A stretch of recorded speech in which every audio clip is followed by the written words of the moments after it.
Dude, I want you to be as smart as I am. Motherfucker, give me a... Dude, I want you to be as smart as I am.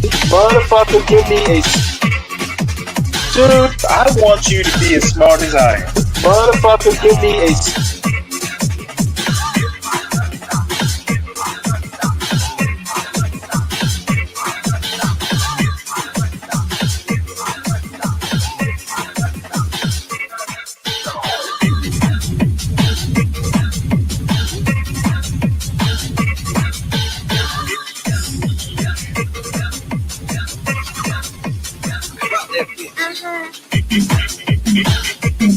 Dude, I want you to be as smart as I am. Motherfucker, give me a specific...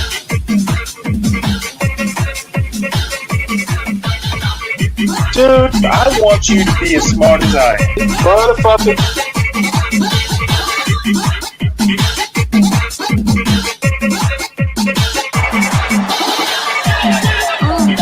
Come on out, you rapist!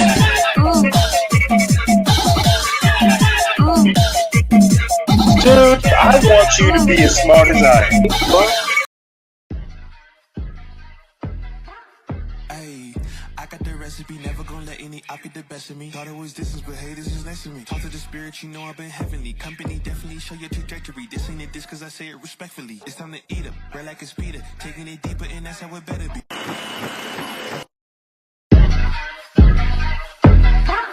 Ayy, I got the recipe, never gonna let any op get the best of me. Thought it was distance, but haters is next to me. Talk to the spirit, you know I've been heavenly. Company definitely show your trajectory. This ain't a diss cause I say it respectfully. It's time to eat up, bread like a speeder. Taking it deeper and that's how it better be. I never let the comparison get to me. I just remember the promises meant for me. I know the enemy and that he's sent for me. I keep the blood of the lamb as my centerpiece. I cannot trust in no crystals or energy. Look at the chemistry, it do not even mix chemically. Most of the tricks they be gimmicks, they mimic the truth. It's poison and we got the remedy. There is a bomb, apply it. The fire can stand to the tallest of giants, the tyrant and all the suppliers are scheming and lying. They selling this dreams and we buying it. Show me the chicken, I'm frying it. Show me the dough and I'm prying it. Ain't never lacking it, so what I'm packing, he taking it, he magnifying it. They say you ain't bout it. Tell them that you finna make it, but they doubt it. But you rose like a flower. Tell me what it's like to live with superpowers. I don't know, but I'ma get it. I'ma get it. I'ma get it. Get it. I just know that I'ma get it. I'ma get it. I'ma get it. I'ma get it. I'ma get it. Ayy, I got the drive, the bus, the truck, the gas is stuck. I ain't the one to rely on the luck. I put in work and then he show up. I know it's fake, this shit in the raps ain't no regrets. I do too much. It ain't me if you saying I stunt. He calling the plays and I do what he want. This ain't a front. Glory to G.O.D. It's what you could do with a mustard seed. It's what you could do when you start to believe. Take fear and you cast it inside of the sea. 100% out of me, cause he gave it all on the T when he let it bleed. So what is you saying to me? You just insecure about the love that turned me to a beast. I take a step and I ain't turning back. He made me first cause I know that I'm last. I ain't got time for no thing in the past. Learn from it first and then I react. Hands off me, don't hold me. Get it jumping like a trampoline. All truth ain't no trolling. We in good hands, no folding. They say you ain't bout it. Tell them that you finna make it, but they doubt it. But God did it. But you rose like a flower. Tell me what it's like to live with superpowers. I don't know, but I'ma get it. I'ma get it. I'ma get it. I'ma get it. I just know that I'ma get it. I'ma get it. I'ma get it. I'ma get it.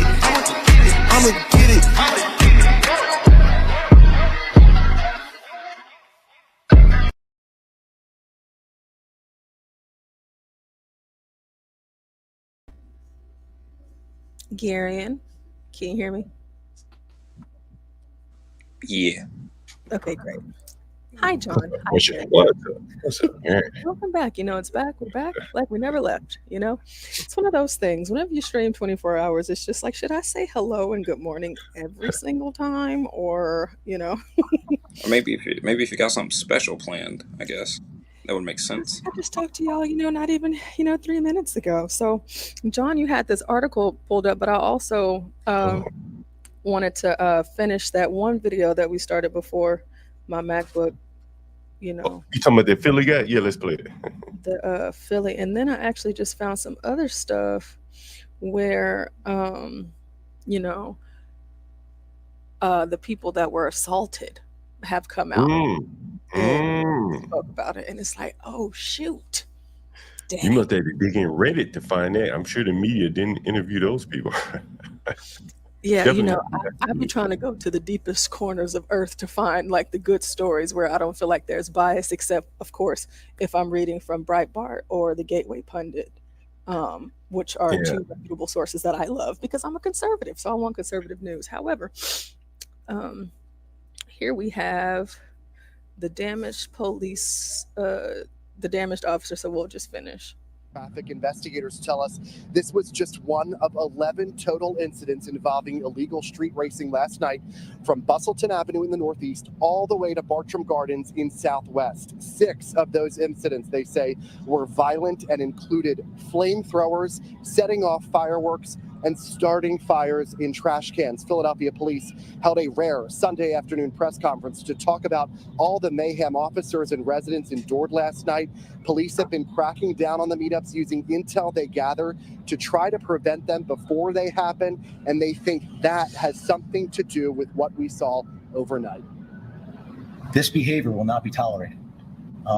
We firmly believe that the actions last night were in retaliation of the police department's aggressive actions that we've been taking since the Mayor Parker's administration began. Yeah, they say in some instances, 200 cars were involved. Now, just a short time ago, dozens of bike enthusiasts gathered outside City Hall and talked about violence in the city before they hosted a peace ride in honor of a teen girl who was shot and killed earlier this week. We talked to one of the speakers there who says what they're doing is peaceful and that police are actually aware of what they are doing. They too, like so many other, are tired of dealing with this type of activity across the city. Take a listen. It's senseless. You're destroying our city. You're destroying our community. And real bikers who love this sport, this is our passion, we're totally against that. If you want to do burnouts, go to Maple Grove, go to Cecil County. They got racetracks. Yeah, you can hear the passion in that man's voice. Philadelphia police say they are going to find those responsible, saying if you were involved last night and you hear a knock at your door, it is them. They are coming to hold you accountable. We're live in Center City tonight. I'm Brian Sheehan, NBC 10 News. Rosemary, back to you. We'll be watching. All right, Brian, thank you. She got a nice southern name, Rosemary. No, I just saw them older black men, I should say, talking about their passions riding motorcycles. My first thought was, could they fix their own damn motorcycle? That was my first thought. Could they taking it like to maybe like one or two of them, but most of them they taking it to Jorge. They just out there looking, riding around, showing off, playing loud music on them damn things. I was live streaming from Busboy and Poison, and the music was playing so loud, I turned around, I thought it was a car. It was a motorcycle, right? One of them old cruisers. It's like... Well, on those, John, like they blast the music so loud. Yeah. God, dog, and it's like they don't care. And it's like, can riding a motorcycle be a passion? Maybe. I don't know. Maybe. I don't know. That's the Harley Davidsons. I mean, they may go riding long. If you riding across country, you really enjoy riding. But it seems like they just riding around the city, cruising around looking for girls, older men looking for girls, just want to be seen. And, you think that they have something else to do other than just ride. Because the day they riding around, older men, they weren't retired. They didn't look all retirement age. A lot of men probably working. It's just like too much time, leisure time on their hand. And so, They need something to do. and he's conflating the issue, talking about if you want to ride, go over to the racetrack. Them niggas don't want to go to the racetrack. They don't want to go ride nowhere. Why are you even mentioning that? Bring that up like that's a possibility. They want to raise hell, right? They could go to the racetrack if they want to race. They know that. But the people want to raise hell. And I think that, his inability to, verbalize that is really, again, part of the problem. You know, and it wouldn't be as fun, you know, on the racetrack instead Yeah. of, hmm what would the point? What would the point in that be, John? Well, you couldn't offend anyone. Like, again, they don't live where they went to do the burnouts. Why they don't do it? If they wanted to do a burnout, you could come out your house and do it right there. Right? Yeah, but they got to go all downtown, somebody else's neighborhood doing these kind of burnout things. And for the black man to even allude to them, you know, wanting to ride, go to the park, I mean, I think he's just being like naive, willingly naive, right? You know, they don't want to go to no park and ride. You He see probably that won't comment the on the park screen, and ride John? either. Yeah. It's not true. I'm not passionate about riding the scooter. I ride the bike. I think the bike is better. Right? In terms of shit, the scooter ran out of gas. I can't move it. I gotta push it. The bike, at least pedal, got my legs. So I'm not passionate about riding the scooter. So, I'm about Portia, to. do you think you're passionate about riding motorcycle? I can see where someone would call it a passion. Like a hobby. Something that you really, really, really enjoy doing. You know, but maybe I need to look at both of the definitions between a passion and a hobby, and then I can better speak to it. I You know, think they're just doing that shit for enjoyment. Yeah, I was going to say, if anything, they're doing that for fun. If it was a passion, they would be talking about the intricacies of a motorcycle and what's the best way to tune it and what's the best way to fix it. And a passion can be frustrating. Jesus Christ. You know what I mean? Like, if you're passionate about doing something, you're trying to be very good at it. That can be frustrating. Also, how can you be passionate about riding a motorcycle around the city? They're using doing the wrong stunts? words. They're using. Remember, I keep telling these people just be calling out words and shit. They don't know what the fuck they saying. Nigga just be using words. Yeah, calling words. I'm passionate about this. Nigga, that's you like doing it. You enjoy it. Yeah, it's just it's a That's like being hobby. passionate about eating chicken. I really enjoy riding my motorcycle around. Okay, I understand. I can understand why eating chicken could be a passion, though, Gary, and that's Yeah, I get that. I was just trying to. But I don't know. Niggas been saying passion for dang near anything. But they have so few hobbies or interests in things that they can be passionate about that they spend most of their time just having fun. Right? They just ride around having fun. Just say that. Don't make it more than what it is. Nigga, you just like having fun, riding around, playing music, bunch of other guys, looking at girls, getting attention. That's what it's all about. I bet they ever not riding down empty country roads where there's no one to look at them. He just like the young men that he's complaining about. You see all them niggas riding through the street, right? Like, what's the difference between them and other people? Do they need that many people? If you're passionate about motorcycle riding, do you need 100 people riding with you? I don't think so. They just want to do it. But out where I live at and where I'm from, it's it's nothing but road, and I live in a town where after 8:00, you're lucky if you see a car on the road. But we would go mudding and stuff on ATVs and whatnot.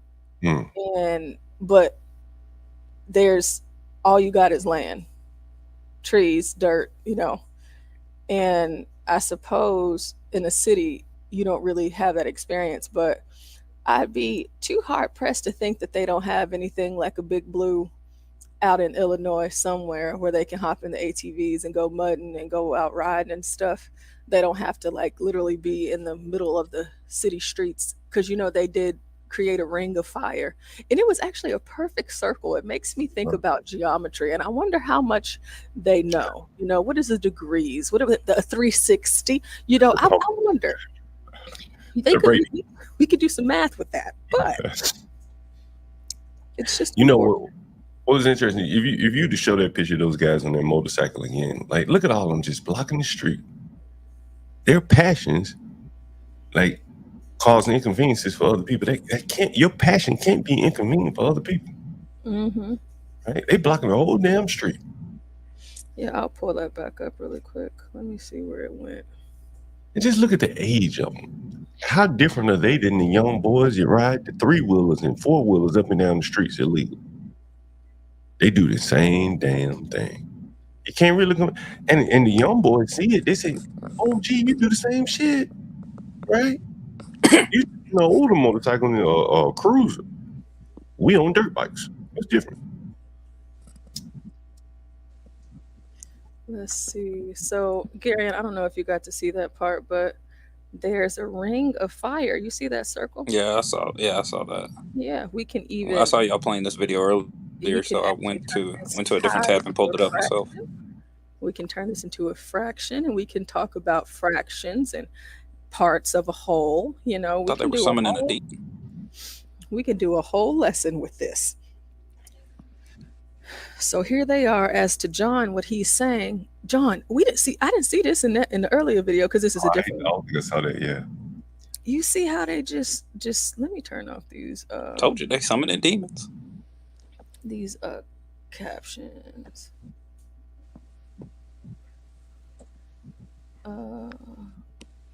Okay, well, why are they on? Because I didn't want to see them. The news may have it on. They just doing burnouts and everything. All of the traffic, clogging up traffic. So inconsiderate, John. Let's see, I'll play the... Can y'all hear it?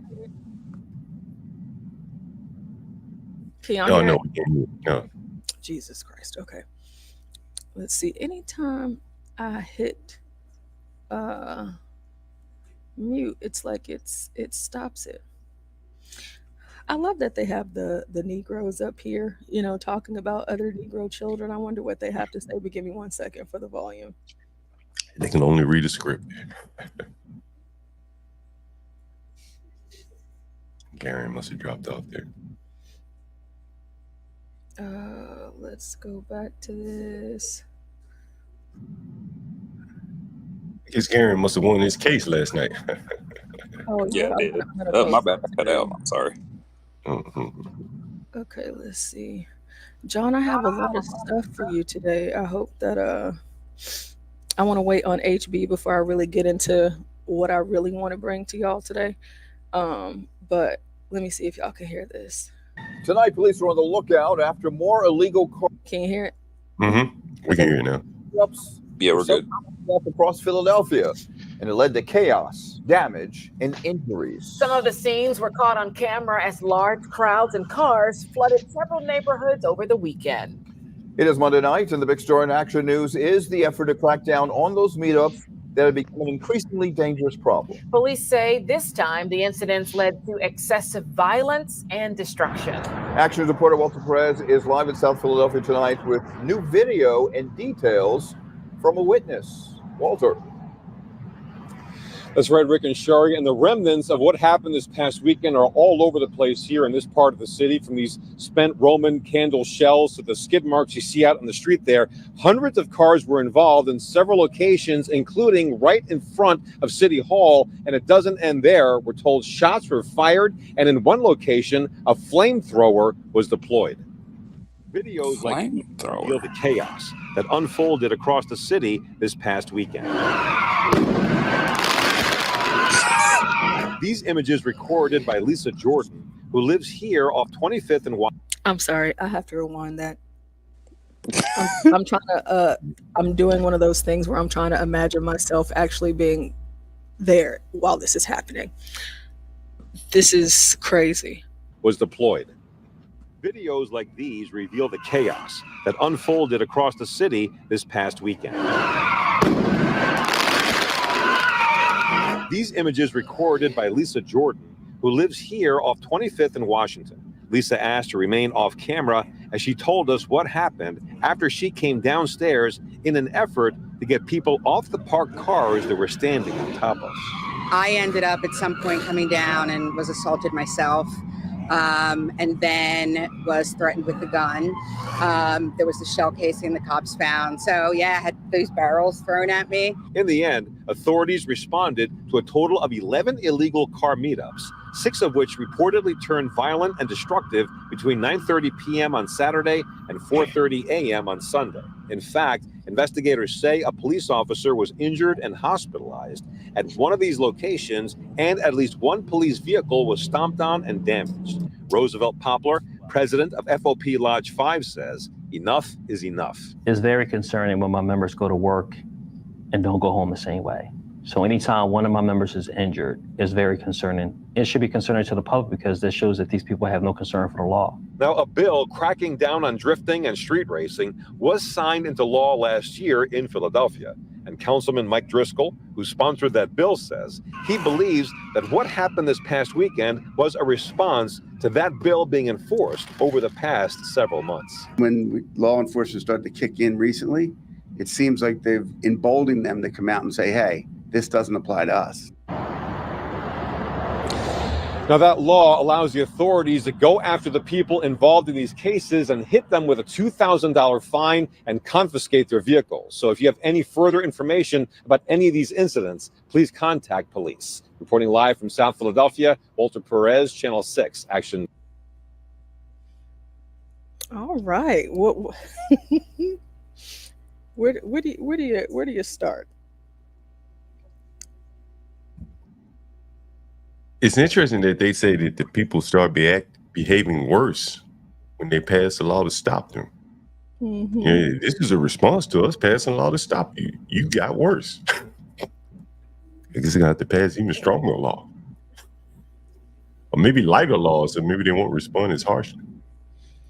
I don't believe that I believe what he just said, in the way that, oh, well, we got really strict on it last year, and this is just a response to that. They've been doing this. They've been doing it since the law.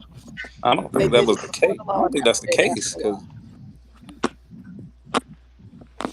You're lying, sir. Y'all don't enforce them. I'm talking about I don't think that they were really strict enough.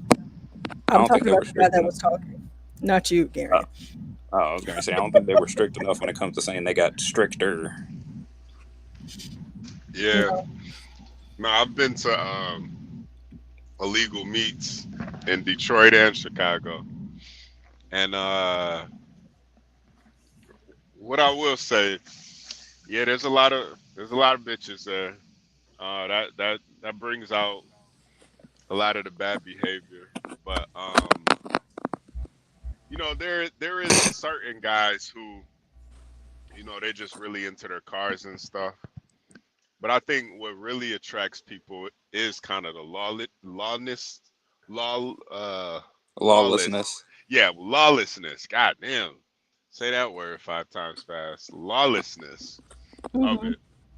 In Detroit, there's so much empty space. You can kind of get away with it in Detroit.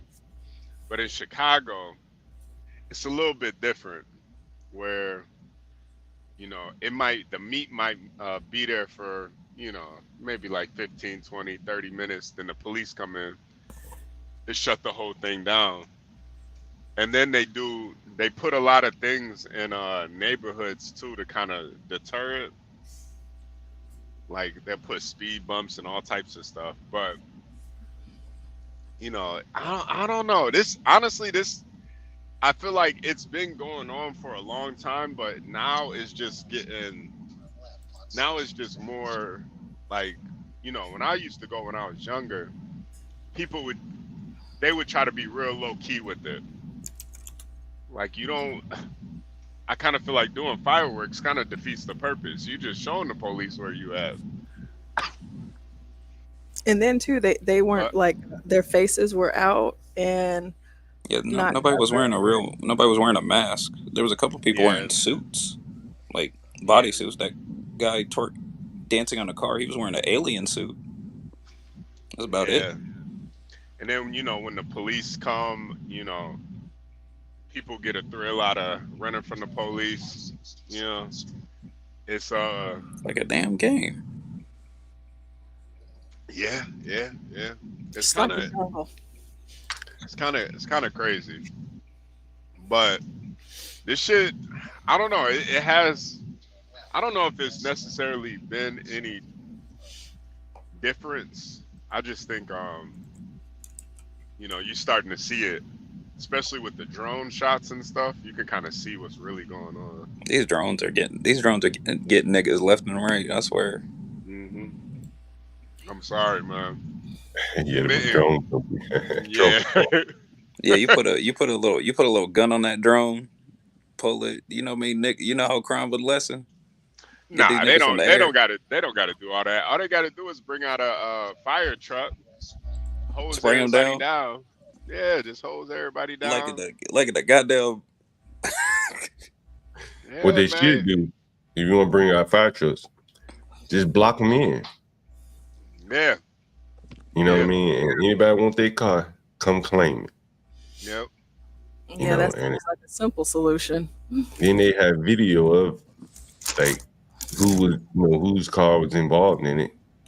You find them. If you don't live there, if you live there, no problem. What's the name of those riot control? What's the name of those riot control vans? The ones with the big plows and the fire hoses on them.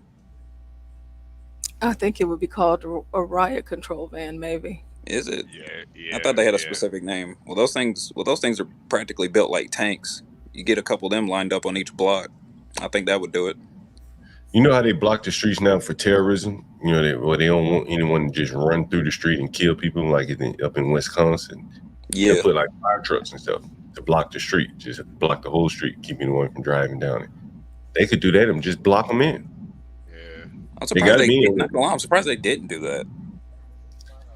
I think that, part of it is, there's the lack of creativity in their thought on how they address these things. The police forces have been so gutted that the people that would know how to do this, if they were still working in Philadelphia, surely they've moved on, taking their skills elsewhere. Who would continue to work in a city like that if you had the skills to move on? So I think that probably leads to why they are unable to deal with these large crowds. You see it in Philadelphia, New York, Chicago. 20 years ago, they've been handling this. Hell, they have UN convention meetings where, presidents and shit come in from all over the world. Heck, they can use those. They can use those police plows. They have like built-in walls on them that are made out of steel. They could use them. So there's another story about what happened in New York. So we have 6 people slashed after massive brawl spills from house party onto New York streets. Now, John, if you can take a look at this image, what do these people look like? What race do you think? New Americans. They look like the new Americans. Okay. Somebody Venezuelans there. They look like somebody Venezuelan. Yeah. A lot of they're a little light to be Negro. Yeah, that's what that looks like, right? Okay, so violence-stricken New York can't catch a break. Besides gangs invading the city, open-air brothels in front of schools, theft and grapes skyrocketing in the city that never sleeps. Now, even simple parties can turn into tragedies. This is what happened, or that's what happened yesterday in Brooklyn. Wild videos have surfaced that show a massive early morning street brawl in Brooklyn that ended up leaving 6 people slashed and bloodied. Doorbell camera and onlooker footage shows a chaotic fracas Sunday spilling from a Jerriston Beach home and into the surrounding streets where at least one blade-wielding attacker struck. Doorbell camera footage shows a ruffian in a dark shirt chase another man while repeatedly making a stabbing motion before apparently hacking his way through a group of people. The New York Police Department has arrested 19-year-old Eric Iza for the incident. Iza was charged with assault, menacing, and weapons charges for his role in the melee. Video taken from a neighbor's window shows the brawl move chaotically from the Kane Street house near Everett Avenue and into the roadway. They were fighting and they came out onto the avenue and they continued fighting, and it was getting worse and worse. About 15 of them pushing, headbutting each other. The neighbor, who did not want to be named, told the Post. Then they were kicking and punching this one guy. I thought they were going to kill him. The videos show that at one point, just as the fight began to cool down, a young man in a white t-shirt took off his baseball hat and headbutted another man. The two men traded punches until another man takes the place of the white t-shirt man and assaults the same man who was headbutted. The fight then devolved into a street-spanning scuffle.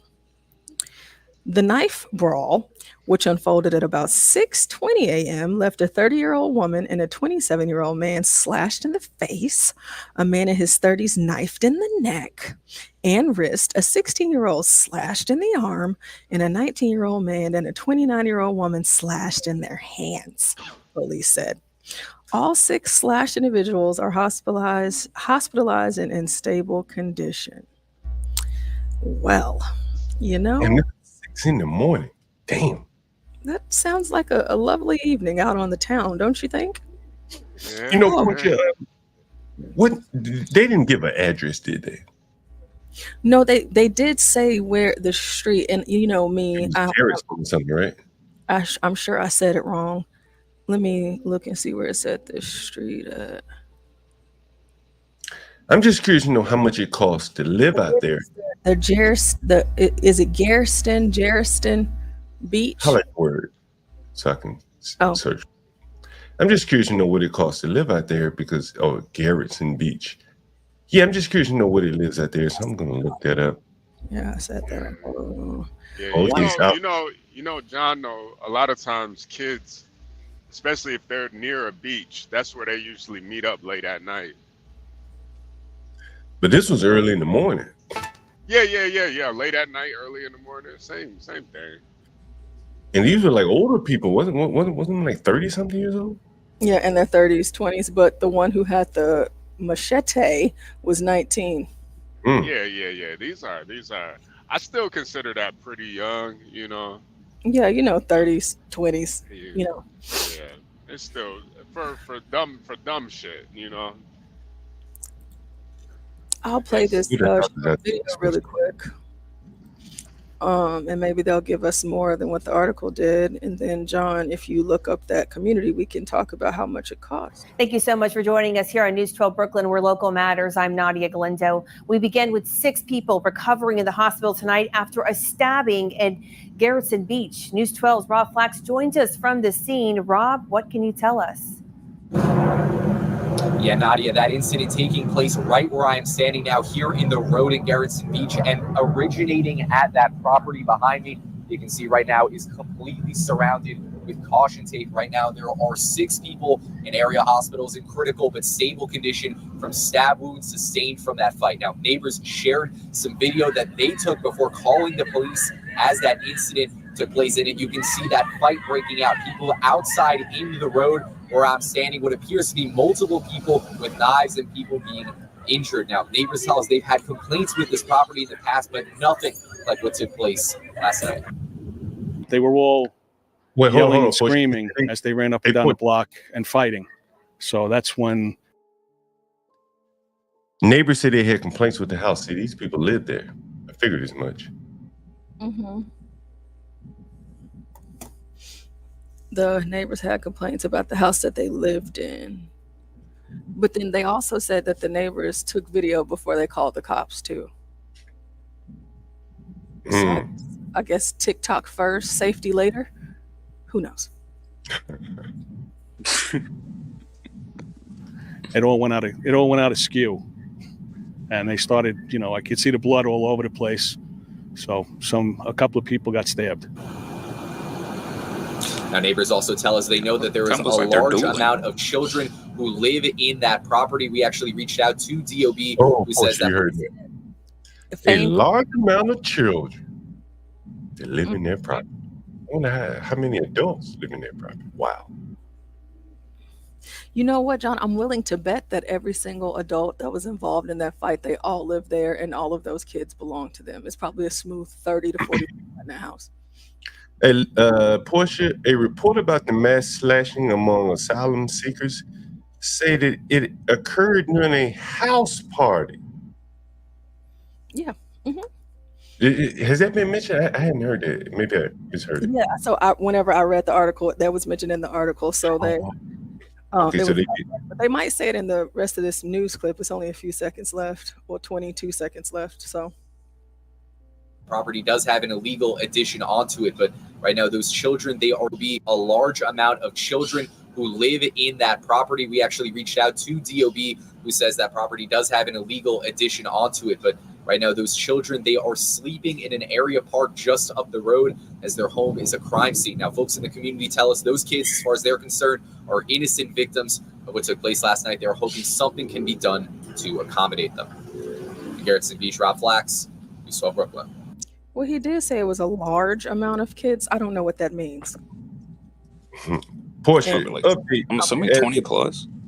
As of 4 p.m., Council Member Mercedes Narcissi, the Department of Homeless Services has removed all 25 people from the area. They are being taken to a migrant intake center in Midtown Manhattan, moving on up, and will be headed to a shelter. That is amazing. So they're going to be getting to go to a hotel now. Are you talking about the people from this video that we just watched? Yeah, they can upgrade it. Upgrade for your bad behavior. You get an upgrade. You get upgrade. You get upgrade. But no money for you, old Americans. New Americans are getting it all. It's really amazing, you know what I'm saying, that the government is going to basically give them a new place to live because of the crime they committed in their current place. How many Americans have ever had that experience, the government come to your aid like that? That's amazing. That's nuts, especially after that. Yeah, that's pretty amazing. Don't they have something called disturbing the peace? You know? The disturbing, I mean, that's a crime. yeah. It's a crime, you know. But none of these people. But they can't let on that these people are a nuisance. So instead of sending them back to Venezuela, they'll just move them out of the area, put them in somewhere new. Put them in New Venezuela. Boy, you remember when I said that these people would be coming to a neighborhood near you? Mm-hmm. These people were living in the neighborhood near you. I mean, you figuratively, right? Like, they're not in the shelters. They're down in $1 million neighborhoods. What? On the wall. What? How the hell they get down there? On green card parties. Having a beautiful time. HB, can you repeat what you said you cut out? I said they throwing green card parties. Well, that could be so, but there's a different type of party that I think that's going on that I think that y'all would like to have an update on. John, I don't know if you've seen this. I hope that you haven't. Hey, Portia, before you get to it, can we show where these migrants are living in New York? Oh, at the, what is the hotel called? Garrettson Beach. This another fancy hotel. What is it called?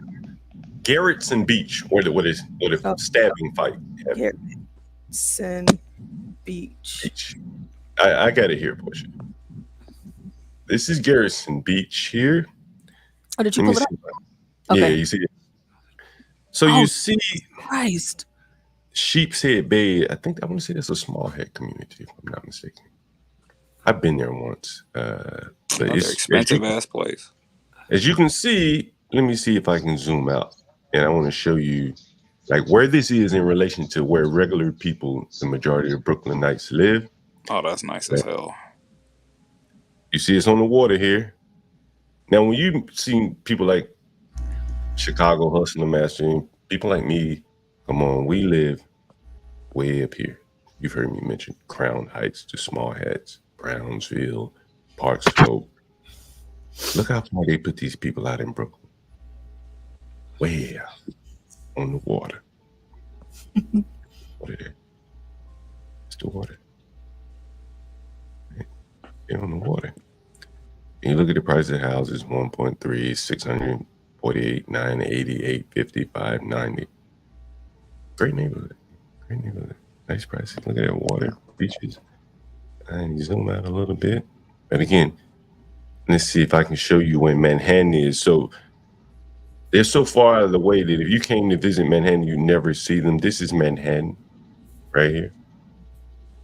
Most people come into Brooklyn, they're going in this area, if they're tourists. You'll never go all the way down here to see these people. So they put them way out of the way. Or you won't see tucking them out of the way into people's neighborhoods. Interesting.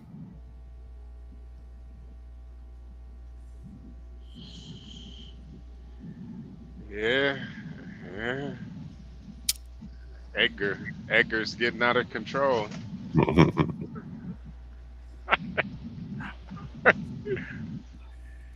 So, in the same spirit of what we were just talking about, because I want us to kind of talk about what's going on in a couple of different places that we've already talked about, and then I want the big showdown to be about what's going on in Chicago. John, on the screen, have you heard about this? The Ohio County Sheriff under fire after urging residents to record addresses of Harris supporters to send the migrants to their homes. He's getting in trouble for that. Here's this white man right here. He said, why don't you take down their addresses? Because we don't want to put them up a shelter. Just send them to their houses, In yet another blatant example of Democrats' willingness to silence anyone who dares to expose their hypocritical policies, Portage County Sheriff Bruce Zukowski is under fire after his bold suggestion that residents should take note of homes displaying Kamala Harris yard signs. Those same homes should be opened up to the very people that Harris and her leftist allies are so eager to flood into American communities. Sheriff Zukowski, a staunch Trump supporter, had the audacity to state what many hardworking Americans are thinking. If Harris supporters want open borders, they should bear the responsibility of hosting these human locusts, as the sheriff unapologetically called them. Bell just rang. Give me 1 second. 1 second. All right. Oh, you can go ahead. No, I was just going to say, John, I think you're kind of right. A lot of these police officers, they don't really have good problem-solving skills. Yeah.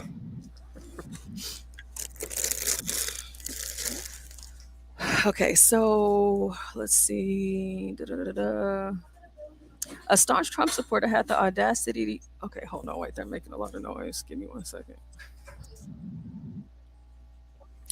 Had the audacity to state what many hardworking Americans are thinking. If Harris supporters want open borders, they should bear the responsibility of hosting these human locusts, as the sheriff unapologetically called them. His remarks ignited a firestorm among local liberals who couldn't handle the truth being spoken so plainly. All right, Jesus Christ, these kids. Let me go back to it now. In a Facebook post earlier this month, Zukowski called out Harris, mocking her as a flip-flop and laughing hyena. I'm surprised I haven't heard this earlier, because I feel like they would have tried to get him fired because he called her a hyena. Yeah, he's the sheriff. Yeah, he's a sheriff. Yeah, He has a lot of power. he does, and that's what's crazy. So he called her a flip-flop and laughing hyena, referencing her unpredictable stances and dismissive attitude towards real issues, like immigration. When people ask me what's going to happen if the flip-flop and laughing hyena wins, I say, write down all the addresses of the people who had her signs in their yards. So when the illegal human locusts, which she supports, need places to live, we'll already have the addresses of their new families who supported their arrival. Zukowski wrote on Facebook. I like white folks like this. You got to appreciate them. He the sheriff, and he said, I don't give a damn. She a hyena, and I said it. They locust, and I said it. They gonna stay at y'all house, because they ain't staying in my house. The language getting rougher and rougher. Yeah, but that's why people vote for this guy. You got to think that, because they know what type of person he is and how he talks. So be it. But instead of embracing the sheriff's Gotta wait until they start busting out the slurs. Yeah, hopefully we don't. Hopefully it doesn't come to that. But instead of embracing the sheriff's challenge, local Democrats immediately pounced, scrambling to remove him from his election security duties. Apparently, ensuring secure elections is not something Democrats want a sheriff with strong American values overseeing. In a 3-1 vote by Portage County Board of Elections, Zukowski was stripped of his responsibilities to protect absentee voters. Could you give me 1 second and stop knocking on my door like you are the police? All right, Portia. Get Portia out of here. I'm sorry. I hate that. That drives me crazy. In a 3-1 vote by the Portage County Board of Elections, Zukowski was stripped of his responsibilities to protect absentee voters, a decision made not based on law, but on leftist fears of accountability. The Ohio Secretary of State's office cleared Zukowski, finding that his post did not break any election laws, according to the Daily Beast. Still, the outcry from left-wing activists led by local NAACP chapter has fueled unnecessary hysteria. Frank Harrison, a spokesperson for the group, fanned the flames, claiming that Harris supporters were suddenly afraid to vote. Afraid, or just upset they were called out for their glaring hypocrisy. In a public statement, Democrat Randy Kleitz, the county elections board chair, insinuated that having deputies present at polling stations would somehow intimidate voters. Really? Is it intimidating for law-abiding citizens to see law enforcement ensuring a safe election? Or is this just another excuse for Democrats to strip authority from anyone who challenges their dangerous immigration policies? Zukowski, for his part, didn't back down. While the sheriff acknowledged that his comments were perhaps a little misinterpreted, he clearly stands by the essence of his message. So what do we think? Yeah, I think, it's one thing for us is just hitting the StreamYard link and saying it. But when you're the sheriff of a county, you probably shouldn't be telling the people to take pictures of people's addresses and send illegals to them. I get it, but I mean, you just gotta. don't like a goddamn bioweapon. Yeah, I just think police ain't like the police back in the back in the 60s. Police nowadays, they're not that bright. He has a lot of power as a sheriff. He can't be fired. And these are the only kind of people that will say these things. Yeah. Everyone else is just kind of cowering. Maybe they get on YouTube or something and say something, but the people in the position to do something, very few of them are speaking out. Yeah. I just don't think that's the right thing to do. I don't know what you do in that situation. I don't know. Especially when, if we're talking about the Ohio migrants, we know that there's more to it than just Kamala. Well, he could do his job and arrest the people who are driving erratically. Right. He said, we're going to crack down on this. And that would at least improve the livelihood of the citizens. You know what I mean? Like cars crashing into buildings, school buses. He can make maybe not a substantial impact, but he can make an immediate impact by telling his officers, hey, you see anybody driving crazy, damn near like enforce a quota. You notice people driving crazy, enforce it, you'll find them. And that would make the Haitians who can't seem to assimilate maybe stop driving and go somewhere else. That's kind of the only force that he has, and arrest the bad ones. Yeah. I don't know. Well, even though I understand like his position of authority as a sheriff and all of that, like I get it, but I mean, somebody has to say something and somebody has to do something. And, he was elected, you know what I'm saying? So if he wasn't elected, then maybe, but he is the majority. People elected him. They voted for him. So obviously it's something about him that they like. And I'm pretty sure they're going to vote for him again. Pretty sure they're going to vote for him again without fail. And, you know, people, I know whenever the left comes after you and they want you to apologize, they really don't want you to apologize, right? Because whenever you apologize to them, you're bending the knee, and it doesn't matter if you apologize or if you don't. Same thing with Janet Jackson. So it's pertinent that he stays the course. I said what I said. Okay. Y'all don't take back nothing that y'all say. Y'all ain't recanting statements. Y'all don't even recant the news whenever it's wrong, whenever you put it out. Y'all stand 10 toes down on whatever it is y'all say, whether it's right or wrong.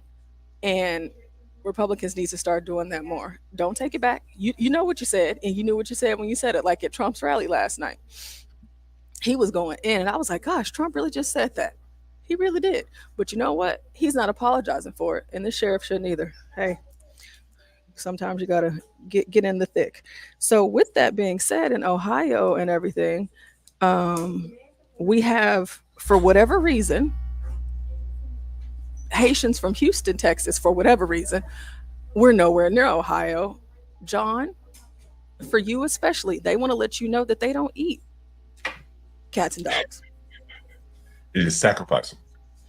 Yeah, they said they don't eat them. They don't eat them. Which is Youth and Caribbean Professionals. My name is Dr. Thalia Micah. I am here with ACPA, which is Youth and Caribbean Professionals Association, and also HHU, Youth and Haitian United as well. So I'm going to read this question first. The question is, when people look at Haitian people, what do they see? She perpetually asked. So thank you, Congressman, for having us here. This question was for my 9-year-old after she heard what's going on.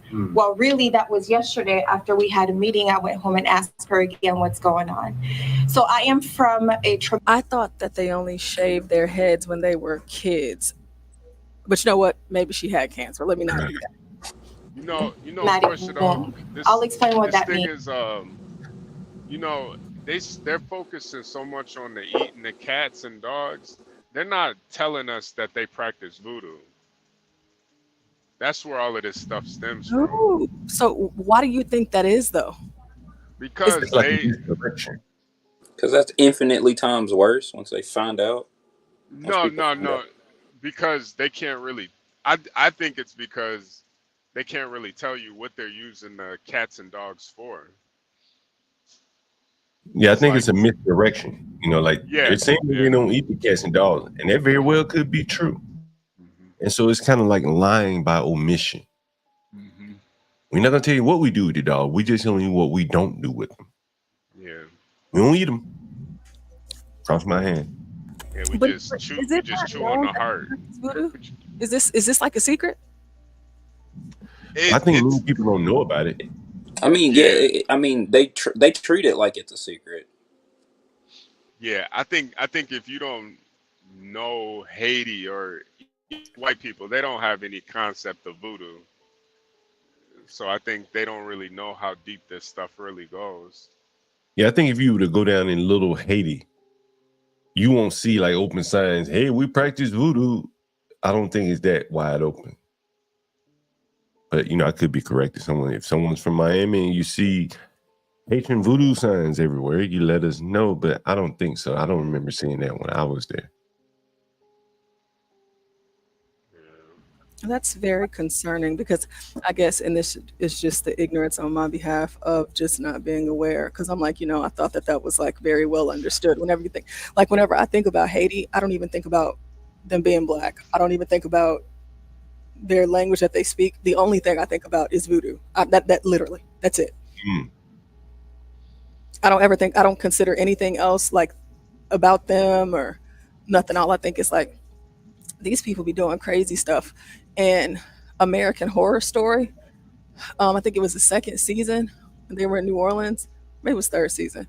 And all of that voodoo witchcraft stuff. That's the only thing I've ever thought of Haiti. I've never thought of anything else. You know, Clarence has some comments, and I think he or she is right there in that, you know, if you start talking about it, people will start Googling it, looking it up, you know, uninformed, just mentioning it. would make people start looking into it. You'd be like, oh my goodness, we can't let those people come in. And you start looking, like looking at them with a skeptical eye. And I think that's why they keep going heavy on the dogs, that they don't eat them. I think once they start finding those voodoo dolls with red hair looking like Trump, then they'll start to make more sense. I don't even think the media would report it. I don't think the media would report it. It would have to be some Springfield resident coming on here or somewhere. Yeah.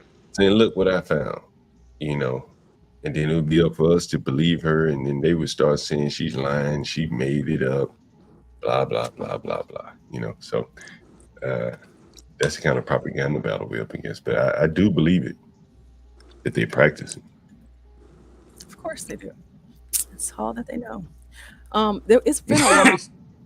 Maybe we can do this again, maybe during the night time, but I believe it was Vice and another outlet that did full-fledged coverage about voodoo in Haiti, and I actually did a I saw that documentary. It was good. I went through the whole nitty-gritty of that documentary, and listen, again, it just confirmed things that I already knew, and it actually made than what I thought I knew, because back in the day, whenever Vice was an actual journalistic platform that could be trusted because they actually did the work, that documentary was so thorough that by the end of it, I had to listen to plenty gospel. I had to say my prayers, read some scriptures, because I was like, I cannot go to sleep with this in my spirit, knowing that this is how these people live. But they're over here living like that now. However, should we call that lady in Springfield again? Who is this? The Candyman says we should call her again. Maybe. Yeah. We call her lady. Get a little update. Yeah. Let's finish watching this though. And Yeah. Let's finish it. She said something about her 9-year-old daughter hearing what Trump said. My grandmother was born in during the occupation of the United States of Haiti. My mom was born during Duvalier father, and I was born during the son. So I am literally from a direct line of traumatic wounds, and so is my children. So I have 2 kids. When all this came out, I had to explain to them why are they so hated, and for me, how it affected me personally, mentally. For a whole week, I actually didn't go to work for a couple of days out of the week. I stayed home because it was so traumatic. It wasn't traumatic just to me, it was traumatic to my children. I had to explain why. So when I talk about a traumatic room, traumas keep happening. When I moved here, that's when I learned that I was Black. She's about to get into something very interesting. The wolf man behind the back to her left. The wolf man. That's a congressman. I can't remember his name though. Who is that, Portia? The guy with the ponytail? Yeah. That's a Congress member. I just don't know his name, but he's definitely a Congress member. And I noticed something else. She said she's a doctor. Is that right? Yeah, she did. And what were we talking about yesterday? Statistics, doctors, blah, blah, blah, blah, blah, right? I wonder could she solve that math problem that we saw yesterday.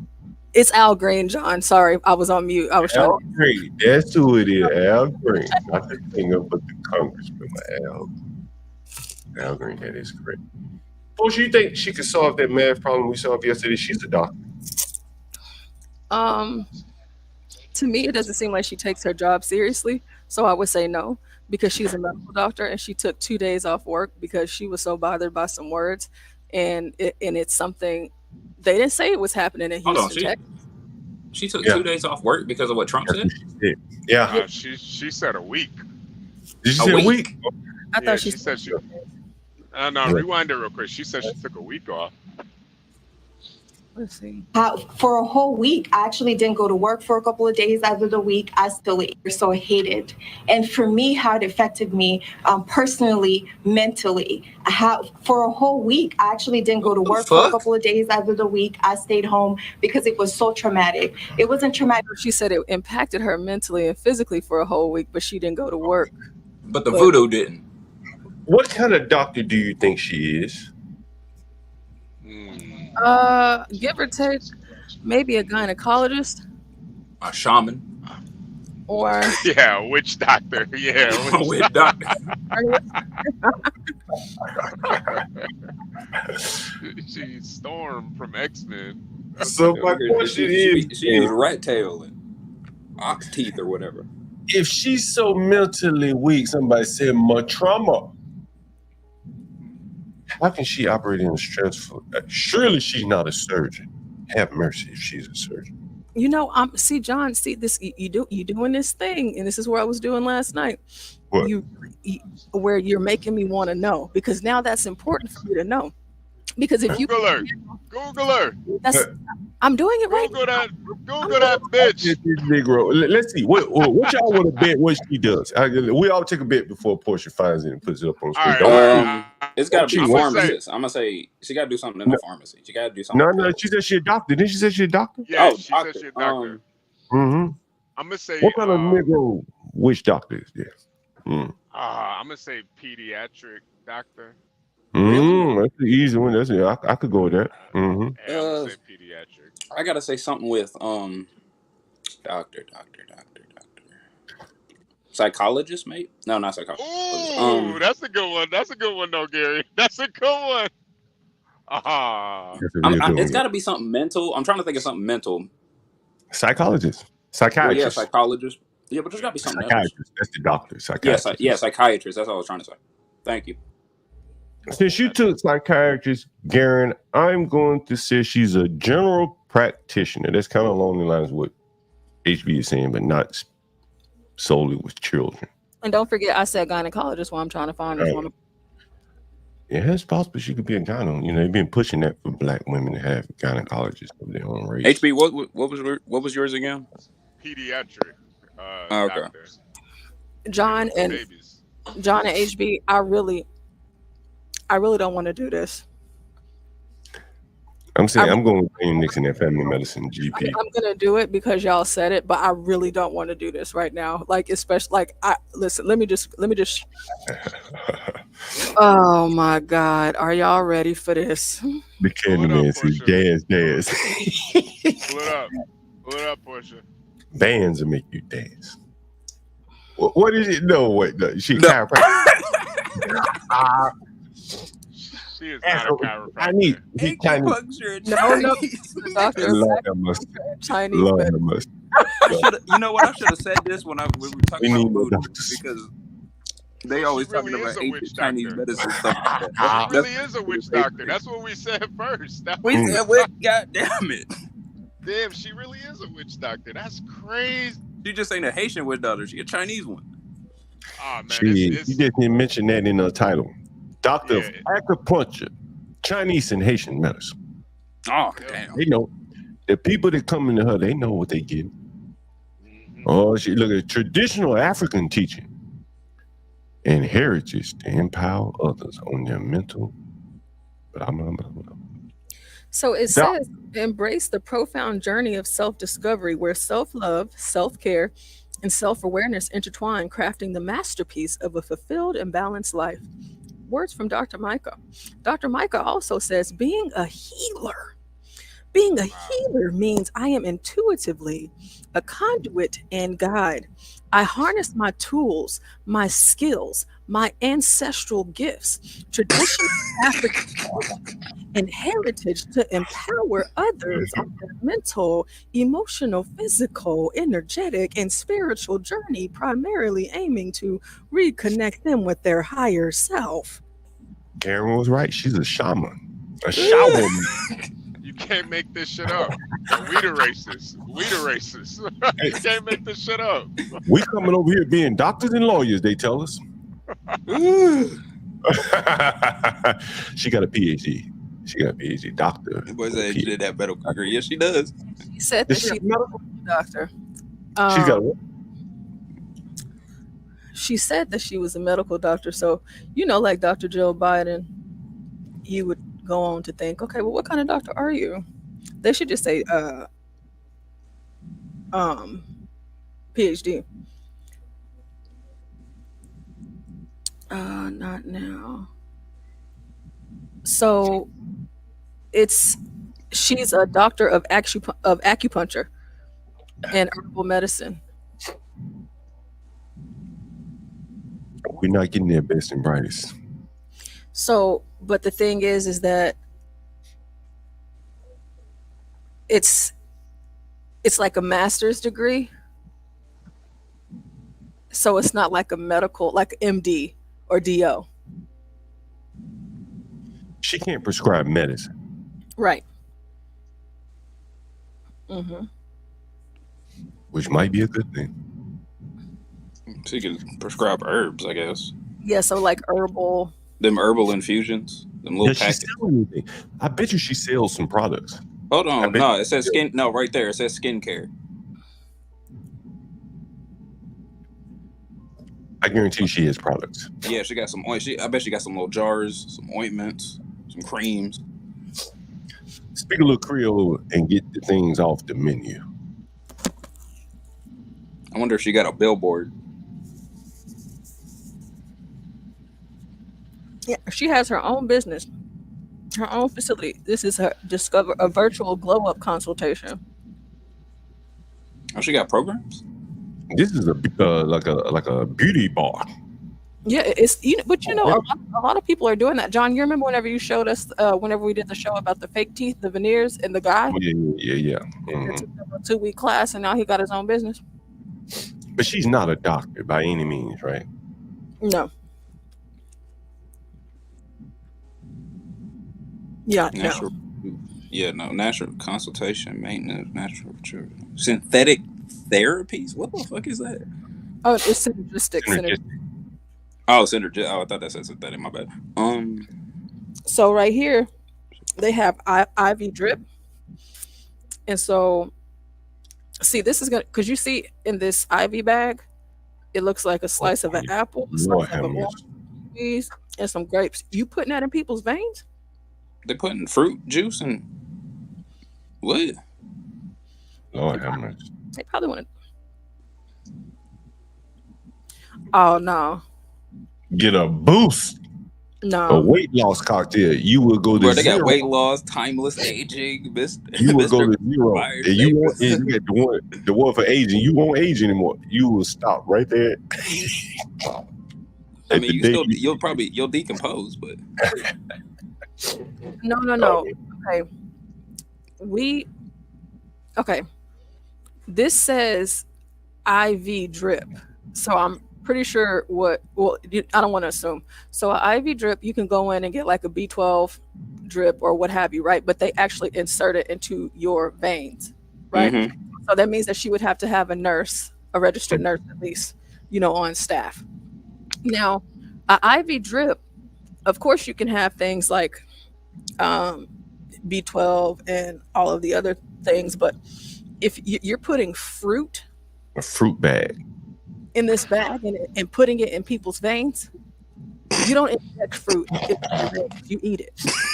Do you think that she got the fruit from someone cutting it up on the street downtown and brought it into the office every day? She could have had it imported, John. We don't know. Oh man, Lord have mercy. Oh, look at this one, John. If you ever need something, she got to knock the socks off this headache. IV drip. I just realized all the bag pictures are the same.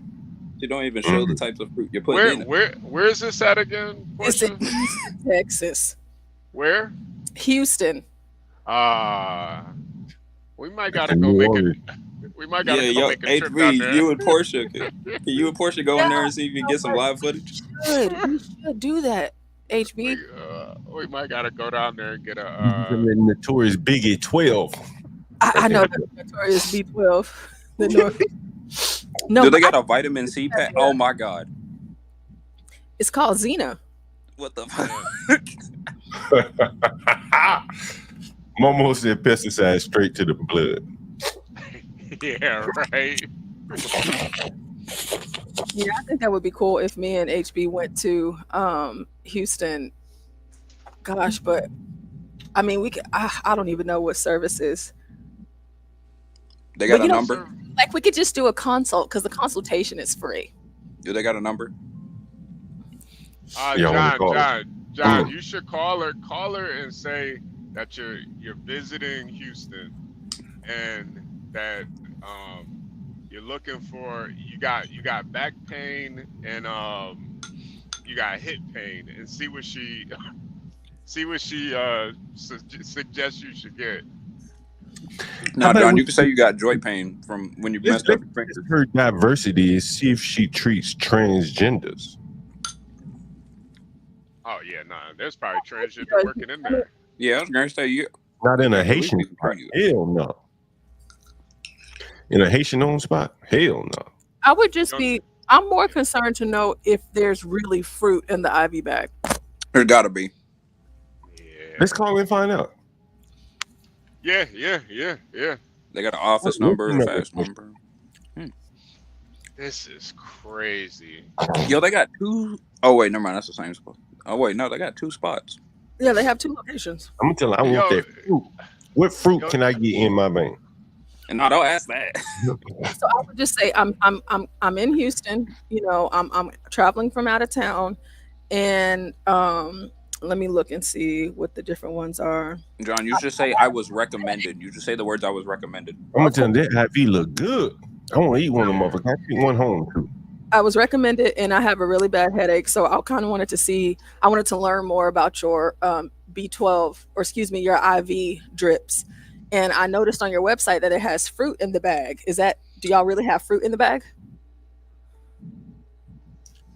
Yeah. What's that? Oh, give me 1 second. Let me pull up. Let me call. What's the number, Portia? It's 832-363. Hold on 1 second. 832-36 what? 363 5588. Do you want to do it, Portia? Can they hear me? Yeah, they should be able to. Let me. So was he? John, you gotta do it, man. You be killing this stuff, man. But Portia's a woman. She may catch her off guard. You know, as a woman. But it's funnier when you do it, though, man. Yeah, it's funnier when you do it because the way you question them. Yeah. All right, we'll go see. We'll see. All right. Let me know if you can hear it. It'll be one of her staff members. It won't be her, more than likely. Can y'all hear this? Can y'all hear the goofy? ring? It'll be goofy if it is. No, we can't hear it ringing. Hello? Hey. Y'all can't hear it? We can hear it now. No, we can hear it now. We can hear it now. Okay, all right. I wasn't sure. Let me see. Call her back. Yeah, we can hear it. What was it? I just want to make sure you can. Institute of Integrative Health Specialists. AKA Voodoo. Let me call these people back. Let me know. You should be able to hear it. Let me turn up the. You can hear that? There we go. Yep. Loud and clear. And thank you for calling the Institute of Integrative Health Specialists. If this is a medical emergency, hang up and dial 911 now. Our regular business hours are 8 a.m. to 8 p.m., Monday through Friday, and 8 a.m. to 3 p.m., Saturday. Upon verification, we now accept some insurances in and out of network, workers' comp, and auto accidents. Please select one of the following options. For the reception and booking appointments, press 1. For insurance verification, visit integrativespecialist.com or press 2. For all other questions, press 3. To fax us, please dial 832-344-3611. We are currently assisting other souls. We know your time is valuable. Please remain on the line for the next human, or press 0 if you want to leave your number for a call back. A team member will return your call within 48 hours. May the light be with you. May the light be with you guys. I can't believe they take insurance. Yeah, I thought the same shit. Welcome, and thank you for calling the Institute of Integrative Health Specialists. If this is a medical emergency, hang up and dial 911 now. Our regular business hours are 8 a.m. to 8 p.m., Monday through Friday, and 8 a.m. to 3 p.m. They're not fucking answering. So what's it here? Assisting other soul. Oh man, go ahead. I wonder if they got like, well, if they got fruit, do you think they got other foods that they inject into people's veins? Like I've never heard that before in my life. I actually just sent this to my mom. My mom, she's actually a medical doctor. And I'm like, Mama, Can you tell me? I mean, because I feel like I know that it's wrong, but you know, fruit in an IV bag. You know. Portia, there's take a shop link. Can you click on that shop link and see what she's selling? Yes. It'd be funny if they got like a market and it's just a bunch of fruit cups and they just separate the fruit cups and put it in the bags. I knew she was selling something. What she got? She got some vitamins and shit. Oh, where the creams at? See a lot of probiotics. Oh, yep. Xanthan, probiotic, liquid multivitamin, was it quercetin, calocurb, Quercetin. She has some sunblock, a gift card, a doula Zealy package. What is that? That's $2,000. Yeah, let's take a look. Oh, What the God. fuck is that? Oh, wait a minute. Since we're talking about doctors, This is giving me some Gwyneth Paltrow vibes. a doula Zealy package pay options. Oh, so you're not telling me what this is? It's obviously something for pregnant women. Let me try to call him back, Portia. Got the description. Welcome, and thank you for calling the Institute of Integrative Health Specialists. If this is a medical emergency, hang up and dial 911 now.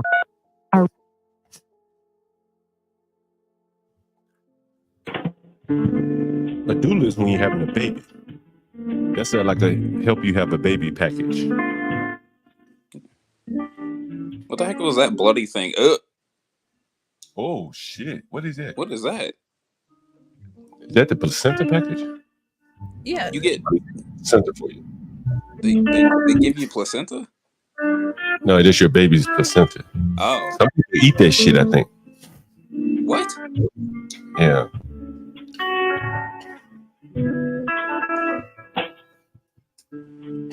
Portia filling up the cart. Description, anything. Welcome, and thank you for calling the Institute of Integrative Health Specialists. If this is a medical emergency, hang up and dial 911 now. Our regular business.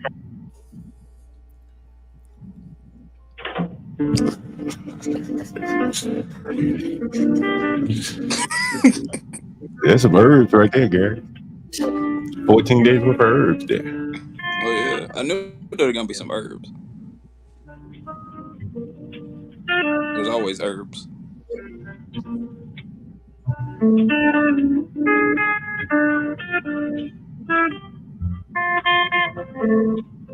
$200 is crazy. They don't even tell you what the herbs are. You'll be putting daggum basil leaf up in there. Oh, you get a package right there. What is that package? What the fuck is that? Package. Hold on. Welcome, and thank you for calling the Institute of Integrative Health Specialists. People don't answer the phone. If this is a medical emergency, hang up and dial 911 now. Our regular business hours are 8 a.m. to 8 p.m., Monday through Friday, and 8 a.m. to 3 p.m., Saturday. Upon verification, we now accept some insurances in and out of network, workers' comp, and auto accident.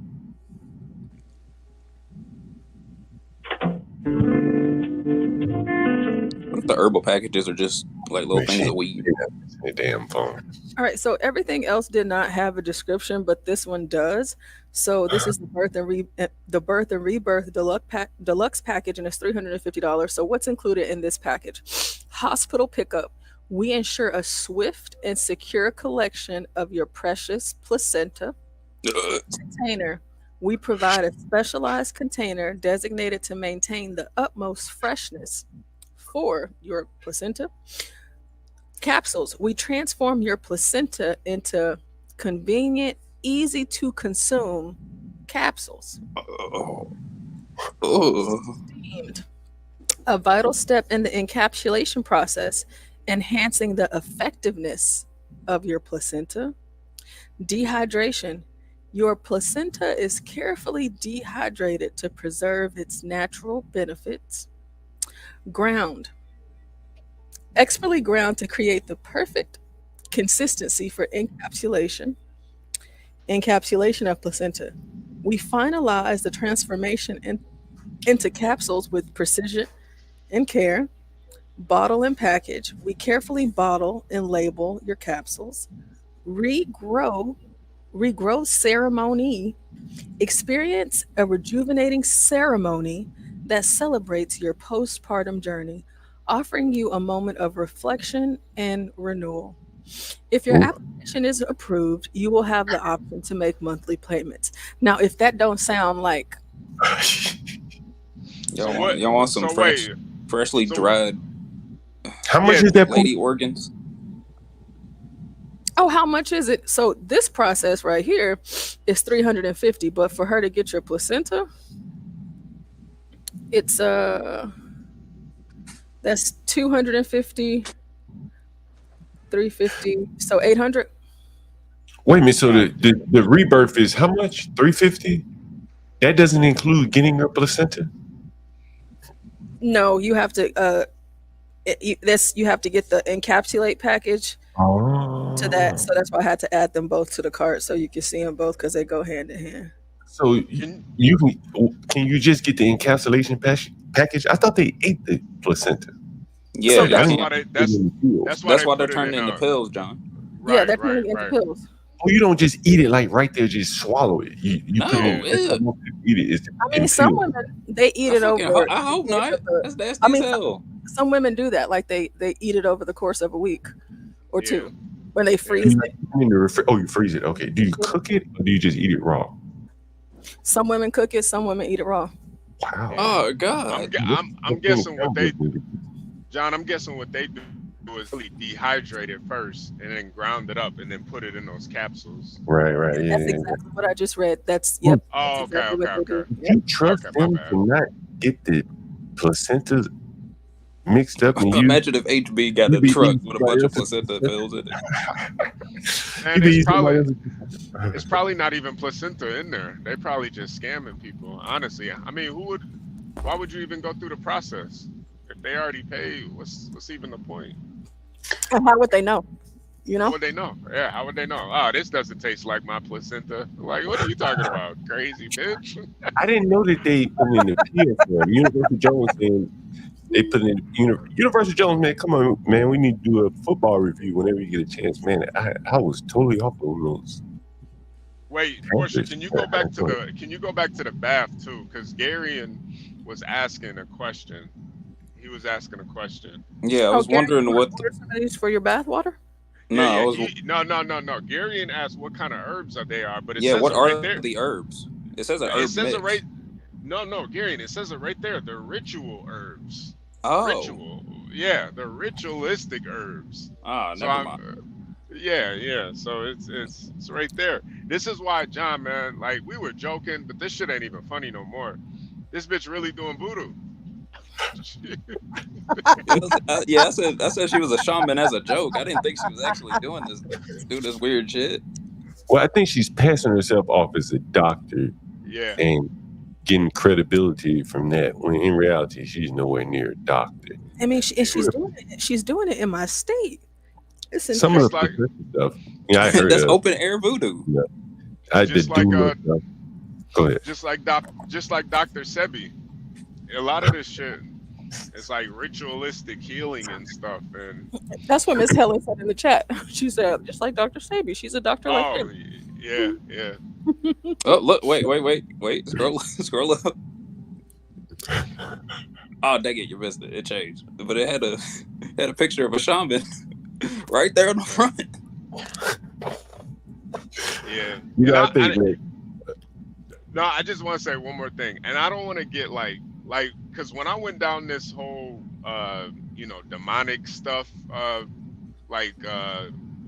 rabbit hole, you start to see the signs with a lot of these people. Her blonde hair too, that's like a spiritual thing. Usually you see a lot of, especially black celebs who dabble in the occult, they dye their hair blonde at some point, and it's supposed to like represent that they've awoken. You know, they saw the light. That's why they died blind. But yeah, go ahead, John. My bad. No. It's just I forget what I was about to say. Nothing much really, but that's interesting. You know, she played herself off as a doctor, but again, like how many Haitians are coming over here as skilled real doctors? And I ain't talking about GPs. We can get enough GPs, but like surgeons and stuff like that, I just don't think there are many. And I wouldn't want to go to one. Hell, the ones we have probably ain't worth much. And bringing something in from a third world country, you're really not getting much, yesterday we did that calculation that, most doctors should be able to do if they're, calculating, should you have this surgery or take this medicine? And they couldn't even figure it out. Yeah, a goddamn middle school math teacher figured it out. Ain't that a bitch? Ain't that a bitch? Portia, you should be a doctor. You apparently got the I know, right? That's what everybody was saying. Portia, you should just be a doctor. I mean, you can be a doctor and a lawyer. Portia, get that bag. Come on. I can be both.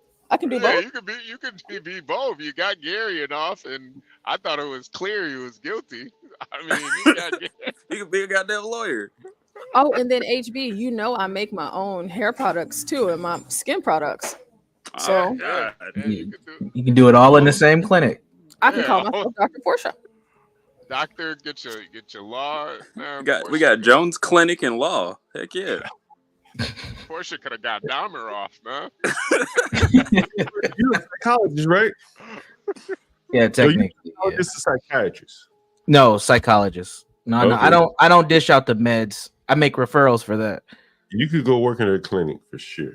Yeah, it'd be universal. Can we get a psychological analysis on this woman? Well, I just hopped on when y'all was talking about placentas, so I'm not even familiar with 100% what's going on. I do agree with what HB was saying about Black women and them entering this kind of voodoo realm and cutting their hair. But what happened? What was this lady doing? To be honest with you, Universal, we didn't even make it a minute into the video. Oh, yeah, we were too curious about what she was. Universal. About her being a doctor. The difference with Black women and these Haitians are the real deal. The Black women, they just reading tarot cards and shit. Yeah, they're aligning their chakras. These women is actually getting into the voodoo. So. Yeah, they out here sacrificing. I actually believe, and I might sound crazy, but I actually believe I believe this shit. Honestly, I believe that they do get some sort of power out of it. I mean, look at them. These niggas prayed to whatever demonic entity they prayed to, and they dropped them off in Springfield, Ohio. You think the voodoo ritual is how they keep getting over here, man? Yeah. I mean, come on, man. They living in hell. You know what's interesting about that? I pointed out Al Green, the Black Congress member there. I read an article a while back about how many of these Black Congress members represent districts that have been severely affected by migration. Yeah. And I've been looking for the article. I can't find it. If I find it, I'll talk about it. It'll be old by that point. Hell, it's old now. But here he is up here on the stage with these people representing, another culture, another country. I think the lady to the left of that we're facing screen, it looks like she's a Muslim. Looks like she's I don't know, what's that lady? Ilhan Omar, not the Ilhan Omar. Right. The lady out of Michigan, what's her name? Tlaib. Rashida Tlaib. That's kind of who she looks like. And here this Black man is that shares no cultural connections with these people. John, that's Al Green. You see, he got that slick back hair. He got that good hair. Yeah. But other than that, he has no cultural connection with any of these people. And these people would just so easily replace or displace him, because there's a million people left in Haiti that need rescue, need money. Well, here in Texas, the thing is about like people like Sheila Jackson Lee and like the Al Green types, or even that one ghetto female from St. Louis. I can't even think of her name. Crockett. Yep, Jasmine Crockett. What happens is that they put themselves in the most perfect position to be voted out with the policies that they have instilled and the policies that they support. And so that's going to be the mayor, the council, the commissioners, the Senate district, the district, we're talking federal, everything, state, local, everything that they do. And it's really funny, especially in places like Houston and Dallas, because they get elected initially, but whenever it's time for that tide to turn, they're getting unseated by people that don't look like them. And typically it's a Hispanic person or an Indian person or an Arab. Blacks Who Defy, he's in the audience. Blacks, he's in the audience. And like in his area of Texas, I promise you on everything I know to be true, it's beautiful. However, if you want to imagine India not being third world or somewhere in Saudi Arabia, Afghanistan, is so many of them out there that these people start to intertwine themselves into our political process. And you don't see it as frequent where me and blacks are in Texas, but in places like Houston, Dallas, Austin, San Antonio, these black people are pushing themselves right on out the door, pushing themselves out. There's a few towns in Michigan like that where these Middle Eastern folks is taking over. Oh, no, Dearborn has historically been like that. It's they've been there since like the 70s. They even have some streets in Arabic out in Dearborn. Wow. It's just some things I'm just not. Damn, that's insane. Yeah, but you know, when you got your own city, you don't, like in Detroit or outside of Detroit, they don't really intertwine with the politics because they got their own city, so they don't really need to. Like they control everything, so they don't really need to get into the politics. That's why you don't really see too many Asians in politics too. But like when I was down in Texas, I went to the mall, and I couldn't believe how many I couldn't believe how many Indians I saw working at the mall.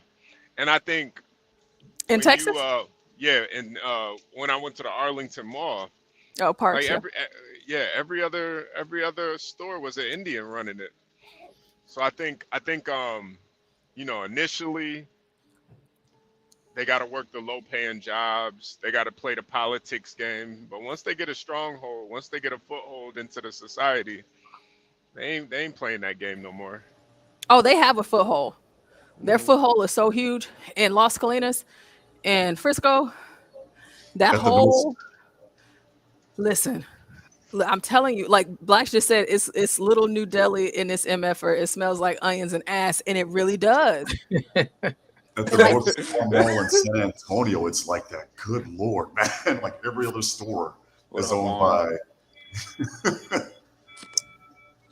Yeah, I think it's just like those southern states are a good transition for them. Saudi Arabia ain't America though. Okay.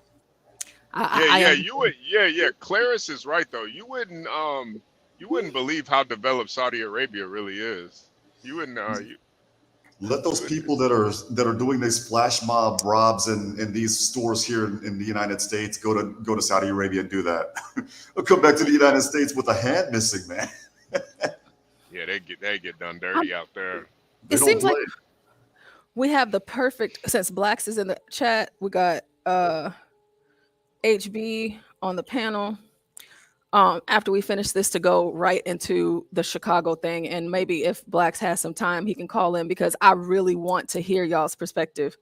But I still want to hear about what this Houston Haitian woman is saying based on all of the research we've done about her. But like y'all are kind of getting me excited, and now I'm on break for a while. So just to update Universal and Juan.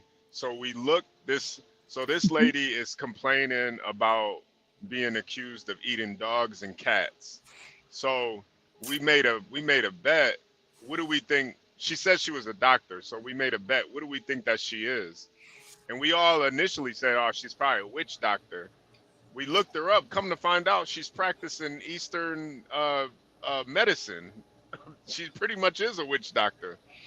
I better stay the hell away from her. Then she'll see me albino, and the next thing you know, she's wanting to ground my bones. Yeah, I was going to say, Juan, you better stay yeah. away from her, man. She Yeah. might sacrifice you. Yeah, that get you. Yeah, She'll that get turn you into You'll be medicine, a bro. one. Yeah, she'll put you in a pill. Why? She'll put you in a pill. See, I saw that before I logged in. She Like the black people call it lightning pills, skin I lightning pills. overheard the message that she had on the phone, and she said, "We're attending other souls, so please wait for the next available human." And I'm like, "What the hell?" Wait a minute. She's got fruit infused IV drip. Yeah, What she does. What are we at Tumblr? What is this? She's Portia, the thing that stealing did it fruit for cups me from was Costco. She puts it in IV. the thing that did it for me, HB, Portia, and John, was the placenta pills. Like, wait a minute, whoa, like, slow down. Well, the placenta thing, I'm okay with, because I know a lot about that, and I know that that's something that they offer. And I know, different women, they do different things, whatever. But what got me the most, and Blacks, who defy in the chat, she puts fruit in her IV drips. Yeah. Fruit, real fruit. Now, Portia, you're the only person up here with the uterus. Why do women eat the placenta? Health. Apparently, it has a lot of health benefits. It's good for the baby, your breast milk, and recovery after birth. I feel like it's to me, it's more ritualistic. But there said to be a lot of benefits from eating your placenta, and a lot of women do it actually. So it's not like it's uncommon. A lot of women actually do this, and for the women that can't stomach it, they take the capsules. Yep. I don't have a placenta or uterus, but my ex-wife did it for our first 2 children, and it worked.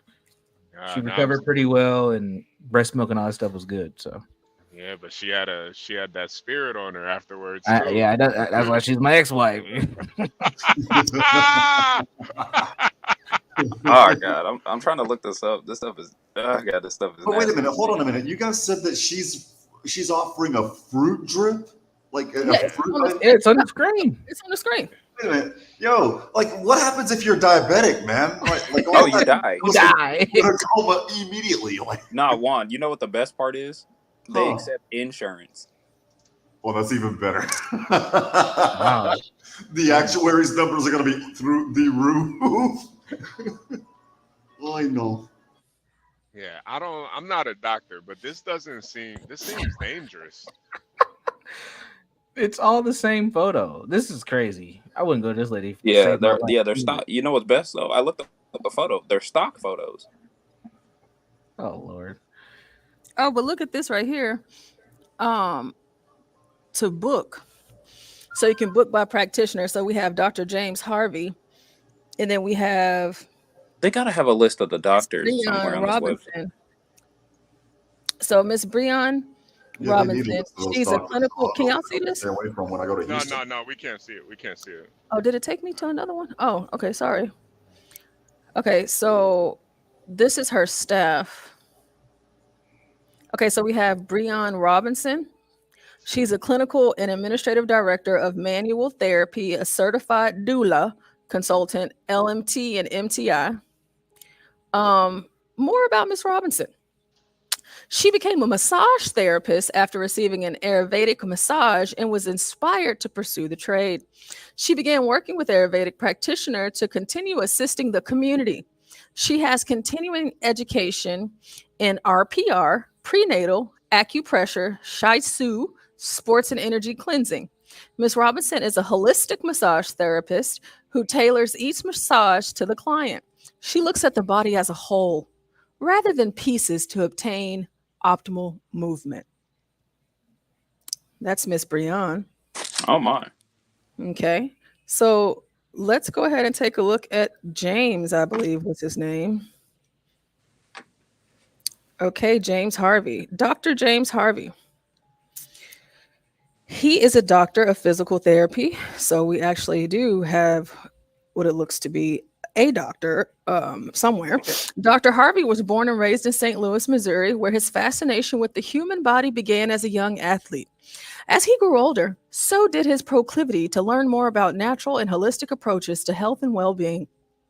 Through his efforts to improve his own health and that of his family, he discovered the remarkable resilience of the human mind, body, and soul, as we heard on the voicemail. This led Dr. Harvey to pursue a doctorate in physical therapy from Miss. Oh, and his pronouns, just in case you were wondering, are he, him, and his. He looked like Fetty Wap. And lastly, our lovely practitioner, Dr. Hold on. Does she not have one? Dr. Thalia Micah. She, her, and hers are her pronouns. LAC, LMT, MTI. She's a doctor of acupuncture and Chinese medicine, traditional medicine herbalist, certified integrative myotherapist, certified consulting hypnotist, internationally certified life coaching CEO, and founder of the Institute of Integrative Health Specialists and Holistic Wellness Center, LLC. I'm always suspicious of people who have so many certificates. Like, that's a lot. Yeah, where the heck she? You can't make her mind up. Get all them, man. Was she buy them off eBay or something? And here you go right here. I'll do a recap of this for those of you just now getting into the building, and then we'll go back to the video. This is Dr. Thalia Micah, and she came out and had a whole entire press conference about the whole cats and dogs stuff because she's Haitian, okay? Now, she says, embrace the profound journey of self-discovery, where self-love, self-care, and self-awareness intertwine, crafting the masterpiece of a fulfilled and balanced life. She also says, being a healer means that I am intuitively a conduit and guide. I harness my tools, skills, ancestral gifts, traditional African teaching and heritage to empower others on their mental, emotional, physical, energetic, and spiritual journey, primarily aiming to reconnect them with their higher selves. Okay, so hopefully that's a good recap for those of you that just got in the building, and we're going to watch this video of this woman and what she has to say. Now that we know who she is, we might judge her a little more harshly on her words, but let's go. It's muted. Muted. Portia, it's muted. Y'all can't hear it? No. Nah. Okay. Nah. Let me. She used her African power through China. It's interesting. Okay, here we go. No, Gary, that's like the smoke screen. My name is Dr. Thalia Micah. I am. Can y'all hear it now? Yeah. Okay. Here with a CPA, which is Houston Caribbean Professionals Association, and also HHU, Houston Haitian United as well. So I'm going to read this question first. The question is, when people look at Haitian people, what do they see? She perplexly asked. So thank you, Congressman, for having us here. This question was for my 9-year-old after she heard what's going on. Well, really, that was yesterday after we had a meeting. I went home and asked her again what's going on. So I am from a traumatic womb. I'll explain what that means. My grandmother was born in during the occupation of the United States of Haiti. My mom was born during Duvalier. I'm sorry. Did y'all hear that the first time we played this? She said she's from a traumatic womb. I did. I just didn't say anything because I was like, maybe she'll explain it. It's crazy we bring these kind of traumatic people over here. Very damaged people, you know. The hell is a traumatic womb? I don't know. Maybe her mom got punched in the gut or something. It's called intergenerational trauma. Yeah, that's what she's saying. That bullshit. That's what she's saying. Well, you notice the first traumatic womb in her family was the United States' fault. Is that universal? Yep, that's what she's saying. The United States keep hitting that womb. Yeah, white supremacy is beating that womb up. Okay, sorry. That kind of threw me off, but we can keep going. Go ahead, HB. Just imagine some random white guy come out of nowhere just start punching a pregnant lady. She came from a traumatic womb, and now she sells it in a capsule. Play portion. You never gonna get through this video. I'm gonna try. Father, and I was born during the sun. So I am literally from a direct line of traumatic wounds, and so is my children. So I have two kids. When all this came out, I had to explain to them why are they so hated, and for me, how it affected me personally, mentally. For a whole week, I actually didn't go to work for a couple of days out of the week. I stayed home because it was so traumatic. It wasn't traumatic just to me; it was traumatic to my children. I had to explain why. So when I talk about a traumatic room, traumas keep happening. When I moved here, that's when I learned that I was Black.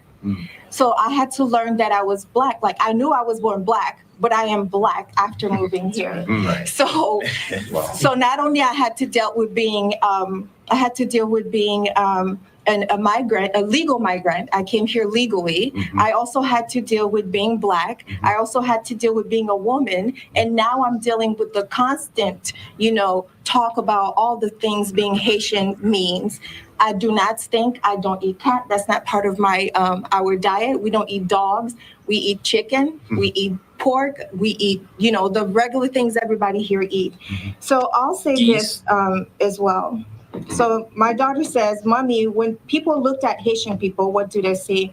Because I didn't know how to answer her, I asked her the question, how do you see yourself? She says, I see myself as someone beautiful and deserve to be respected. That is from a 9-year-old.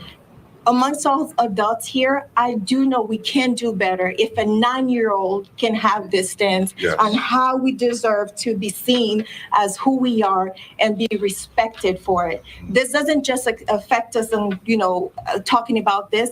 You are causing constant traumatic trauma. You're causing trauma constantly to a group of people just because. So I say this. I want to stand in unity to dignify our collective community, as it says in the Haitian flag, "L'union fait la force." Unity is strength. So, Congressman Green has talked a lot about unity. This is not just about. It was the Asian community a while back during COVID. It is the Haitian community. It's going to be the Muslim community. It's going to be the Latino community. It's going to be some other community. If we don't take a stance about it right now, this is affecting our children. So if the adults need to step down and let the children speak on this issue, let's do it, because the children understand how it's been affecting them. What I am proud about to hear is with some people that were at the meeting yesterday, when I talked to them, they went home and talked to their children. And I did the same thing as well. And I constantly talk to my kids that you are beautiful, you're worth it, you are dignified, you're respected, you are loved, and all these things. So I speak on this from a different standpoint because of how I know it's affecting me mentally, my family mentally, and what gets me. What gets me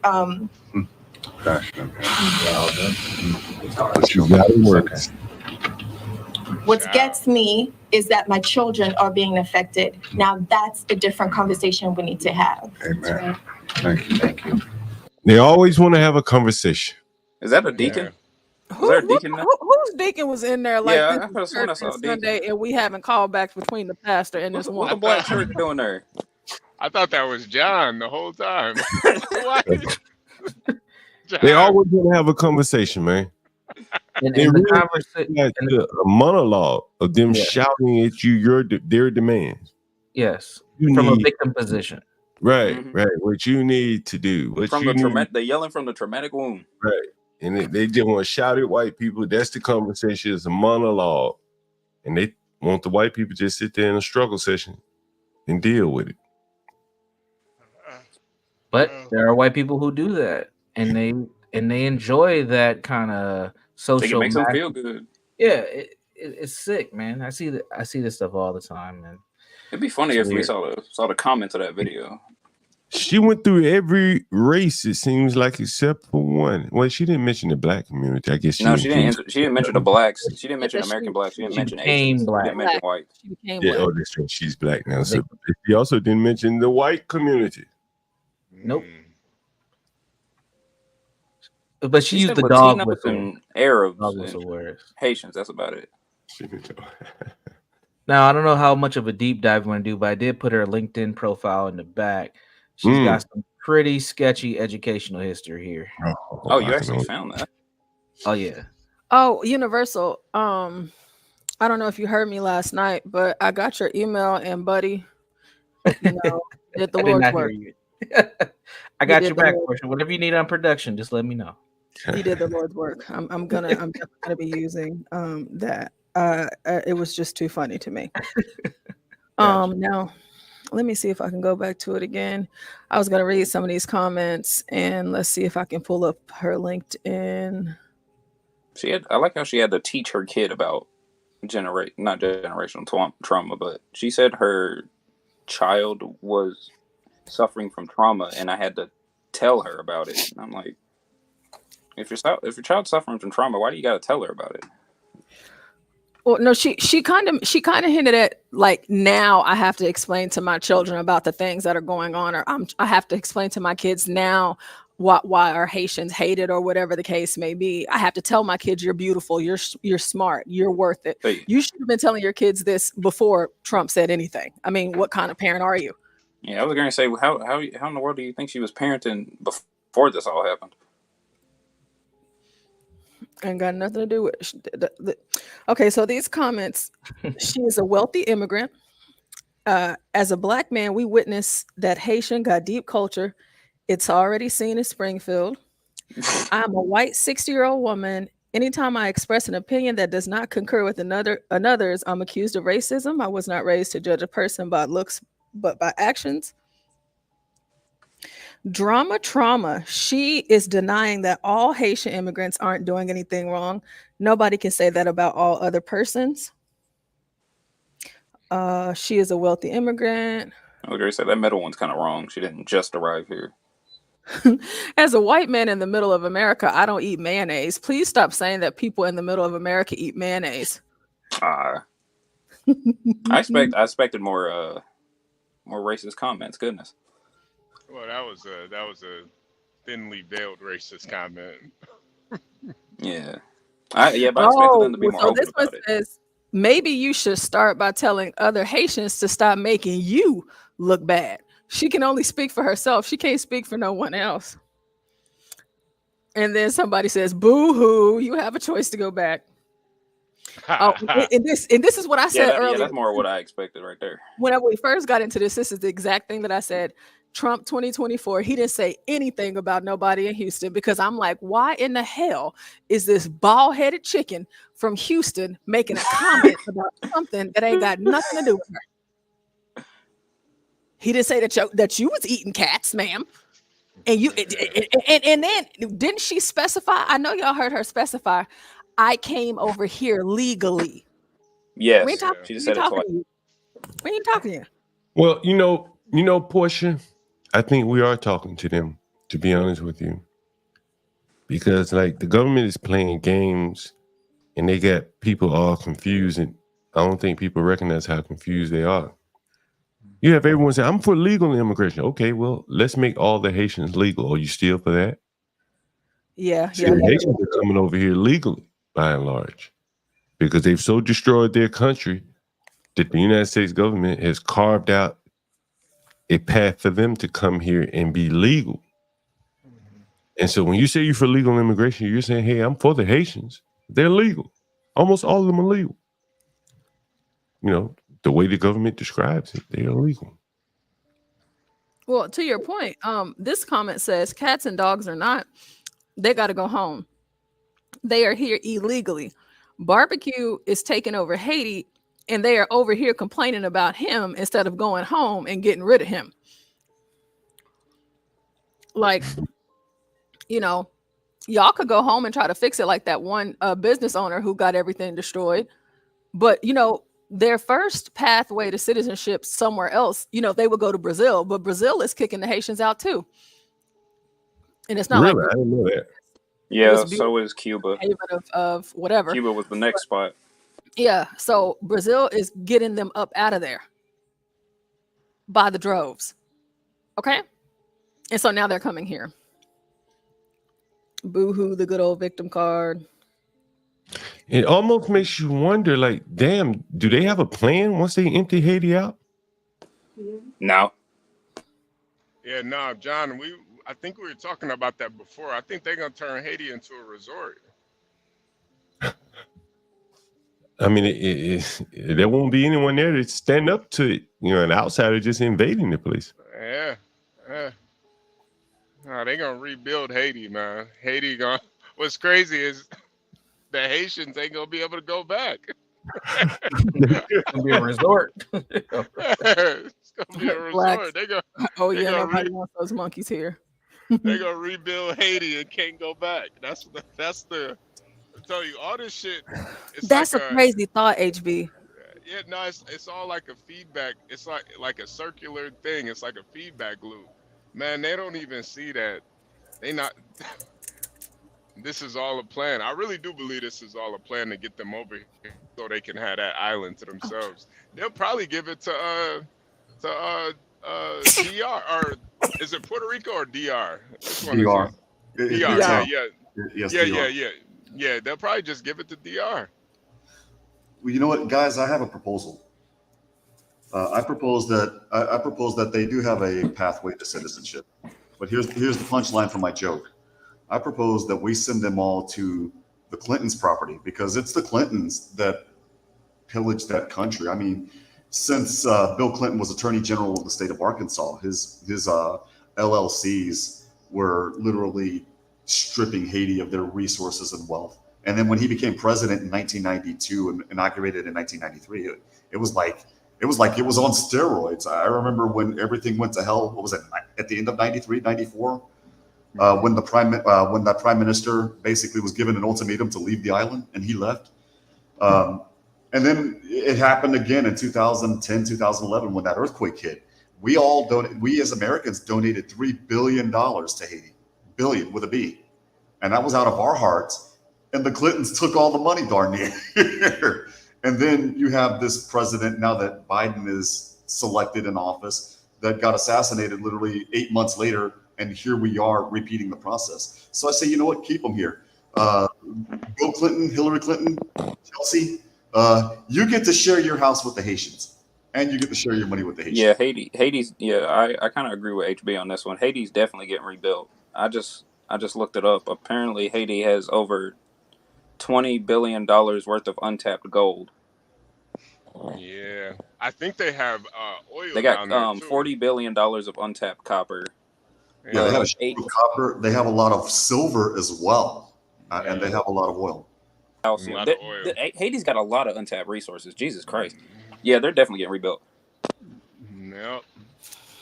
Well, her LinkedIn says that the American College of Acupuncture and Oriental Medicine, doctor's degree, and this is what Universal shared, doctor's degree acupuncture. So from 2019 to 2022. Oh, so she's pretty new in the game. So this is traditional Chinese medicine, dermatology, acupuncture specialist. She went to the American College of Acupuncture and Oriental Medicine.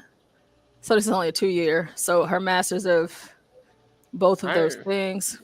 I never heard of that university. Is that like a .com university? Wait a minute. What's the name of this college? American College of Acupuncture and Oriental Medicine. I googled it. It exists. Let me see about this, man. But this can't be real. But look at the years. You rarely see someone get a master's degree and a PhD at the same time in a 2-year span. In a 2-year span, yeah. 2.5 years. Yeah, that's suspicious as hell. Okay, so what was this again? American College of. Scroll back up real quick. The American College of Acupuncture and Oriental Medicine. I think I saw Romeo doing a commercial for this school, man. I don't. Little Romeo. It's in Houston, of all places. Yeah. We have Florida College of Integrative Medicine. So this was 2013 to 2014. Indian River State College. 2012 to 2012, her associates. The National Guild of Hypnotists, 2017 to 2017. Express Coaching, the Life Coach Certification Group, 2016 to to 2016. So this is international wellness and spiritual coach, success conversion coaching. Wait a minute, what the hell? This is as seen on. Okay, this is a bullshit college. I'm already looking at this already as seen on NBC, CBS.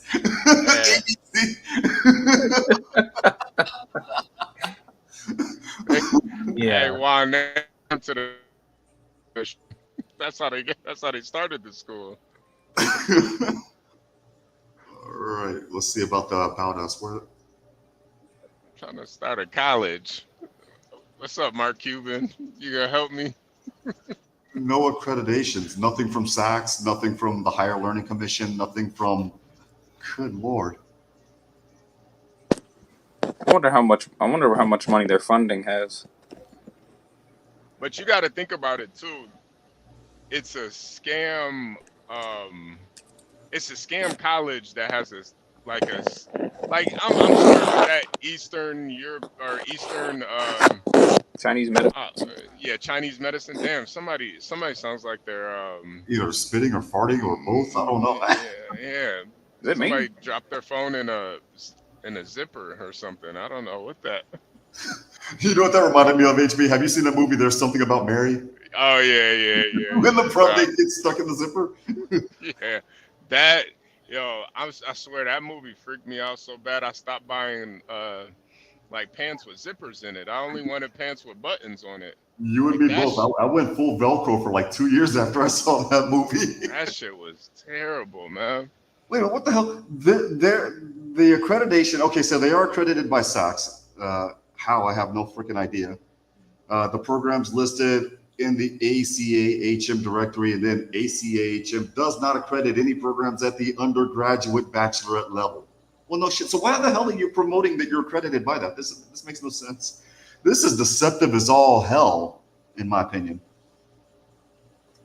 That's the thing with witchcraft. It's all deceptive. The power of suggestion, right?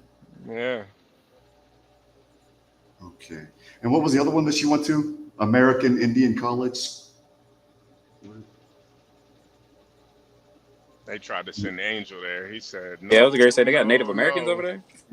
No. Angel fell out after the first class. Oh, no, he got kicked out after bumming somebody for $20 on Cash App. Ah, damn. Okay. Damn. Indian River State College. Give me a second. Yeah. This college sounds familiar as well. Angel got me for 20. God damn it. Well, whoever donated to me last night, thank you guys very much. By the way, I wasn't e-begging last night. Okay, Indian River.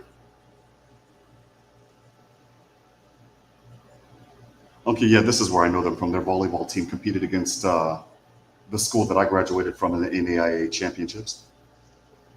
At least they got a sports team. That's good. That's a good sign. Yeah, Fort Pierce, Florida. Where's the about? Okay, yeah, they're also accredited by SACS. Let's see. About 1 second.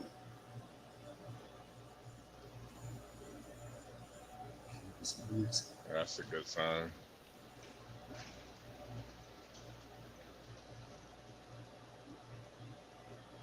I mean, she got what she needed to get to do the fruit drips and the IV drips.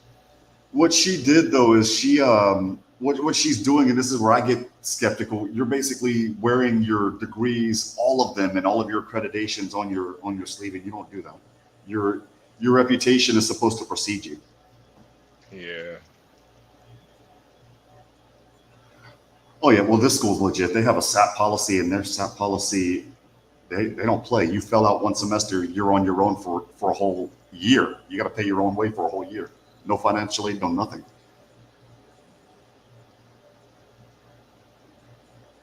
Oh, I'm sorry, Portia. I didn't mean to interrupt you if you fell silent. Go ahead. I'm sorry. I think she wanted to play this next video. Hey, before. Oh, I'm sorry. Go ahead. No, I'm just trying to update the timestamps in the description boxes. in the description box. Yeah, I was just listening.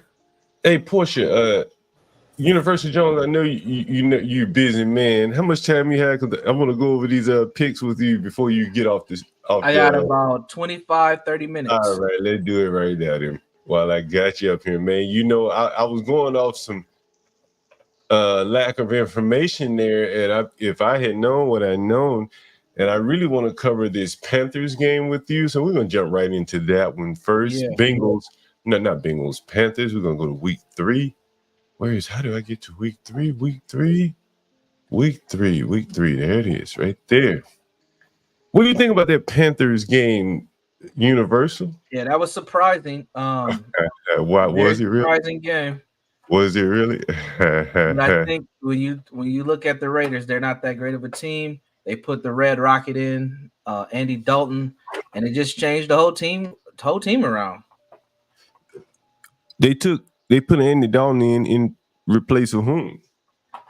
What's his name? Young. The rookie, was he? Yeah, he's a second year. It was the first round pick or first pick last year. He was the first pick in the draft. Was he a Heisman Trophy winner too? Did he win the Heisman?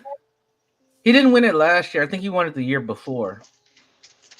A Heisman Trophy winner, first pick in the draft. He replaced by Journeyman.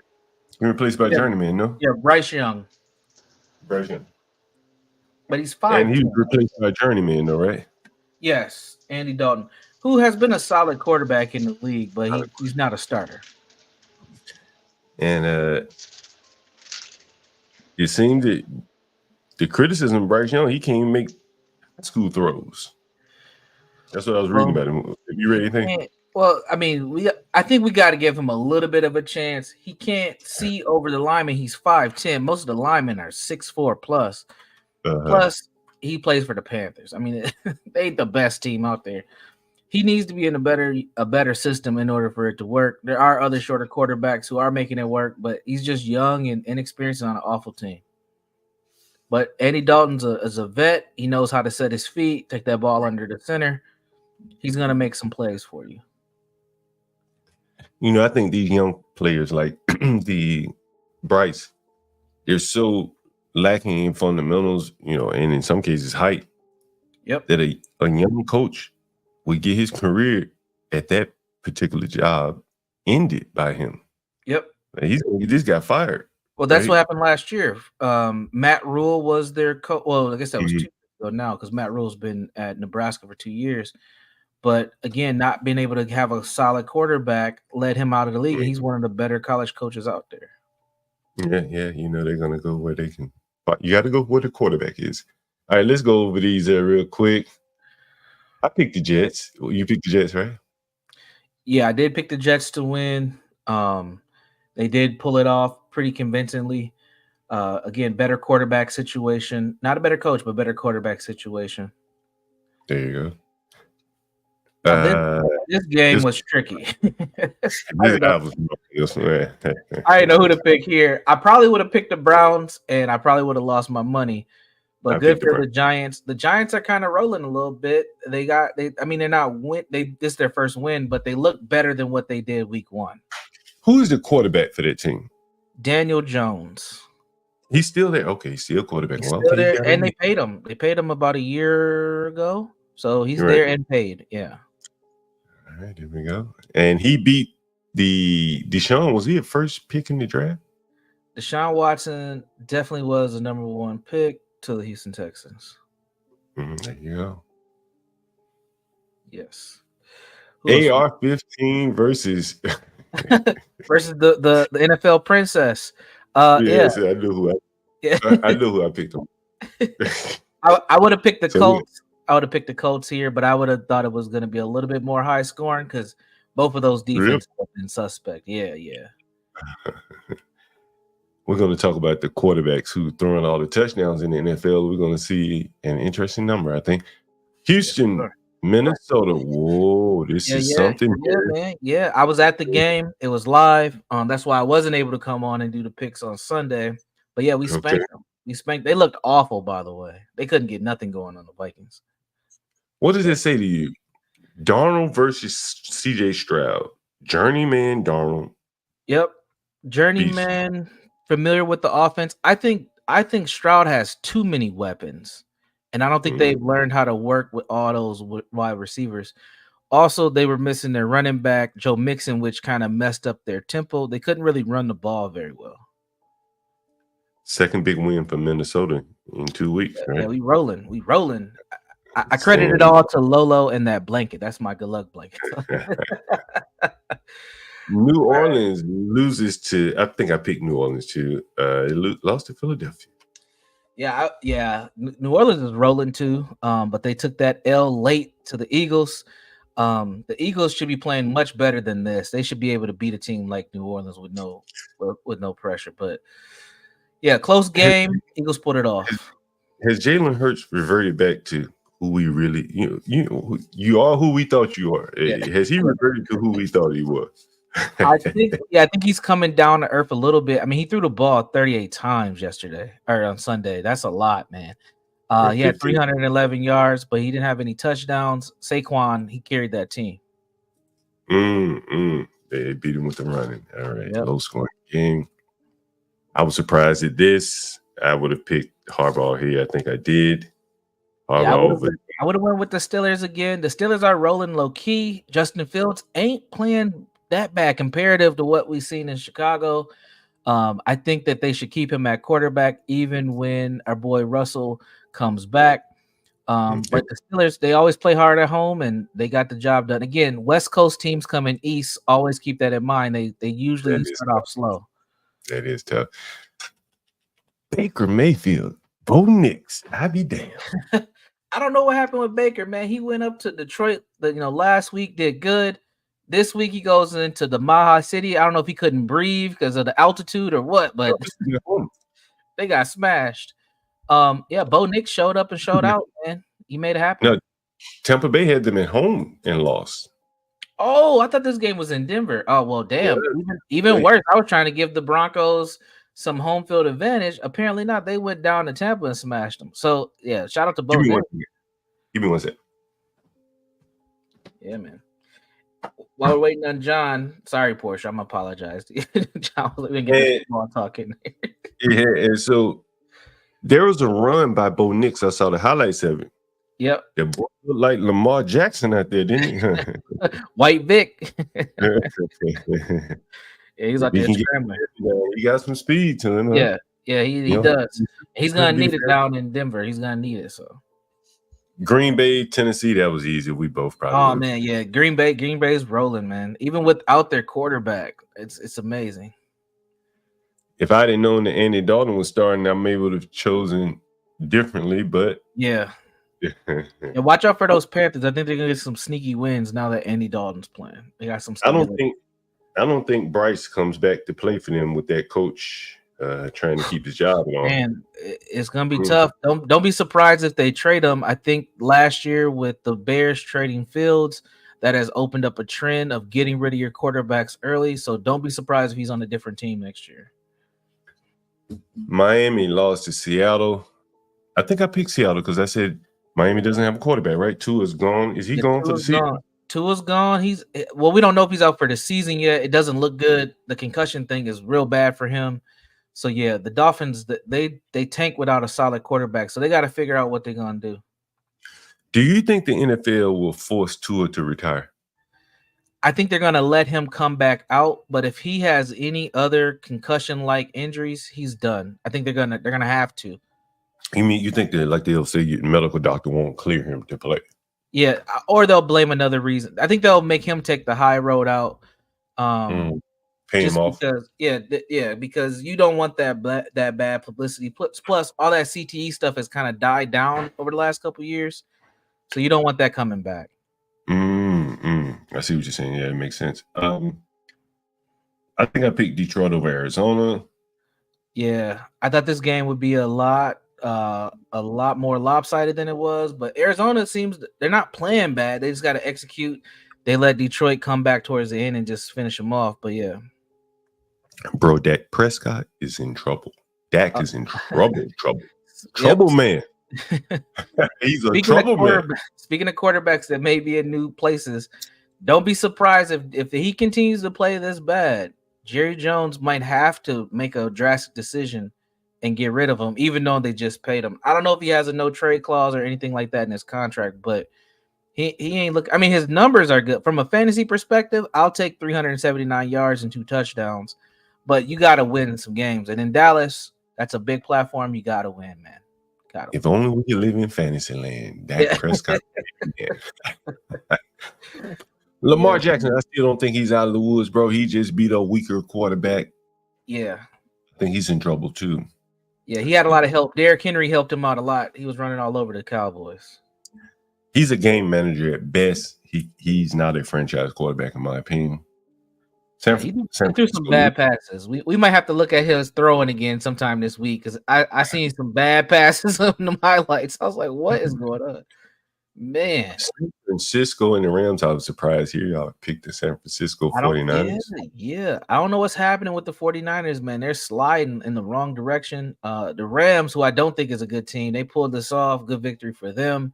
Again, carried by their running game. I think this is the year of returning to running the ball and running backs running the ball because we're seeing a lot of running backs have good games, really good games. KC and Atlanta, not surprising, but Atlanta playing them closer. Yeah, Kirk Cousins in the game, man. He's still playing, right? He's still playing. Yep, okay, he's going to keep in the game. Yep, he was definitely game management. He was 20 for 29, 230 yards, 1 touchdown. So he managed it just enough, but not enough to get the dub. KC rolls on. Shout out to Tough Guy. I think I picked Buffalo here. I can't remember. I picked Giants.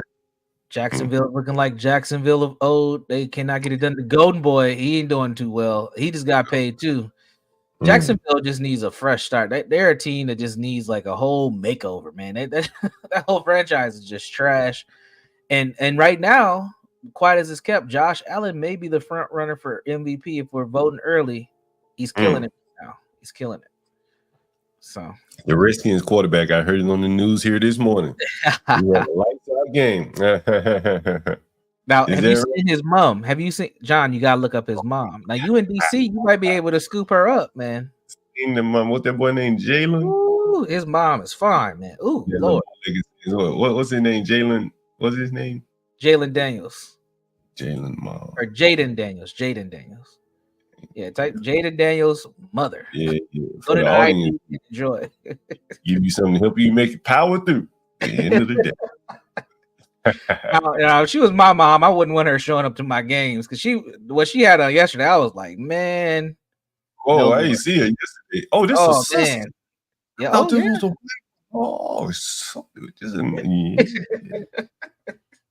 I thought what?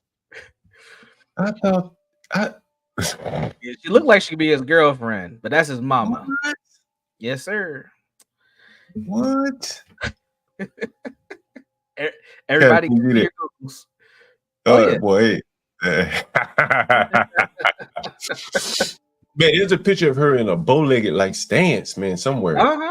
Yeah, that thing rotisserie. Yeah. What? Look at his mama. Look at the boy and his mama. Look, I mean, they look like twins. Like they could be perfect. Look at that. Look at that.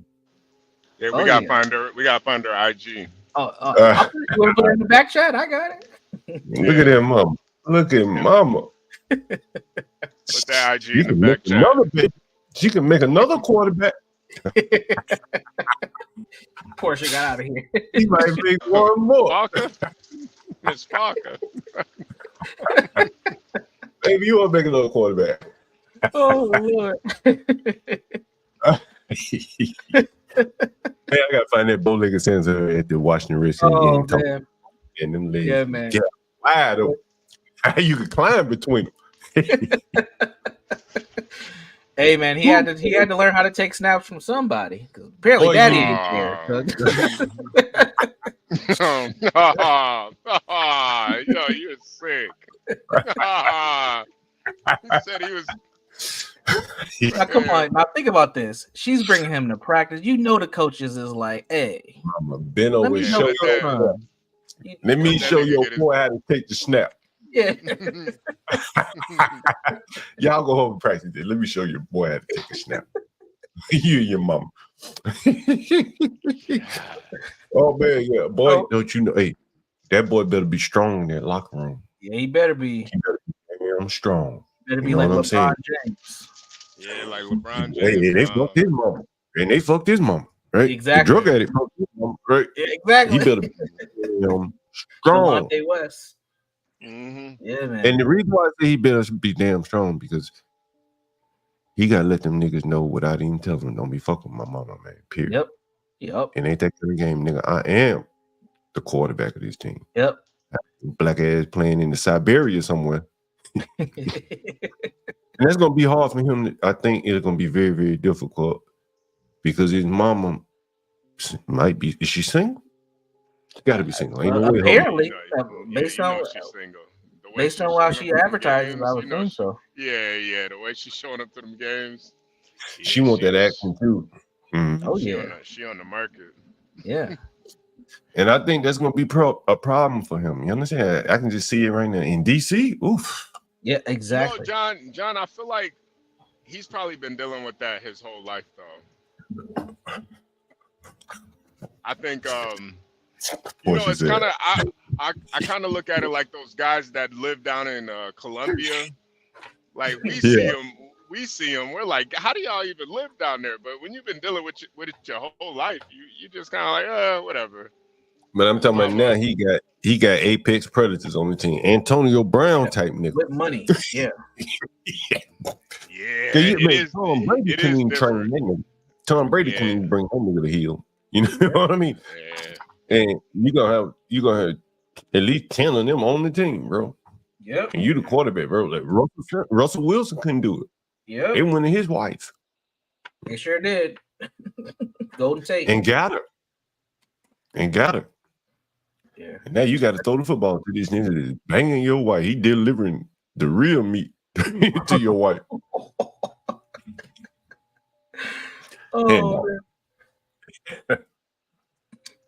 But one thing I will say about the actual football in Jalen Daniels, he can't be your leading rusher. And he was yesterday.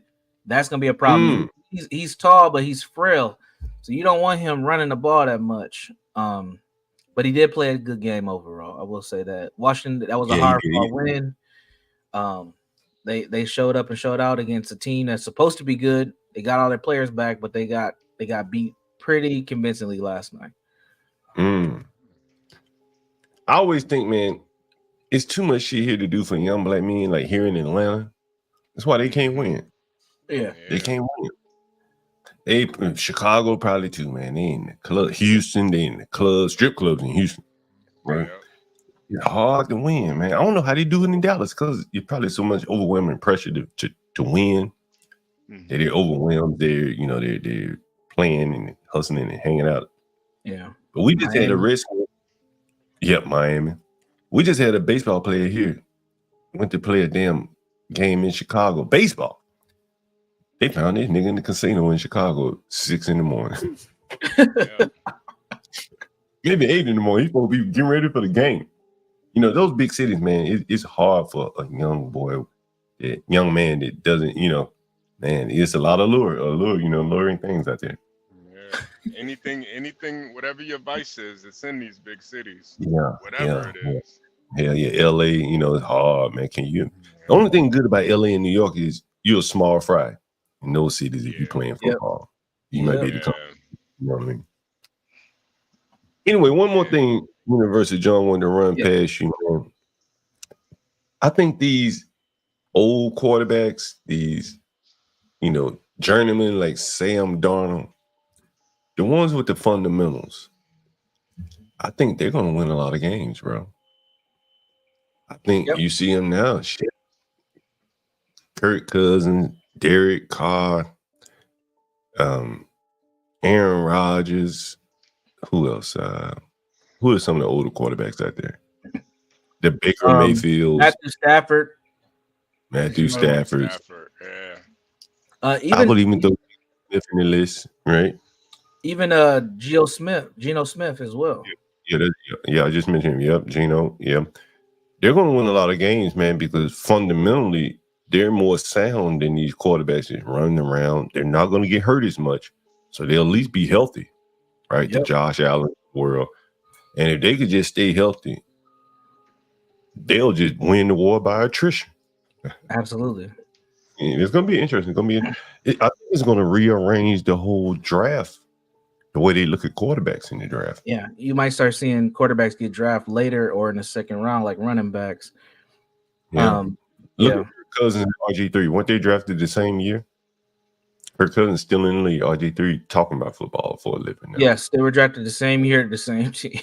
Same year, same team. Yep.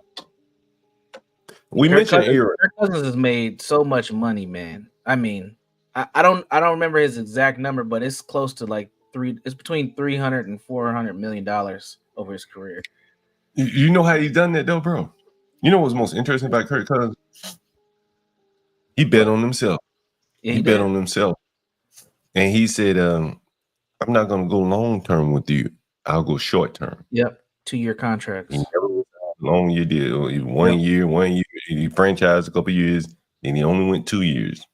Yep. And if you really think about it, the NFL finally gave out a guaranteed contract. They did to Deshaun Watson. Deshaun Watson.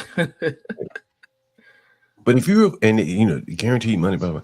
If you are a good quarterback, you really don't need a long-term contract.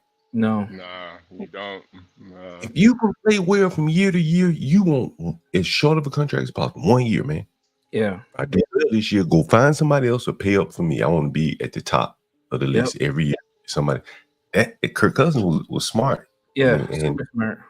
Yeah, and I don't think the other players they wanted the vanity, the biggest contract.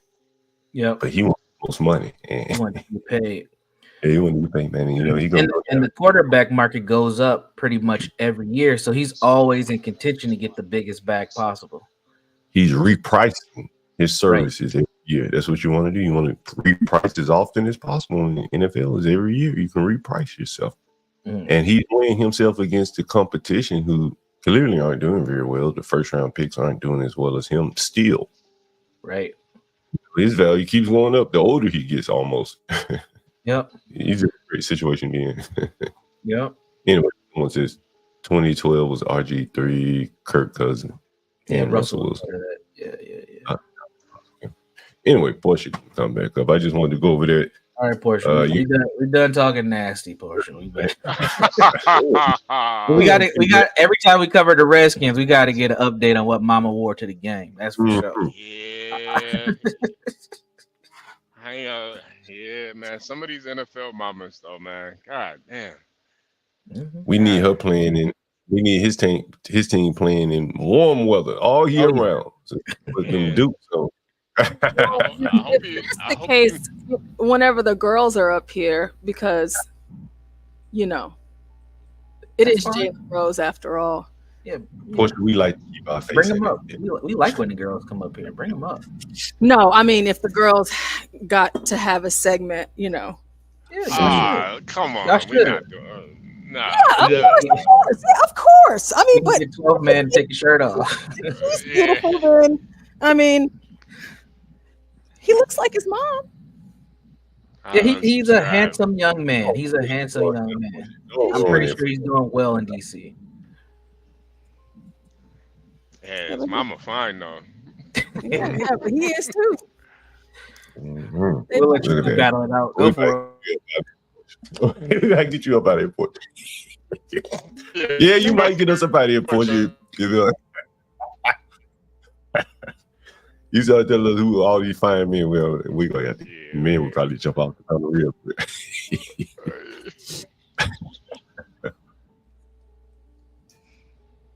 Yeah, go ahead, Portia. You got the. Go ahead.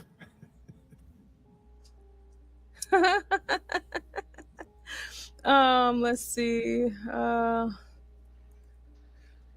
What was I trying to get into? Let's see, what is this timestamp? 2:29. Portia's getting together. I'm gonna hop off. I'll be back probably later on this evening. Y'all take care. Hey, Universal, before you go, man, we gotta do one of those QB shows, like a review. I get the film, or you get the film, whichever one you want to cover. We go over it. Sounds good. You want to do it in the daytime or in the evening? We can just do it pre-recorded and then just release it if you want. Yeah, send me an email then. We can coordinate a time. All right, I do that. Hey, the next thing, man, you been following that Young Dolph trial, man? I just got some information about it last night, but what I heard was the dude was supposed to get paid $40K and only got about 800. So expect some snitching to happen because he wanted his money. Oh, he already the snitch. You know, he damn. snitched on the phone, yeah. Mm-hmm. No, I'll catch up with it though. Yeah, it's pretty interesting. It's much better than the YSL case. It's faster moving, you know. And we can cover that too. We can get some clips and talk about that too. I'll be we do that. All right, sounds good. All right. Perfect. All right, y'all. Peace. So that's why I've been seeing the clips of Young Dolph pulling up to Makeda's online everywhere. They going up. They doing the trial finally. Man, you know what's so crazy about this shit, HB? Both of them niggas got shot, and he had to drop on both of them niggas. I mean, they had them niggas with their backs turned, and both of them getting shot. I mean, they like the clumsiness of it. Hell, he was only deserved of $800. You couldn't pull that off without getting yourself shot. Yeah. You know what I mean? They probably were scared of Dolph, man. Nah, you know what? The one boy had never even shot the gun before. Oh yeah. I never even shot it. And so he couldn't hold the gun very well. You know, probably the first time shooting an AK, it's gonna buck you a little bit. And it bucked him a little bit, you know. He should have hit and killed him. He should have knocked him down one shot, you know. And the brother too, he should have put both of them down, you know. And it's two of y'all should have. No one should have gotten out of the store alive, you know. And the fact that the man got out of the store, got out of the shot, and then went in the car, got his rifle, and really got to shooting at him. Yeah. I think that's when he hit him with the rifle. Yeah. You know what's crazy too? All of Young Dolph's cars were bulletproof. All of them. Really? Yep. All of his cars, all of them was bulletproof. He actually made a song called 100 Shots or 100 Rounds. I don't know if it's 100 rounds or 100 shots. Somebody in the chat probably know. But he after they ran down on him before, they shot his truck up 100 times and not one bullet went through it. But he was known that every single one of his cars were bulletproof, like fully bulletproof. You know, he there was I guess his bodyguard testified yesterday that they had shot at him several times, you know. And then it's gonna, I think it's gonna be an interesting aspect of the lower tier music business because it operates just like the higher tier music business. And that they find these young, poor, impressionable kids, young men, they poor, they don't have any avenues. They know their life not going anywhere, but they out on the corner rapping in somebody's basement rapping. And someone comes along and basically uses them. They may be hustling and selling dope. And that's what it was in this case. A young boy hustling, selling dope. And some guy comes along and say, yo, I know Big Joke or whatever. Dolph is the guy who put the hit on Dolph. And, you know, he's showing him around, kind of like Puffy did. Show the guy a good time, took him down to Atlanta and then said, yo, I need you to kill somebody for me. If you do that, I'm going to get this record deal for you. Man, you listen to the guy talking about saying, I mean, he's southern accent. You know, this is what Memphis. You can hardly understand. If you ain't from down there, you don't even know what the hell he's saying at the time. And the guy is basically saying that he was like forced to do it, kind of like Puffy forced the women to have sex. And so I think it's exposing the, you know, like the kind of that middleman exploitive music, you know, the aspect of music in the urban communities, where there are these people that don't make music, don't do anything. Maybe got some dope money. They got buy a little studio and promise you a record deal if you go off and do anything. That trial. Yeah, it's gonna be interesting. I do expect a lot of snitching, a lot of telling, a lot of finger pointing. Cause yeah, I mean, shot the nigga in front of a cookie shop. It's not. It ain't really much you could do with that. But yeah, it's gonna be interesting. But yeah, Dolph definitely got caught slipping, man. I was never really a too big of a Young Dolph fan, but he did make some decent music. He just got caught slipping, man. Should have stayed in that bulletproof. Should have stayed in that bulletproof car. You know, what's the point in buying a bulletproof Corvette if you're not gonna go through the drive-through? You know, couldn't imagine. Couldn't imagine. Now all his cars on getting sold. It's unfortunate. But make sure you guys hit the like button. Subscribe if you're new here. We're just waiting. Let me see. He had the option to say no. He chose otherwise. Not like he said, "I'll kill him," or "I'm gonna kill you." Then he has no option. Yeah, that's true too. That's true too.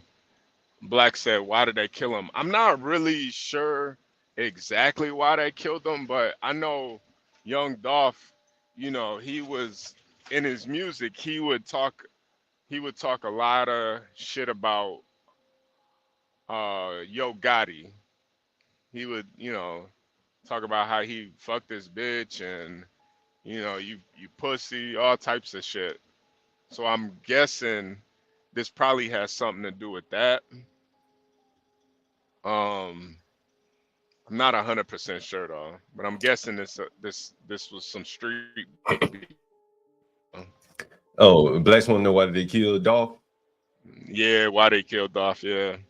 Oh, so Young Gotti, this is testified yesterday. The security guard, a friend of Young Dolph, testified that Young Gotti, it's all these Youngs, wanted Dolph to sign him. It's Yo Gotti. Yo Gotti. Yo, so damn, yo. I actually saw Yo Gotti perform live, man, before he was big in New York, man. Like somewhere in Manhattan. I took my little cousin there. But anyway, Yeah, Yo Gotti's been around. He's been around for like 15, 20 years, damn near. Yo Gotti. Yeah, and it was an old dude with him. That might have been Jook. You know, Jook is dead now, by the way. So Yo wanted Dolph to sign with his label. But Dolph apparently wanted to be independent and rapped about it. Like, yo, I'm independent. I ain't signing with anybody, blah, blah, blah, blah, blah. And so that's why Big Jook, who is Dolph's brother, put the contract on Big Jook, who is Gotti's brother, put the contract on Dolph. That's why right there. Yeah. And the two guys who killed him would promise a contract with Jook and Gotti if they did it. That's the allegation. Yeah. So basically it was about, I want to be your record producer. You better sign with me. If you don't, I kill you. Yeah. It's more or less how it went out. And the same thing goes with the YSL case. You know, that they wanted to do music with, say, Rich Homie Quan, but Rich Homie Quan was with Birdman and vice versa. And Birdman wouldn't let them do music, so they shot up Birdman's bus in Atlanta or Lil Wayne's bus in it, all kind of shit like that. You know, it's the middleman trying to corner the rappers and present them to Puffy or whoever and say, "Hey, give me some money. I brought you some rappers." That's more or less how it seems to be working out. Yeah, it's most of this shit is over petty stuff for the most part. Yeah, we'll take a look at it later. Yeah, we might have to watch some of these court proceedings. We'll watch the guy that snitched first. I think his name is I can't remember his name. But this guy's like 36 years old, 30 something, I want to say. And he agreed to do it for 40,000. Just imagine, man, he wouldn't kill somebody for 40 grand, bro. Man, he can go work at he can go work at Walmart to make more than that. he got 800, bro. 800 I had to give. A $500 Oh, $300 payment. hey, you going to hell for $800, man? I That shit need, ain't bro, I worth need it, more man. money up front. Right. I'm gonna need that shit up front, man. If it's just gonna be 40,000, I need that up front, bro. Man, I don't know if I can. I couldn't knock somebody off for 40 grand, man. Yeah, man. If I do, I need my money up front. Because if I get 800, I got another person to kill. Then I got one more Yeah, person. that's it. 40K to knock somebody off, man. It's just not, man. Then You you need gotta at do least a 100. Give me 100, man. It's not like it's a nobody. I can see if you want me to knock off a nobody. It's Young Dolph. Everybody know Young Dolph. Yeah, they got it. Oh, They got the forces for him. Man, you know, his car was painted like camouflage. if he had just had a regular car, they might not have noticed him. Seriously. Yeah, no, that's why all of his cars were bulletproof, because everybody knew his cars. That's why like with Julio Fulio, they shot him in the car. They had to wait for Dolph to get out of the car. Because it wasn't, it wouldn't have, he would have just, he just would have burnt out on him. Damn, that's crazy. Yeah, nah, he knew them killers was on him. He knew that. He should have ordered those cookies by Uber Eats. Nah, seriously. But I mean, he moved around like he moved around like the president, but he just got a little too comfortable. Too comfortable. Just too comfortable, man. That's the downfall for a lot of niggas, man. They get too comfortable. Never get too comfortable. Portia, what you got up for us next? Is Portia still here? Oh, there he is. Yeah, there we go. America has allowed gangs to enter our country.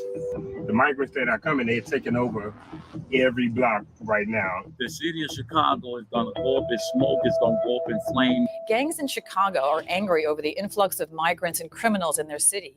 They say money that should be going to the African American community on the South Side is instead going to what they call non-citizens, and warn that turf wars between Chicago's gangs and groups like Venezuela's Tren de Aragua could see Chicago, quote, go up in flames. Photographer Matt McDermott and I traveled to Chicago's South Side to see what was happening for ourselves after we heard about a police report last month that the Tren de Aragua gang had taken over an office building there. We spoke to a number of young, hardcore gang members, as well as gang elders who have retired from the life, and just regular citizens who are very much part of the community. And they're all furious at the estimated $500 million that's reportedly been funneled toward new migrants in Chicago since 2022. And they aren't happy either about what they say are Venezuelan criminal gangs that are leaving the shelters and spilling out into the South Side into abandoned buildings. I spoke to Tyrone Muhammad of Ex-Cons for Trump, who runs a street patrol and violence prevention program. He's gone straight since his days as an enforcer for the Gangster Disciples. And he said the situation is very tense on the South Side as turf battles between the local gangs and Venezuelan migrants heat up. It is impossible to release gang members and criminals into our country through the borders and broken walls, and then infiltrate them in our community that's already impoverished, that's already broken, that's already disinvested. And when the black gangs, the leadership in the black gangs in Chicago get fed up with the illegalities and the criminal activity of these migrants or non-citizens, the city of Chicago is going to go up in smoke, it's going to go up in flame, and there's going to be nothing that the National Guard or our government can do about it when the bloodshed hit the streets. Pause it, blacks against migrants. Pause it real quick. See, and this is like with these ex-gang members, John. See, these niggas back in the 90s, yeah, they would have stood up. I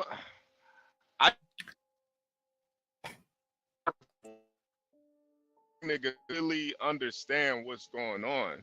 Yeah, it's gonna be some back and forth, but like, see, these old gangsters, they understood Like, if you can't hold the block, you don't have any power. These young niggas, they don't really get that. So it's gonna be some fighting. But at this point, there's the only way Chicago gangs are gonna be able to really fight this off is if they were to unite. And they can't even unite within their own gangs at this point. Like billionaire Black Vapor, that nigga can't even come back to Chicago. His own gang will kill him. You know, I think that, as I said earlier, I think that the Venezuelans got the underground, and that'll provide them the money and the resources, Yep. you know, to really root out, you know, anyone that tries to give them any resistance. You know, Yeah, I'm sure and there's a then drug connection. too, because I didn't know that. Because when I heard that these guys were taking over, you know, places where Black people are living and stuff, I didn't believe that. But they're saying they're taking over abandoned buildings, and see, now that can actually work, because they don't need, you know, they don't need the shit that we need. We need running water. You know what I mean? We need some, man. They don't need none of that. All they I need is a guarantee you, roof. some of them know how to tap some electric off Yeah. a street light. Yep. So they probably got abandoned building, just they got surveillance, all types of shit. And I mean, I'm you know, as close as some of these Latin gangs are with the blacks, man, these Venezuelans, they can speak Spanish. Mm-hmm. So the drug money is gonna be there. They're gonna be able to fight this war. Plus they got the government too. You're in their bidding. It's very interesting, man. We're in Chicago, of all places. Yeah, me and Portia were talking about this. Like, if the illegal migrants, the gang element, if there is gonna be some combat between the natural born citizens, it's gonna be in Chicago. That's the only place I can see in America where there's gonna be some pushback. And with that pushback over turf and everything, you're gonna have killings. It's just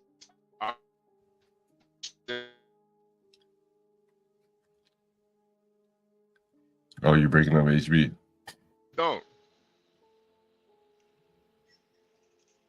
don't think they can let bygones be bygones. Now this is gonna be interesting. Go ahead, Pusha. You can play some more. Thank you. Zach Massey did time in state prison with Tyrone Muhammad, although he's only 27. He's a leader on the streets and said he's disgusted by the money going to Venezuelan migrants at the expense, he says, of the African-American community. I finally actually talked to him on the translator app, and he told me all the things that he got going on, how they help him get a car, apartment, clothes, link. So it's just like, I just be looking at it like they ain't got no social security number. Where they come from? He probably not even here legally. They get right here. They get quick housing, quick funding, food. They get cars with no license. They can't even read English and stuff like that. So they get all these perks when they get here, and we still here starving. So what we gonna do about it? Are y'all gonna listen to our cries? Shut up. Corey Rogers was a Blackstone gang member for years. He drove us around the South Side and showed us areas where he said Tren de Aragua and other criminal gangs are setting up shop and what he called showing the flag, which means brandishing their weapons in front of like a housing project. The migrants that are coming, they're taking over every block right now in this area. Right now, you don't see them because they come out at night. They said they took this courtway over probably about last week. He said it was 100 Venezuelans standing out in the front right here. Terry, is it an abandoned building? How do they just take it over? They just, when you take over something, you just stand outside, and that's called showing the flag. What kind of guns? Semi-automatics, anything you name, you're gonna see it on the street. These boys got so many big guns that if they're 150 pounds, the gun is bigger than them. I swear. But they know how to handle it, right? They know it. Tell me about the fact that they're criminals, right? This is a criminal element. These aren't just a bunch of Venezuelans that walked over the border and used to be gardeners back home, right? Right. And they come from the gangland. They come from rougher gangs than us. One gang member who only gave his name as David on a particularly dangerous drug dealing corner. He know. He know. He said, man, these people come from rougher gangs than us, man. Like, shit. They know how to shoot the guns. Yeah. That fear again, he know, man. Like, he know. He can't hold these people down.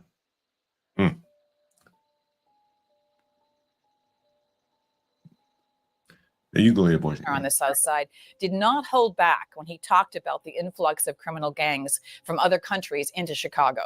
The real issue is that America has allowed gangs to enter our country. Gangs that they would consider terrorist groups that are formed here. We are terrorist groups. If we're in a gang, they let terrorists in our country.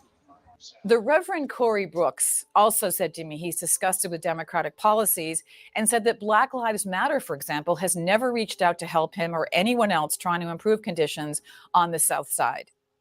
Chicago is a blue city, and Illinois is a blue state. There's no doubt about it that the majority of our neighborhood, they're going to continue to vote Democrat until they wake up. The good news is that there are a lot of people who are responding and waking up and saying, listen, we're not going to take this. We're not going to stand for this. We're going to vote differently. And they're now accepting some of the values that I hold dear and some of the values that the conservative Republican Party holds so dear. And so for a lot of people, it's not about the person, it's about the policies that we're fed up with. And as a result, I think this is going to be the largest amount of people who have voted for a Republican president in Chicago that we've seen. I also spoke to one Venezuelan man who was so scared of being identified that he put a hoodie on and refused to face the camera. He told me in Spanish that he had to flee the building where he's being housed because a Venezuelan criminal gang took it over. He said if they knew he was talking, they'd end his family's life back in Venezuela with one bullet. You know, what struck me the most about our week in Chicago was how intelligent and self-aware these gang members and ex-gang members are about their community. You understand when you talk to them that joining a gang and making big money selling drugs is often too tempting to resist when faced with the lack of other real opportunities to make money. And for a place known mostly in news stories for being bloody and violent at night, the area is like a village during the daytime. Everyone knows each other, and believe it or not, there's a friendly vibe. But we spoke to a lot of people and their patience is being stretched thin. I would not be surprised to see the gangs here taking action once the Venezuelans try to get a real foothold here. Back in 2022, I lost.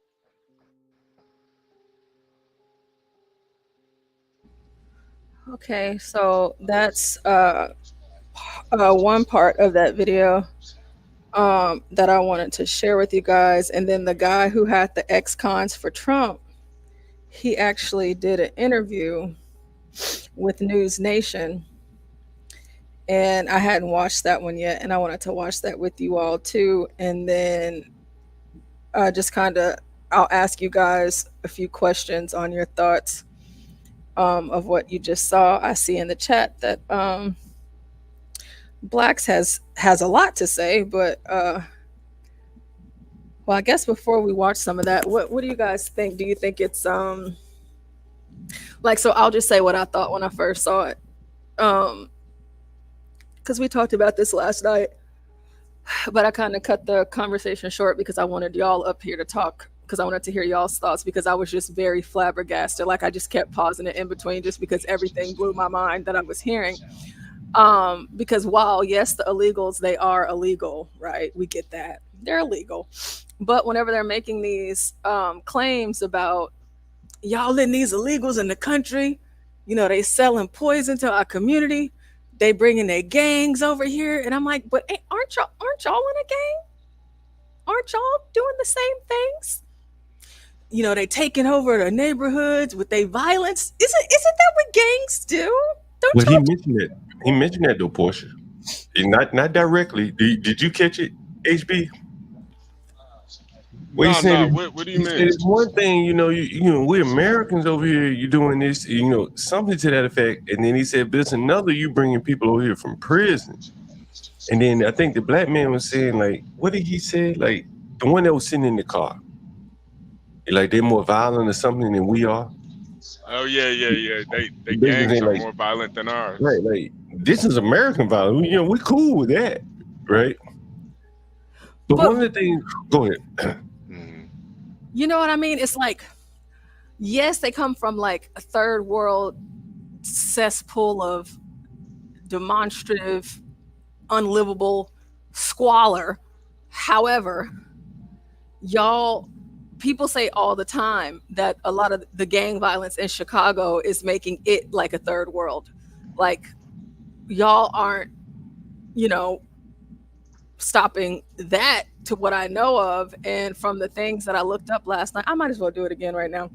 I was looking up last night because the guy who actually did an interview, he actually started out the video and he had on a shirt that said ex-cons for Trump. So whenever the video started, I had to stop it immediately because I was like, wait a minute, convicts can't vote. I mean, I appreciate your philanthropy and your community service and, you know, trying to spread the word, but like convicts, they can't vote. But then I looked it up to see if convicts can vote in Chicago. And I wanted to know if they could in Illinois anyway. And come to find out, you actually can vote in Chicago. So let me show y'all this. If you have spent time in jail or if you have a criminal record, you still have the right to vote. Once you are no longer in the custody of the IDOC, your right to vote is automatically restored. If you have previously lost your right to vote because of a felony conviction, you will need to re-register to vote once you have been released. When am I able to vote? Well, your case is in court and no verdict has been given yet. You're being held in jail while your case is in court and no verdict has been given. You're on probation. You are on parole. You have been incarcerated before, but you aren't currently. A sheriff may create a temporary polling place at the county jail. Only residents in jail awaiting sentencing will be able to vote in the temporary polling place. When am I not able to vote? If you're in prison serving your sentence, you are serving your sentence through work release or furlough, you have been found guilty, but the judge has not given you your sentence yet. So if you're in jail, this is the one right here. This is the one that I showed last night. So if you are incarcerated for a misdemeanor, check your status, register to vote if necessary, request an absentee ballot from office administrators at your complex. You can vote while awaiting, even if you are incarcerated. So let's say, because you know, sometimes it takes a couple of years, you know, you have been charged with murder in the first degree. However, you have not been found guilty. You have been charged with rape, breaking and entering, and murder. You got 3 counts, 3 different people. You can still vote until you're convicted. Now, felons, you lose the right to vote while you are incarcerated if you are convicted of a felony following your conviction. So once you get out of prison, you can have your rights restored within 14 days, so 2 weeks. And so I was like, oh, well, hey, well, it looks like they can vote in Chicago. So I'm like, this guy, he's obviously out here doing philanthropy and whatnot, and they can also vote as well. But then there's a component of listening to all of these gang members who have participated in the literal destruction of their community by their actions, talking about other people coming in and doing the same thing that they're doing. So my question was, is it only okay if Black American citizens terrorize their own communities? Or is it the messenger and not the message? because I concur with the message, but it's just like coming from them, it's like, I mean, you guys are kind of the same. It's just one of you are illegal and the other is not.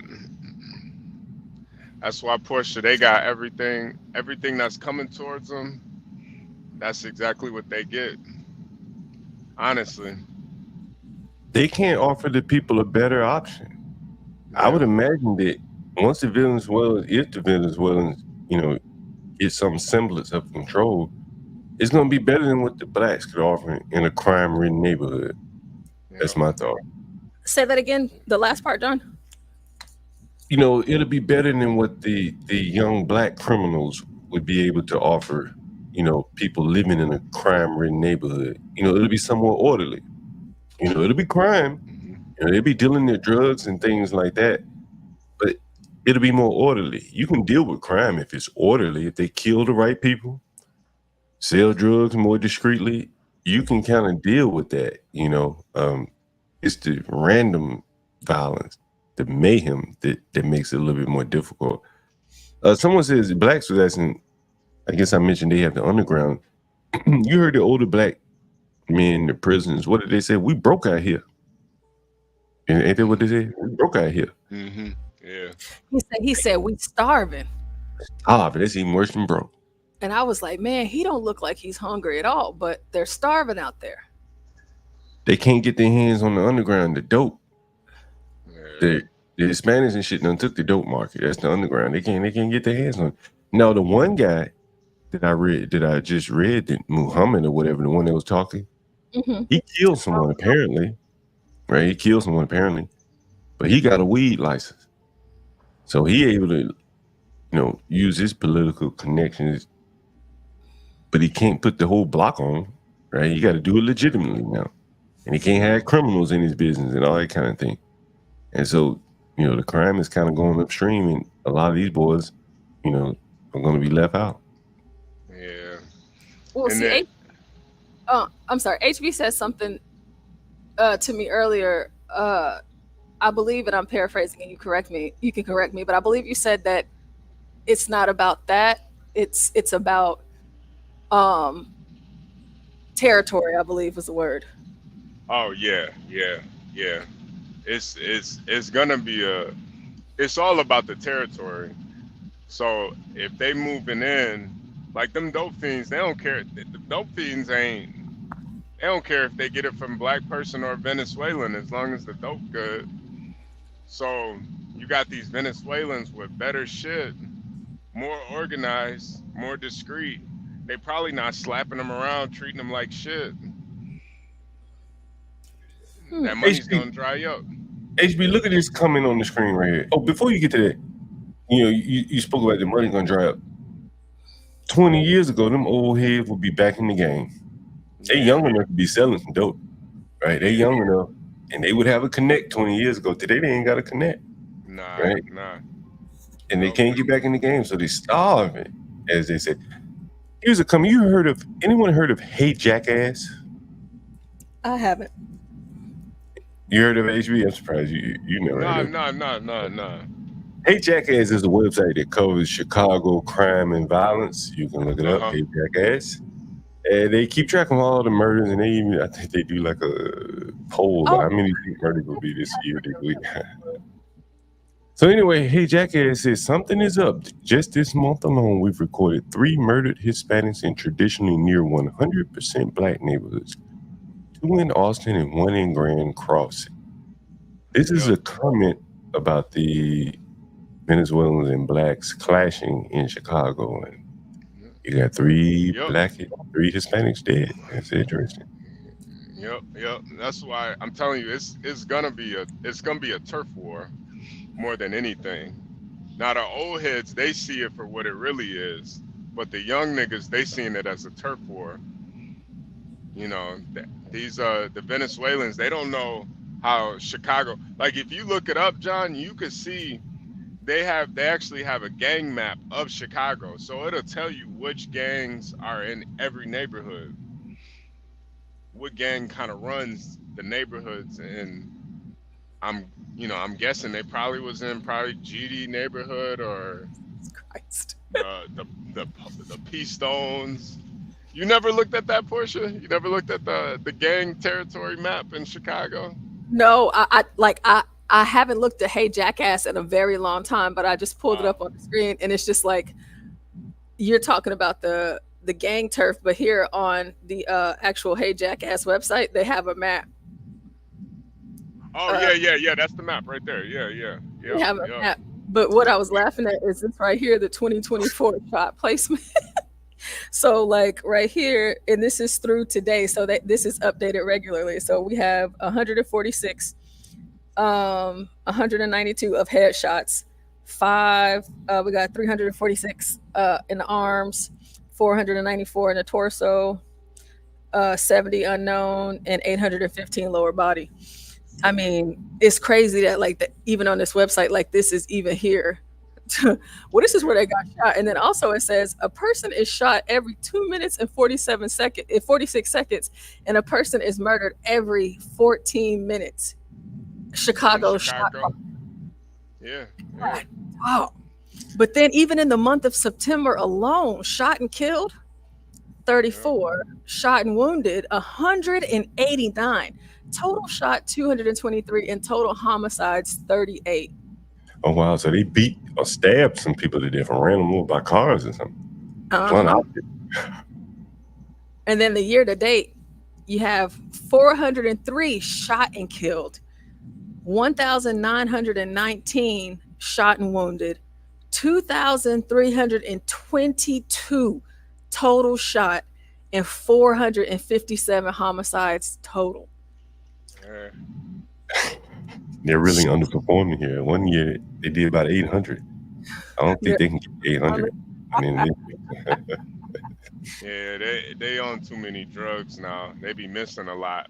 But you see, they not the amount of killing or the amount of shootings hasn't gone down. Just the killing has gone down.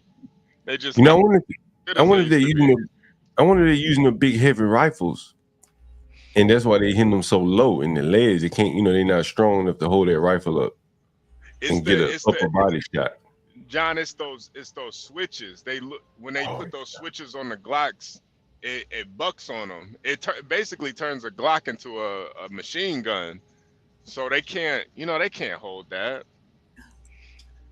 I would love to see what I wish they could do some research. Like the gunshots into the legs, I wonder those like handguns versus rifle shots, I wonder, because I would imagine, these young boys, I was looking at them, they're so small. Yeah. That they may not be able to hold that rifle, they got one heavy, because they probably gonna have a drum on it, right? They love carrying the drum. That's gonna be a heavy rifle, a Draco, big old bullets in there, 50 round. It's probably gonna be leaning forward, I would imagine. It won't be straight. And the brush they use to paint out there is. Oh, you bringing up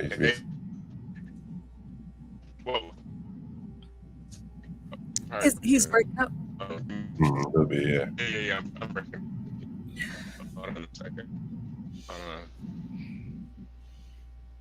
Hold on. Can you hear me now? Yeah. Loud and clear. Yeah. I'm probably still. Okay. So I said the brush they use to paint in Chicago is the Glock. They use a lot of Glocks and a lot of FNs. That's when they painting this picture. That's what they use. But they put the switches on it, so they can't control it. Like you're not supposed to unload with a switch on a Glock like that. And you can really be. They do use the Dracos too, but for the most part, it's the Glocks. That's like the thing. He said Glock was switches, and Ryan said. Yeah, Ryan though. Yeah, that's what they use to paint their masterpieces. It's the Glock switch. So, HB, I'm sure you would be familiar with some of these names. So on the homicide map, the neighborhoods, so the one that has the most homicides is Austin. Yeah. And then there's Inglewood is at 30, Garfield Park 21, North Lawndale 19, South Shore 27, Little Village 18, Auburn Gresham 25, Grand Carlson 33, Humboldt Park 9 homicides, 75 wounded, near West Side, Chatham, Roseland, Chicago line, West Fulham, and others. Yeah.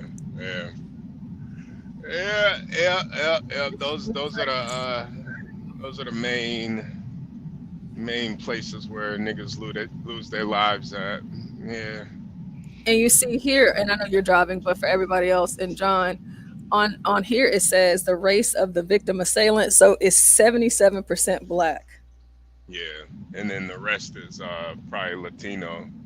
Yeah, so for the victims, 321, assailant 35, Hispanic is 83, assailant 8, and then white and other, the victim is 13 and the assailant 1. Yeah. And they have the gender as well. So the ratio is well, of course it's hold on, wait, let me these colors.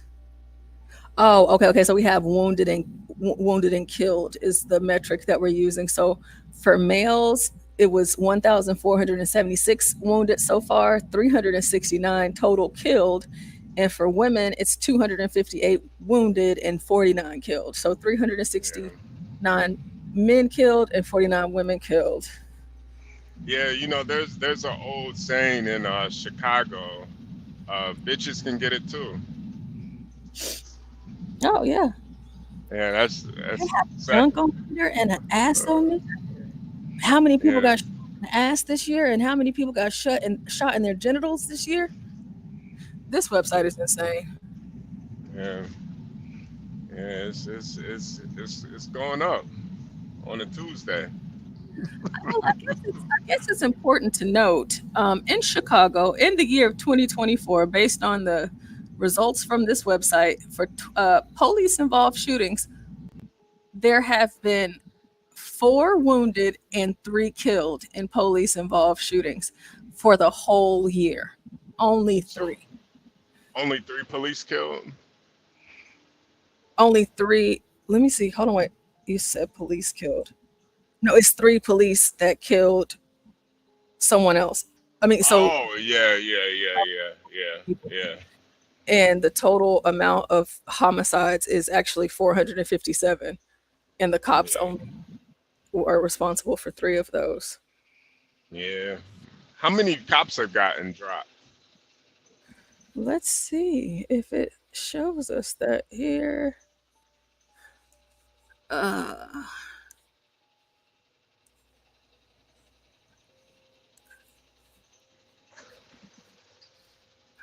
Probably not. They probably don't talk. It says 4 CPD officers shot in 2024. None killed. Yeah, I don't see killed. It just says how many got shot. Thank God. They need all of the cops they can get out there. Yeah, they do. I mean, it's not like they really do anything. I mean, there's nothing really you can do, honestly. Oh, that's true too. They were talking about how Mayor Johnson did away with the shot clocks or shot something. Oh, yeah. So there's this thing where they used to have them where if it was this device that could hear the hold on a second. It could hear the gunshots, and the police would, pretty much go to wherever the shot was at. Mm-hmm. Yeah, shot spotter. There we go. Universal Shot terms. spotter. Shot spotter. So, obviously, he doesn't want to stop any of the killings. So, he don't want to save nobody. So, yeah, he got rid of it. There's a lot as to where the shootings are happening. I think that's a bigger issue is, you start seeing, well, damn, this is where all the shots are. Mm-hmm. Yeah. Yeah. Well, I wanted us to take a look at this guy on News Nation and see what he's saying over here in comparison to what he said over there. If we get a little bit more insight from this guy, I think it's Tyrone Muhammad, maybe. A violent Venezuelan gang called Tren de Aragua, or TDA, has set up shop in New York City using migrant shelters as a base for their operations. The New York Police Department says that the gang is responsible for thefts at high-end stores and ride-by robberies and scooters. They're also selling something called 2C, or pink cocaine, which is a drug that's becoming more and more prevalent. TDA has also been linked to the shooting of 2 and... You know who's a big fan of that Tucci?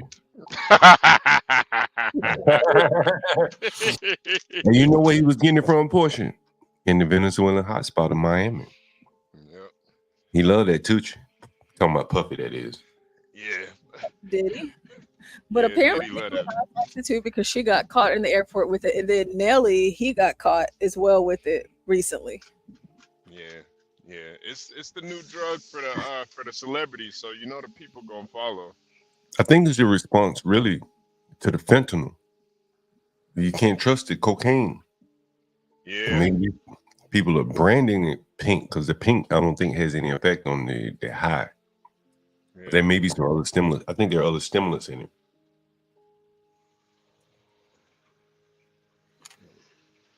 Let's see. Yeah, I couldn't see myself snorting nothing pink. In New Well, go ahead, Bush. Go ahead. My bad. York isn't the only city dealing with TDA. From Chicago to Denver to New York City, there have been dozens of arrests that have been linked to the group.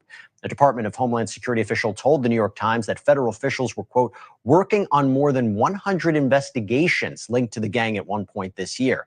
And, quote, officers nationwide have made more than 50 arrests related to the gang. In Aurora, Colorado, there's still ongoing debate as to whether the gang was responsible for taking over an apartment building in a now viral video. Gangbangers can be seen roaming the halls with guns and seemingly breaking into apartments. This video, by the way, went so viral that even Donald Trump took notice of it. Here's what he said at the debate. What's happening? You see what's happening with towns throughout the United States. You look at Springfield, Ohio, Aurora in Colorado. They are taking over the towns. They're taking over buildings. They're going in violently. These are the people that she and Biden led into our country. Okay, so we're joined right now by somebody who used to be in a gang in Chicago, who went to prison for 20 years for murder, and he thinks that TDA is such a problem in the city that he fears an all-out turf war is about to break out between the TDA and local Southside gangs. Tyrone Muhammad is with us. He's now part of a group called Ex-Cons for Community and Social Change, Ex-Cons for Trump. Thank you so much for joining us. So why do you believe that a turf war might be imminent? What you have to understand, thanks for having me, Jesse. What you have to understand is that Chicago gang culture is not like what it used to be, where during the Clinton 1994 crime bill, you removed men who actually controlled the streets, that was rather respectful to his neighbors as well, if that's not oxymoronic, right? Rather respectful, and also had a link to the communities that they lived or was involved with. Now you have a situation where we have now cliques, crews, and sets that don't follow certain guidelines and structures that were set by founding gang leaders and founding gang literature, right? So sounds like he's talking about the founding fathers and Thomas Jefferson and so many others coming together. Yeah. This white man got to be thinking, what the fuck are you talking about? Yeah.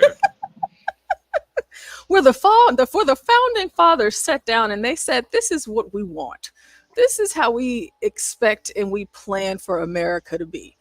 Let's get this Declaration of Independence together. Let's sort out the Constitution.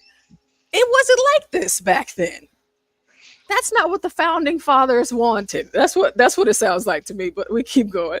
So what happens is now you get these new gangs, these new terrorists. I call them terrorists because the very fact that you can allow people to cross our borders and potentially harm American citizens that go unchecked with no regulation and then placed in communities that's already disinvested and violated by the policies of this current administration in Chicago and big cities and throughout this country is a violation of democracy and really treason. And with that being said, now these young men don't live by those same codes. And these guys come in, they blend in with the Puerto Ricans, the Mexicans, and other Latin Americans, and they're integrating into their gang culture. And what they doing is starting to set up in our various neighborhoods, taking over abandoned buildings. Do you hear what he just said? That was fear. Yeah. He said they don't follow our rules, which means they'll kill your grandma, your children. If y'all supposedly have rules when they don't follow them. Then he said something very interesting that we seen in Springfield, but it's going the other direction. Is that the Venezuelans, as he said, what he said, they blending in with the other Spanish-speaking people. In other words, we getting outnumbered here. Yeah. These niggas could really just start to run our ass up out of here at any given moment because they got the numbers. That's what he's saying. Yeah. If you read between the lines, that's exactly what he's saying. He's scared. He know the walls are closing in. It's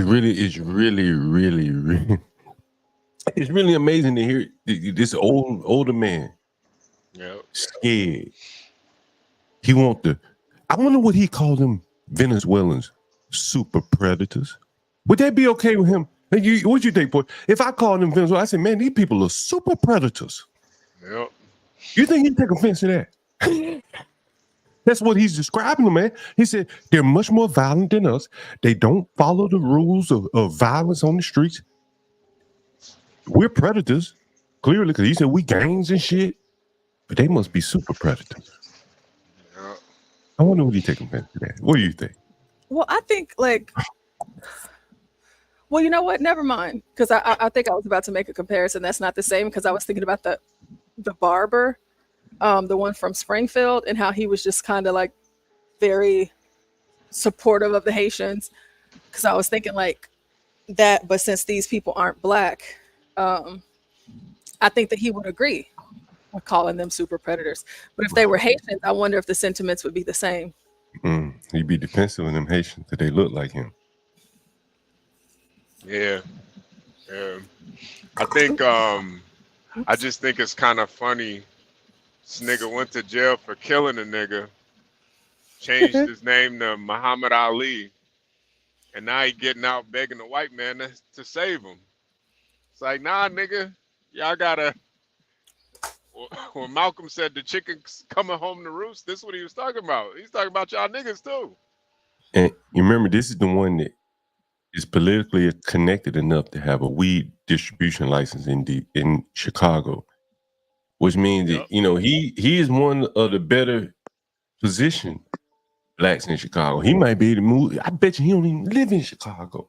Nah, he don't. I bet you don't live in the city. He got a grift, man. Some nonprofit stop shooting the brothers. Hobo, help other brothers out or something. And that's his grift. And he see the city allocating all these resources to the migrants. And he see his grip slipping on what he can get out of the city. I bet you that's his only motivation. Yeah, because I'm sure, a lot of times these niggas, they don't really change their lives. They just, they change it on paper for a lot of things. But he probably still got cousins, still probably got nephews, still, they say with the shits, John. That's what they say. He still got family with the shits, and he thinking about them now. Like, yo, y'all not gonna be able to get it like me, man. Yeah. Remember, we just had one of these guys killed in DC. Remember, he was riding around with a gun, just like this guy, when the violence interrupters. Mm-hmm. Yeah, you're not gonna be able to stop that. You're gonna be able to interrupt that violence. That's why it's, I'm happy to see it, because you want to call these people terrorists, but y'all been terrorizing the black community for years. Okay, great.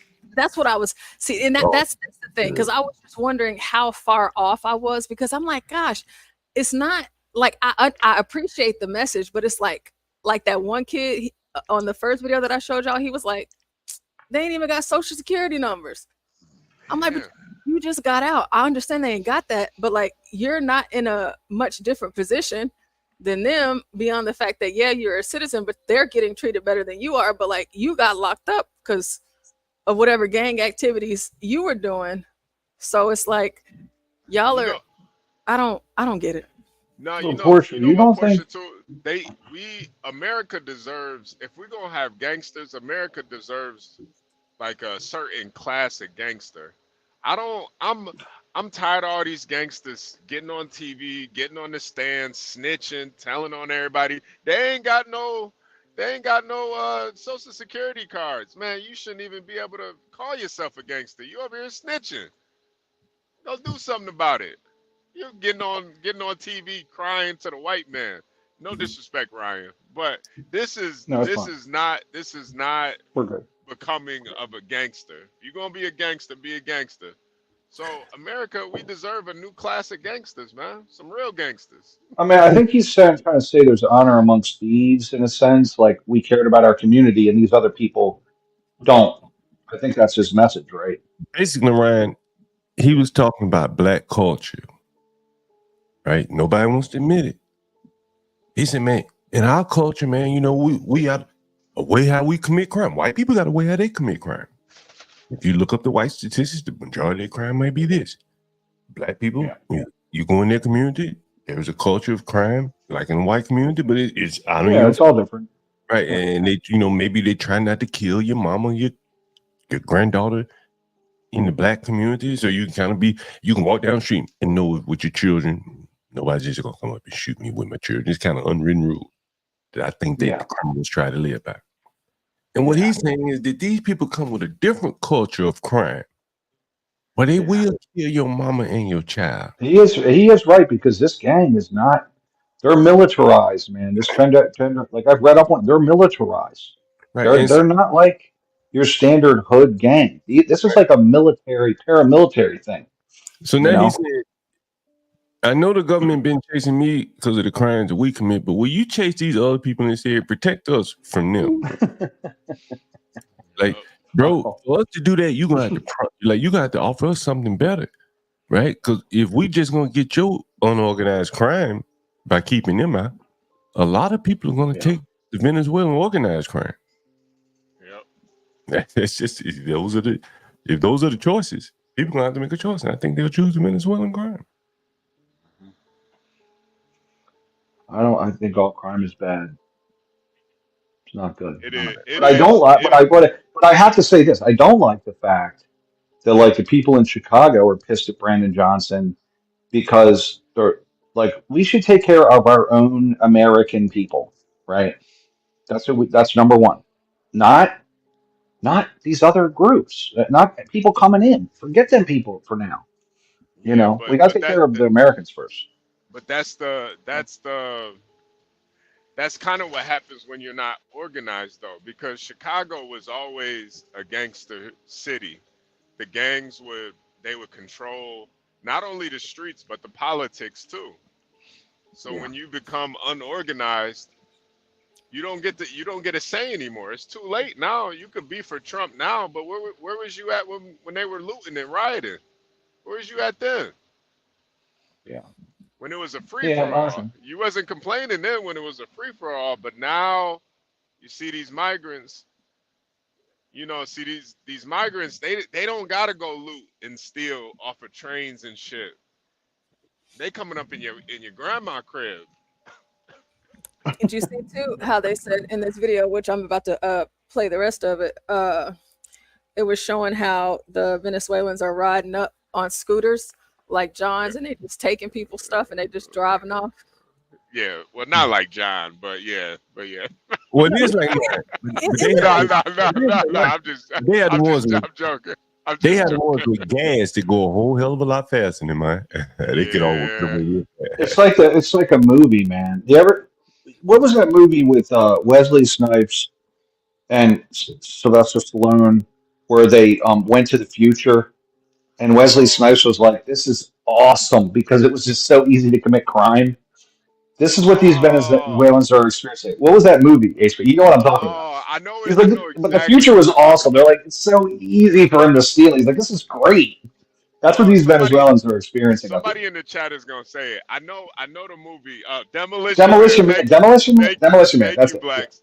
No, but Yeah, yo, yeah, that is yeah. such a great. That is such a great like comparison Dude, that's because what it's it's like. spot on. That's what it's It's like. spot on. It's spot Well, on. well, if you think about how did they rob you in South Africa or Brazil? On scooters.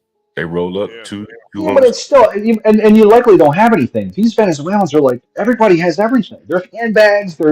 It's like Wesley Snipes when he came. He was like, this is awesome. I love this. Yeah. There's so much stuff to steal. It's amazing up here, So, The Venezuelan yeah. John God. Ah, come on. Who's that? Who's that? Who's that? We got all countries represented before you know it. And races. The Venezuelan John God. All race I don't creed. know who that is. Ah. I didn't mean to interrupt you, Portia, by the way. Sorry. No, you're all right. Go ahead. Go ahead, Portia. Taking boards down, making those buildings their own, and then setting up outside of the shelters that they're in to pretty much as a way of tagging those blocks and community to say, hey, this is our turf. And before long, if we don't get in front of this, there will be a powder keg of bloodshed. Because there's already a disconnect in terms of culture and language. So Tyrone, real quick, we have about 30 seconds. What are you and your organization? What are the community? What can they do to fight back against this? Well, we've been on the ground since the beginning. We've been fighting forcefully, letting the Democratic Party and the policy makers in this Chicago know that it is unacceptable for them to continue to violate our communities. And as Black men, returning citizens who've actually had a hand in the terroristic effect of violence in these communities, we're on the front line now saying, hey, we have to protect our communities and our neighborhoods and our blocks. Well, Tyrone, thank you for amplifying this issue, coming on, exposing it. I think it was a wake-up call for a lot of people. Tyrone Muhammad, thank you. Thank you for having me. Thanks for watching. It's too late. It's too late, Yeah. Tyrone. You better call Tyrone. It's too late, though. Okay, so And they have, and Venezuela has temporary protective status. Like they have, so number one, Venezuela doesn't share information about their criminal histories with their people that come here. And we've given that country temporary protective status, that and about 10 other countries, like Ukraine, like just all over the place. Like there's all Haiti. these countries. There was like three, Haiti, all of them. So they can come here for a year, until right now it's extended again until like next year, till September, and then they're all going to apply for citizenship, right? But we've given all these countries all over. I mean, if there's a problem in East Timor, Biden's like, hey, let's make you a TPS, right? Let's bring you in. We're going to get you a job. They can work, and literally unlimited people just come on in, So, we've done this as a country. Kamala Harris's dad, Joe Biden, did it, and so that's why they're all here. And again, Venezuela doesn't share information with us. We don't know who these people are. So Trump was right about that. Portia, one of the things I noticed when the white lady was reporting, she called them non-citizens. It's almost like they're shifting the language now to being non-citizens as opposed to illegal migrants. We're so far away from calling them illegals. Yeah. The next step is make them citizens. They're non-citizens. Okay, well, what's the response to that? Make them citizens. Okay, cool. That's the answer. Well, they're getting, I just want everybody to know that I looked up the HUD Housing and Urban Development budget this morning. It was $75 billion for next year, and the immigrants are costing it. That is Americans, HUD, right? That's Americans, people we're helping that are elderly, poor, whoever, right? The migrants are costing about $200 billion approximate each year. So You know, you want to know why the people in Chicago are mad? Maybe that's why. Yeah. So we're spending more than double on migrants. Anyway, So I go was ahead. thinking about whenever I was watching this last night, I was like, I wonder how this is impacting people in the neighborhood. And so with the video that we just watched, or the last couple of videos that we just watched, so I found some responses from the neighborhoods that are being impacted by this quote unquote gang war. And this one is pretty short, but I thought this would be funny, especially having John here. And I wonder if he would share my sentiments on the way that I reacted to this video. So, and this one is short, so. Doors. And now police tell us it's because this area is in the middle of a gang war. It's happening near the intersection of Spalding and Berteau. Our Jermont Terry caught up with neighbors and police leaders tonight. He joins us now. What are they saying, Jermont? Joe and Erica, they're fed up and looking for answers. People living in the Irving Park community say they are tired of waking up to gunshots. And tonight, officers here at the 17th Police District, confirmed that these shootings are gang related, leaving these homeowners right in the crossfire. Check out this image. It shows where a bullet damaged a car parked in Irving Park just last week. Shootings happen right over there, countless times.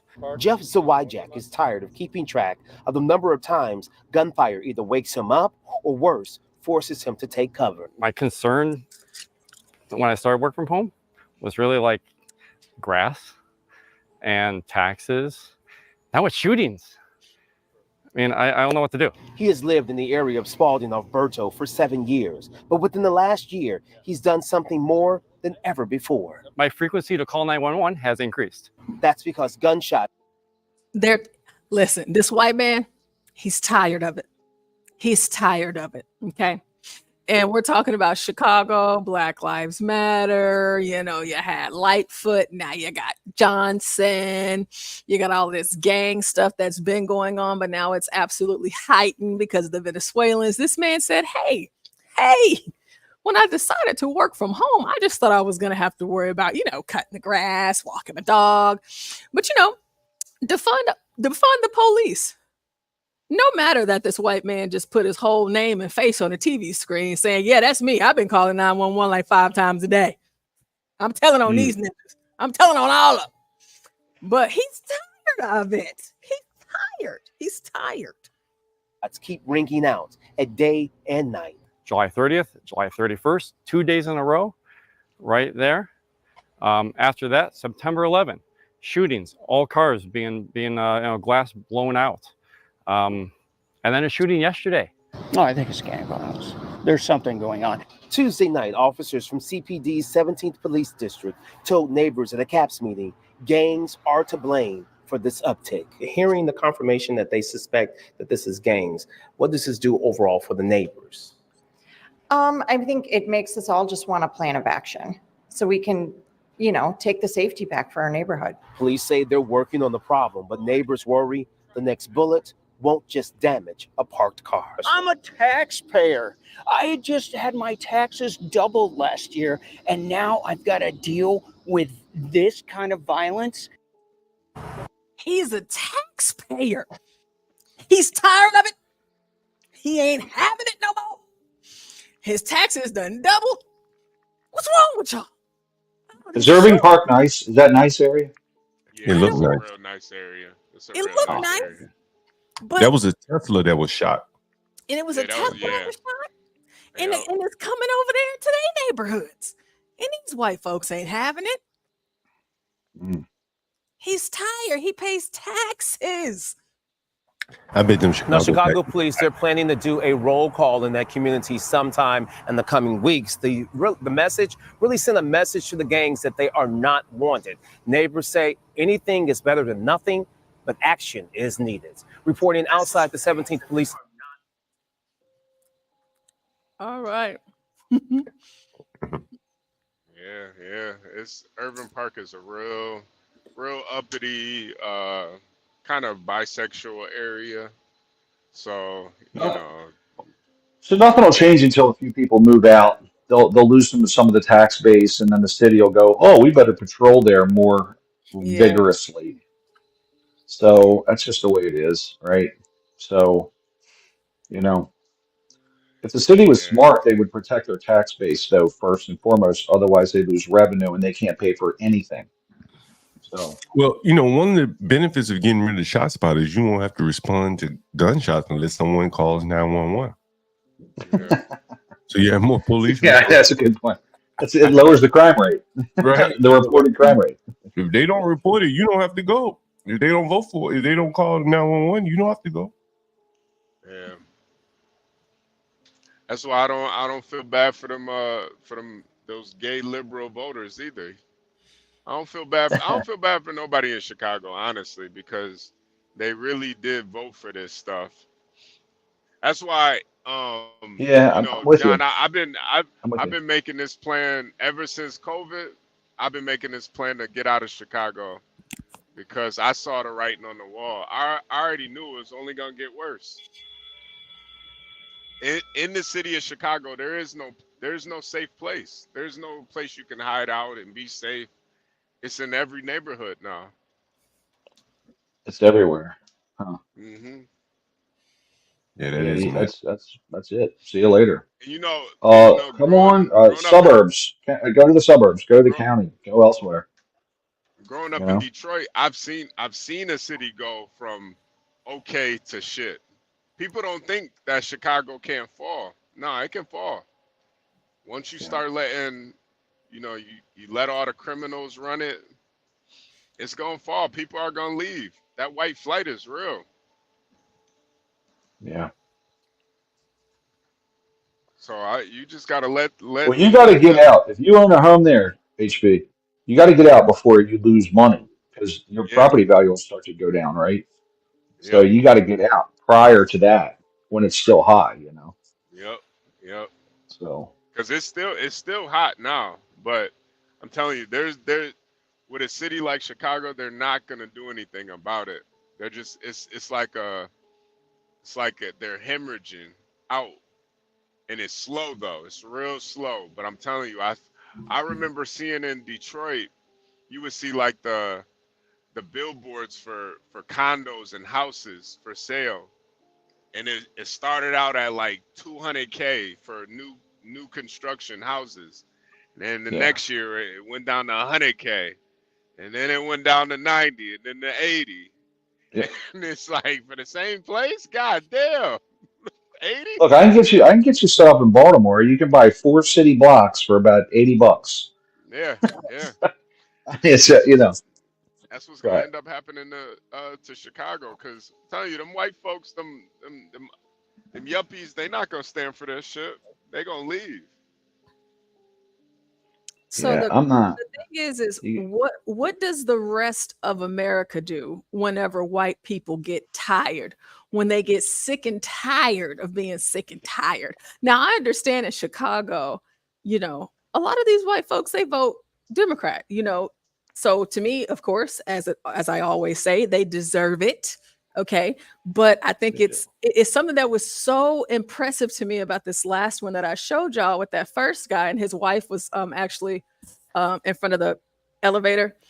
But whenever he said that he thought it was just going to be cutting grass and walking a dog, and obviously, you know, his wife, she goes to work, he works from home, but how he has started to call 911.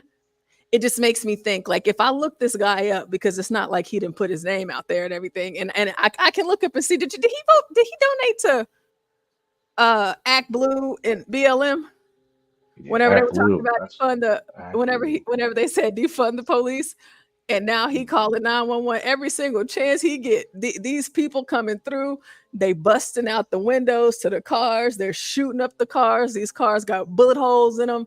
They can't sleep at night. They're mortified. What happens whenever white people in the liberal cities, in the liberal states, what happens whenever they get fed up?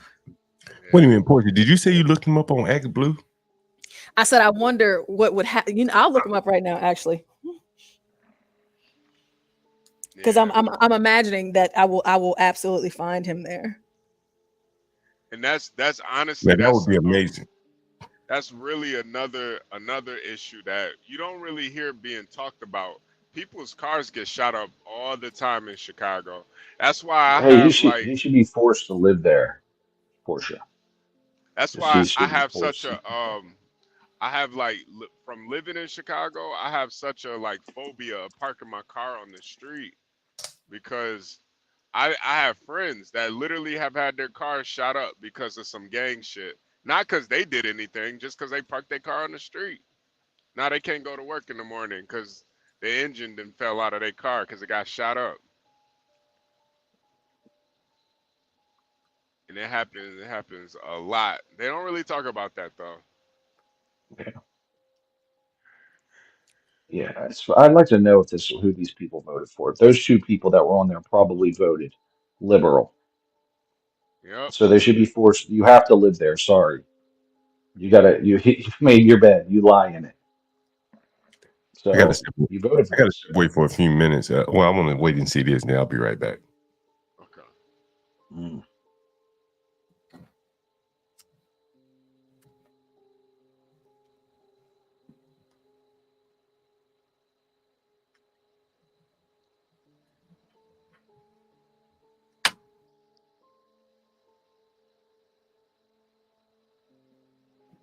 Well, are Oh, you this would be looking, Miss amazing. Thalia? Nothing. He's not on there. Yeah, nothing. He's not Oh, on yeah. there. His Wow. wife's on there. She's donating. Can you search for last name on there? I wonder if maybe his wife. Yeah, she put money in there. Guarantee it. It might be GEOFF, like GF. That is an interesting last name. What is it? Zaljet? Jeff Zaljet? Oh no, it's JEF Ziljak. It's caps Z A C I A. I can't What is read. it? ZJI. What is it? I want to Google his name myself.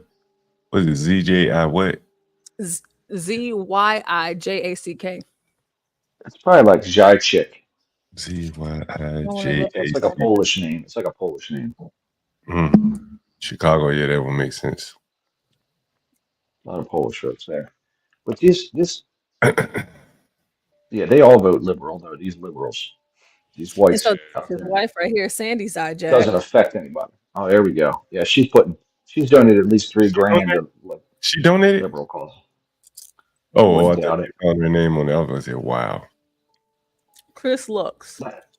That guy might be a Trumper though, man. He's kind of got an edge to him. You know what I mean? I don't see no edge. He might be a Trumper. Yeah, You know, nah, he's just like an aggressive homosexual. he wants to call these people names and tell this guy to F off. That's what he wants to do. I can see it in him. What's his Like, name? yes, Urban Chris Park Lux. is Couldn't find him. Christopher Lux. Jeff How do you Zajac spell or Chris Lux. Is ZYIJACK? Yes.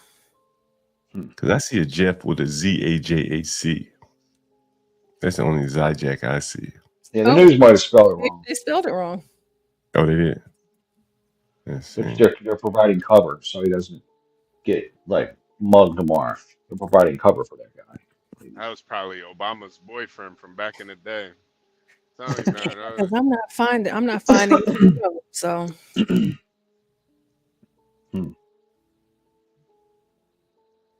yeah, a lot of these.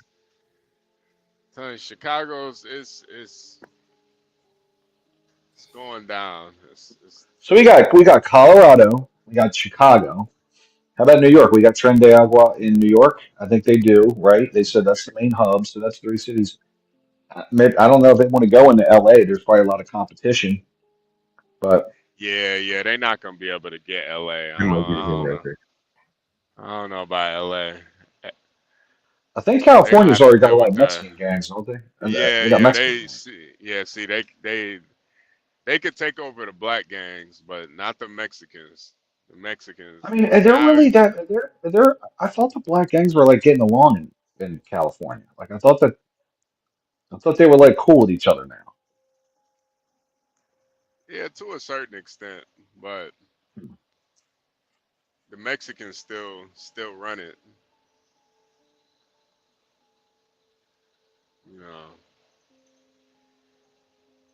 Yeah, yeah. This is I know this. I know Mexicans do not like Venezuelans or El Salvadorians.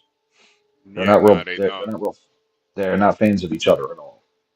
So Yeah, but I think given the opportunity to kind of strengthen their ranks, I think I think those Spanish speakers will come together if they have to. I don't know, man. They don't. They don't. I think we're in their own countries. They don't. They like they hate each other, like the English and Irish. Yeah, So I don't know. I don't know. I don't know anything about. I know very little about gangs. Just what I read.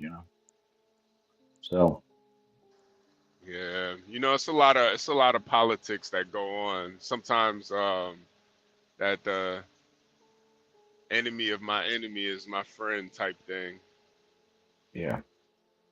So So we got three major cities now with Tren de Aragua existing, and there's 500,000 Haitian and Venezuelans, and under that TPS, there's like 500,000 that have come in this year that are here under temporary protective status. So just this year. So there's probably, I'm sure there's plenty more in every city. yeah, The Mexican John Galt. So with the gangs, getting upset about like the Venezuelans coming in and the migrants and stuff like that, they're talking about their neighborhoods, starving out here, this, that, and the third. But since I listened to all of those videos that I just shared for you guys last night and today, y'all can correct me if I'm wrong. Did y'all hear them mention anything at all about education and their kids? nope, nope, nah. No, they didn't say. They were just talking about neighborhoods, drugs, terrorism, but they didn't say nothing about the kids, right? Yep. I'm trying to say in the chat too, just to make sure I'm not mistaken because of what I'm about to say next. I'll just go with what it is that you both have said. Y'all both said no, so I didn't hear it. However, in Chicago right now, also, which would be notable for these, lively gang members who are concerned about, turf wars and territory and whatnot. Let's take a look at what's actually happening to their kids while they're in school in Chicago. As thousands of undocumented immigrants entered the U.S. from the southern border the last couple of years, states like Texas sent busloads of migrants to cities and states with more immigrant-friendly policies. Chicago, Illinois was one of those cities. Since Texas started busing migrants there in 2022, more than 50,000. I want to pause to say, as a Texan, the amount of times that she said my state so much, don't I love it? They can't stay here, ma'am. So we're not a sanctuary state. We get them up out of here. And since Biden said that we can't send them back, we send them on up. And that's why they're there. Okay. That's why they're coming by bus. And Texans do not mind that at all because we rather them not be here. We rather them be there with y'all where you want them. So don't blame it on Governor Abbott. Let's keep going. Migrants were brought to the city, with many choosing to stay there. Well, now Chicago public school teachers say they were told by administrators to give migrant students passing grades. The teachers telling WGN Radio they do not speak Spanish, and the students often did not speak English, making communication all but impossible.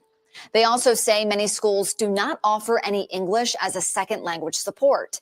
Despite that, Chicago teachers say they were instructed to give every migrant student a 70% in every subject so they could move on to the next grade. Before Chicago Public Schools was aware teachers had talked to WGN, a spokesperson told the local station CPS held migrant students to the same act. Uh-oh.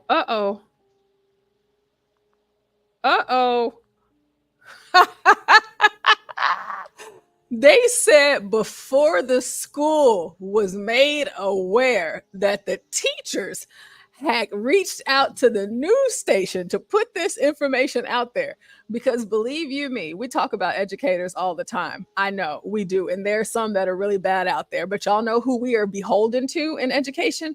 Our administrators. And if they tell us that we have to pass these kids, even though we know they don't know nothing, you know what we have to do? We have to pass those kids. And any good teacher would not feel comfortable doing that at all. And myself, me right now today, I have over 800 kids that do not speak English. And the one thing that's hard for me is seeing these kids struggle and seeing their embarrassment and seeing how hard it is for them to acclimate. And then, yeah, of course I have other kids here that speak Spanish, but they speak a different type of Spanish. So they have a hard time communicating with each other. So any good teacher is going to be like, hey, we can't do this. It's not good for the kids. It's not good for our kids. It's not good for the culture. But before the school knew that they had some whistleblowers in their district, they went on ahead and told them a lie first instead of the truth. And it got reported anyways. Isn't that great? Isn't that great? Academic standards as everyone else. However, after the report came out, CPS said its guidelines for promoting. I'm going to rewind that a little bit so y'all can catch. Station CPS held migrant students to the same academic standards as everyone else. However, after the report came out, CPS said it's so they could move on to the next grade.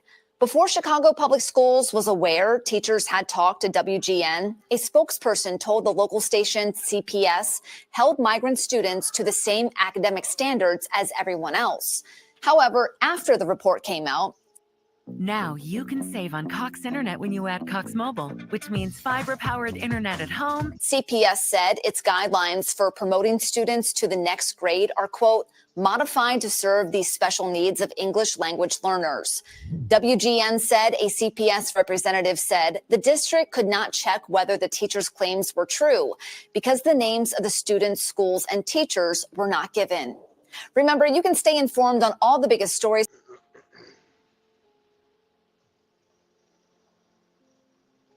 So now you have to factor in, what does this really mean? And, you know, for the people who may not be aware, because I'm about to explain it to you, well, that's not that big of a deal. You know, they're just giving them a 70% in every single subject. That's not a big deal. Let me tell you why it is.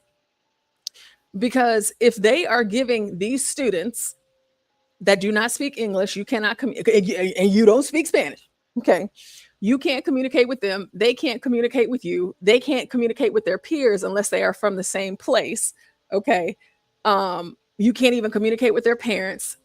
You know, whatever that looks like, but their kid is getting a 70% no matter what. But your kid, you know, if they fail, you got to fill out your failure justification forms, whatever that process looks like in Chicago.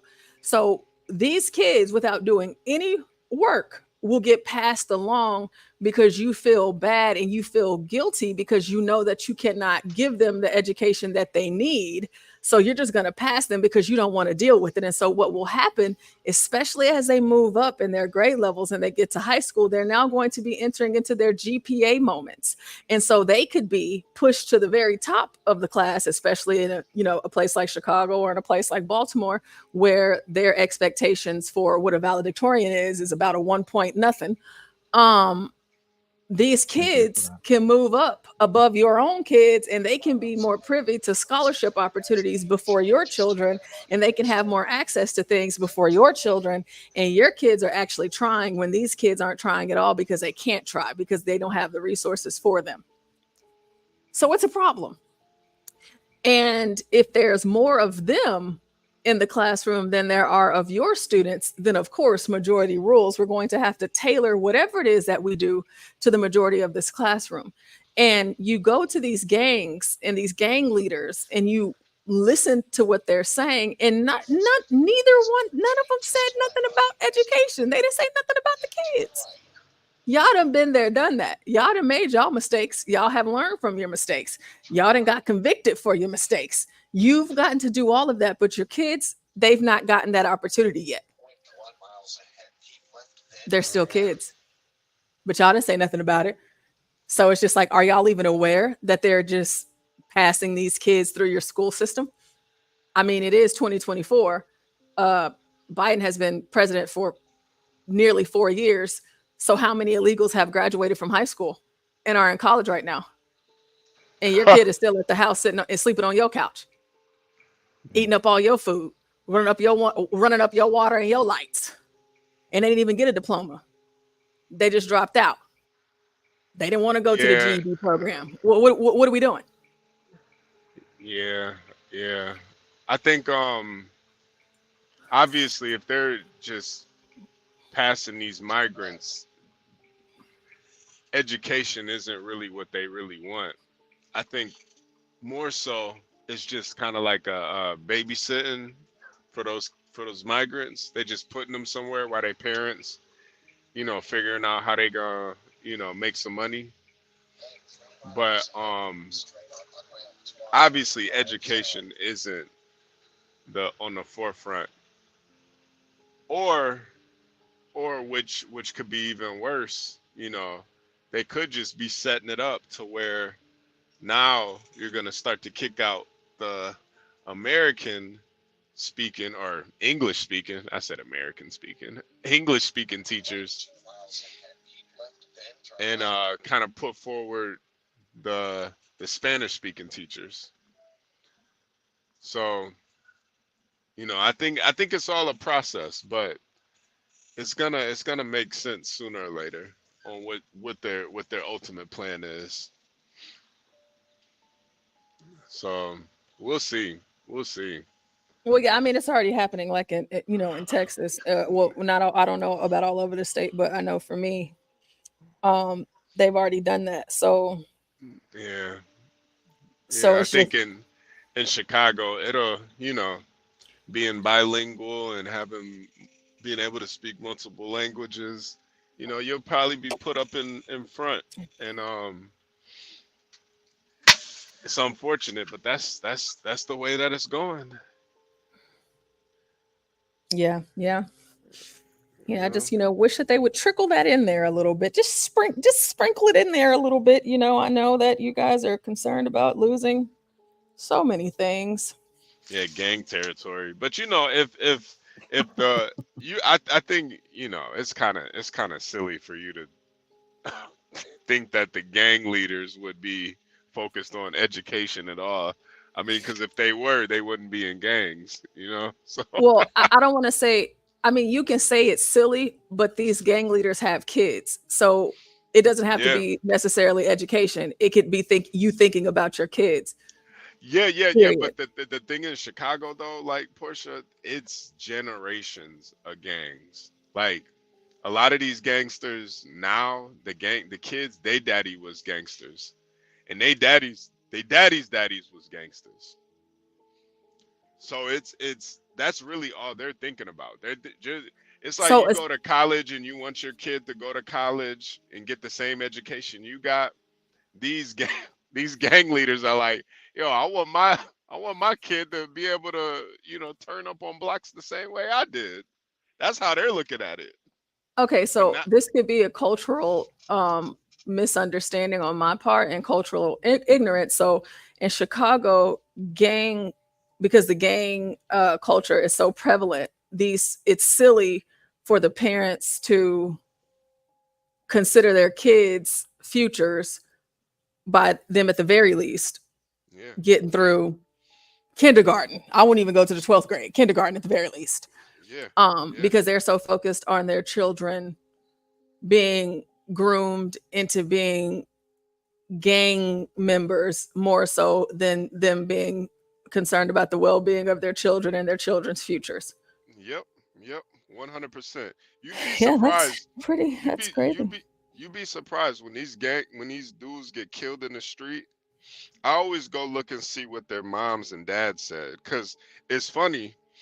A lot of times people always say, oh, the problem with the black community is they don't got their mom and daddy in their lives. A lot of these gang members, they got both their parents. It's just both their parents is gangsters. So you see what the mom says and you see what the dad says on Twitter, Instagram. A lot of times they're like, he knew what he was in, he knew what he had, he knew what the life was about. And they put they have a whole bunch of balloons and shit and send them off to hell pretty much. And it's a culture. Like, I just think people, like, the thing about Chicago is it's such a cultural thing with gangs. You talking about gangs from the early 1900s, Al Capone, all those historic. It's a historical thing with Chicago. And it's just like, they're not trying to send their kids off to college, you would think. But nah, that ain't the culture. So that's what they're really afraid of. It's like, man, you can't come up like I came up. You're gonna have to bow down to the Venezuelans. That shit is hard to deal with. Yeah, that's really unfortunate. Because I'm over here like, gosh, y'all haven't mentioned nothing about y'all's kids. Yeah, because they don't give a fuck about them kids. They give a fuck about them damn kids. If they cared about the kids, Chicago would look a lot differently if they actually cared about the kids. But they don't care about the kids, and that's why today. That's why I hate the white liberals so much, because they don't care either. They pretend like they care. Oh, we need this. Racism is the worst thing. White racism is the worst thing plaguing America. But this is what's really plaguing America. Man, these parents don't even care about their kids' education. They're not even talking to them about it.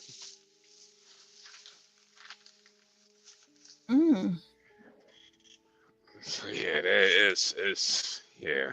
yeah. I've just been in my little corner of the world today, but apparently things have been going down on campus today. You know what? I'm so glad that I've been free from it. Let's see here. I do have another story. Let me see if I can find where it was. This has also something to do with, of course, the migrants. I'm not sure if y'all have heard this story. Let me find it. I already put the sources and stuff inside of the description box. I just have to find it. Okay, there it goes.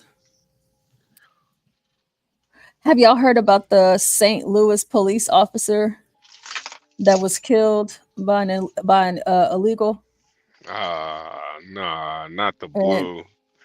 And he was driving while intoxicated. The illegal was. Damn. Jose was drunk off that Jose Cuervo. Damn. Yeah. It is unfortunate. That is. Yeah, that is. God damn. Okay. That's interesting. I just saw some more breaking news. I guess we could talk about that. Well, I guess you know what? News?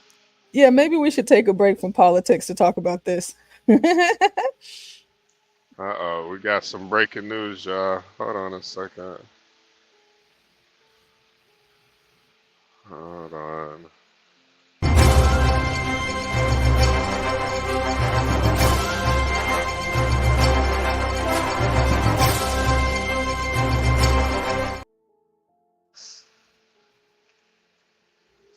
All right.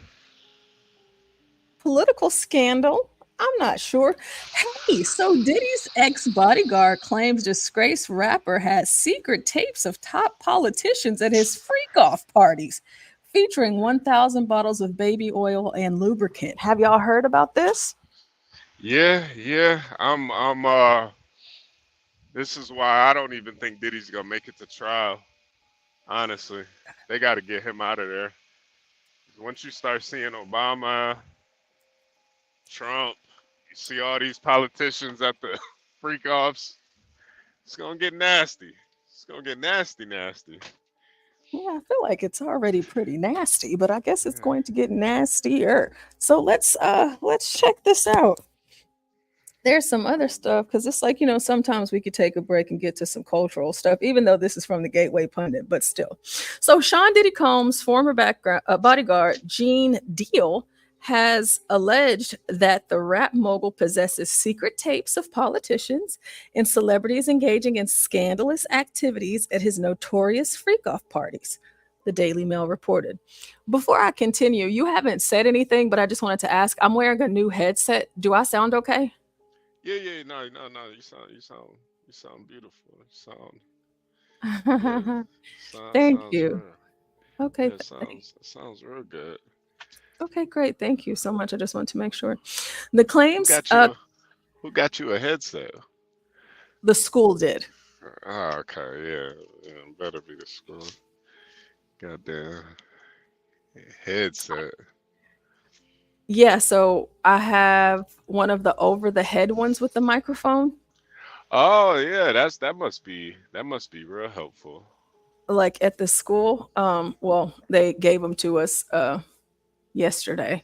And then I have another one that you put in your ear, like it goes over my ear, and it has the headset part that sticks out. Yeah. The school didn't get me that one though. So the claims come on the heels of Diddy's recent indictment on sorry, give me 1 second. I'm trying to tell.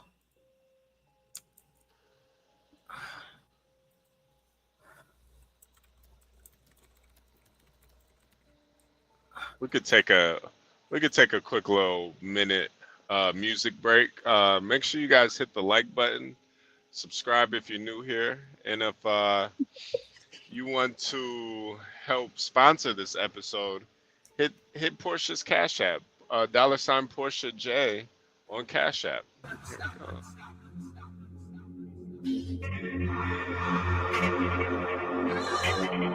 Dude, I want you to be as smart as I am. Motherfucker, give me a... Dude, I want you to be as smart as I am. Motherfucker, give me a... Dude, I want you to be as smart as I am. Motherfucker, give me a...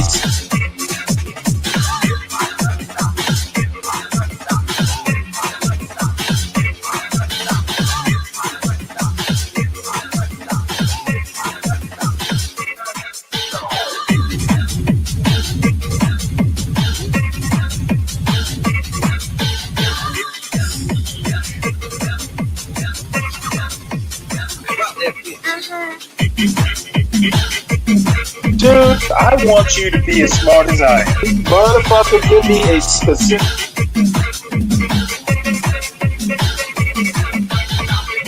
Dude, I want you to be as smart as I am. Motherfucker...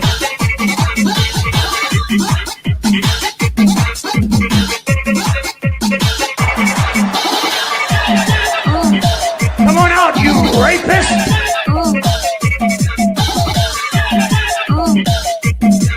Dude, I want you to be as smart as I am.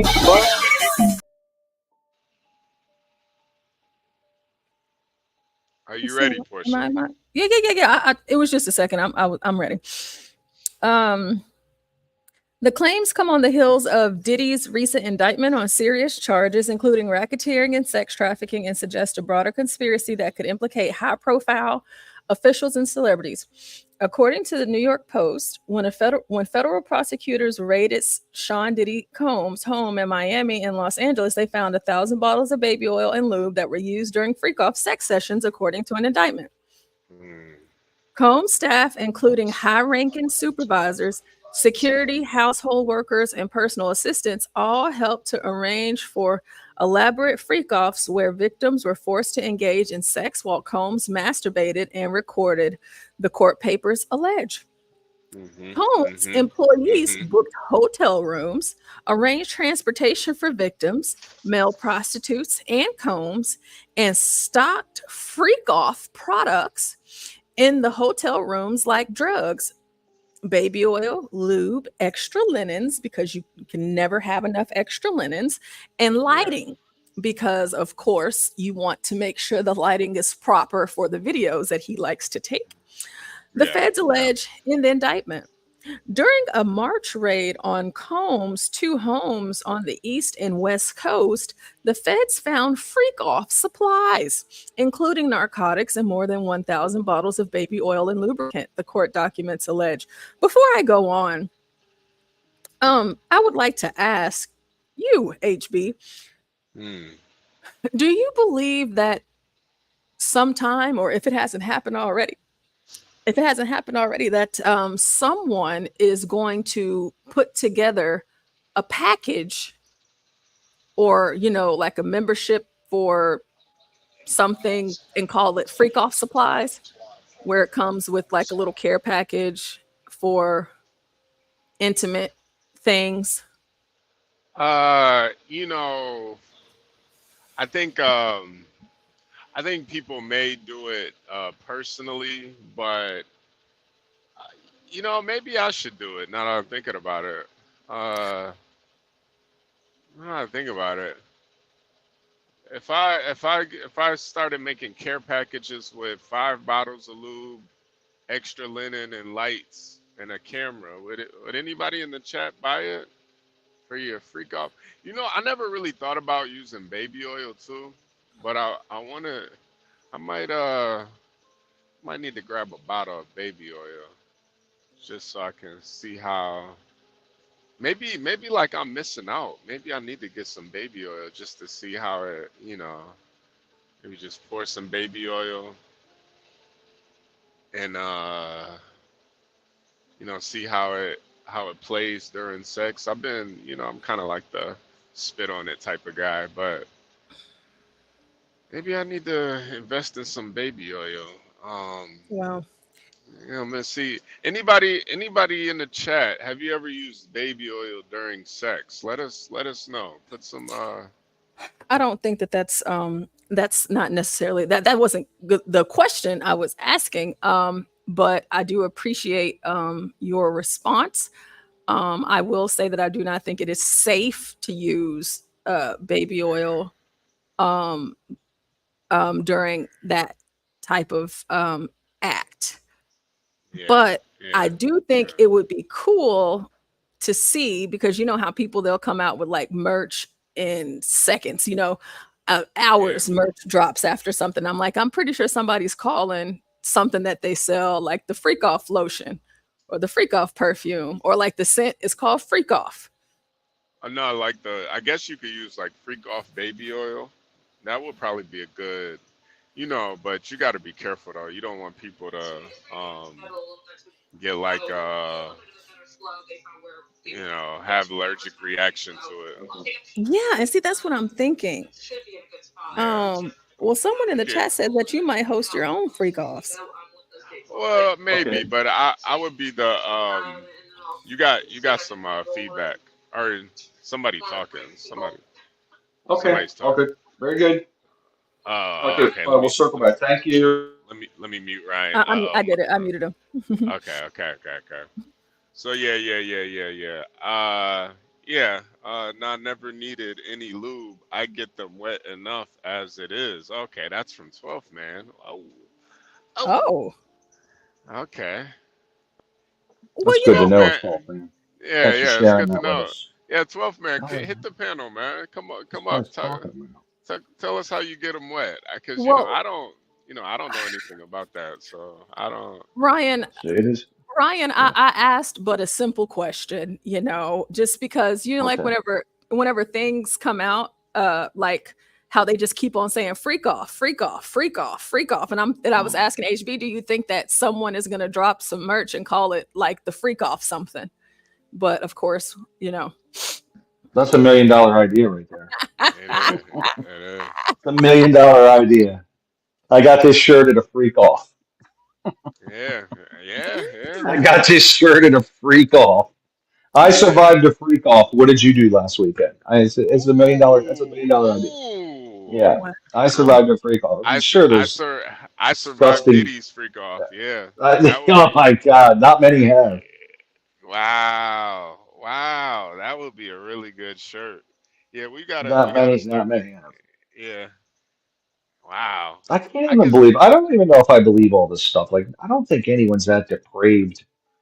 He must be very depraved, man. Like, no, this Ryan. guy's like, The thing about this is there's always been these rumors going around for a while, and yeah. I'm This thinking, guy's got 4 different types of drugs he's putting people. He's giving people yeah, 4 different drugs at a time, man. It's yeah, crazy. yeah, Like, you had yeah. to have a friggin' chemist involved in this thing. I don't know about you, Ryan, but when it comes to the artistry of sex, I'm somebody that I might maybe 15 seconds, 25 seconds, and then I'm done. But when you're full of all these different drugs, you're full of 25 10, seconds. You said 20. What do you just get? 50, What, you just jump up there and have a seizure and get done? You just yeah. I'm pretty. They call get it. me Just get done. Get it done. That's good. they call me one pump Chuck. I get in there, get out. But when you're on all these different types of drugs, I mean, you could have sex for days, They're spending all weekend. It's crazy Yeah, to me. Like, who would? Number one, like, why would Diddy want to just sit there for 48 hours? Like, I mean, yeah, you yeah, got a thousand containers of baby oil. yeah. And then That's too, the reason why they last so long is because Diddy is he's like choreographing it all. He's just sitting back watching, jerking off the whole time. He's not even engaging really. He's paying men to sleep with one woman or two women for a whole weekend, and he And one of gets them all. happens to be his girl, like, which is Yeah. One of them was insane. Cassie. One of them was Cassie. She's like a star. I mean, it's Yeah, wild, man. So but this she's dude, you like, saw that video come out of that guy and dude, by the way, he looked like like in like 2018, there was a video of a guy who said, "Hey, I'm involved in Diddy's marriage." You remember that guy? Ogio, what's his name? Ogio, Odio. Oh, I think was his name. He was involved in it, and he told the cops that, and the cops thought he was lying. There's internet video of it, but he said, "Yeah, I'm involved in their sex life." They said he's a liar, blah blah blah. He left. Come to find out, I guess he was. It was true, right? yeah, But yeah, I just think maybe some of the stuff's a little far fetched, and yeah. Well, they there's a have lot they of have video and audio. I think you got to remember too. Back at the R. Kelly, like when there was rumors about him dealing with underage girls, nobody believed it until they actually saw the video of him yeah. with an underage girl. So, R. man, Kelly looks like a right? saint. He looks like a saint now. He's like Yeah, R. Kelly yeah, looks yeah, somewhat normal. I mean, as crazy as that sounds, right? Like R. yeah, Kelly, yeah, you're screwed up. You need to get some counseling. Diddy, you've got major head trauma, man. You've got major things going. yeah, yeah. So At least R. Kelly was having sex. Diddy was just watching. You yeah, know, I know. It's even worse. That's It's even even worse. That's worse. way worse. That's way worse to me. Like you're a Yeah. real freak. Hey, 12th man, how's it Dude, going? it's fucking wild, Pretty man. good. Chilling out, making up some beans and cornbread and chipotle barbecue sauce chicken. Oh, that sounds amazing. Oh, that sounds great. Sounds great. Yeah, Oh yeah, yeah. bacon in the bean too. Sounds amazing, man. Yeah, the Well, you way know that. the way I get a woman turned on, just be nice to her. We already been over that with the virtual dating. You know how I treat a woman, and to me, that's Oh enough. yeah, yeah, It's enough. All you got to do is be a gentleman that turns a woman on. yeah. You gotta slap him around a couple times too, but that for the most When part, you say yeah. virtual dating, is it like virtual? You're not with them then. You're just virtual, like it's online. Yeah, HB did this thing one night. I think it was me and Stanley and Mella, and then Oh, I she remember picked this. I one remember at the this. end. I remember this. Oh yeah. You did a real good job that night. Yeah, I remember that. But Okay, I remember this. So that was the virtual dating. Okay. let me let Portia finish this article, and we can talk about Okay. it. Yeah. Cool. Go ahead, Portia. Thank you. Comb staff would later clean to mitigate room damage, and they would schedule IV delivery to help the victims recover from the physical exertion and drug use of the sometimes days-long freak-offs, the indictment alleges. After pleading not guilty to the charges, Diddy was remanded to the Metropolitan Detention Center on September 17th, where he has been denied bail twice. Reports indicate that his placement on suicide watch is due to Combs being in shock and grappling with an unclear mental state. During an appearance on the Art of Dialogue podcast, Diddy's former bodyguard, Deal, asserted that Diddy's legal troubles are merely the tip of the iceberg. Deal's allegation come at a time when New York City is grappling with the wave of political scandals and corruption claims. He suggested that Diddy arrest his intricately linked to a series of recent resignations and investigations into corrupt practices among city officials. You know who else they were doing? Who else they were doing an investigation on? Oh, this is the guy talking. Oh, Jesus Christ. Okay. Who else they were doing an investigation on during that whole time period? It was the mayor and the politicians in New York City. They turned around, gave him the key to the city. All the mayor's people that he brought in here in New York City are resigning. They all resigned, said Deal. People are not going to tie this together, but if you look at it, you have to say, because of Mayor Adams and his relationship with Diddy, it brought on the Southern District of New York to start investigating Diddy on civil lawsuits that were filed against him because the feds are going after all these politicians in New York City. When asked if any celebrities appear on the alleged freak-off tapes, Deal responded, Diddy hosted celebrity parties, so what do you think? I think they're not telling the whole truth. This is interesting to hear about Mayor Eric Adams because, whenever Mayor Eric Adams came out and he was saying, he wants to appeal, the sanctuary status of the city. And once he started talking like that, the Biden administration came after him. Yep, they came after him in a really major way. And with that, they raided his home and everything else. And it's been downhill since then. But now in this, he's saying, and of course, this is all alleged. Now he's saying that Diddy is tied up with Eric Adams. And so I wonder if that's what kicked this off. If this is what sparked it. Hey, if that's what sparked all of this to go off. However, there is a video component of this. Let me see. No. If that's Vlad TV, don't play it. No, that's what I was about to say. Who is it? Okay. Because it said that it wasn't. It's the Art of Dialogue. Is that Vlad? It looks like that's usually how Vlad does his thumbnail. So I don't know. I wouldn't play it. We heard what he has to say though.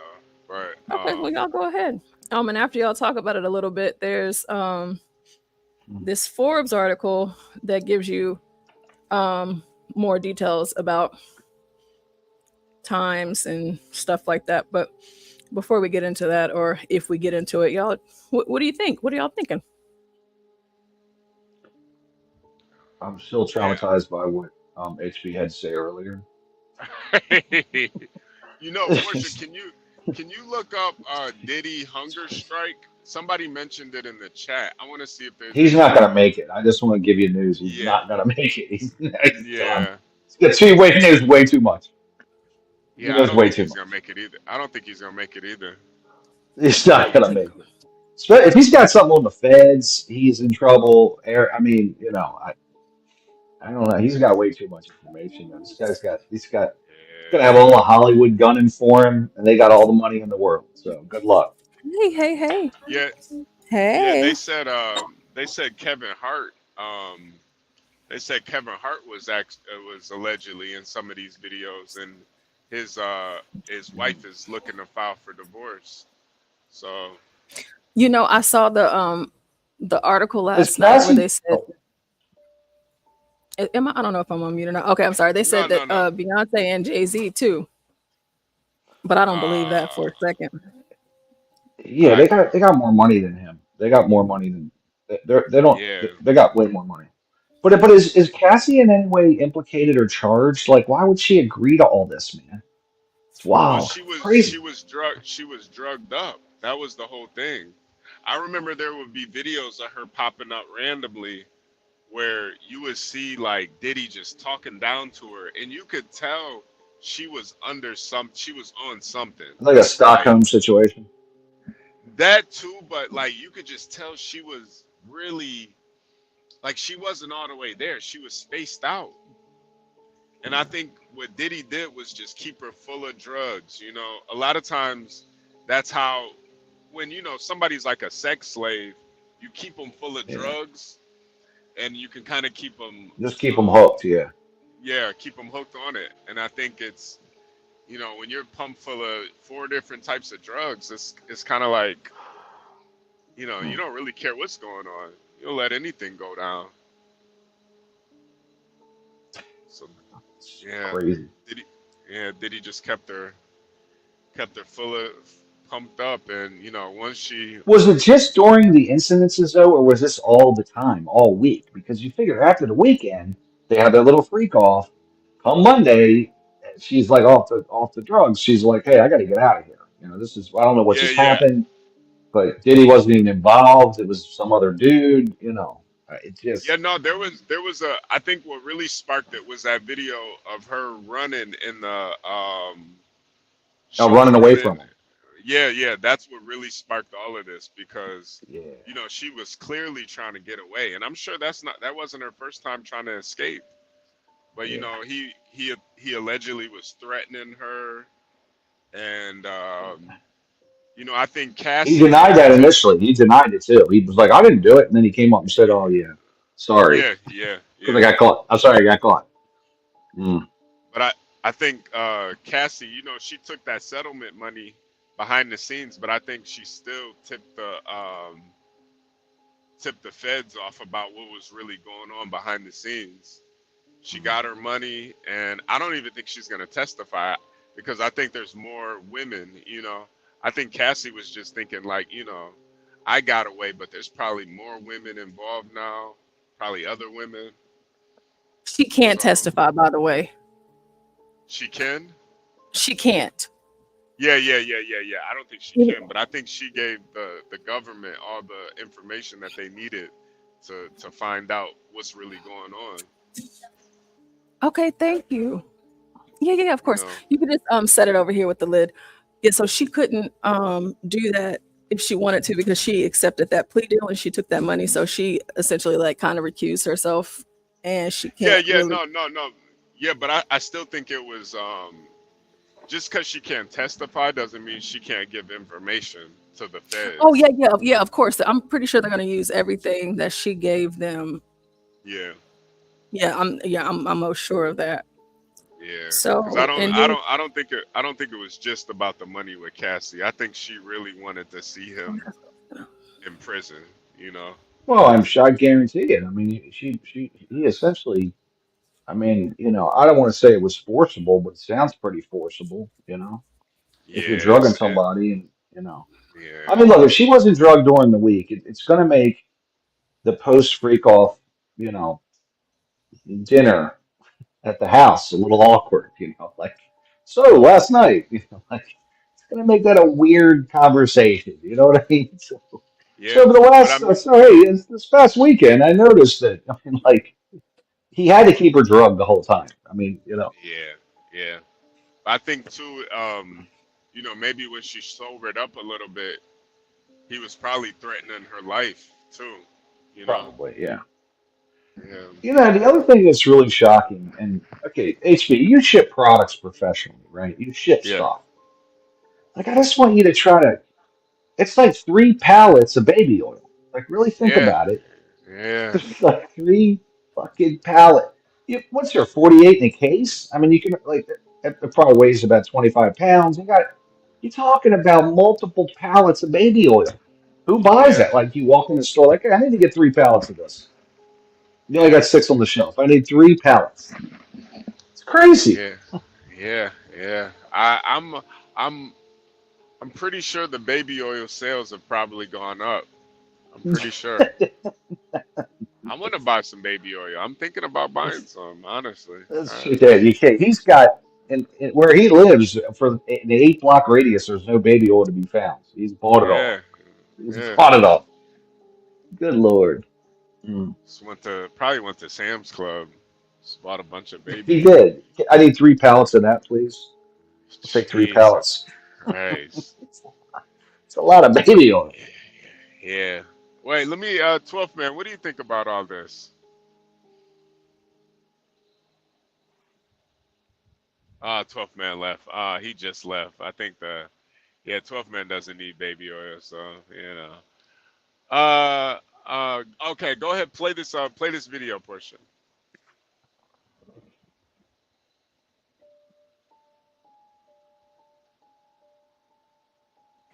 And the update comes via our friend Larry Levine, who has a source close to the investigation.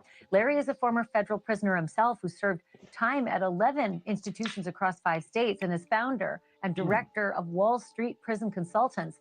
He advises people who are about to face the same plight, and he joins me now live. Okay, Larry, spill the tea. What are you hearing about Diddy's eating?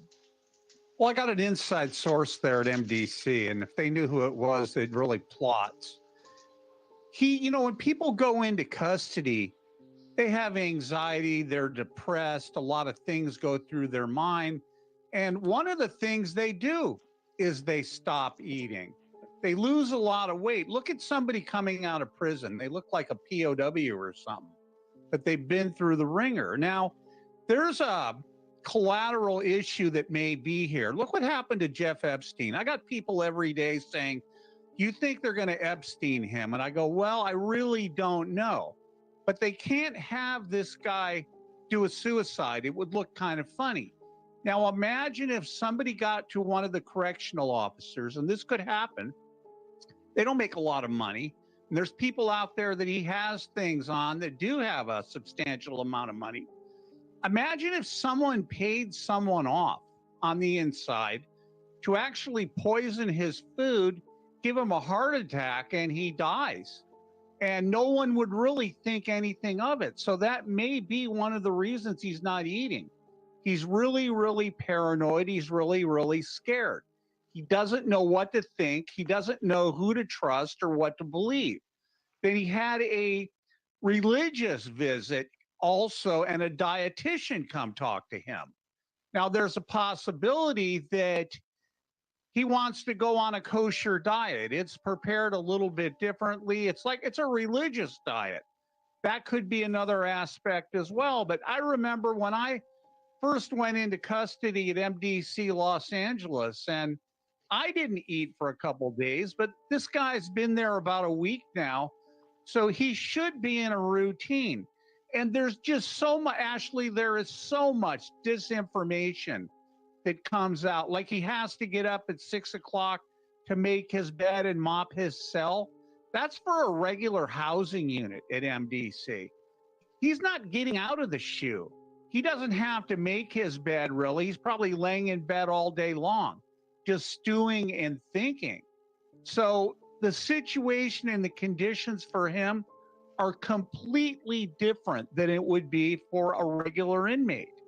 So talk to me, Larry, about talk to me about the potential that this could be a protest, because Ghislaine Maxwell, that artist that drew that picture, how they have the artists that draw, like, they are so wrong for this one, because he looks hilarious. Famously said some pretty strident things about the MDC Brooklyn lockup and the food. You said what? I think Angel drew that. Oh, wow. And how terrible it was, and that she had been losing a ton of weight. Is it possible this is a protest? Well, at several BOP institutions, Federal Bureau of Prisons institutions across the country, there's food strikes going on where people are refusing to eat because of the quality of the food and the way they're being treated. And that could have carried over to MDC. But on the other hand, he's sitting in the shoe. How did he hear about it? Unless he bought the little overpriced Sony Walkman radio. I bet they let him have that. Or maybe he talked to somebody on the phone on a limited call that told him, yeah, they're having a hunger strike and he's joining in that. Remember, the food is bland. The food is a lot of carbohydrates. It's kind of it fills you up, but you get sick eating it. I mean, there's mold in a lot of that food. The food coming to him is cold. It's not coming to him warm like it would be in a regular housing unit because they feed the people in the shoe last. Maybe he got sick from the food. That's another possibility. I mean, they may actually be moving him. Maybe he's concerned and his lawyer's concerned, as I said, Do you know, about Larry, if he's somebody still on killing him. suicide watch? Is he still on suicide watch? He's still on suicide watch. The shrink is coming to see him several times a day. And at MDC, they hand out psych meds like they're handing out M&Ms. So I don't know if he's taking them, but they're certainly available to him. I took them in MDC one time because I was having problems sleeping. And after I took it one time, you play a lot of chess in there, you do a lot of reading. I wasn't able to engage anybody. I couldn't think. I turned into a zombie. And after taking it one time, I stopped taking them. What will you do when the power goes out? Power outages can be unpredictable and inconvenient. Oh, but no. With the GetCrack home standby generator, your life goes on uninterrupted because... Oh, my God. Yeah. Wow. Oh, Crack, Crack you is ever here. been Hey, on Crack.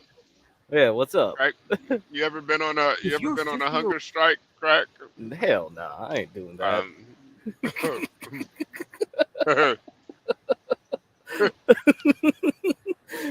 You made it sound like it was hell in there. It's like, oh, it's not warm food. It's full of carbohydrates. It's like, fuck, bitch, please, man. He said some of it was spoiled too, though, like mold. Yeah, he said it was moldy. It's like, come on. Yeah. I could. Honestly, I could. Yeah, you better eat it. Better put some salt on it. Just eat that shit. I mean, if you're hungry. Yeah, right. So I can't recall who said it, but mentioning Cassie and Diddy on like the red carpet and like her body language or her being, intoxicated or something like that. So I found a short video, and this one's from 2018. So it wasn't that long ago, but she actually, to me, looks very happy. What do y'all think? Let's see. And Sean, guys, together this way, please. Together, looking back. Beautiful to your right, please. And guys, over this way. Sean is me. Cassie, Sean on the right. Cassie, Sean on the right. Cassie, solo, please.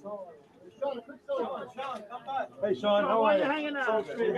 Sean, right here. Sean, to your right. No, push it.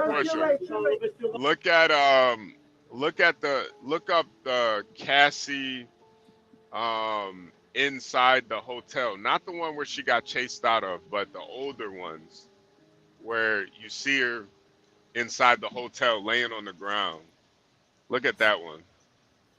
Like she's on the hotel room floor laying on the ground.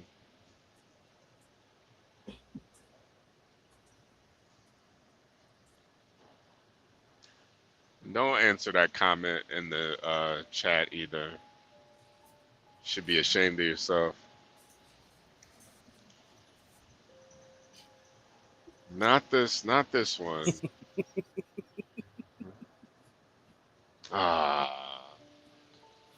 Put in maybe like Cassie on drugs. Type that. Man, I mean, like 1K. Come on, so damn cheap. Yeah, Portia Y'all would need at niggas. least like Portia at Y'all least niggas. need Y'all niggas. Y'all niggas. Portia Go eat need some at least moldy. Go eat some moldy carbohydrates, you bitch. yeah, right? 1K.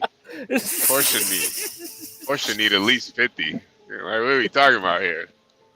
You want Portia at a freak off? We gonna need at least 50.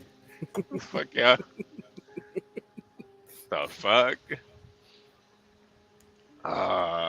Would you type in Cassie on drugs? Come on, people, keep up, keep up, keep up. We got in this room. We go from room to room. This is what made Bad Boy. We go from room to room up in this bitch. Oh, who's this? No. Who's this? Who's this? Who's this? Say what's up to the people. Hi, people. Say what's up to the people. That shit is great. Say what's up to. That Nah, music that's not the one. There's another one where she was like on the ground in the hotel room. Oh man, you just gotta see it. Has it been like at least 10 years? It's been a while. It's been a while. Did you put in Cassie on drugs? Yes, that's what I was searching. Oh God, they might have got rid of it. I don't know. Fuck, I almost want to look for it now. God damn it. Oh, they have a law and crime video of an alleged describing details to the police. Let me see if I can find it somewhere else. Hold on, I'm gonna find it. Give me a second. I'll be right back. Okay. Oh, loaded. Loudy.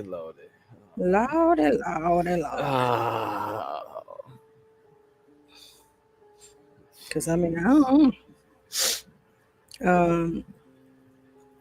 know. I never really cared enough to really look into this stuff on, people be asking for this stuff. Man. Always the drama. Let's see what other. The auto interview, because it's so much stuff on YouTube, like it's endless, and like if you don't have the exact link, you're not gonna find it. Yeah, and yeah, they do get rid of stuff pretty quickly if they don't meet TOS. Stuff like that probably be like, Okay, so Jay Boogie says Cassie hiding from Diddy. Is that what we gotta look for now? I just found one of her from 11 years ago. Ugh, 11 years? Yeah, okay. Can you repeat to me what he said again? Cassie hiding from Diddy. Cassie hiding from Diddy. Okay.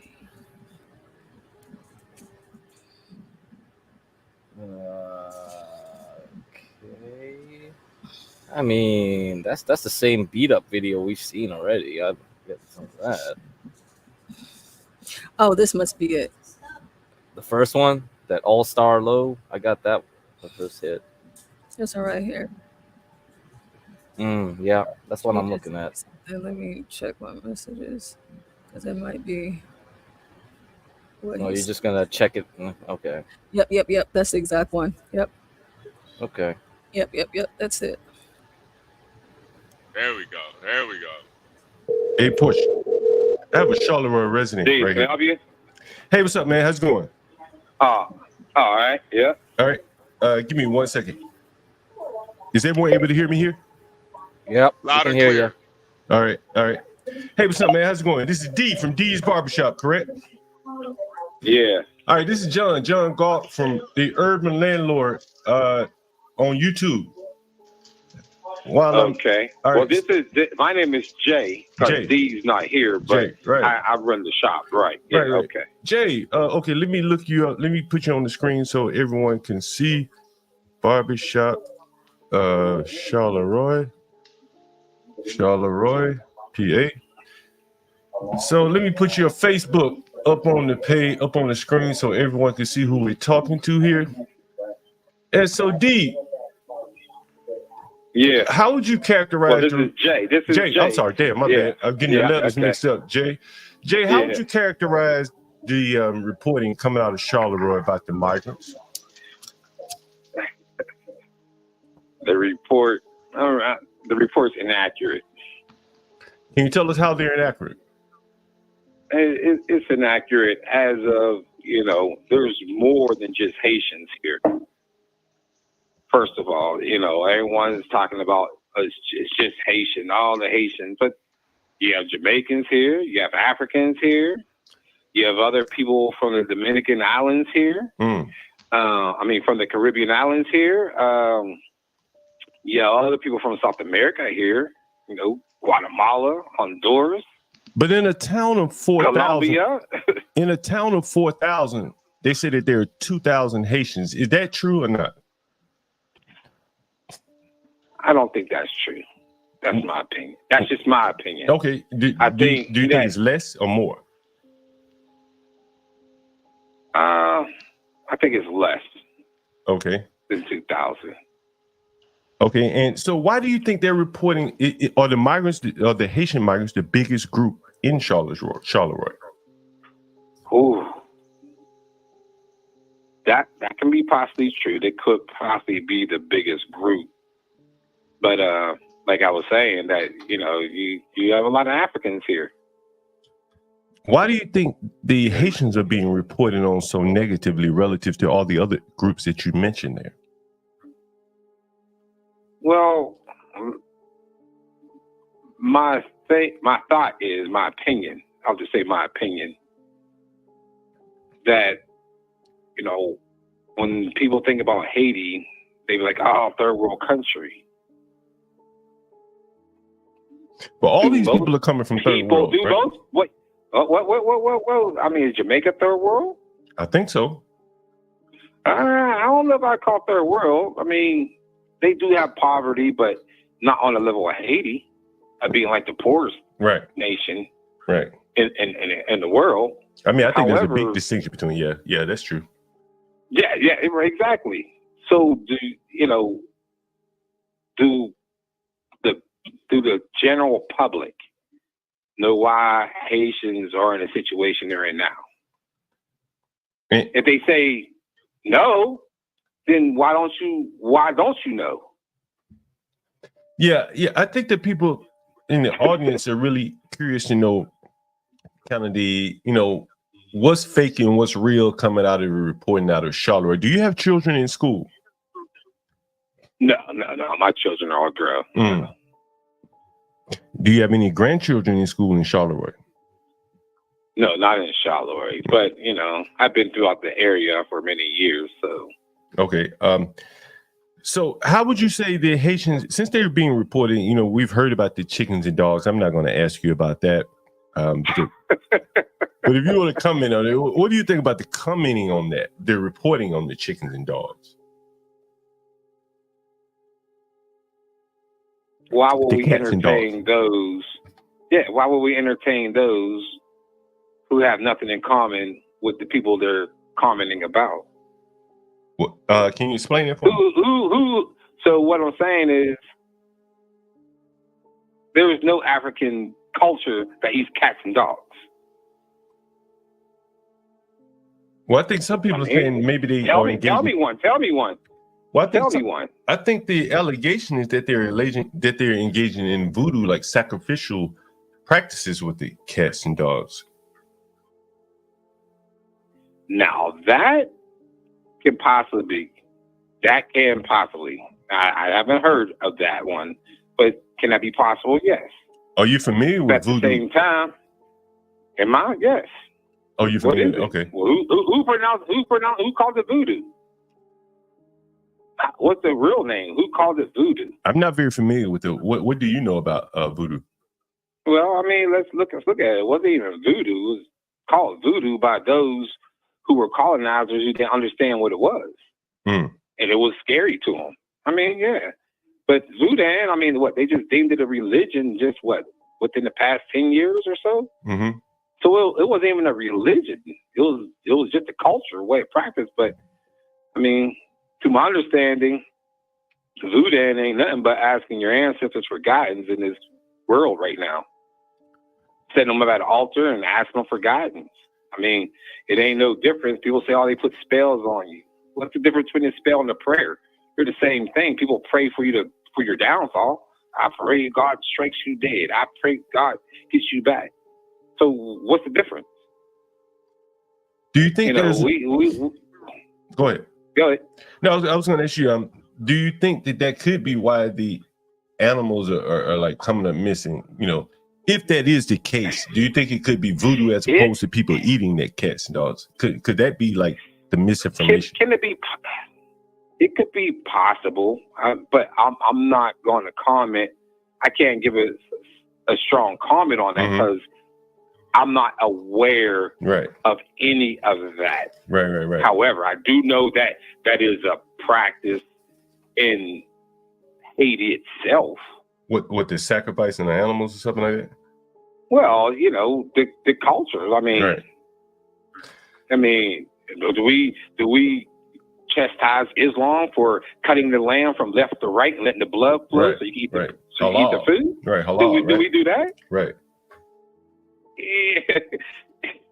You know, why are we attacking, you know, a group of people that, you know, most people don't even know or understand? Do you think part of it is racial, like because they appear black? Oh, hell yeah. No, it's all racial. Do you think Charleroi used to be a sundown town? You know what that is, right? Yeah, I'm old enough to know that. Yeah. So now let's take this. How diverse do you think Pittsburgh is versus Philadelphia? Right. Not New that York. diverse. Right. Right. All right, there you go. So we know the count. 1, 2, 3, 4, 5. So have you been to any of the city council meetings where, you know, they're all of the, you know, it's very No, I haven't. No, I haven't. No. What do you think about the people that have been to the city council meetings? Like the city council seemed very flippant toward the residents' concerns. What did you think about that?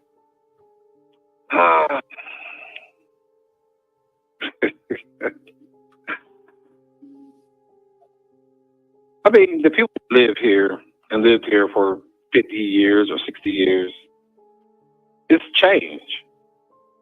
And with change is, you know, you become uncomfortable. Mm-hmm. But that's not a bad thing. But to them, you know, let's make America great again. Okay? Mm-hmm. There we go. Let's make America great again.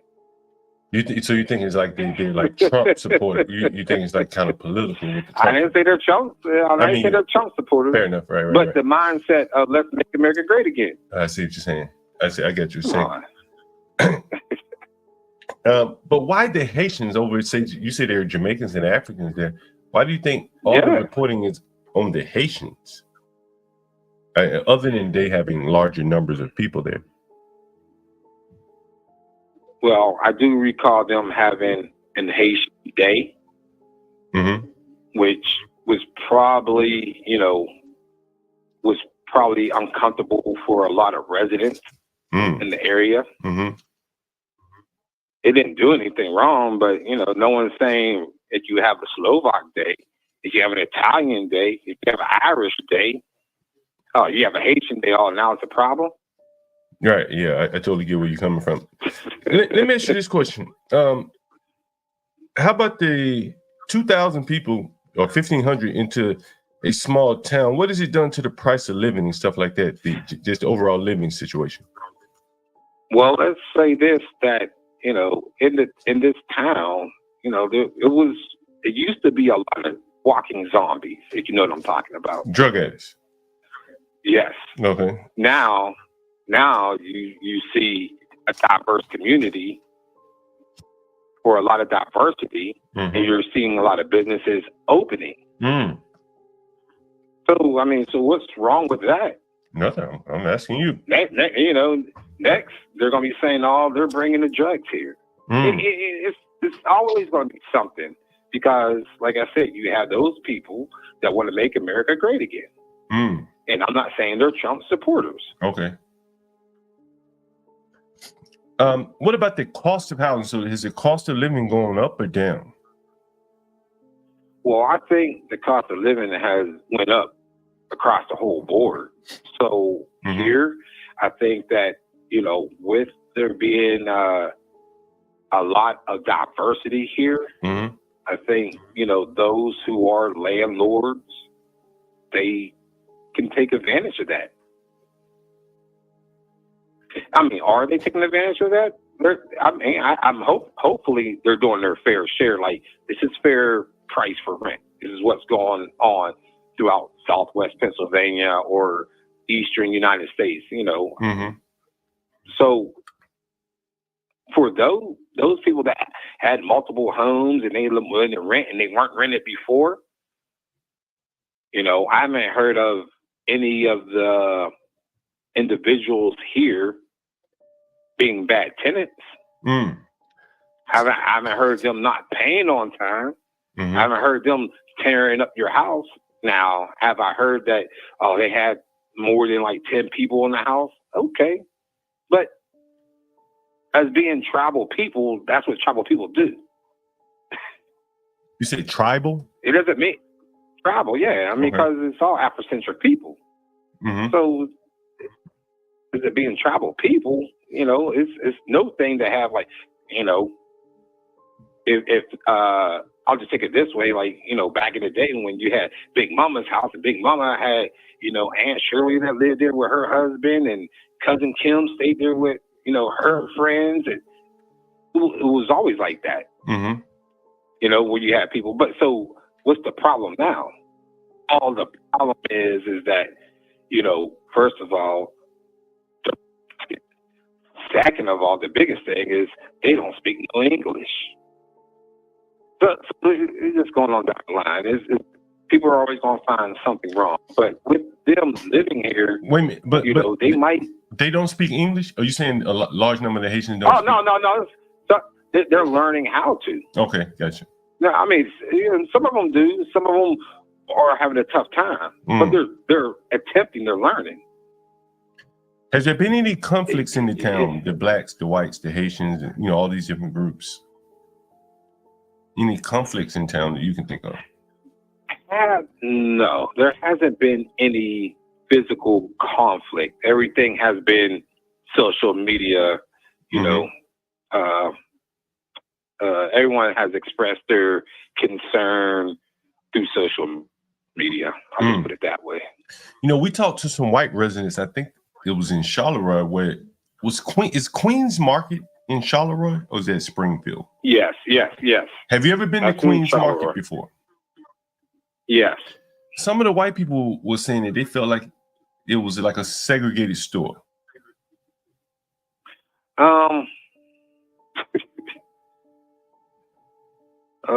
Let me think. What's your thoughts on that? Address this. No. Mm-hmm. At one, there was rumors maybe a couple years ago or so that there was a store and they said, no whites allowed. Yes, I was aware of that. Okay. And they didn't know that they couldn't do that. What do you mean? You mean they didn't know the laws? Yeah, they didn't know the laws. They didn't. Okay. Mm-hmm. Okay. But no one asked why they did that. Did they experience that going into a store? No one asked that. Right. Mm-hmm. You just said they can't do that. Well, how they was like trying to go into, let's just say, Family Dollar or some Dollar General. I'm just saying that, just saying any store. And they was like, oh, no, get out of here. We don't know. So we don't know what they experienced. It could have been like an experience that they had that caused them to do that. Yeah, and it caused them to do that. Right. We don't know that. I mean, but it could. It's a very strong possibility that's what happened. Right. And they was like, oh, okay, we get our own store. No, you're not allowed in ours. Right. What do you think about that? Them, if that were true, because we don't know if that were true. What do you think about them not allowing, if that were true, them not allowing white people in the store? No, they don't know the law. And no, it's not right because, I mean, diversity is diversity, and being fair is being fair. Being right is being right. And, to that part, if they were discriminated against, then there was, then what they have done isn't wrong from their perspective. Yeah, I don't know why you would even want to. I don't even know why you want to go to a store if you've been discriminated against. You know, if you felt like that Right. about the Haitians, why would you even want to go to their store? Yep. Why would you want to go? But they probably felt the same way. Like, oh, we're gonna get our own store. But they probably been to someone's store. That's the only pretty much logic concept I could come up with. Right. Was like that happened to them, so they did it back. So you got to give kudos to the Haitians. You know, that's the thing that goes unsaid is that they didn't sit there and cry about it. They went and got their own stores. They went and got their own store, so I don't see the problem. You know, I'm with you on that. Actually, I hope hopefully it can be looked at as inspiring and make other people do the same thing. Let me ask you, how was the Black Haitian relations been?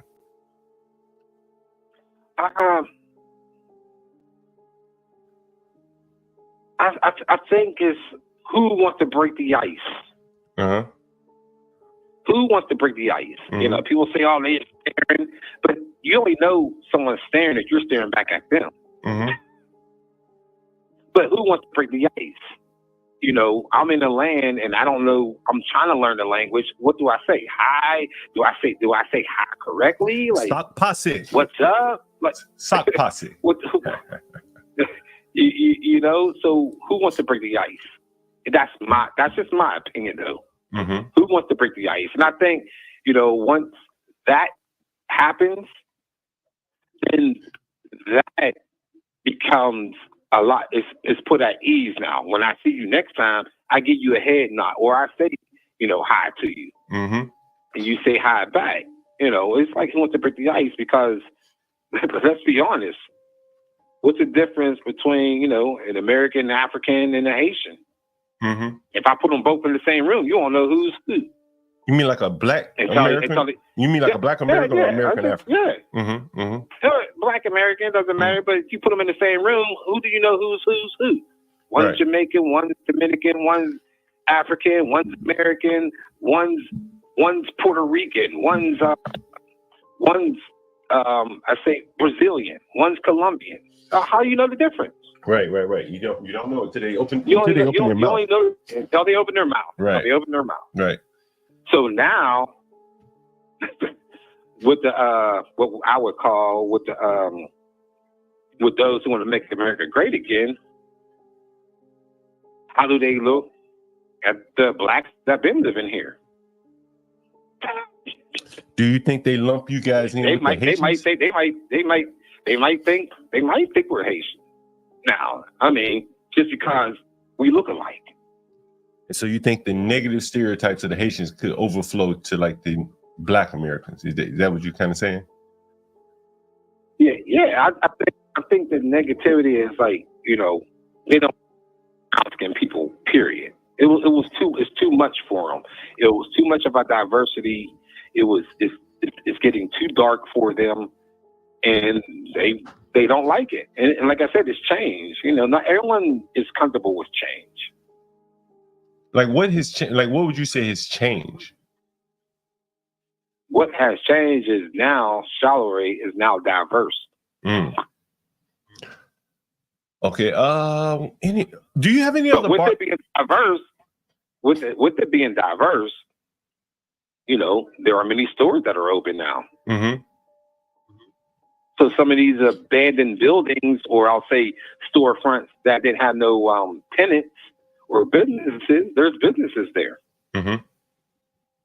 So that can only benefit in the end. That can only benefit Charleroi. Right. Let me ask you this question. I wanted to talk to you about the effort that must be underway to move 2,000 people. I mean, that's a Herculean effort. How do you think they all got there? That's a lot. Yeah, that's a lot. That's a lot of people. I mean, I don't really know how they all got here. Me knowing some of them personally, most of them caught the bus. From they found out there was Texas? work here. Oh, okay. New York. Okay. From all over. Florida. Caught the bus. And heard of a place named Charleroi that there was work there for them. Man, that's a and small that there town. was other Haitians there. Mm. Yeah, that there was other Haitians here that, you know, like, okay, you can stay here with us. So now, you know, instead of you having 4 people in the house, you got 15. I know someone personally who, when they came here a few years ago or so, they stayed in the kitchen for a few months. That was their room, the kitchen. Hmm. I'm telling you what I know. Yeah. I mean, you got to do what you got to do to make it, right? Hey, and he's doing very well. Mm-hmm. He saved up his money, I bet. I'm not going to say his name or nothing. No. He's doing very well. Let me ask you this question. Let me ask you this question. So we have about 20 people in the audience right now, and it seems like they are able to come here and do very well, even in a small town. How would you explain that? Well, I would explain that, like, when you're left with no option, what do? You got to find a way. Mm-hmm. No, And sometimes with that, when you have an opportunity, you make the most of it. Mm. So you think that the Haitians are making the most of their opportunity? They get an opportunity, yeah. Because think about, I mean, let's be honest. Like, you know, some of the Haitians here probably never had this opportunity back in Haiti. Right. And they're like grateful, and they're taking advantage of it. Taking advantage of it in the way you're supposed to take advantage of it. Mm-hmm. Are you Black American? You're Black American, right? You're Black American, right? Yes. You know, for years there's been talks about, you know, Black American opportunity zones, this, that, you know, a lot of policy coming out of the politician's mouth. How do you square that with the Haitians, you know, not waiting on the government and just kind of, as you said, taking the bull by the horns and taking advantage of the opportunity? I think it should be a blueprint, you know, for others to follow. Like if they can do that, then why can't you do that? Do you ever wonder to yourself, should the Black Americans that were here that had the opportunity long before the Haitians should have already laid the blueprint for the Haitians to come along? In other words, should the Black Americans have cut down the trees for the Haitians to find it easy, as opposed to the Haitians coming in, clearing their forests and laying the blueprint for the African Americans? Well, let's just put it this way. It's kind of difficult when you look at, you know, the blacks in America, because we became what they would say Americanized. You know, but some of the things that, you know, some of the communities throughout the Caribbean, you know, the American blacks have lost. It's almost like you're saying the Americanization was bad for Black Americans, in a sense. In a way, yeah, because we had laws. Like, you know, most of the island people, most of the Caribbean people, not only do they speak their native, the language that they were by the colonizers, right? Creole. They might still speak. They might speak still some of their native language, right? Creole or whatever, right? Right. Creole, you know, but Jamaican here, patois on it, you know, right? But here we have lost that. It's like, you ain't speaking English, you know, get the hell out of here. This is America. You gotta speak English. But we lost that connection. Let me tell you a story. Can I tell you a funny story? It happened here in DC among a Black American business owner. He ran a restaurant, and a Hispanic Uber driver, Venezuelan Uber driver, came in, and I guess he was frustrated with the Uber drivers coming in not being able to speak English, and he got another tit-a-tit with the guy and told him to get the hell out of here. This is America, speak English, blah, blah, blah. And Uber and all of the community came down really hard on the guy for telling the migrant to speak English. So it's almost like the winds are shifting in a way, right? Yes, they are. And I was going to ask, what do you think about that? You know, that the winds are kind of shifting, kind of in favor of the migrants or whatever you would like to term them relative to the native born Americans? Yeah, well, I'm not going to say it's turning in favor, but as in we're pretty much the only culture that's not speaking multiple languages. Mm-hmm. Is that by design? Maybe not. Mm-hmm. But what it does though, it makes us not be able to communicate with those who would be distant relatives from another culture. Mm. So maybe it is by design.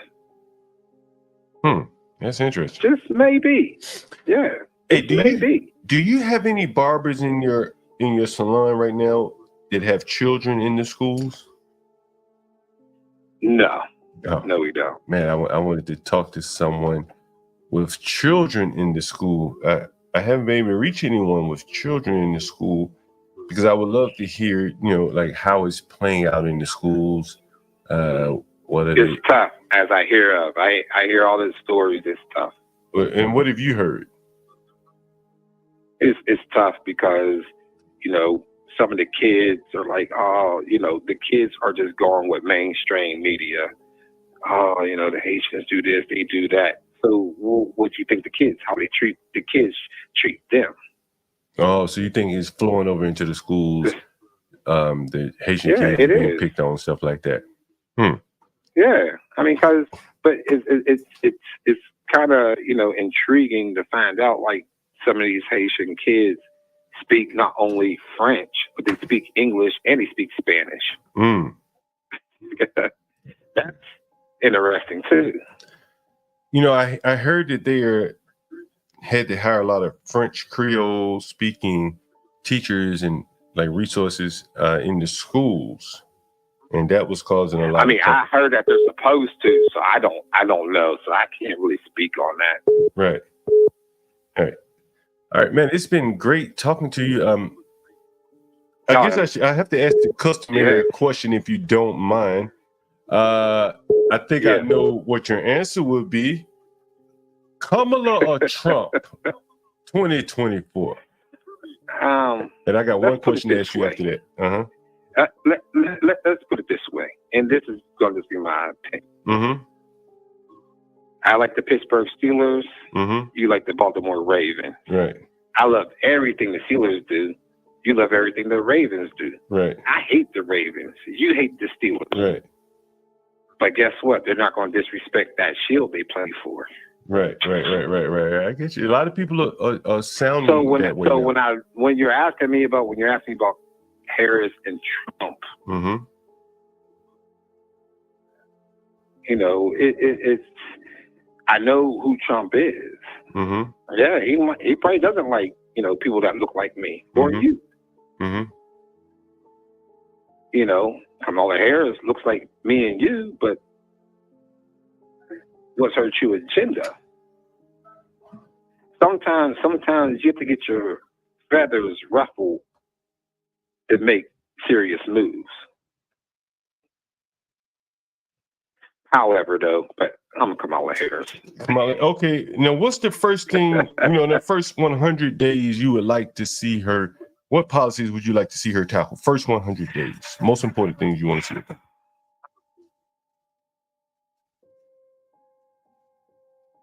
Let's get rid of African American. Let's get rid of all that, because in other countries, they're not called French Africans. They're French. They're not British Africans. They're British. You don't hear Elon Musk saying, I'm African British. He's African. I understand that, where you're born, that's your nationality. But that doesn't mean that's your race. That's a different story. So let's remove that, because that allows you to actually segregate even more. If we're all American and you want to give this, you want to give a description of me, you're like, yeah, he's a, brown skinned American. Okay. It's another word saying I'm black. But the first thing you said, I'm American. But if we're talking on the phone and I say I'm American, you're going to be cautious because you don't know if I'm brown skinned American or if I'm European American.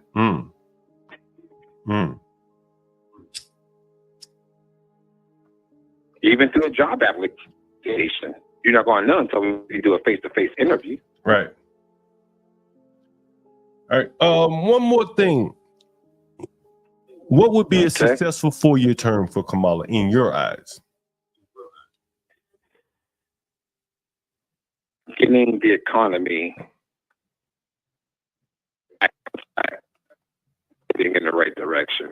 Okay. Where everyone could be fruitful from a financial position. Gotcha. Man, I really appreciate you taking the time out to talk with me. We just went down the yellow pages of the internet and found you. What's interesting, man? Like most of the companies that we call people don't want to talk to you. It's only really the barbers in the salon, like the self-employed people. Right. Why do you think that is? I don't really know.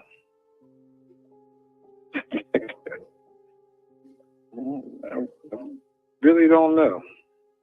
Well, I think as a barber, you kind of have your independence for sure, right?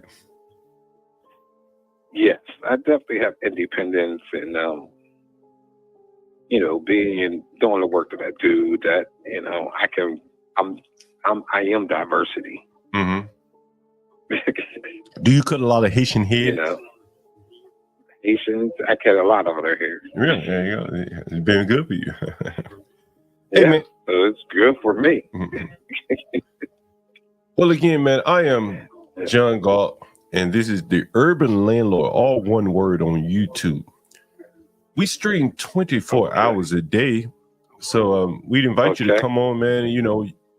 Anytime you jump on, we put you up center stage. People are going to be following this Charleroi, Springfield, Ohio news as it trickles out. So we may definitely call you back if you don't join. I hope you would be willing to take our call there. Okay. Let me see one more thing. See if I have something back here. You said it was the Urban? The Urban Landlord, all one word, John Galt. Yeah, look us up and give us a subscribe while you're on the phone with it. Yeah. Landlord. Yeah, you'll see me in a tuxedo. I got it. I just wrote down. You see me in a tuxedo right now, right? Yeah, hit subscribe there for us. I appreciate it. I didn't do it yet because I'm still at work, but I'll definitely go on there and I'll definitely subscribe. Thank you very much. I appreciate that. Thank you again. Jay, this is Jay D's Barbershop, but this is Jay, correct? Yep, correct. There you go. Thank you very much, man. All right, thank you. All right. Damn. Boston. I'm a Lavota in the swing state of Pennsylvania, right outside of Pittsburgh. What's up, guys? What's up? What's going on? What's up, man? Nice neighborhood there. Yeah, I just left my house. I just left my driveway. All righty. Oh, damn, that's your driveway? God damn, Boston. Yeah. You still Did going? you see me? I have a gate. I have an electric gate. I come out of. It's pretty awesome. Jesus Christ. This guy in Boston on, Dude, I'm telling you, a man, plantation. These red states, man, I'm telling you, for like half the price that you live in somewhere like Massachusetts, you can get a damn mansion down here. I swear to God. I got no mortgage in my house. No mortgage. Yeah, we'll believe it. Yeah, that's not. Yeah. The only problem is you live in Jackson, Mississippi. That's right. Whatever. You can handle the mosquitoes, man. Whatever. Oh man, bugs are a whole other story. Like I got a whole phobia of fucking dragonflies down here. Oh shit. I think they, hey Boston, I damn near do, man. Hey Boston, I think they call them June bugs down there. June Those big ass bugs are, man. I don't know. I don't fuck with bugs at all, man. I can't. Yeah. Yeah, down south they call all bugs June bugs. It's a June bug. The It's a June bug. It's a June bug. I don't know what that is, but You know what they are. They're the worst. definitely, You definitely telling not a. me or what? What'd you say? Are you telling someone now? Mile. Make a south. I know. I just got back. I just finished. I actually am working a case. This guy lives literally like 0.25 miles from my house that I'm following today. 0.25 miles from my house. Very convenient. Man, are you not? Shit. Oh Jesus Christ! I thought I flipped the truck for a second. Yeah, I thought you flipped the truck. I was like, oh shit. Oh well. Boston. Boston. What if you found out you were interviewing yourself, or you were investigating yourself? That would be a mind fuck. This guy, man. This guy. His family, his own family is having him surveilled because they said that he's crazy, and that he was sending threats. So he was making threats to them. They thought they were worried about his emotional well-being. So, but I mean, so far this guy seems normal. He went to the gym. I followed him to the gym. We did a workout and everything. You know, I don't. He doesn't seem crazy to me. He just doesn't fuck with his family. That's what it seems like to me. But hey, if they want to pay me, I'll fucking sit on him however long. That's an easy one. Dude, and the funny thing is this, dude. It's crazy.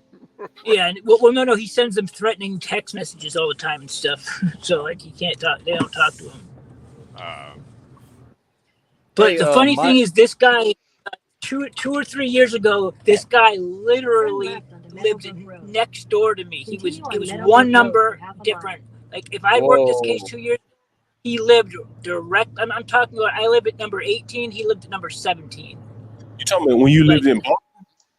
No, right, like here, where I live right now. Like, let's say I'd lived here 2 years ago, and they had assigned me the same case. At that time, this guy was living, like, directly next to me, number 17 on the street. Isn't that crazy? Like, I mean, I've never had that. Usually, at a case like that, you should usually turn it down because, like, you know, you're gonna see the guy all the time again, and if you fuck him over and you get him in trouble or he gets mile, turn left onto Ridgewood Road. I'd probably do it anyways. Fuck it. Hey, DJ MFB, you left your live stream on. It's 15 hours. I know. now. I just went. The reason I went home was to turn that shit off. I don't know why that was on. I have no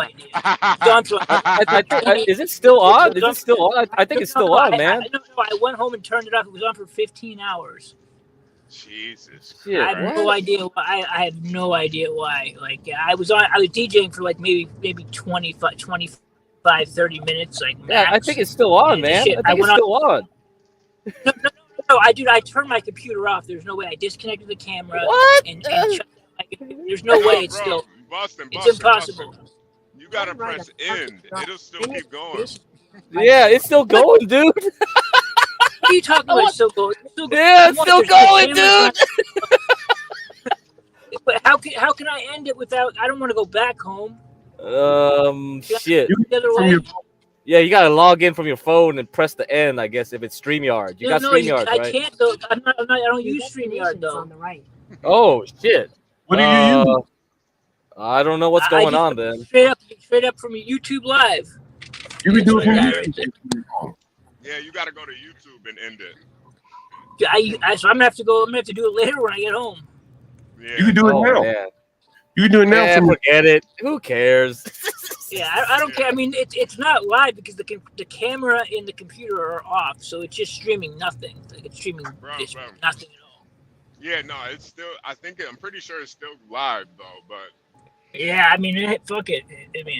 I mean, if you need to save that video though, it's gonna be gone. It won't save it after. I'm probably not gonna. I'm probably just delete the shit anyway. Yeah, who cares? Yeah, don't care. My live stream anyways. Hey guys, what did you think about the interview of the Charleroi barber, Jay?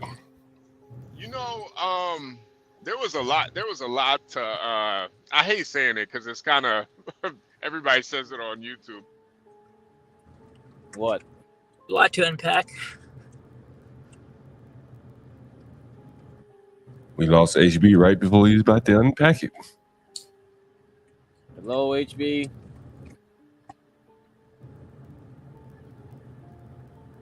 God dang it. Anyway, Portia, what did you think? Oh, I thought it was a hot mess. Hold on. I'm back. I don't know why. Yeah, I didn't even lose signal. That was just weird. My audio just cut out. But yeah, there was a lot to unpack there. I think obviously he's a little, the racial aspect of it. He's a little sensitive to that, so he doesn't really see an issue. Also, it being like a former sundown town, I think in his mind he kind of feels like these white folks, these crackers that they call them, these crackers, they got it coming. Too, I had an issue with that whole, we don't speak our native language. Well, I mean, if you want to go down that road, Mexicans, Venezuelans, they don't speak their native language. They speak Spanish from Spain. Those Haitians, they don't speak their native language. They speak French. Fucking Brazilians, all them motherfuckers, they speak Portuguese. It's a whole bunch of conquered people trying to talk about, we don't speak our native language. Don't nobody speak their native language. When I developed the website for the World Bank, I think that's one of the few multilingual sites that I had to develop. And there's different languages between, say, Mexican for Spanish from Mexicans and Mexican Spanish from Spain. No, it is. You have different dialect. That's why, even with like English, like how British speak it and how we speak it is two completely different things. Like the way they speak English is like, they speak it like fairies. We don't speak like that. They spell it differently too, right? They spell it a little differently too, right? They spell words differently. They drink tea, we drink coffee. There's cultural differences. But all in all, though, like, do you remember the Ebonics movement back in the day? I think it was Oakland. They went to teach Ebonics. You remember that, Crack?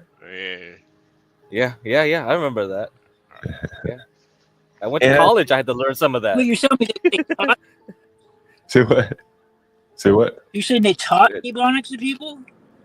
Well, they at least did they? I can't remember, but I know they at least Oakland definitely tried to implement a curriculum for it.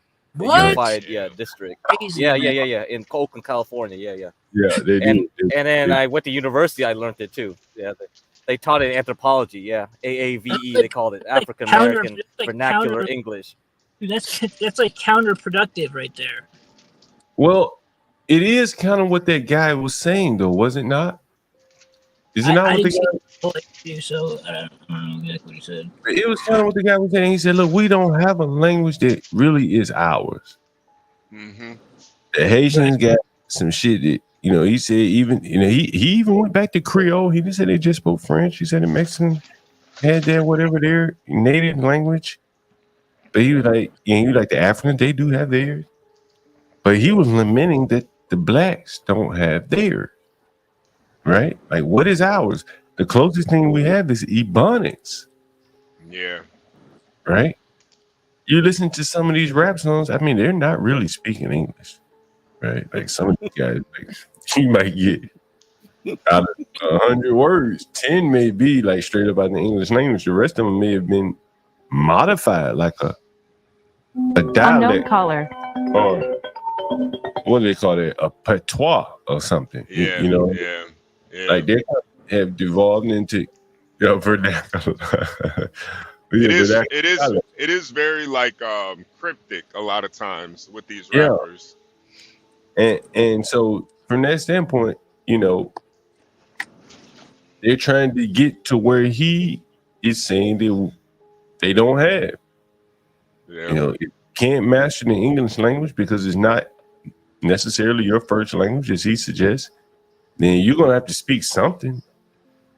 You may grab as much English as you can learn, and then freestyle the rest. Click, clack. Freestyle the rest.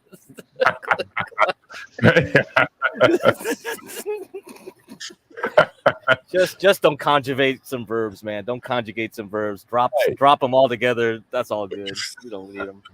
They're just redundant anyway. They cancel each other out. And I think that honestly is what he's talking about. And he's expressing some frustration that these people more or less have a culture all their own, no matter how low it may be, right? He's even considered Jamaica third world, right? Mm-hmm. They got sewage running in the street. No, they ain't third world. Haiti's so low, he can't consider those two in the same class. So someone said maybe Haiti's fourth world and Jamaica's still in the third. Because Jamaica don't look like Mexico, and Mexico is second world, right? Clearly.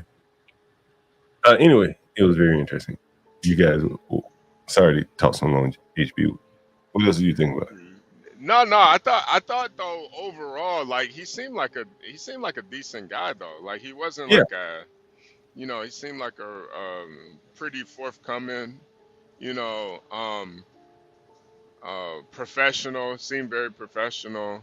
I just think for a lot of these business owners, unfortunately, they are gonna go with whoever's paying them. And if these Haitians coming in asking for a fade, he not about to discriminate. Hey, man. See? Yeah, I told you I wasn't lying. I'm Oakland be teaching them ebonics, man.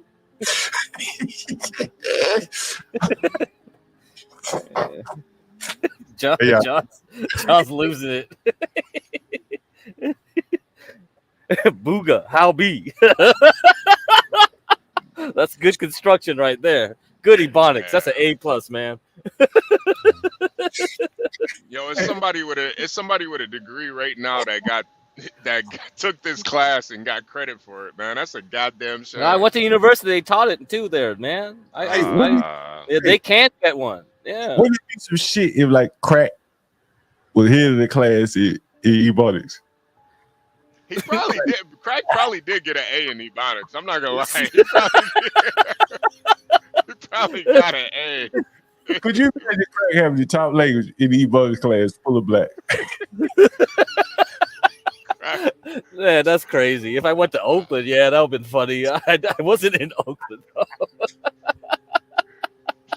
Yo. Oh, that's a shame, man. Yo, who was the teacher for that too? You had to be oh man. Talk about Uncle Tom, like for real.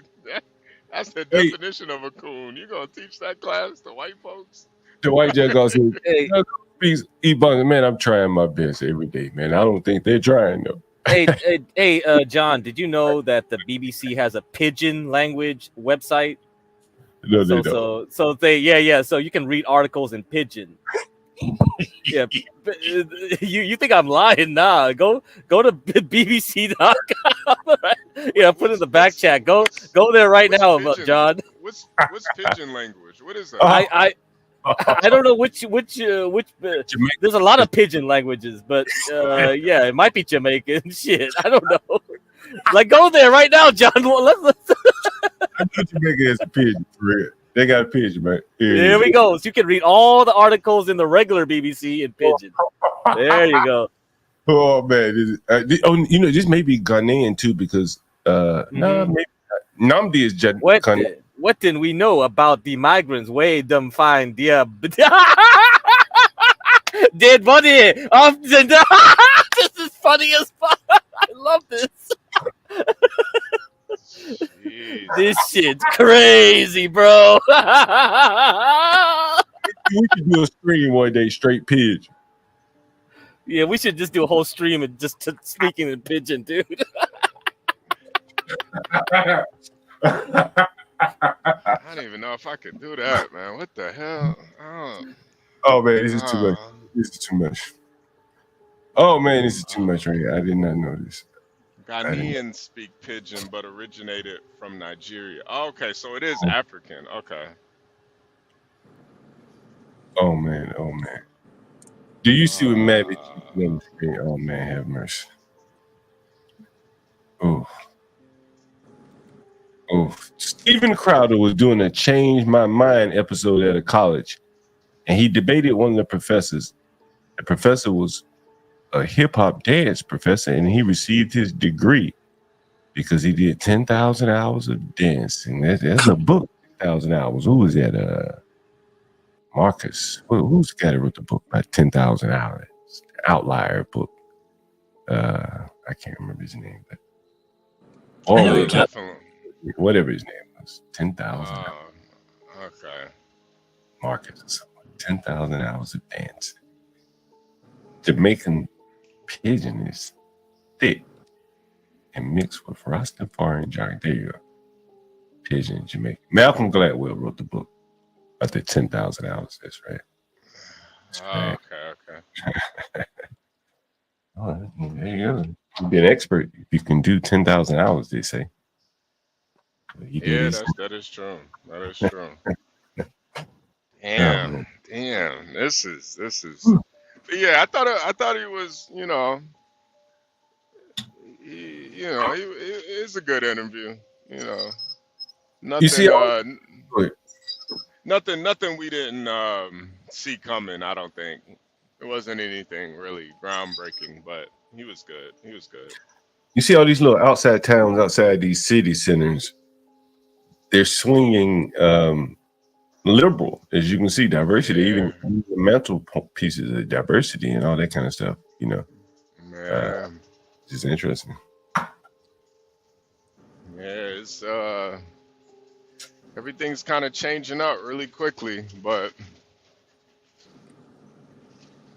yeah, this is getting interesting. It's one thing, I guess, to like change a town, but to change the culture of a town, it's kind of totally different. You know what I mean? I think that's a big difference, and that's kind of what he seems to be okay with. Like, another guy that said we should learn another language.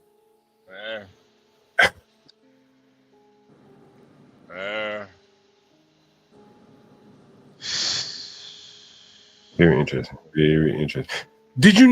Is Portia still here? I think she's still there. I wish Stanley was up here. Yeah, what's up? Did you hear what he said about that segregated Queens market? Yeah. I'm not sure if that's really what it is. I think.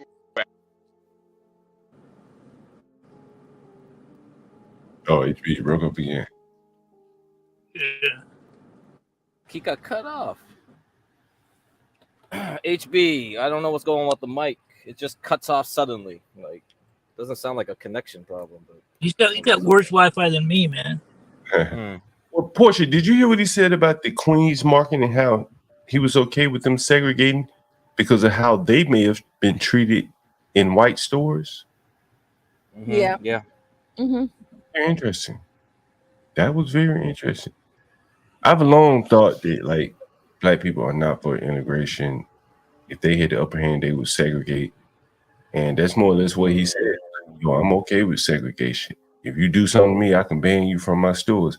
Unfortunately, the blacks don't have stores, so they can't effectively segregate against anyone. But he was okay with the Haitians segregating against the whites if they did something to make the Haitians feel like they should segregate. And I feel like this guy was worse than the other one. He was 10,000 times worse than that other one. you think so? Yeah, because he just sounded like a bumbling fool. Like everything that he said, you could just tell that there's no metric for anything that he's talking about because he doesn't even know what he's talking about. Like whenever you said Kamala or Trump and you said, first 100 days, what do you want to see? And he said, I want to see you get rid of African American. Oh, sir. No other countries have that. They don't have African. They don't have African, British African people. They just British. They don't have Jamaican British people. They just British. Sir, actually, they're not. Actually, they're not. So I don't know where you've been or if you've read a book. And if you don't read, if you haven't looked up a video, if you haven't did a Google search, even in Mexico. Okay, anywhere you go, there's a classification based upon race, period. Now, I don't care to be called African American, but that's not going to change, sir. So just if you want to be called black, be called black. But there is something like that in every country. So Did you go ahead? it's just one of those things. It's just like people like him, you know, like whenever somebody think that they talking big and they talking deep and they really think that they saying something, but they really ain't saying nothing. That's just kind of how I felt the whole entire time. Even whenever he was whenever you mentioned about his friendships and or not, you know, basically. And this is amazing. You said break the ice. You asked if how are the blacks and Haitians getting along, and then he mentioned something about being open to change, but you know, we're black, so we already know what time it is. Yeah, he was talking about breaking the ice or something like that.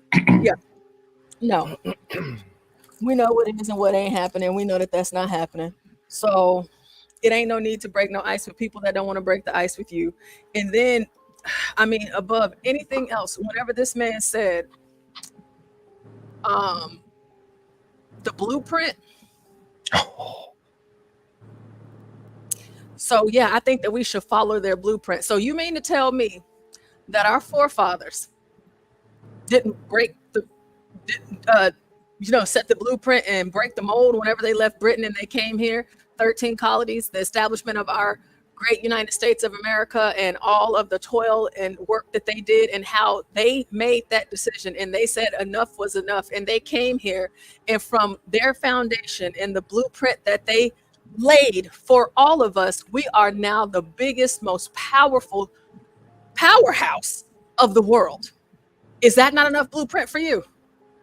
You want to follow behind failed people from a failed country? It is rather interesting, isn't it? Right? It ain't a blueprint that a Haitian could give me on nothing. They couldn't give me a blueprint on how to tie my shoes because they don't even wear shoes with strings. They wear sandals. I don't want to hear it. I don't want to hear it. They can't tell me nothing. I'm an American, and we have a phenomenal story of what it means to start fresh and how to overcome. And since we are still a fairly new nation, we can look back and just look over our history and understand the blueprint. And then what they call the American dream, all it takes is for us to just follow it. Now, of course, you have some heights you'll climb, you'll fall, you'll get better, or you'll get worse, you'll get depressed, you'll get back up and keep going, whatever that looks like, that'll come around. But in America, you have the opportunity to do that. In these other countries, especially Haiti, whenever you're down, you're gonna stay down, and it ain't no getting up. The only way that you get up in a place like that is if you leave. Or whenever y'all send money home and y'all try to do whatever it is that y'all need to do, elections, I don't know what the hell, because I'm not in Haiti, I really don't care. But I'm not about to follow behind their blueprint. And then even him saying that, he does not realize how ignorant he sounds, because Black people in America, Black Americans, we've been here for hundreds of years. So the fact that you're saying that their blueprint is worthy of following than your own, yourself, you and your friend have this shop, this salon, whatever it is. What are you talking about? So you rather follow behind some people that just got here, and we have all of the tools to do the same thing that any other group of people in America has. We've been here for 100 years, and some Haitians just get there a couple of years ago, and you want to follow their lead, sir? I can't take you seriously. Yeah, that was interesting that he did point to the Haitians and say, maybe they'll get the blueprint from the Haitians. I mean, that was, but then he also led off by saying, that the living, people used to live in Big Mama house, right? And now the Haitians are doing it. So in that sense, I guess he was suggested, as I've said as well, live like a migrant. Go back to living with Big Mama. That's what the Haitians are doing. That's what all the other migrants are doing. He did confirm that they're living 8, 9, 10 people to a house and things like that. Yeah, very interesting. Yeah, I figured he'd be a Kamala voter too, because he kept referring to "Make America Great Again" early on in the. Yeah, he kept saying that. I'm just like, what is he like? Is he slow, or did he think we didn't hear him? Or I I don't know. He kind of irritated me. I like the other guy more than him. Yeah, the They other both- guy they wasn't both were good condescending. before. They both were Trump supporters, though. No, Kamala supporters. Sorry, yeah. Yeah, but the other guy wasn't like, the other guy didn't seem like he was anti-Trump as more so as he was just pro-Kamala. This guy seemed more like he was just anti-Trump. Mm. And it's kind of interesting with a lot of those Kamala voters. I feel like they'd vote for Adolf Hitler as long as it wasn't Trump. They don't even care. This nigga was talking about, you asked him what did he want Kamala to do. This nigga said get rid of the word black. Like what? You gonna have to American to be exact. Yeah, you have to go talk to Crayola, and you have to talk to the tire companies. How you gonna get rid of the color black? Crayola. Dude, the funny thing is, man, most of these people, they used to fuck with Trump. I know. That's Like the they big used to part. fuck with Trump heavy, like back in the day. Yeah, everybody fucked with Trump, man. Yeah, no. I was looking for this quote. I'm gonna see if I can find it. Let's see if I can find it. Anyway, you guys go ahead. He even agreed with segregation, you know. Yeah.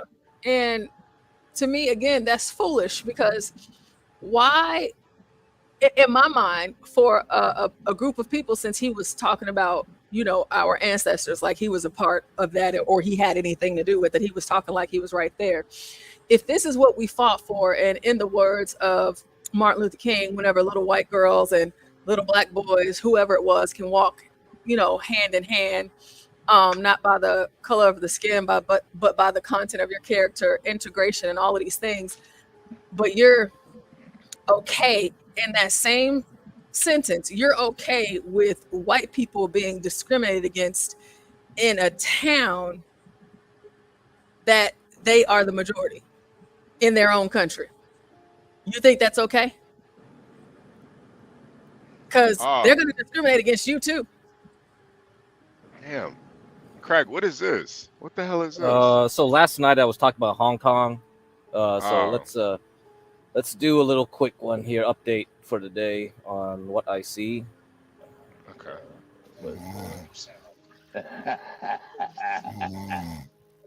GetCrack. Wake up, motherfucker.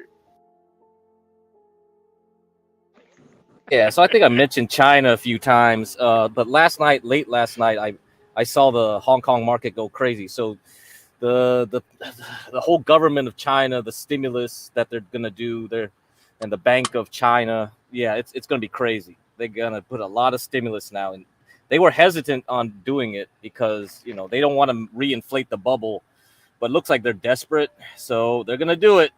So they cut the mortgage rates. They're trying to stimulate the whole freaking stock market. It's going nuts. And so last night it was up 4%, the Hang Seng, and during today's session, the U.S. session, all the Chinese stocks got bought up, the ADRs basically. And so I'm thinking they're going to open another 4% tonight. Yeah, it's looking like the chart is fulfilling its prophecy right here. So if you look at this, it's making its bottom. So this red line here was the first big crash. So you have to remember, China was blowing up their whole stock market and property market way early on in 2021. And then once like the US markets like started like dropping too, they just fell with it. Mm-hmm. So this was the first legs down. Now this big significant one is when President Xi basically said, I'm going to get a third term. I'm changing all the rules in the government to give me more power. So he's concentrated all the power in the presidency because, the communist government used to spread it out between the party leader, the premier, and the president. But now it's all under him. So he's also like the, commander in chief as well. So all the powers within him. So he's the king, right? Basically, he's the emperor in that country now. Now, see, it's a monarchy, isn't it? Yeah, so this was in 2022 when everybody sold because they were like, "Oh, what a." But the thing is, I have to tell you, right? Bad news is the end of the drop. That means like once you actually get the news that it's actually happening, all the last guys that sold Chinese stocks, they got out, people bought because you can't get worse than that. That's the worst news you could get as an investor in Chinese stocks. So people bought it. And so that's why you see this huge V correction back up. You see this huge reaction right all the way back up here. So this thing, I'll just draw another line for you guys. Like you can see it's kind of like makes a little top right here. Now, once all this V move is over, there's no more news, right? So you got the bad news. People said like, oh, well, it's cheap enough. You get the reaction from that all the way into February, from October 2022 to February 2023. Then everything starts sliding because the Chinese economy is still shit. Still shit. Bad news, bad news, bad news. Earnings are crap. Earnings are crap. Now you hit here, 2023. That's when the U.S. markets were like, okay, time to go back up. So it's trying to follow the U.S. markets back up here. It had another low down in the summer, and it hit this, like, you see the volume here, this volume right here. So this is when I knew, oh, it's done. It's done dropping. It's going to try to make another, like, base around here. But look, guess what? We got and it's been up ever since then. Yeah, because Jerome Powell was like, we're going to stop doing interest rate hikes. Good news for everyone else in the world, because all the other central banks, like emerging markets, India, Mexico, China, they need to have Powell stop raising interest rates because it hurts them more than it hurts our economy when you have a high interest rate U.S. Loans. Okay, so anyway, once you get this, like yesterday, boom, overnight, this is the big news I'm waiting for. So now we're back up to this resistance. I think what's going to happen is we're going to bounce around here, and then we're going to continue on up. So last night I was saying I'm going to start looking at Chinese stocks. They're back in play. We're going to have to pick them out, see which ones are good to buy. So Baba is on my watch list, and Baba, yeah, definitely. Baba's one. Yeah. JD, Tencent. We got PDD, which is Pinduoduo, which is Temu, and you got a ton of others, and a lot of junky ones too. If you want to do high risk. Crack, you have a question or a comment, a cynical one, nonetheless. Why you care? Because you're, I don't know. It's because I want to trade, you bitch. You want to make money or not? This look at here. Okay, this move here, like I have, you can do ETF, like FXI. FXI is 30 large cap ETFs you can buy right now. If you bought yesterday, that was a 10% move in one day. Now, if you bought a leverage ETF, Yin is like 3 times that move. So you would have made 30%, almost 30% in one day. Or if you bought it way back when in August or during Jerome Powell around here, that's 40%. Okay, that's a 40 to 50% move. So basically, that's why they don't have major influence in our market. Who cares? The white John Galt. I just want to make money, be a bitch.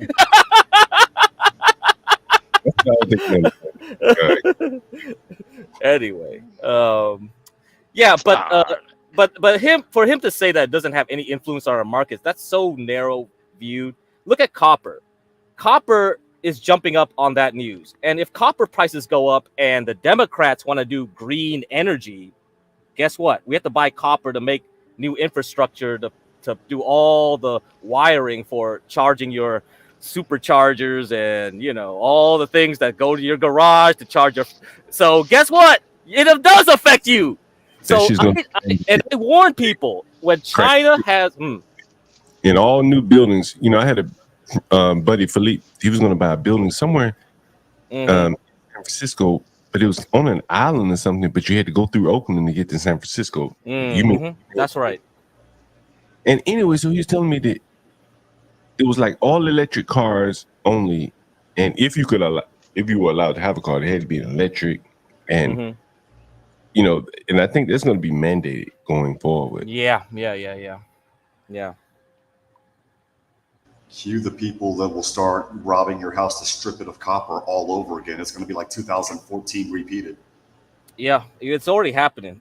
In California, they were like getting trucks and tying chains into like street posts, like old classic antique street posts, because the bronze content in those like old ones have a lot of copper in them, and they just rip them off the ground and just go straight to the scrapyard.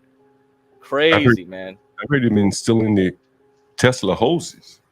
I heard that too. Yeah. Yep. So It's crazy. So this is a good time to get back into the Chinese stocks. Pinduoduo. Well, wait a while. Alibaba. Let's Okay. let it cool off a bit and see where it drops again to a new support. But the other thing too is you saw silver today, right? Pop. Yeah. Copper pop, silver pop, gold pop. That's why I was telling you bullish on those things, because when China tries to stimulate their economy and do a credit, this is what they call a credit impulse. So when China has a credit impulse, it ripples through all the global economy, because this is actually going to hurt Jerome Powell's like mandate to have low inflation, because when China is really at full capacity, their whole economy is at full capacity, our inflation is going to stay high. That's just it, because all the costs go up now. The copper's going up, silver's going up. You need silver, copper, and the other crappier metals at the bottom start rising up too, right? Nickel, zinc. Well, if I'm not mistaken, Yeah. China banned the export of nickel to us. We need a lot of Oh, damn. Oh, damn. So That's bad. EXK is another long play. EXK. Yeah, this is great, because the chart right now looks great. If it breaks this resistance, it's flying. Yeah. So this is the gold miner ETF. You see, this red line is the barrier here. This whole What area is kind of like GDX. yeah, GDX. Okay. And if you want to do the 3x, you can do GDXU. This is 3 times GDX. If you're a gambler, okay. Otherwise, you use options on GDX. Okay, so I mean, you could do, if you know options, you'll just look at GDX and try to do options on it if you want more leverage. Yeah. Mhm. I don't fuck with options. Yeah, not yet for now, but you just Like Because I already made money off. John wants the juice. Yeah, but I feel like options. It's a little bit too much of a gamble sometimes. It depends on. Just get good at timing stuff. Just get good at timing stuff from the share price point of view. Once you get good at that, you can decide. Oh, okay. Now that I'm good at like reading charts, I can. You know what I mean? Like then you can expand your tool set. Let's just put it that way. Like Palantir right now, you see it hits this resistance. It bounced back today, so it's gonna fight. Yeah. It's gonna have a fight here. It's gonna have a big fight in this area before it moves on. So Yeah. once you get good at reading this stuff, it's just like easy, man. It's just second nature. You just recognize stuff right away. There's no second guessing. You just look at it. You're like, oh, bang! It hits the resistance, perfect. You see, it breaks out of here, the red line here, and just shoots up right to there. Yeah. Doesn't even wait. And did I know the news was coming out? No. But, if I was trading, I would have bought somewhere around here, this area, or I would have waited for it to get to here and see if it went up to here like yesterday and took a gamble and said, okay, I'll buy it here. And then the next day I hit my target, I'm out. So, I mean, it's not a crystal ball, but at least you know the levels. You know where, like, the price is going to have a big effect when it hits there. You go like, hey, wait a minute. You're There's basically something making happening. guesses, right? GetCrack. Yeah. So it's kind of like you try to use it like to know what the probabilities are, right? There's more probability of something happening than not. And then like if you could quantify it, that would be better. Like if you have AI kind of look at these charts and say like, what's the probabilities? Because these patterns have been seen before in other places. Because there's always fractal, man. Like these patterns are always happening all the time, and you see it. So I think AI would do a good job of like at least giving you odds, and then you can treat it like poker. If you can treat it like poker, it's just like it's just gonna be so easy. Yeah. And I think that's the future of what I want to do with this show. I kind of love. I know a lot of you guys are smart, way smarter than me. You got more ambition. Well, I feel like we have the right people to figure it out. We do. Like, yesterday we were talking to Melanie, right? And she was doing analog. Man, I was like, damn, she's smart. Fuck. if we get her Yeah, to try to help us with this shit too.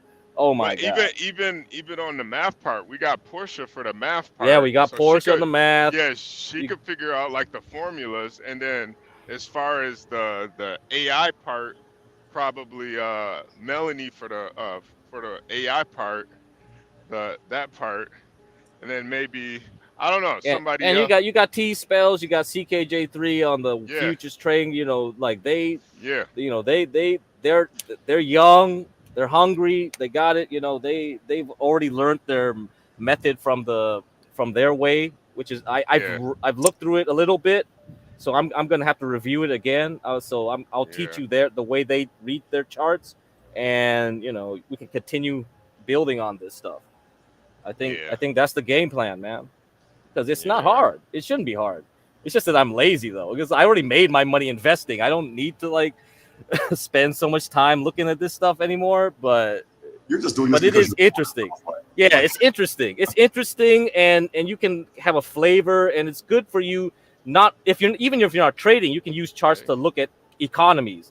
Like I don't need to read like a textbook on economics. I could just look at copper prices, pork prices, wheat prices, and just say like, oh, there's going to be a war in this country, or you could theoretically do that. You could look at the markets, the way economy, because I personally think economies control how human behaviors are, right? If you're hungry, you're going to act differently than when you're full, right? So it just affects everything, human behavior, geopolitics. It's all about it. So Meanwhile, I can only provide information regarding any changes that affect the immigration issues that everybody's talking about. No, that's good. We need someone in that. Man, that's important right now, dude. Juan, you are in the eye of the storm doing all that stuff. You see it all now.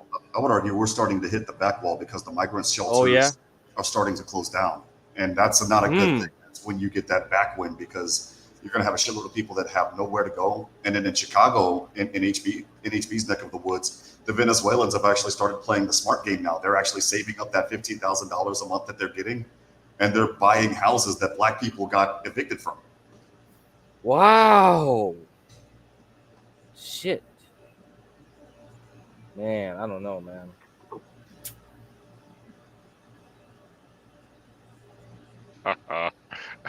That's crazy. I don't know. Yo. Yo, the white John got. I think he followed you over from the Thorpe's verse. Oh, of course he. I mean, I think everybody mostly did. You see some of those guys like Eric W. and the North, whatever. That guy from England or Australia. Yeah. Those guys actually follow me from 2 channels away. So they were the ones that introduced me to the Thorpes.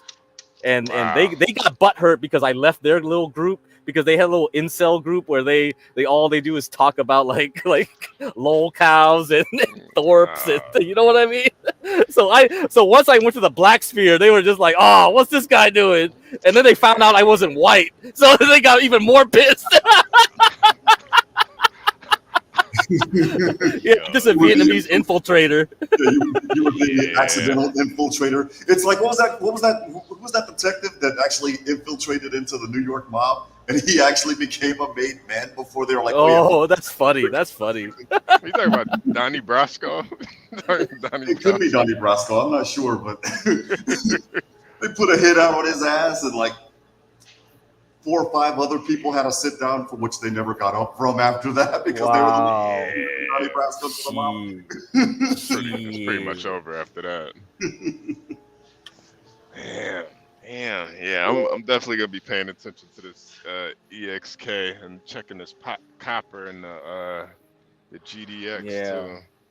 What I'm paying attention to is this thing that we signed along with, what was it, 130 other countries yesterday at the UN.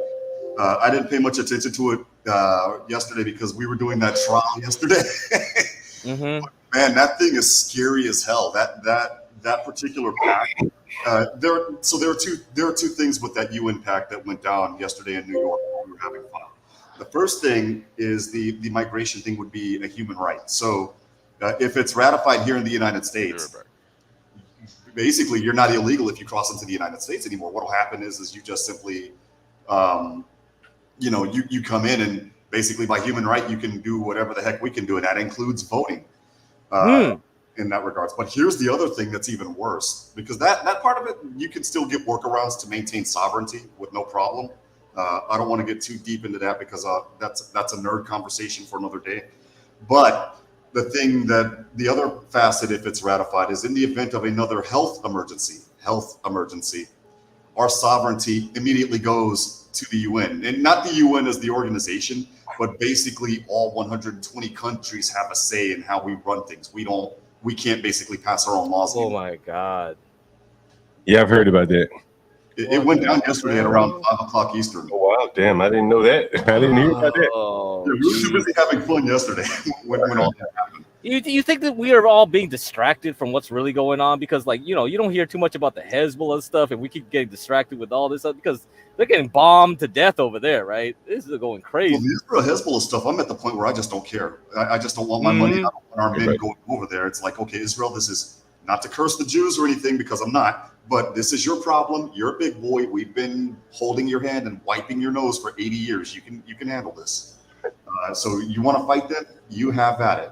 I could care less. But the other thing, the other thing is as of today, key members of Congress receive sat phones again. So from what I'm seeing in the alternative media sphere, there's a rumor that there's going to be a mass casualty event by the beginning of next year.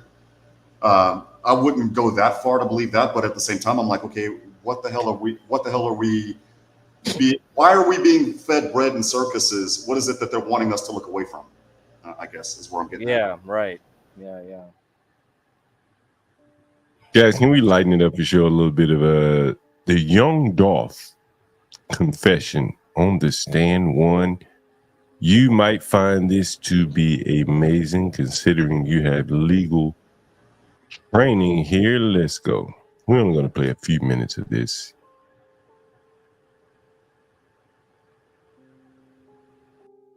Times with me, is that correct? Yes. Would it be fair to say you did that because you realized you had been caught? Yeah, I've been caught and I got a conscience too. Now they don't know where my senses. Yeah, I got a conscience.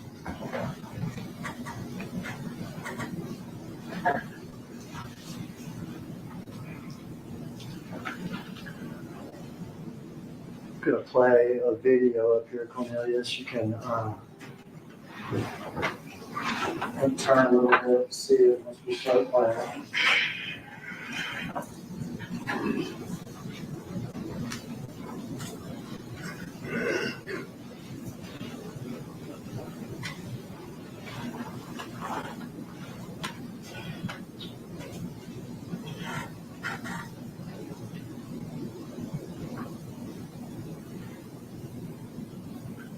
For the record, you're playing what's been marked as, or will be marked as exhibit number 5. Right here. All right, and you say with then and tell me. Oh, who go man? All right, and who is Govan? Ananda go. How do you know Justin? Oh, who go man? All right, and who is Govan? Ananda go man. Quick, we know about Quick. Okay, who is Quick? Associate. All right, you say associate. Is he younger or older than you? Older. What neighborhood does he hang out in? Orange Mountain. Does he live over there? Yes, sir, he did. Do you know what street his house is on? Bradley. Are you familiar with that street?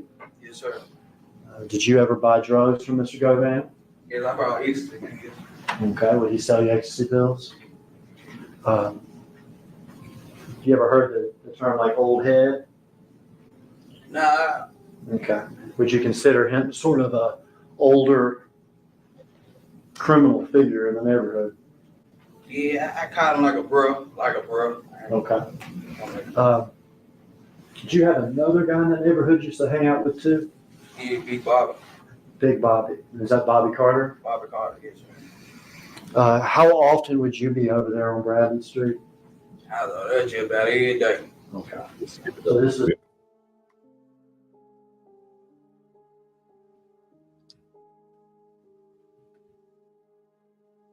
I don't know why it does this shit. What the hell's going on here?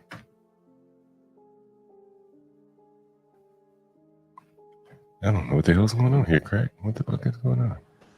The internet hates us this afternoon. Apparently. Yeah.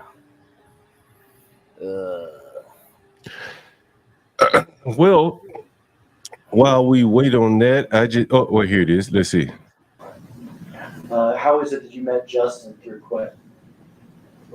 Justin is the co-defendant in the murder. You're gonna see him in a second. Like being around, basically being around. Would Justin be around Quet too? Yeah, he'll be around. Do you know why Justin would be around Quet? They look at each other like brothers, brothers, and then just rap or whatever.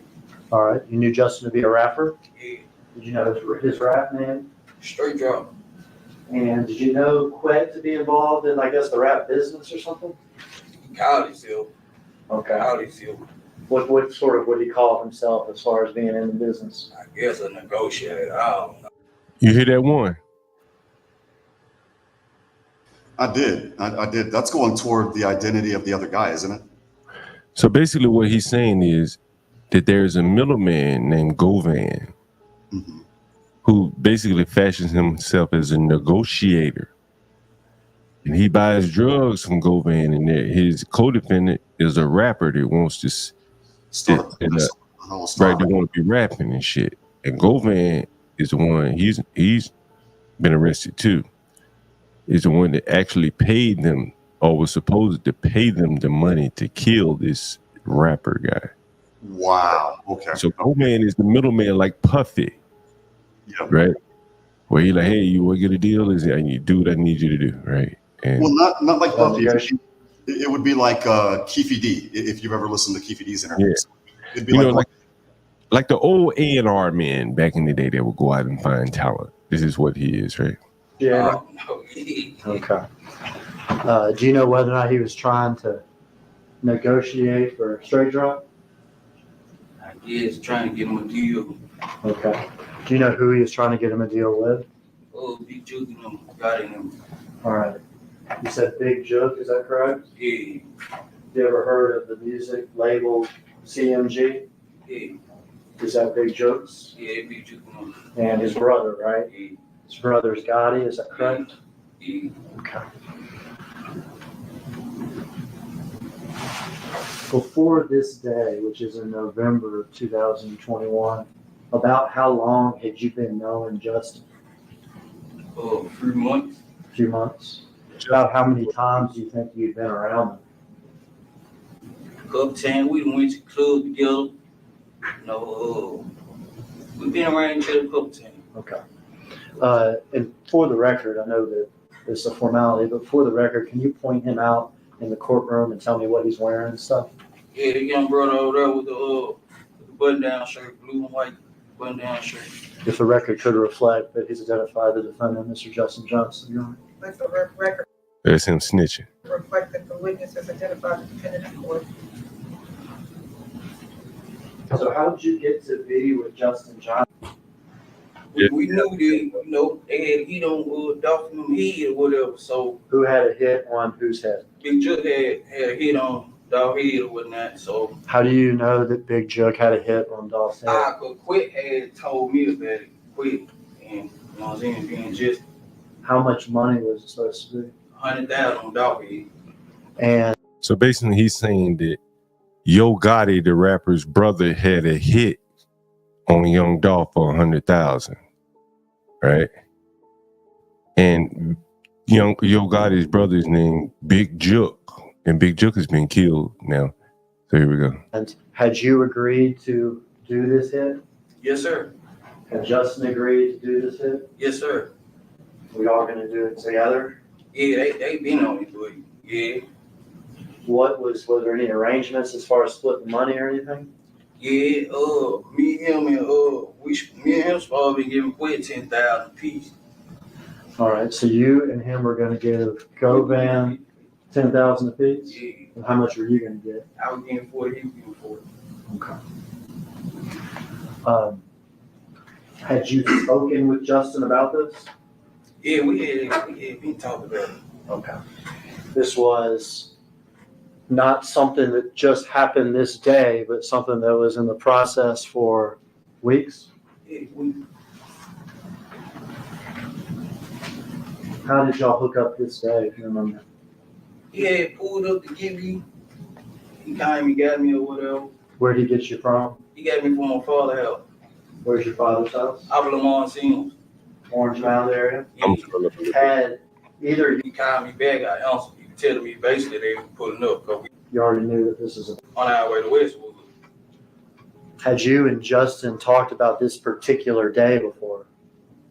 Like, nah, there we. This week before Thanksgiving. Yeah, we didn't know we were gonna catch him, but we knew he did his artist. Everybody had a hit on the head. Everybody had a price on the head. From Joke? Yeah, from Joke. So he's saying everybody had a hit on their head. You on mute, one. Well, as I was mentioning before you got up, John, that line of questioning goes to whether or not there was premeditation and deliberation. Yeah. In blood. And cold blood doesn't mean like you're cold-blooded like a lot of people think it does in the colloquial sense. It just simply means you thought about committing the crime with a level head. You weren't mad at the world, basically. Yeah. You know, a lot of people are speculating that the guy on the screen right here may get off one. Do you see a pattern, a pathway for him to get off of this crime? I mean, this is just one guy saying he did it, saying he helped him and all that. I don't know just yet. I would have to see what the cross-examination is going to look like to see if there are any holes that they punch in the testimony. If there are holes that are punched that show or that this guy's a known liar or something like that, then he very well might. But I don't know. I can't say right now that he would or he wouldn't. I can say right now that based on the responses, it's pretty damning against him. That was going to be y'all's business this week. Yeah, that was like evening. When he had arrived at the house, do you remember what he was driving? Oh, white Mercedes-Benz. Okay, had you seen that car before? Nah, I ain't never saw that car. Is there anybody else? You're driving white. I ain't never. I'm pretty sure the video. And what color was it? White. The white Expedition. Yeah, white. Did y'all do anything when y'all went to Bradley Street at that point? He got something out the truck and then jump back in the car. Okay. So he gets out of the Mercedes at Bradley Street, goes into the Expedition and gets something. No. Dead. He was like, there go dog right now. All right, what did y'all do?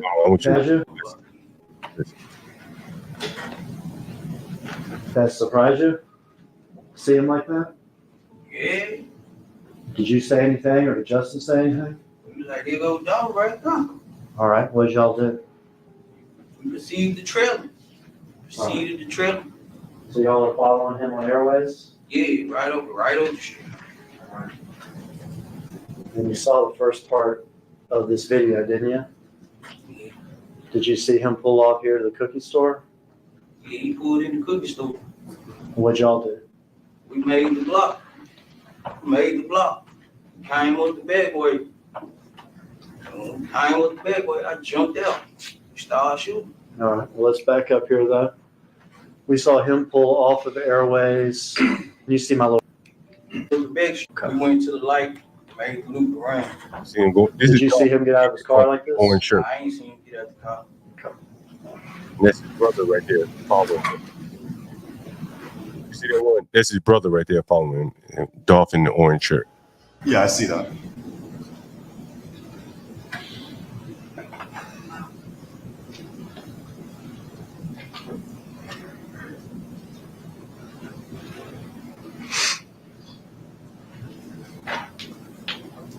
If it looks like I'm looking funny, I'm trying to see if there's anybody in the white car next to him, or where these other guys started casing young Bill from. You probably can't tell from this angle, but you're going to see them pull up in just a second. Okay.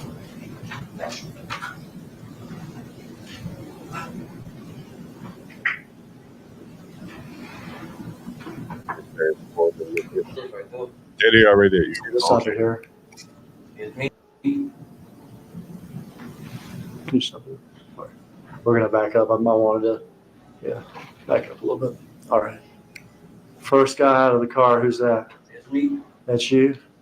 Which one of the guns do you have? You see the white Mercedes? That's a white Mercedes. The guy said the white Mercedes SUV. that still doesn't mean that it's the guy, though, right? That could just be a white Mercedes. Well, before he identified the defendant, you're absolutely right. I mean, even if he identified, that doesn't mean that's him shooting.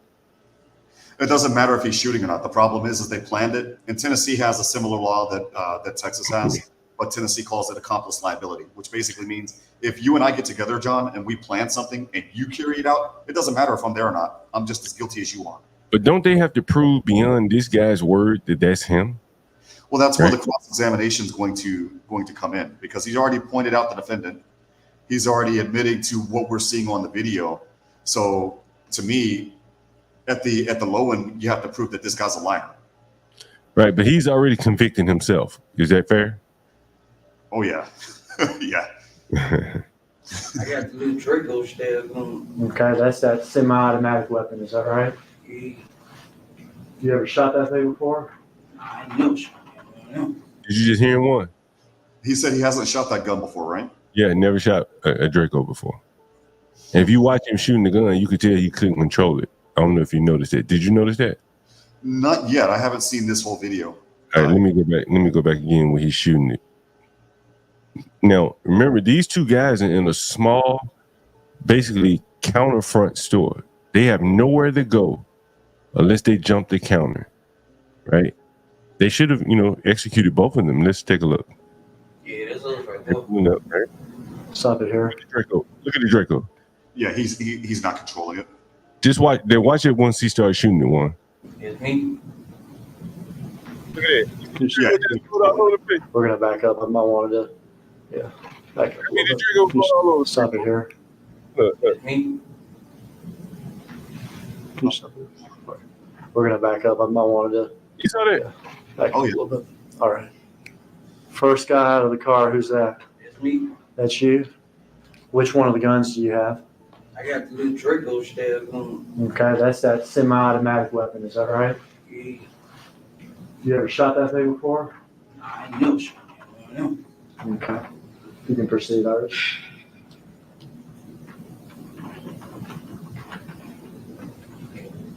That's your gap hoodie, is that right? That's you. Who are you shooting at? All right, now back it up again. See the brother. Look at the brother one. Watch the brother come out. Back it up for Justin getting out of the car. Now watch the brother. Hold on. All right, who's the second person here that got out of the driver's side? It's just. He's got the smaller handgun, is that right? Yeah, bad baseball hand. Bad pro baseball hand. You're firing this crazy thing. What you see? What are you feeling? I want to feel nothing at the time, but I ain't gonna even let it. Well, he wasn't even paying attention when he was admitting the hit either. Say what one? He wasn't. He had just admitted that he wasn't even paying attention. He said he didn't see anything. Trying to get some money. Trying to get some money. I don't know if you heard that one. Trying to get some money. So he basically killed him for money. That's not a good thing to admit to, right? It makes it like a capital murder, doesn't it? Well, in Tennessee, it would be first-degree murder. Yeah. But yeah, it's a capital offense. Like a death offense. Yeah, that's what I mean. It's a capital offense, which means it technically would be death penalty eligible. Yeah. Trying to get some money that you probably would have wasted on oxycodone and ecstasy.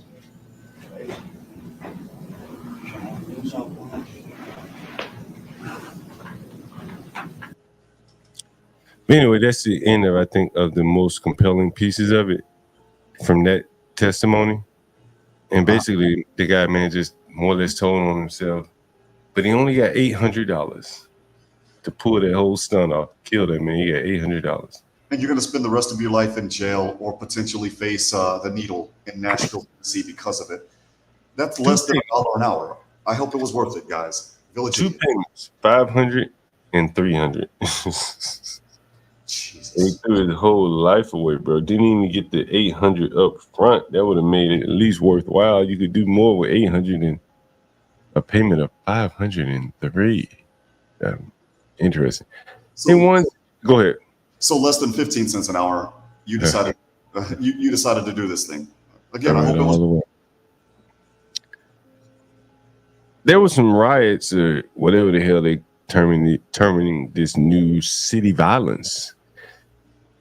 And I saw this headline: immigrants drive workforce growth in Philadelphia, but wage disparities persist. About a third of self-employed business owners in Philadelphia are migrants, approximately 21,000. What do you think these self-employed business owners are doing, Juan? I don't know. That's. I mean, my guess is as good as yours. I would like to hear what they They're are. probably driving Uber, Lyft. Well, that or the DoorDash or. Yeah. Some of them here in Texas are actually in HB's profession. They're actually buying up trucks and either driving them, running LLCs with the fleet. Too. Back in August, during the DNC, Pennsylvania governor urged party members to continue energizing the Latino electorate nationwide. Do what I've tried to do. Show up, listen, speak to the issues on people's mind in the Latino community and elsewhere. His advice came from experience as the swing state of Pennsylvania has become home to a growing community of Latinos. In Reading, a town around 60 miles away from Philly, Latinos account for 67% of the population, making it a key town for both Harris and Trump. In Philadelphia alone, the number of Latinos has risen from 129,000 to 244,000 in 23 years. Damn near double. Yeah, that's damn near double.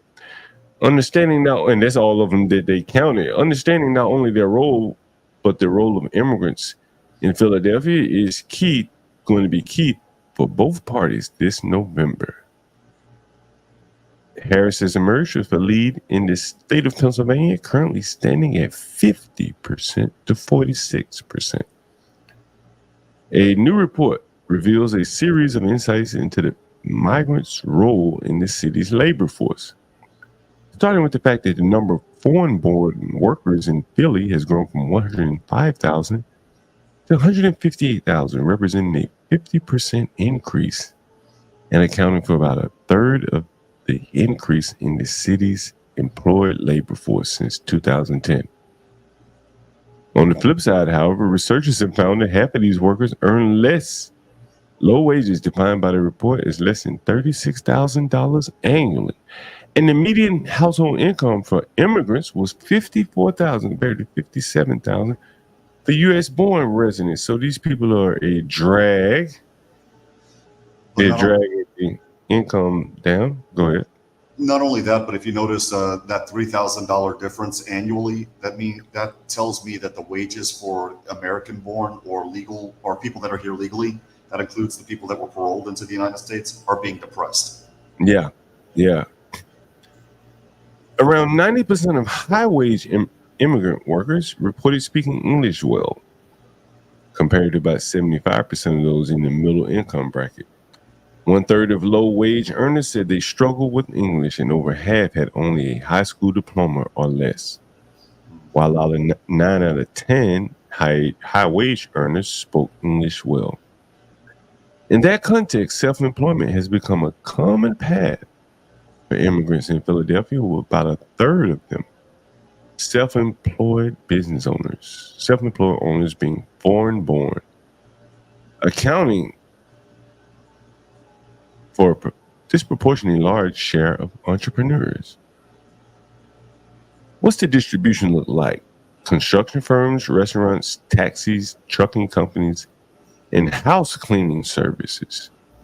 Very interesting. Very Philadelphia. The immigrants are finding something to do.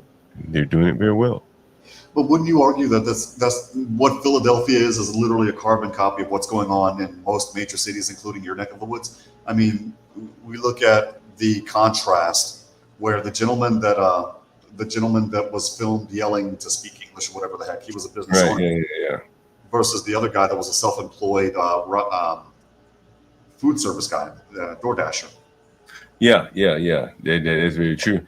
And again, you know, their incomes may be low, but their housing costs are extraordinarily much lower because they're, as the other guy just said, they're putting 6-7 people to a house, and your rent and all your other expenses are going to be quite a bit lower. They are. The problem with that, for example, if you were to do that, John, you know this, the repair bills on the back end are going to go through the roof. I don't know if you guys use septic tank systems or if they use sewer systems, but even the sewer systems wouldn't be able to handle, you know, the waste from a place that's designed for a family of 3 when you have 9, 10, 11, 12 people running up in there. Yeah. No, that is very difficult, you know, for the sewer system to handle all of that.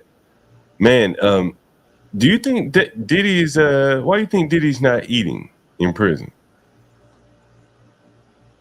He's not eating? He's on a hunger strike? I didn't know that. Well, they're saying that they're reporting that he's not eating. I think Portia just talked about it. What do you think that's due to? Is it paranoia of the food, people trying to poison him, just getting adjusted to prison life, or what? It could be the paranoia plus he is getting adjusted because, I mean, prison food is not the best. I had the displeasure of tasting what they call the neutral loaf. Yeah. They allowed us to try that just for fun at one of the policing events in Brownsville. Oh yeah, it's disgusting, bro. I imagine it tastes awful. So it could be both, and then the other thing is he's used to eating, you know, Eye Brown, or he's used to eating filet mignon. Yeah. It's gonna be hard to get adjusted to. When I first went to jail a couple of times, man, it was so the first couple of times, you know, it's like they bring you something to drink. It's like Kool-Aid or something. At least that's what they brought you here. You're like, man, I haven't had Kool-Aid in 20 years. It's something to get adjusted to. Let me share this video with you here. People that used to listen to radio or still do. One thing you may notice is that it all kind of sounds the same. You ever notice that? Well, I did, but there's an article that I placed in the back that might explain why. George Soros, there was a deal that he had to buy up 120-some thousand radio stations. Yeah. That deal was just approved by the FCC today. Yeah, I'm about to play that right now. Let's take a listen here. George Soros, unifying the message that you will hear on radio. You'll only be able to get unique content here, where we don't just stream 24 hours, but it's kind of user-generated or listener-generated content where you can come up here or put links in the back chat and we will discuss them and talk about them. You can't really see that in the mainstream news, and it's all becoming somewhat homogenous. Everyone's saying the same thing. I don't know if any of you have noticed that. There's a transaction where a Soros-backed group would take ownership of over 200 radio stations across 40 different markets after the FCC originally indicating that transaction could be reviewed and approved at the bureau level without a commission vote. It's now become clear that is a decision before the full commission, and it's one that I would assume now or in the near future the commission would approve. I think what's interesting about it is that the FCC here is not following its normal process for reviewing a transaction. We have established over a number of years one way in which you can get approval from the FCC when you have in excess of 25% foreign ownership, which this transaction does. And it seems to me that the FCC is poised to create, for the first time, an entirely new shortcut. Yeah, thank you. As you pointed out here and previously, these proceedings for transfer of ownership have been expedited. What exactly makes this case so deserving of an expedited proceeding so far, from what you can tell? There is nothing about this transaction that is out of the ordinary. It's the type of thing that we see all the time, and the FCC has a process for this. The full commission itself has never signed off on a shortcut like this. What we usually do is we require people to file a petition with us. We bring in national security agencies. They can review the foreign ownership. It's probably no big deal here, but we review that foreign ownership and then we vote. Here, they're trying to do something that's never been done before at the commission level. Got to get it done quick, guys. The election is coming up. I would argue that that's a national security issue, John. Well, as he said, it's probably not the issue here. Probably not the issue. Very, very interesting. But I'm wondering how it would not be the issue. There's a foreign group that's going to be involved in a group of stations that control over 30% of the market. It wouldn't help. It wouldn't do anything for us, those of us that listen to shows like this on the internet or what have you. But for people that are in their 70s, their 60s and 70s that are still on the old school radio and what they call the idiot boxes, the television, I don't know. I don't think this is a good idea. Do you remember when they told you to stop eating butter? Yes. And I remember Rush. Hello, guys. Hey, what's up? I remember Rush Limbaugh. He talked about like salt. He said you can eat salt and your high blood pressure could spike, but eventually your body's going to sort it all out. It's going to go back to normal. But it would be normal that it would spike as soon as you ate a bunch of salt. Well, here's a guy that ate a bunch of eggs. Did anyone see this? E. coli, much? Huh? You eating raw eggs, man. You're going to get E. coli, man. Not raw eggs. Let's take a listen. I ate 1 egg per hour, every hour, for a whole month. Well, first things first, to clarify, I did in fact sleep. The volume is real low, buddy. I can't turn it up. Cartons for 30 Let me days see. for a total of 720 eggs over 1 month. Now, Raw? No, he ate them regular eggs. Let me All right, see. cool. I was like, raw. I'm like, damn, man, this guy's alive. through the cholesterol system, and this phenotype, the high LDL, high HDL, low triglyceride phenotype, reverts and LDL drops. Otherwise, very simply stated, adding back carbs can drop LDL, at least in these lean mass hyperresponders. And yes, any net carbs will work. In this case, I chose primarily fruit and a modest dose, just 60 grams of net carbs for the final 2 weeks. And I included bananas, blueberries, strawberries, and a few frozen cherries that I honestly dipped in macadamia butter because I love macadamia butter. Anyway, I chose this dose, the 60-gram dose, out of curiosity because I knew 60 grams per day wouldn't be enough to totally reverse my lean mass hyperresponder phenotype and drop my LDL cholesterol to, quote, normal levels, which is about 90 milligrams per deciliter for me when I'm on a mixed standard American style diet before I went keto. But I figured 60 grams will be enough to have some effect. I'd probably ebb and flow out of ketosis. And the effect was sizable, an 18% drop. Now, if I doubled that dose to 120 grams per day, I think I would have seen closer to the 71% drop I saw with the Oreo cookies. But more to the point here is that in the battle between conventional wisdom and platitudes and outside-the-box thinking based on new understanding of physiology, i.e. super high cholesterol intake through a ton of eggs versus just a little bit of fruit, the extra dose of carbs dominated over the insane amounts of cholesterol I was eating. Again, over the month, at least 133,200 milligrams, and dietary fat as well. To tally up the math, in the final 2 weeks, where I was also eating a little bit of fruit, I was eating at least 75 grams per day of saturated fat and about 5,000 milligrams per day of dietary cholesterol, which is a lot more than my usual. And despite this, the, quote, blueberry power, I guess berries and bananas, dominated on my cholesterol and dropped it by 18%. Now, I Wow, realized... it's amazing. Again, like I think all this all these wisdom from doctors, we talked to yesterday, that they can't even solve simple formulas, statistic formulas. And they've been telling us to eat things with the nutritional chart and stuff like that. Do they really know, right? They clearly were wrong about margarine versus butter. They're the glorified drug dealers of our time, I would argue. Yeah. I can't sell or cocaine, John, but if you have a problem satisfying your woman, here's a pill for that. If I'm throwing up too much, there's Juan. Go ahead. There's a story. I don't know if you heard it, but Spanish people tell it a lot. So I'm gonna tell it in English, right? The story goes like this. So a father, he's a doctor, right? / pharmacist, and he's on vacation with his wife, and he leaves his son, which is also going to college and trying to be a doctor as well. And he leaves his son, in charge of the business for 3 days. He comes back and he asks his son, how did it go? And he goes, oh, you remember that client, Robert Menendez? He goes like, yeah, Robert Menendez. Yeah, he's been a client for a long time. He goes, yeah, well, I cured him. And his father looks at him and he goes, son, what have you done? That is your college tuition. I've heard that. Yeah, I've heard it before. Okay, see, so you know what I mean? Like, yeah. Oh, dude. But pineapple is pretty good too. If you're working out and you want to burn fat, pineapple is something good to eat too after a workout. Let's see what we got here. This is Philadelphia, I think, from last night. I don't think Portia showed this video. If she didn't, it's worth seeing again if she did. I saw that this morning. What the hell? That's not ad.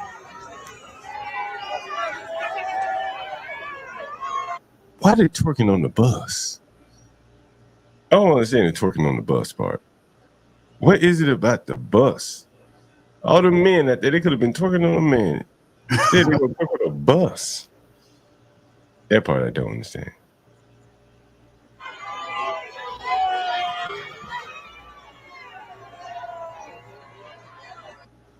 Yeah, that part I don't understand. Like, I'm trying to figure that part out. Sometimes I think that what is that rule when village idiots meet their match? Sometimes Darwin should take over the Darwin Award nominees or something like that. Yeah. Oh man, it's the shit you see on the internet. Some days you can't even believe it's real. Oh Lord. Latino for Trump. I'm not sure if you heard that interview we had with this guy from Charleroi, Pennsylvania. I don't know if you heard it or not. Nah. He's a Kamala Harris voter. He'll be voting in the election. See, no more than Make America Great Again.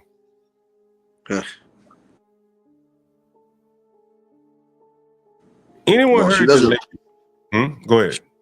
She doesn't look that good on the economy. Statistics show she's only 30%, and he's taking the rest of that. So doesn't look good for her. I don't know. They said she's winning. It's a lie, man.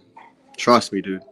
You know, they have said the same thing about Donald Trump in the last two elections. He's performed more than what they expected. So at the end of the day, you can't believe these people. He only lost to Joe Biden by what, 50,000 something votes? And they were saying that Joe Biden was going to sweep him under the water. I think Kamala's a lot stronger than Joe Biden. I think she is. I beg to differ, man. You don't think so? Like, nah, man. The way, dude, this is the first time in my lifetime where I have seen a lot of black people, bro. Personally, like people that I know, not people that I've seen on videos, that these people are for Trump this time around because they lived through 4 years of Biden and 4 years of Trump. I mean, not everybody's thinking this way, but most men that I talk to that are black, they're like, nah, man, I was better situated back then than I was now. So they rather ignore the bullshit and have better pockets. We would definitely see on that. We would definitely see. Have you heard of the latest about Caitlin Clark? Damn, man, I seen that this girl poked her eye. Like, I don't know if you're talking about that video. Yeah. What do you think about that? Yeah, bro, that's an assault, dude. I'm sorry. Like, it's not like something intentional or anything. If you look at the video, you clearly see that she pointed her finger like down to her eye. Like, that was unnecessary. It is crazy, right? Yeah, it is. I just don't understand what's the hate for this woman, bro. Like, God, man, I don't know. I was always the type to think like if I'm in a job or associated with something in a group and I see that somebody's outperforming us, or not even outperforming us or just seeing that, you know, he does things or she does things, gets things done, I'm not going to be mad at this person, man, because this person is helping the overall picture. You understand what I'm saying? She might not be in I your didn't. team, but it's beneficial for her to be playing every game. Like, you don't think? Yeah, I agree. I did not know that Caitlin Clark has had more flagrant fouls against her than anyone in the WNBA. Yeah. She's been breaking records, man. She shoots a lot of 3-pointers, which means she shouldn't be getting fouled the way like a power forward. Nope, not at all. Anyway, so let's see if we can see this video here. Very interesting. If we can find it, guys, take a look at this video here. Let me know what you think. I think I'll just go on over to YouTube or Twitter or wherever it is here. Did the girl get fouled for that? Like a flagrant or anything? I'll go back and see. I'll take a look. Let's see.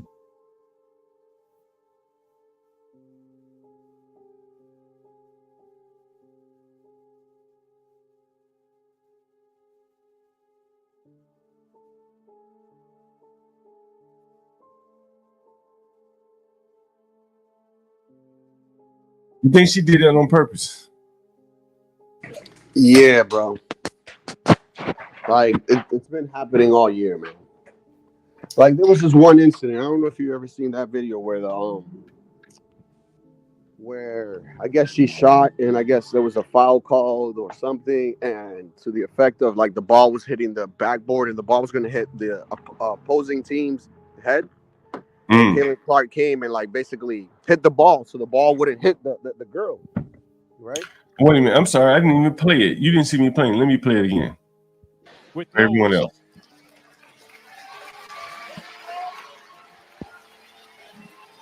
Yeah, it was intentional. There was no need for the other hand.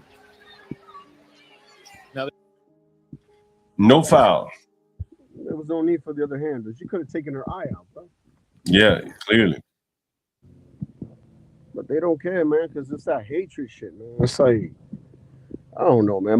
My grandmother, God rest her soul, taught me something back then as a kid, and I keep that to today. It's like you can't hate somebody you don't know. Or like you just can't hate people, period. So this article is saying it appears quite clear that she did it on purpose. Here's another angle here. Well, yeah. She got wow. Let's see if we can find. Let's see if we can take a look at this again. Here we go. So that story I was telling you, the ball hits the back. Oh, you're breaking up, Latino. She basically covers the opposing team's head so she won't get hurt by the ball. The girl thought that Caitlin Clark like went to like taunt her, and the other girl's teammate had to get involved. It's like no. She just tried to stop you from getting hit. It's crazy, man. Let's take a look. Here we go. Oh shit! Oh shit! Oh, she really got her in there real good, man. Oh shit! Yeah, they don't like that. this Look, man, bro. What the fuck, yo? Yeah, they don't like. They hit her real good, bro. You think she'll be Rookie of the Year? You know, I'm not quite sure. I don't follow basketball enough to say. So I can't really say, but man, that was gruesome there, bro. Oof. Yeah, it is, man. I mean, one more time. Let me see that one. Oh shit! Let me go back a little bit. Yeah, bro. You see how she dipped the hand? Like the hand was like diving in a pool or something. Ooh. It's like you see that, right? Like the hand, it's like pointing down, like it's, you were right at it, yo. Yeah, dive. It's like a dive right into the eye, man. It's like, yo, oh god, hate the game. You know, hate the game, man.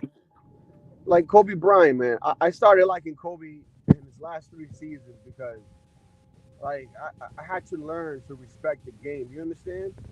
It's like, why is there such animosity for this man? I don't know him. Let's take a look at another video here. Crazy, man. Like, oh, hate the game, people. Don't hate the player. Let me play it to you. Says no. Oh man, damn. That's crazy, bro.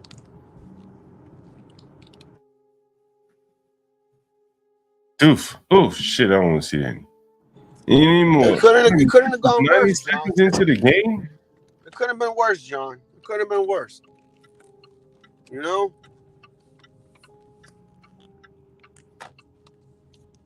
It's like, Damn. John, can I ask you a question? What's up? What do you think her father, right? That's been training her all her life and taking her to her games and everything, and now that she's made it to this point, what do you think her father tells her for advice? Like every time she has to deal with this nonsense. You talking about Caitlin Clark? Yep.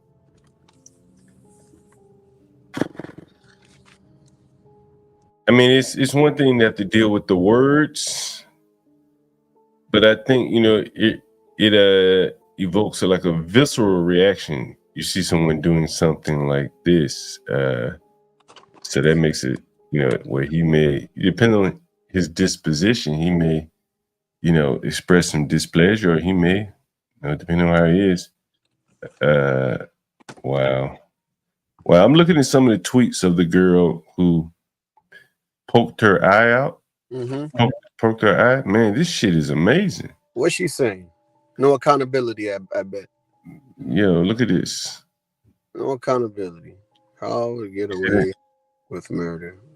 Being white in them. Jesus Christ. Oh, Lord, John. Yo, that is kind of amazing. Why is it? Why? Oh, God. Like, this was never a thing in my house to teach. Like, you know what I mean? Like, my dad always taught me to, like everybody, man, based off them, man. And if they're pieces of shit, then don't, you know what I mean? Mm-hmm. Oh, man, dude, like, this is crazy. You see that on the screen right there? That is kind of crazy. She would put that up there. I mean, after sending those type of tweets, I would have fined her, dude. I would have given her a $30,000 fine or something. Like, this is nuts, man. Like, look at this one. Oh, Lord. Another tweet from her, the subtweet or whatever the hell they call it. Imagine not being black. Wow, laughing my fat ass off. It ain't about being black or white. It's about being right. Yeah, not doing wrong. Yeah, that's kind of amazing. It's kind of amazing. Right. The NBA is letting her off with this. Just like that video we watched yesterday with the dude. I'm grown. I don't know if you've seen that video. Which one was it? I must have missed that one. Yeah, dude. The guy's getting locked up for breaking and trespassing, I guess. And he's like telling the cop, I'm grown. I'm grown. And the cop is like, but if you're grown, then like, wouldn't you think that the 15-year-old that invited you here, wouldn't you think in your right mind, like how the hell this kid owns a home? Check this out right here. Can you see this? No accountability, man. Jesus. No. That's what gets me, man. I just laugh.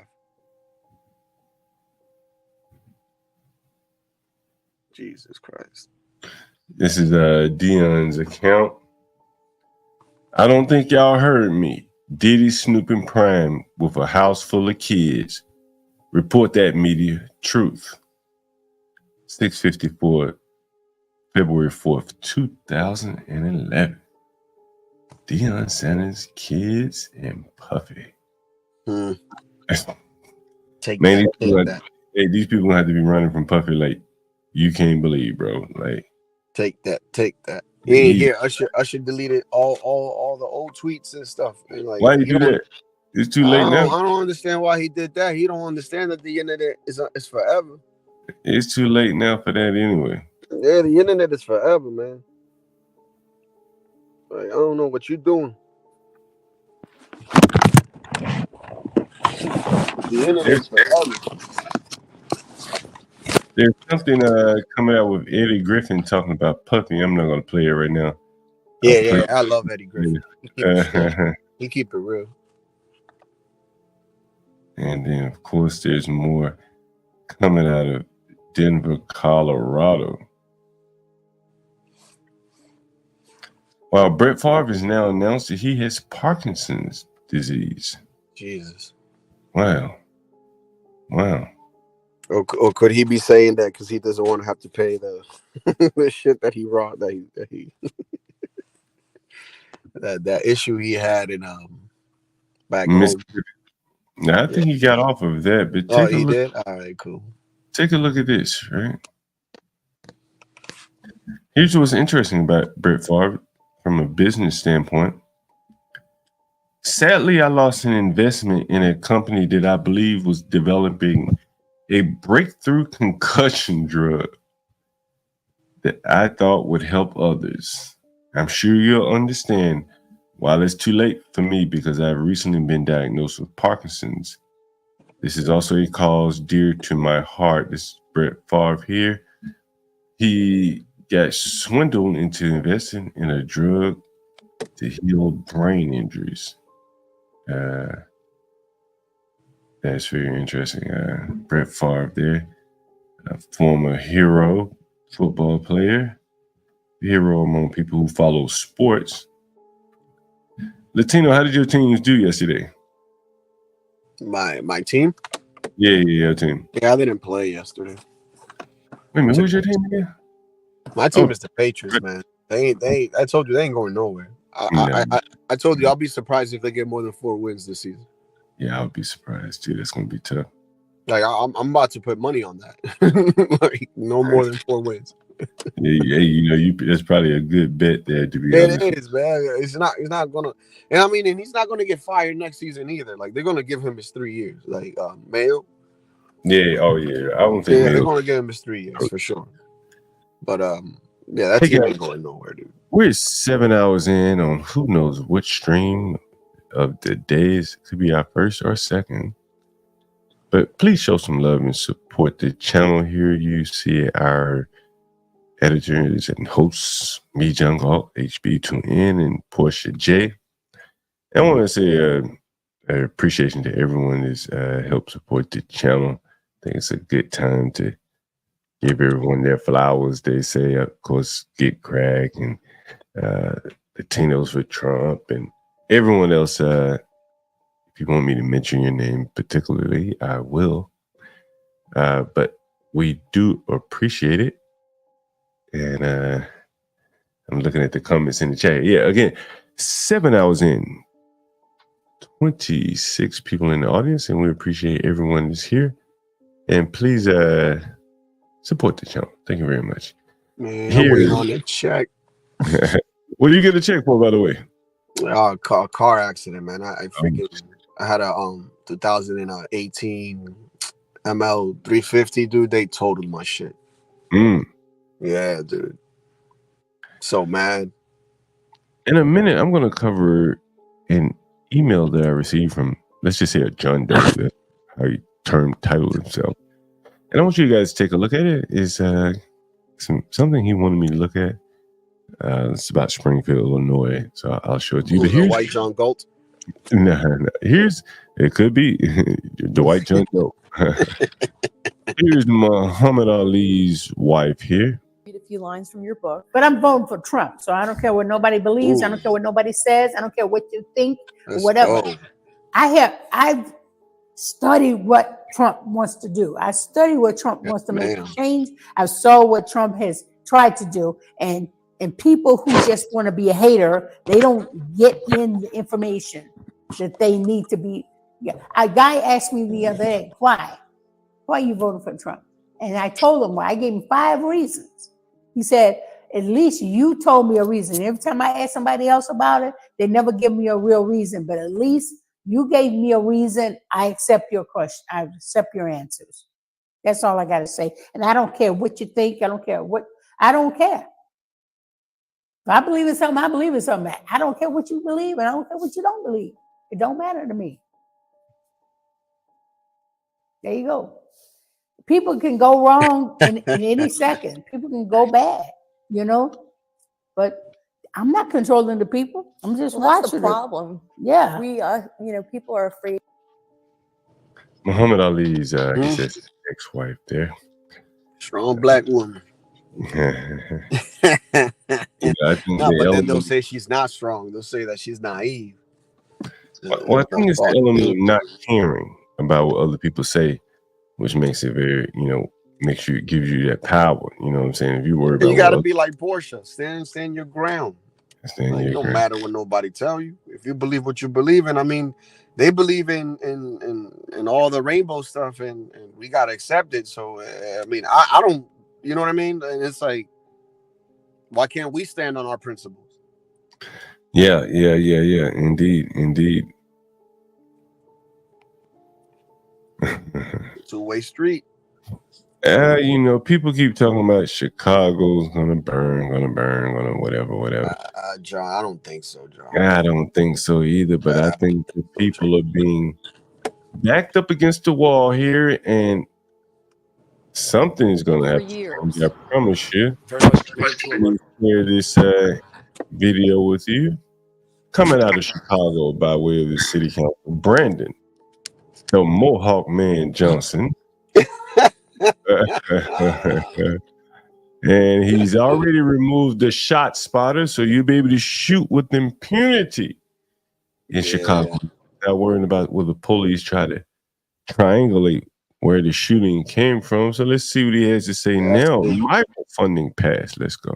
Well, 34 aldermen voted for the $51 million. It did not come out without a lot of controversy, especially from some Black residents who say the money should go towards Chicago residents who have been neglected for years. Very much committed to a revenue stream or revenue streams that ensure that we are dealing with the crises of those who are unhoused in the city of Chicago, while also making sure that there's room for those that we are welcoming. We need to allocate some of this money for our Black children, for the Black community. $51 million for migrants brought some loud and vocal opposition from the public, to the point where police had to escort people out of the city council meeting several times. Mayor Brandon Johnson asked for a 2-minute breather. We want to make sure that we can continue to conduct the business of the people. Well, 34 aldermen voted for the $51 million. It did not come out without a lot of controversy, especially from some Black residents who say the money should go towards Chicago residents who have been neglected for years. Very much committed to a revenue stream or revenue streams that ensure that we are dealing with the crises of those who are unhoused in the city of Chicago, while also making sure that there's room for those that we are welcoming. We need to allocate some of this money for our Black children, for the Black community. $51 million for migrants brought some loud and vocal opposition from the public, to the point where police had to escort people out of the city council meeting several times. Did this just repeat? I'm sorry. Mayor Brandon Johnson asked for a Oh yeah, that's oh man, they're not even gonna be able to have city council meetings if this keeps going on. Like, it's gonna be too unruly. I mean, they've been canceling them because the other people don't show up, the constituents. So they cancel them because they just don't want to show up. If you've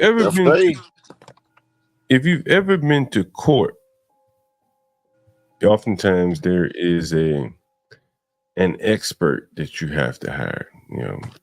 Cities that are under the consent decrees and things like that, they have to hire experts. And usually it's a professor. What's up, Blacks? Usually it's a professor or something like that. You see all these cities around the country, they're under consent decrees. And if you go to court, oftentimes you'll have to hire an expert. And this expert usually is someone in academia, right? Let's take a look at this. I noticed this was very interesting.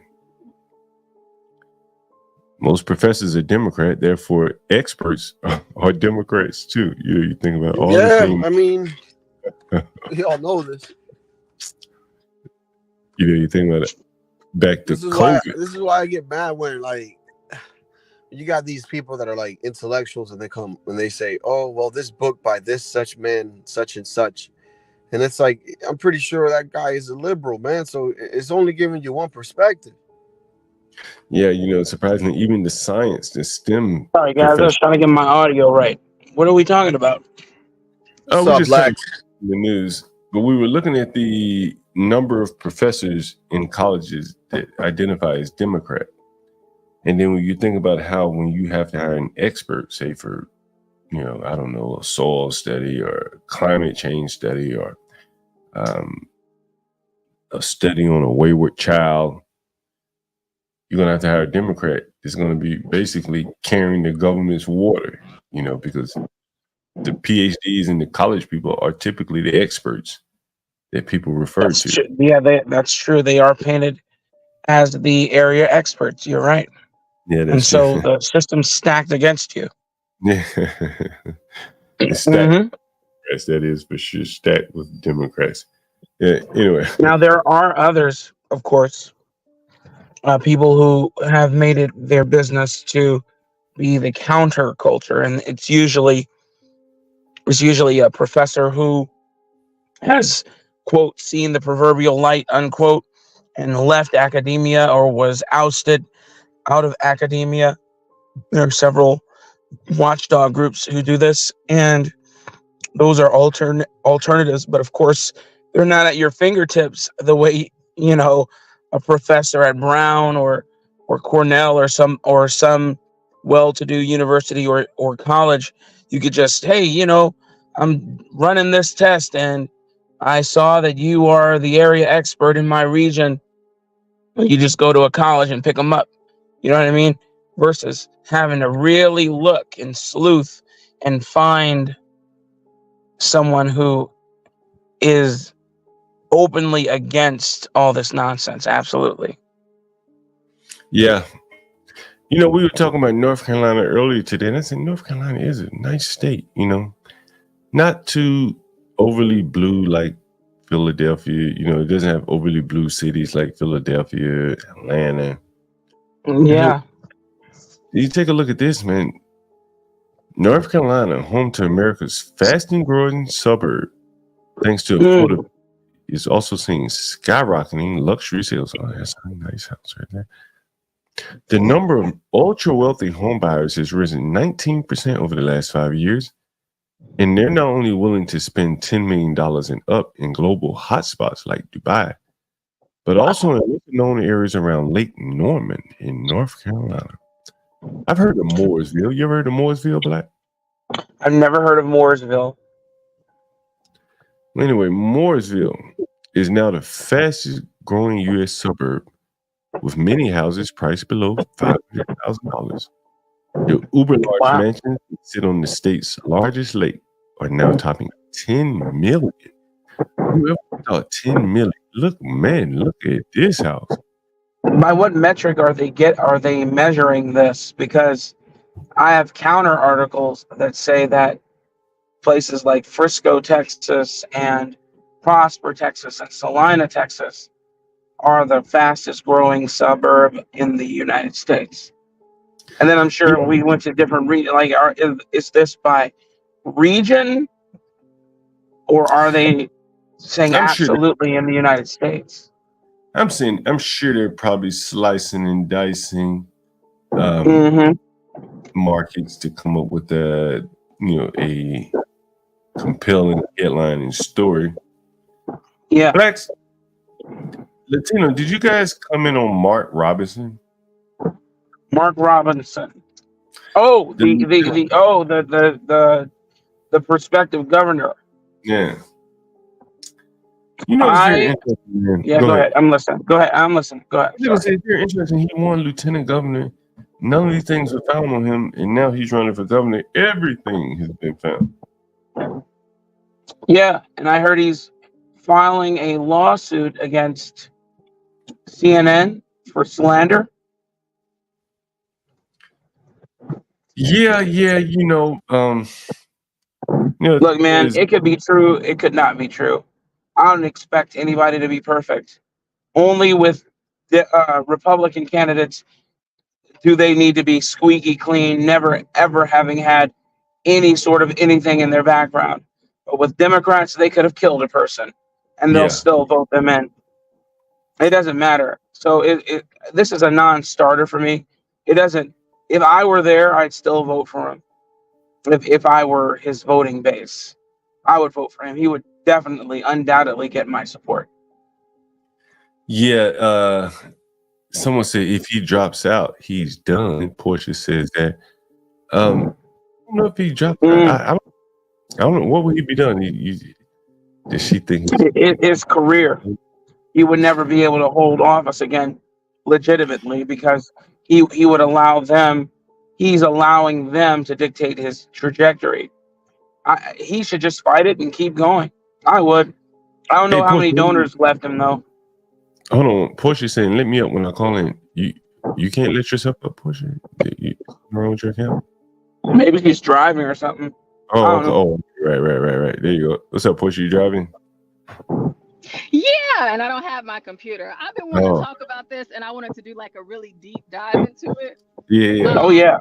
And I wish HB was up so he could hear, just a different side of things of it, and why it's a non-starter, or why it's not why it's not a big deal. But we're talking 20 years ago. Yep. You have Republicans in the party in Congress right now that weren't Republicans 5 years ago. I'm sure. Yep. So whenever you're trying to tell me he said he's a black Nazi, okay, and he's on porn sites, okay, and what? Did he kill somebody? Did he traffic a child? Did he rape somebody? I mean, porn? Yeah. The internet? Yeah. You can't touch anything? No. And so, but they're calling for him to drop out.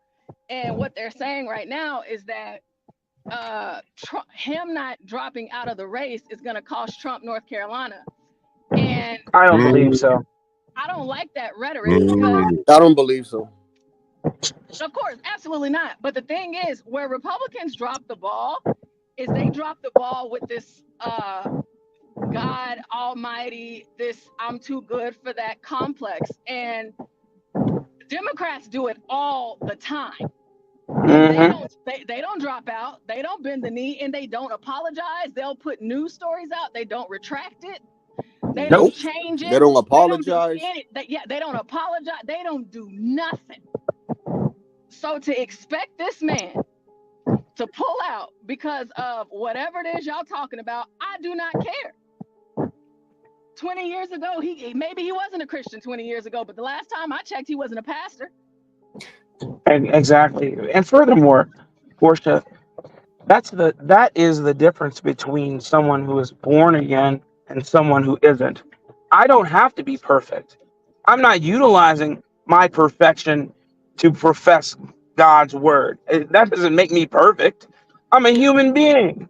And this lack of grace, I was just going to say, the lack of grace given by your own party is disgusting, because you already know that the leftists are going to try and come down on you like a sack of bricks. And it isn't to say that you absolve him of everything, but doggone it, like you said, it was 20 years ago. I don't have to explain anything to you. Nobody really is beckoning for an explanation. It's only the gaslighting far left and Democratic Party that's gaslighting and trying to get them to make this an issue. And it's not an issue at all. They don't have anything, dude. That's why. I mean, they don't. And like I was talking to HB and I told him, I said, okay, now there's been a lot of accusations regarding Joe Biden, Kamala Harris, and everybody else, right? But you know what they don't do? They don't ever answer the question. They just avoid it altogether. Yeah, they never deep dive. They never give you an explanation whenever they're on platforms and people are asking them questions, same as Oprah and Kamala. They don't answer the question. They dodge questions. So I believe that Republicans need to start taking pages out of their diaries. Right. And they won't say nothing about it. I mean, so you ask them about it and they'll just got whole diaries from his daughter talking about how he used to have. But this is what Vega's been doing lately, though. He's been countering, and I love it. Like for instance, they lied about saying that girl died because of bleeding in the parking lot. You know the story that we saw, right? This is what they're saying, and it's like, no, she died because she took a pill, and she didn't make it to her appointment on time. Like, what girl are you talking? I don't even know. The story Oh that my we saw gosh, yesterday. I don't even know. I want to get back to that because we didn't finish it. But you know, like sometimes the conversations like go all over the place. So Yeah, they go left, and we can't ever get back. yeah, we can't ever get back. Yep, and that kind of irritates me. But I would like to finish that. But it was a young Black woman that Oprah talked about, and whenever after this meeting tonight, I'll actually pull that back up. Sure. But as far as Mark Robinson is concerned, my thing is, okay, you said what you said, move along. But Republicans and Blacks, you'll understand what I'm about to say next. This is why my involvement in the party is with who it is. Yeah. Because if it was not for the organization that I am a part of, and you are too, yay! If it was not for that, I wouldn't be able to do it because I've seen it time and time and time and time and time again. So whenever you're listening to a Black person who happens to vote Republican, or a Black person who is conservative and votes Republican, please don't be remiss of the idea that we don't understand that we are still Black out here. Because if Mark Robinson was not Black, and I don't care what no Republicans say, this got everything to do with race. If he was not Black, this would not be going down the way that it is. And the way that the right is coming after him is a hot mess. And the fact that the right is telling him to step down, the fact that every single one of his staff members quit on him. Y'all still rocking with Trump, and Trump got convicted of crimes, right? He got charged with crimes. He had to pay off that woman, even though there's no proof at all. Y'all still rocking with him. But what did this man do? He didn't do anything. What they said. Well, go ahead and tell him what they said he did. They said that he was on a porn website called Something Africa, and he was writing salacious posts about the women on it was a dating website, but they allowed for the women to, you know, post pictures. And then they also said that his name on that account was Black Nazi, and he would say that he was a Black Nazi, and that's just the extent of it. I mean, you know, but they're saying that he's denying it. And that's the part right there, man. The argument that they're making is that he should just be honest and tell the truth and not lie about it. But I don't care if he lied about it or not. They're saying that he did it, and he's saying he didn't do it. And they're saying the time and the CNN, MSNBC, ABC, all of the usual suspects are trying to put him there, saying, "Hey, this guy was 47 years old on there. He was 47 years old at the time. It's an account out of North Carolina. He lived. I'm sorry, he's 47. It was an account out of North Carolina. He lives in North Carolina," and it goes on and on and on. And there right now it's hearsay. The only thing that would legitimize what they are saying is if he came out and said, "Yeah, you got me. It was me." Nobody knows. Right now they're just browbeating him, trying to browbeat him into submission. But there's no. It hasn't been brought to bear. There's no basis in reality just yet. So, do I believe that it was him? No, not until he says, "Yes, it was me." Exactly. And the thing Man, is, how long did it take Anthony Weiner to drop out? But no, listen, this was 20 years ago. So it's 2024. Y'all do realize that we got AI. You can recreate messages. You can recreate anything. So even if I did do it, I didn't do it. Yep. I mean, really. I mean, and it truly is. It truly can vindicate him. But here's the greater point, and it was one I was making earlier. We have Democrats who have done summarily worse. Okay, I mean, so much so they should be in jail. However, nobody holds their feet to the fire. Even when Republicans attempt to hold their feet to the fire, they will then retract, or not even retract. They'll say, "You know what? We'll leave it alone because we want to move forward and govern. We'll still talk about you, but we're not going to, since we know we can't, get you indicted. We can't get you prosecuted. We can't turn the court of public opinion against you. Truly, we'll just have to fade to black, and it'll go into the ether from whence it came.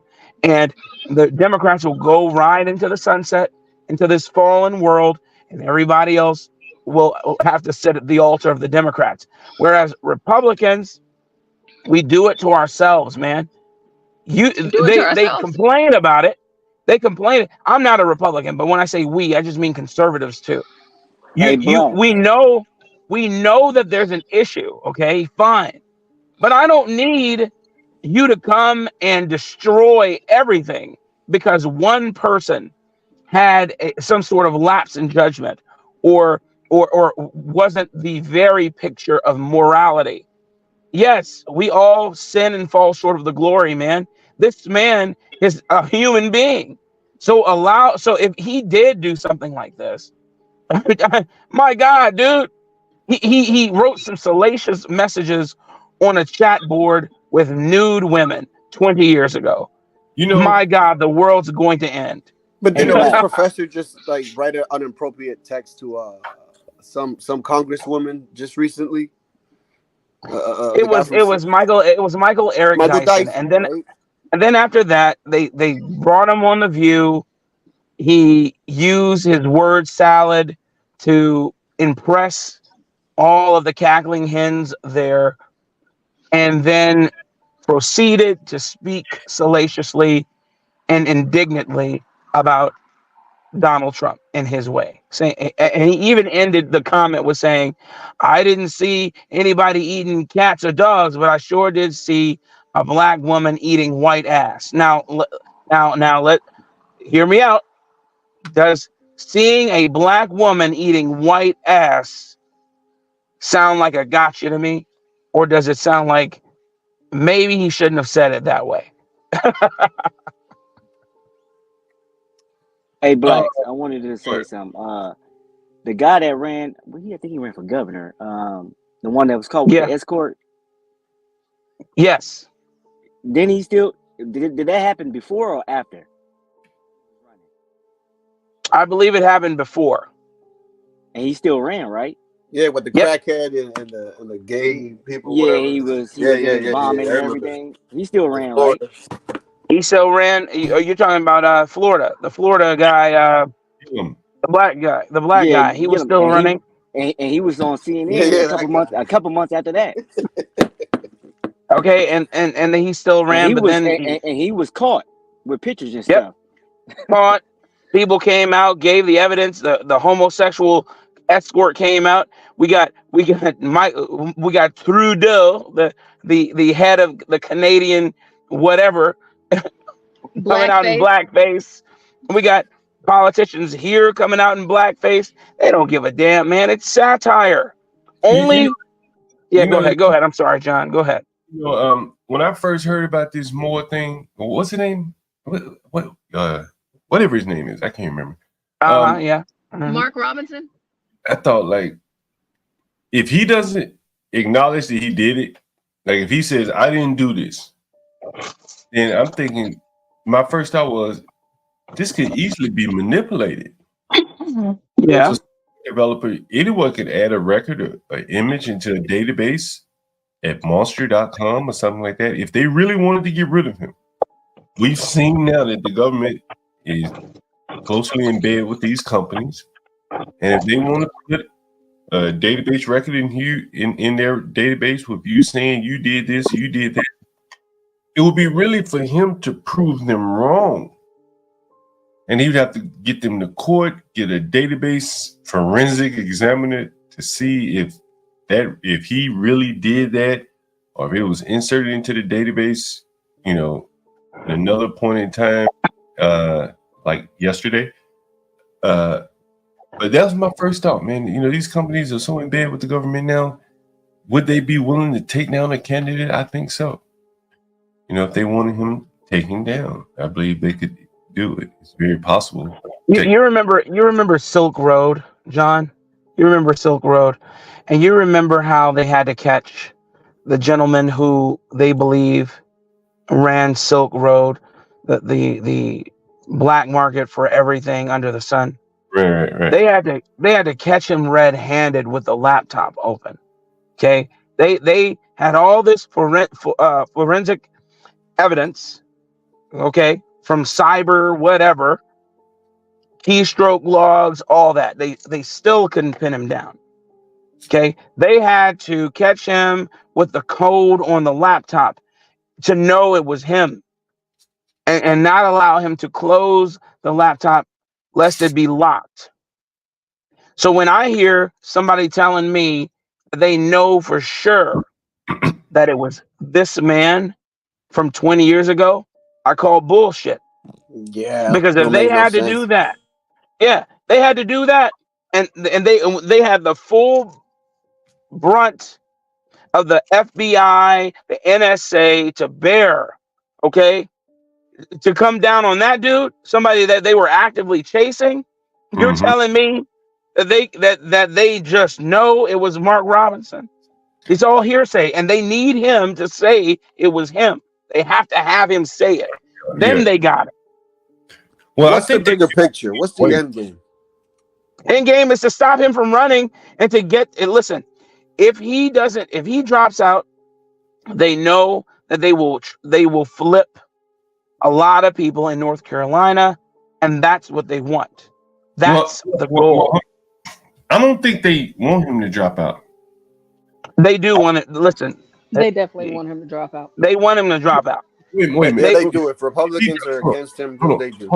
Hold on for 1 second. If he drops out right now, there would be no opponent against a Democrat? No. Yeah. See, that's why I don't think they want him to drop out.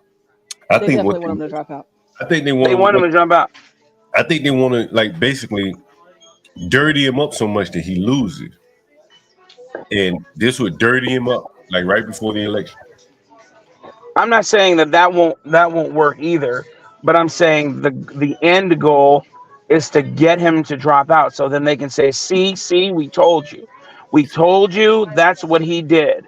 We knew that he was not squeaky clean. He purported to be perfect, and he went away, and now we have a road to winning, and that is going to help Kamala Harris win. I'm just saying what they're thinking and what they're gonna say. That will help Kamala Harris on her road to the presidency. That's the goal, man. They're fighting these micro battles so that they can win the war. It's always like this. They try and get senators ruining those senators' name. Like right now, we got Ted Cruz versus what's that guy's name? Warsha? I can't think of his name. Democrat. And you got polls saying, Ted Cruz is inching in front of him. You got polls saying that the Democrat is inching in front of Ted Cruz for the first time. None of the polls. That's the goal. They want to flip. They want to turn Texas into a battleground. They want North Carolina to be a battleground because it suits the Democratic Party. Back in 2000. Go ahead. I'm done. This is what opened my eyes to how politics are played. Back in 2014, I think you can see the screen. No, let me look at it. I'm sorry. Attack ads were run by Senate Republicans against a Republican nominee. The Senate Republican leaders, according to this article, funded attack ads calling another Republican racist. The advertisements attacked Mississippi State Senator Chris McDaniel and painted conservative Republicans and Tea Party activists as racist.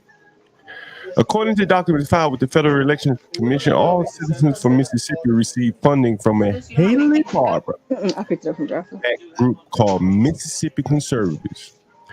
Mississippi Conservative Concern was funded in part by the RNC Growth and Opportunity Project. Former RNC chairman and Mississippi Governor Haley Barber, the United States Chamber of Commerce, and the political action committees created for Senators Mitch McConnell.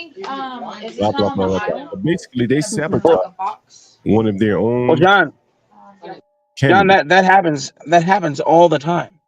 And what it is, they didn't like the Tea Party movement at the time.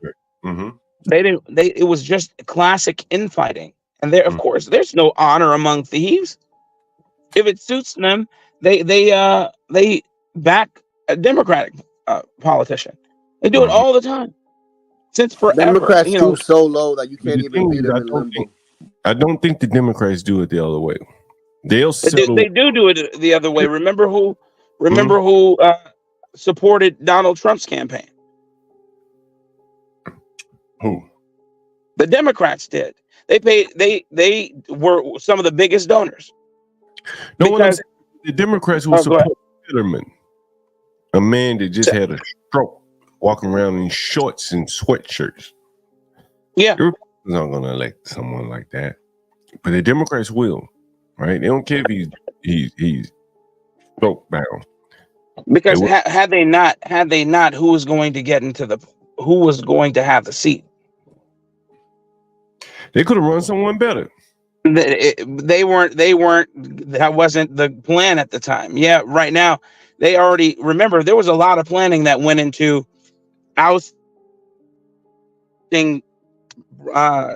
Joseph Biden. That was a hit. They did that. That was summarily done. They did that perfectly. That was an operation. With Fetterman, they weren't thinking like that. They were like, hey, we're down to the wire. We gotta beat Dr. Oz. We're gonna dump all of our support behind this lame duck. And it worked. Same with what's that dude Raphael Warnock versus the other guy whose name I can't think of. You could make Herschel Walker. Like the Democrats at least had a legitimate argument. They knew Herschel Walker was an idiot. They could say Herschel Walker was stupid. They could say this and that. And it's subjective. But I think most people being honest when they compare Dr. Oz to Fetterman walking around with shorts. Jesus Christ. I can't believe that he lost. I mean, like, people talk about presentation and this and that. How did they vote for Fetterman? Dude, they brought out that propaganda machine, man. They use the whole disability thing. Oh, you guys are ableists. I'm telling you, they brought out all the stops, man. Virtue signaling. If there's anybody good at virtue signaling, it's the Democratic Party. They knew what they were doing. They didn't care. They don't care. They just want to win. When you just want to win, you don't give a shit how you do it. You just want to win. And sometimes, go ahead.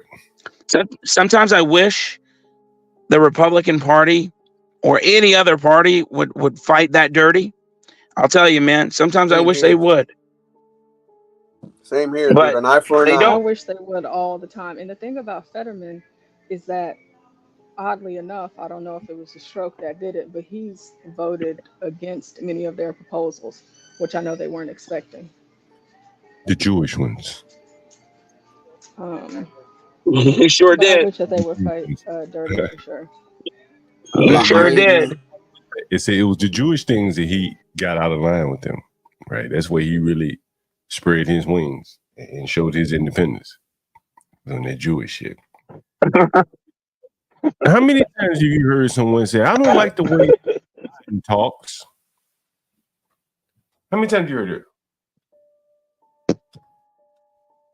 A lot. How many times you say if Biden could just be quiet, he'd be a better campaigner? A lot. A lot. Every time I hear someone mention Trump, that was Trump said stupid shit. Or Trump said this. If he could just be quiet. But Biden can't even fucking talk. For real. You guys are voting for this guy that poops on himself. Come on. Wait, well, you know who I hear say that? Go ahead. Kamala, man, like, does she speak better than Trump? No. Okay. No, she speaks word salad. We must be unburdened by what has been. And so what I'm saying to you is that people have adopted the propaganda that Trump needs that Trump needs to speak a little better. And so they have. You hear Trump's own people, strong supporters of Trump, adding qualifiers when they speak him. If Trump just could speak, if Trump would just, like, you don't hear the Democrats talking this, they take the man as he is. I take him as he is. Biden can hardly speak. You don't hear the Democrats say, man, I wish Biden could talk if he could just talk a little bit. No, hell no. He advancing their agenda. No matter if he can talk or not. They don't say that. They just say don't put him out in the light. Because he's advancing their agenda. No, the polling, they spoke via the polling. Okay, what did we just can't. Companies today. What did we just hear? Did you hear about this black? Wait. No, go ahead. I didn't hear it. Go, please. Tell me. Hear about this? You trading? You may have seen the radio stocks jumping up and down or moving downward. The FCC approved in record time the acquisition by a foreign company of how many record stations? 122 record stations across America. And guess who's buying, guy? Wow. China. Favorite guy. George, fill in the blank. That Hungarian we all love so much. George Soros, the Hungarian. There you go. Right before the election time, the SEC approved a foreign buyer of American radio stations in record time. He skipped the line, the process, and all that, and got what he wanted. Anytime, and that's everybody. And that's all of them. You know, probably. You know, it's not. There aren't very many independent radio stations anymore. They're all once under Clear Channel. Then iHeartRadio bought them. Then I lost track of who bought them after that. And so now Soros has them all. And here we are. Yeah, indeed. It's very interesting. Soros was able to get those. What's up, CKJ3? You've been quiet. What you got going on today? Man, I'm waiting on my daughter to get out of gymnastics practice. So I'm just listening. Oh, yeah. I feel you on that, man. Hey, it was, you know what, CKJ3? It was so funny. My wife, you know how you talked about your niece being the one who drove that vehicle to Target. So it was surreal because we had talked about that whole situation weeks before anybody in my family had heard about it. And it was surreal because I was like, yeah, I know a guy. I know the guy whose niece that was. They were like, really? I said, yeah. That's crazy. It was just surreal. It was a deja vu moment.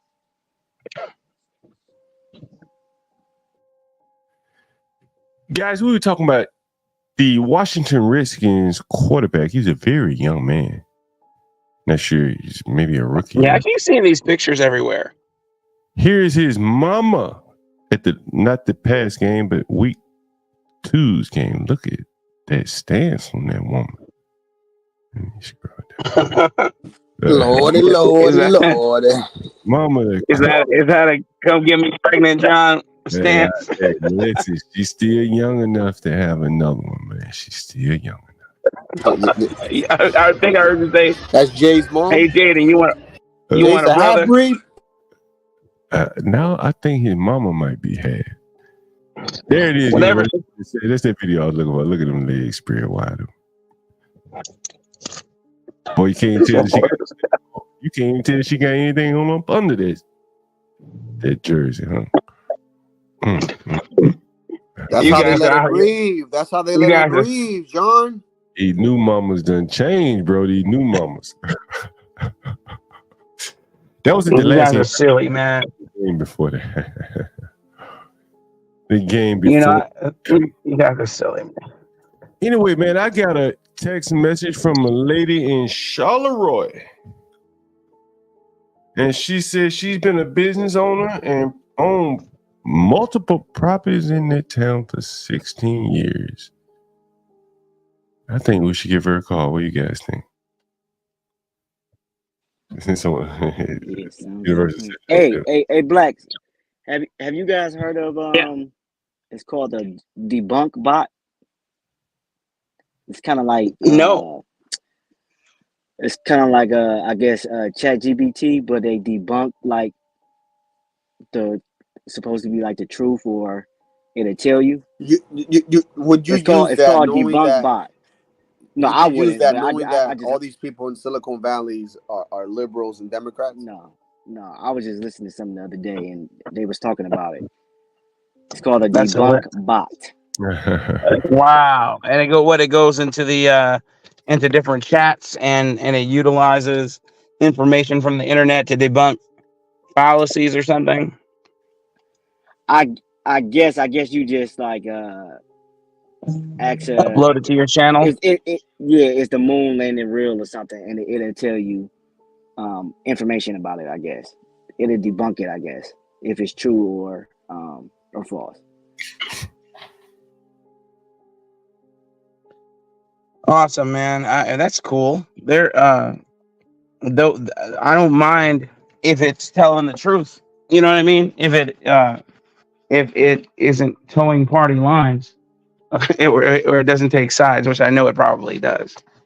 And speaking of debunking, I just posted on my channel, which I haven't posted on in a while, a video. It's about 6 minutes long about truths and lies about Trump. You guys should go and watch it one of these days if you have a time. I wanted to share with you something. You mentioned comments, blacks, and you know how guys are able to comment, in YouTube, StreamYard, wherever they're commenting. Yeah. Google is cracking down on that. Did you know that? Commenting on StreamYard? Wait, what do you mean? Google is cracking down on commenting. If you go to most websites and stuff like that these days, you can't comment. Yes, remember Yahoo did that a couple years ago. You remember when Yahoo News was a thing, had really started being a thing, and people would comment on it and say what they truly felt about a thing, and then Yahoo during I think it was Trump's first bid said, in the interest of safe spaces or whatever, we've temporarily turned off the comments. And it's been about 6 years. They still haven't turned the comments back on Yahoo to allow people to speak their mind about different news stories or things people post. So yeah, I'm not surprised. Well, Google has bots that crawl the internet. Oh yes, I do. And they can enforce the law, not just on your content, what you talk about on your stream. Enforce what the people talk about in your chat. And they can say, hey, I see you talking about this or that. And they can say, we're going to take down your commenting, or they can pressure you to take down your commenting. And I'm trying to find this article. Welcome to Chinese credit scores. yeah, that's pretty much what it is. Hey, you did this. You jaywalked. We're taking down your credit score. You can no longer buy from convenience stores. Now you did that. You slandered the name of Mao. Now you can't use you don't have access to your bank accounts anymore. We've temporarily locked them. We put a 90-day lock on your bank accounts. Let me show you an email that someone's feedback. That Google flagged. A comment. Sorry, it was a comment in a blog post or whatever, and this comment was flagged by Google. So someone wrote this in the comments, and this is how what Google flagged. This is the person's comment, Elliot Ness, March 23, 2024. The Russians should sweat these ragheads till they give up everyone. Ragheads, blah blah blah. You know what they're saying here, yeah. And Google flagged them and sent them this message. And they say you can tell from the flag notes and highlighted search terms, the spider crawl was given specific phrases to search out. And apparently this commenter provided them on March 23rd. This comment by Elliot Ness is being used by Google to outline a violation of terms of service and Ness threats to violence reported to DHS by operational CH, this is the blog, targeting there within. Note, it is not the content of the blog that is the problem. Comments are now the source of infractions that can lead to deplatforming. And so you see that there that the technological hold gets stronger and stronger and tighter. But I was going to move on to something I wanted to show you guys. Oh, you want to call that lady? Should we call the lady? Yeah, let's call her up. Let's call her up here. And let's see what she says. 412. Let me know if you guys can hear the screen here. Can you hear the ringing? Can you hear the ringing? No, I don't hear anything. Hello? Hello? Hello? How can I help you? Hi, yes, I got your number. Hello? Hello? Yeah. Yes, I received your, yes, give me 1 second. I received your number from Rhonda. This is. I'm having a hard time hearing you. Are you able to speak up for just a second? Give me 1 second.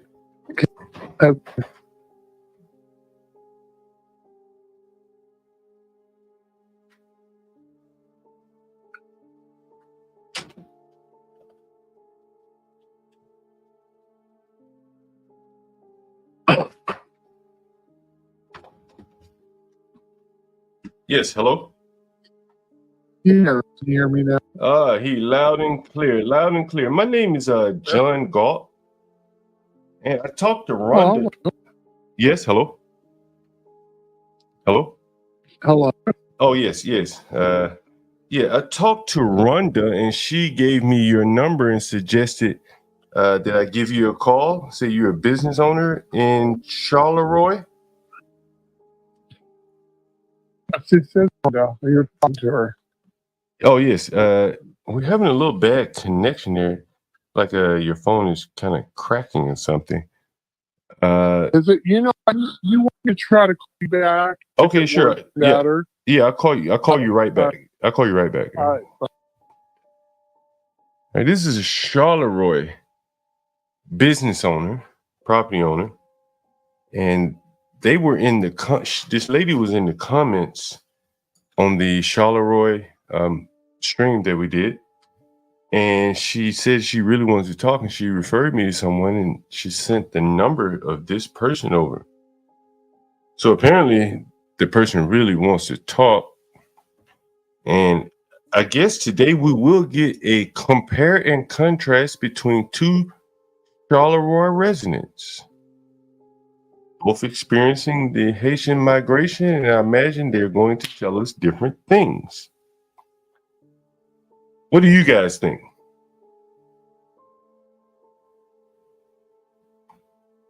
We should give him a call. Yeah, I'm about to give him a call, but what do you think he's going to say when we call him? Oh man, he's gonna express himself. I mean, look, you see the media is taking one side and they don't even bother to listen to the other side. And I see that you're doing a service, John, to be honest with you, man. What do you think, CKJ3? What do you think he's going to say when we call him up?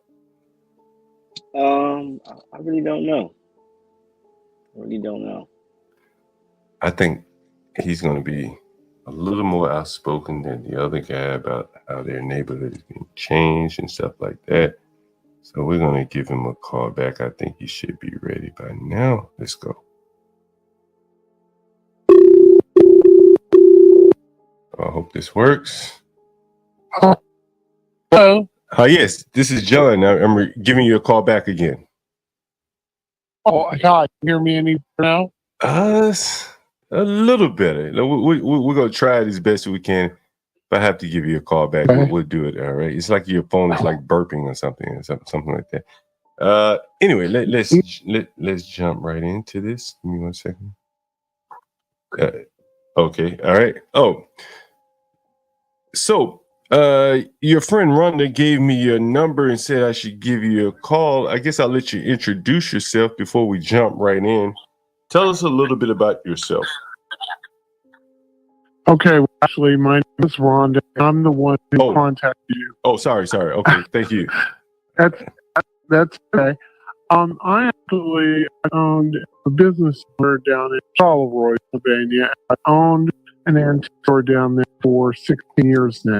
Okay, hold on for 1 second.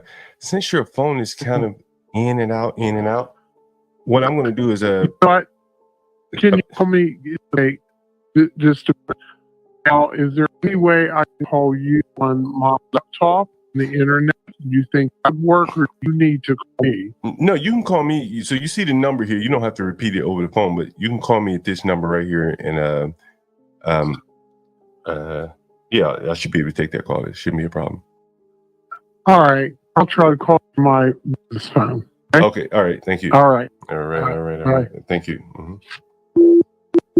I think this is going to get good right here. This is a person that wants to tell their truth, as they say. Hey, are you calling someone from Charleroi or? Yes, I had a lady that.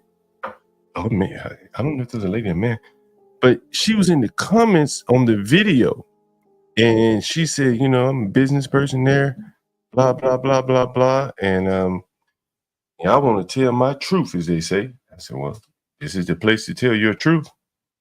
And she sent me a text message, and so I just called her, but the phone was kind of burping or something. So I told her we just have to give her a call, or she'll call me back. So we're going to check and see for timestamps. So this was a town of 4,000, and they brought in 2,000 Haitians. The last guy said 1,500, but who's counting once you get above 1,000 Haitians in a town of 4,000? So I was just record keeping it there. It doesn't really matter anymore. Hopefully this person can give me a call back. You can do that. Oh, here we are. Unknown. Hold on 1 second. Oh, this is bad too. Hello? Hello. Oh, this is a little better. Good. Okay, all right. I think, can everyone hear him? Hey, this sounds good? This sounds good? Yes. All right, so tell us a little bit about yourself and before we jump right in. Okay, my name is Ron. I've owned an antique store in the Charleroi, Pennsylvania area for the last 16 years. Also in the past, I used to be on Galway plantation for a short period. I resigned. I also was in the Washington County Democratic Committee as the executive secretary. Since changed parties over the years, I'm now on the Republican spectrum, but it looks like you can tell the differentiations. Yeah, I'm sorry. It's still kind of in and out. I'm wondering, what can we do about this? Anyone have any suggestions? Because it's very choppy, so we're not everything you're saying. Okay. See, that sounds good. Yeah, because I don't have problems with your phone calls. I've never had this issue. Sure, it's not from your end. Someone says it may be my end. Okay, here's a better suggestion. Can I send you a link and you could join the panel from your computer? That may be even better for you. Okay, let me send you that. That won't work better. Give me 1 second. Let me get you the link because I want to make sure you got it before we get off the phone. We have really been covering this immigration thing very heavily here, and let me make sure I can get you the number. I'm going to send it to the number that I called you on. Let me know if you got that. Well, you got my. Let me know if you got that. Just I'm looking. It came up on my other phone. Okay. Do you want me to send it to that other number that you? Let me send it to that one too. And maybe the same number. That's okay because I'm going to go ahead and get up on my laptop. So I'm going to put that information in now. Okay. As soon as I get my laptop, I'll link in the got me and I'll join in. Okay, yeah. So you have the link there. You got it, right? I just wanted to confirm you received it. Yes. Okay, great. Okay. So here, just whenever you're ready, if you want to let us know what your username would be, you can put in any name, but just so we'll know it's you. Just a minute. You can put in any name. It can be made up mermaid. Because I can see, well, I still got you here, but it's letting me access. We can't really understand what you're saying. You say it one more time. Okay. Yeah, I'm going to get Rhonda. So. Okay, sounds great. We'll be waiting on you here. All right. Thank you. Thank you. All right. When is it my phone? I don't think it's my phone. Anyway, hopefully she joins here. Anyone want to get on the panel and ask questions? If you can be respectful, the link is in the chat. There we go. This should be good right here.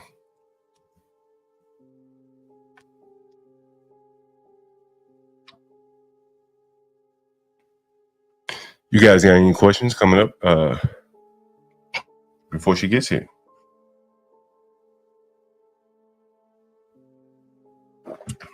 And the people are quiet today. Anyway. Okay, so was that the I thought you said it was a woman. That sounded like a man. Okay, maybe. Let me see what his name is. Rhonda Jacoy. Oh, so it's a woman? I guess so, yeah. Okay, and she's calling back? I think she's going to join the chat. Okay, so if she joins the chat, can you guys please be respectful? Please. CKJ3 and Latino. We are a bit harsh over here, so let you know. Let's just try to read the room, and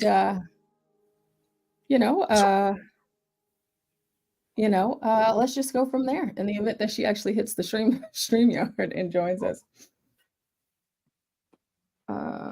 This is very good. I hope she. I think she'll be able to speak fairly freely,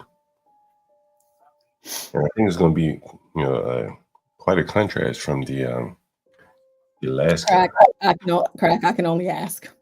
I know that doesn't come with a guarantee.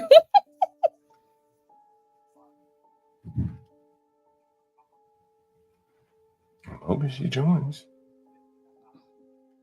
You think she's going to join? But she said she had something to do with her computer or something, right? Oh, I'm listening to.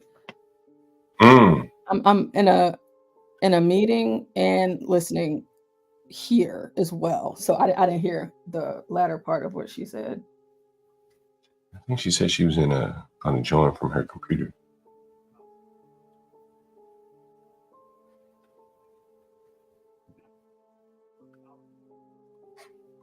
Oh. Uh-oh. I should have mentioned she could join from her phone, but her phone maybe this is bad here.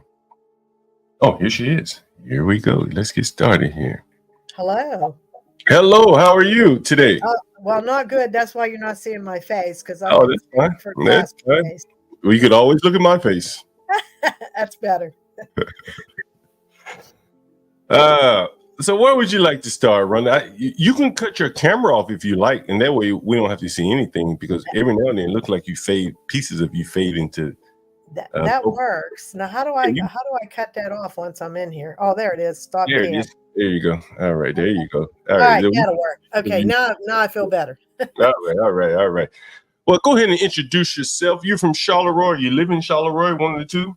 No, sir. I actually live in West Mifflin, up in Allegheny County near Pittsburgh and Kennywood Amusement Park. Okay. But I own a business down in Charleroi. I have for the past 16 years. Mm-hmm. And I also own properties down there. Oh, wow. I am the urban landlord right now. You're on with me, John Galt, the urban landlord, and we have our wonderful editor on the panel right now, Portia J. And I don't know if you've had a chance to look at our coverage before you jumped on the stream. Or were you the one that commented that I responded back to your comment? Yes, sir. That was me. All right. So now what's the name of the company that you own? Well, I own an antique store down there. It's called Tim's Secret Treasures. Tim's Secret Treasures. And I've had it. You remember that. I did call you. Yeah, I did call you. Yeah. Mm-hmm. Yeah, I've had it for about 16 years now. So I've heard the town is growing. I imagine all of the new migrants are coming in and buying antique furniture, I'm sure. Is that correct? Actually, my store is closed right now. There's too much going on down there, and I really, I just feel it's best right now to keep it closed. I sell a lot online, so and plus I work for other people, because I want to, not because I have to. Mm-hmm. And so it's closed, and I will be reopening at some point, but there's some things I need to do in there. So, it's going to be a minute, and I'm fine with that. Is this your store right here? Yeah, well, that's one of the buildings. It's comprised of 2 buildings, and there's 22 rooms inside there, and an old-fashioned freight elevator that you pull by ropes. Get out of here, really? Yep. Yeah, it's pretty cool. We haven't really gotten an idea of what kind of town Springfield is. Now, I live in D.C. right now, Washington, D.C., but I am from a small town. I'm sorry, Charleroi. We've been talking to people in Springfield and Charleroi. I get you guys interchanged. I'm from a small town, not much bigger than your town. Can you kind of give us an idea of what Springfield is like? Well, I'm not in Springfield. I've never been there, but that's okay. I got you. I understand. A lot going on. But Charleroi, I went to the town, let me see, it's been about 16, 17 years ago.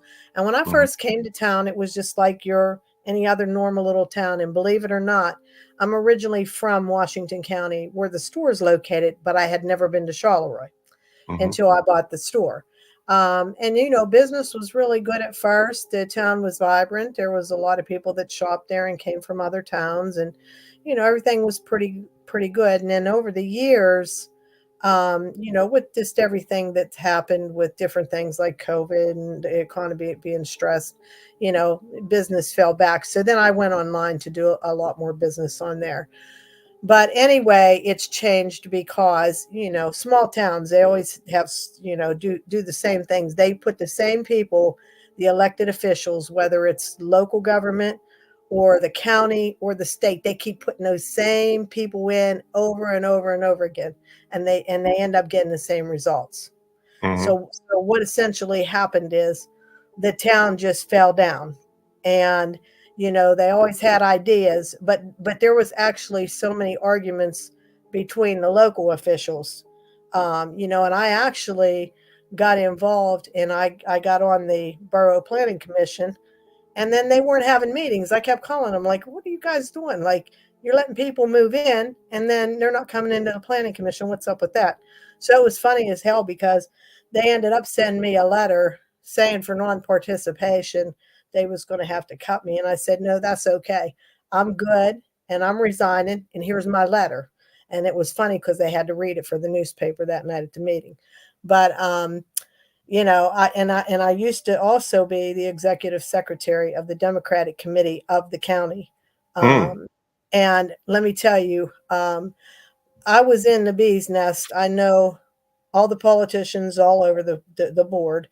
I know who will do anything, who won't, and who's there, for a seat to take photo ops.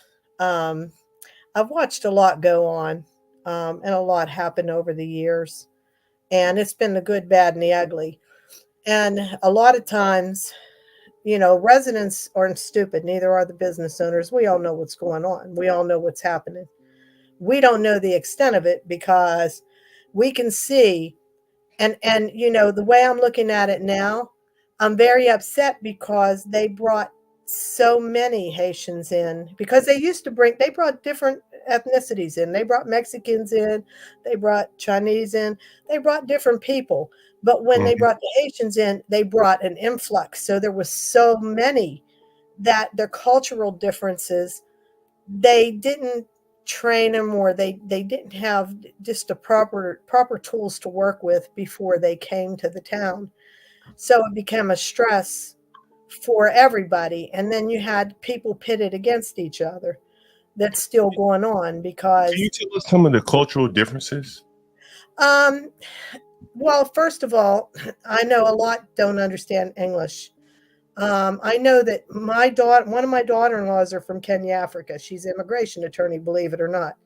And I had called her down to my store one day because at the time there was some Africans that were brought in before the Haitians.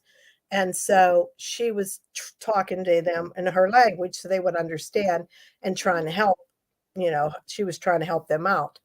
But anyway, they don't understand the culture the way we live, because they're used to living and doing things the way they do. Like, you know, there was somebody said they were putting their garbage all over the place in the backyard and throwing it out there because, well, you know, I'm sure they didn't have garbage refuge coming to pick their stuff up. You know what I mean? So there's a lot of different things, and they kind of, you know, some of them, just like everybody else, you have your cliques no matter where you come from. And you have some cliques that can be nasty and they try to segregate, you know what I mean? And they try to make you feel uncomfortable. That comes from both ends of the fence.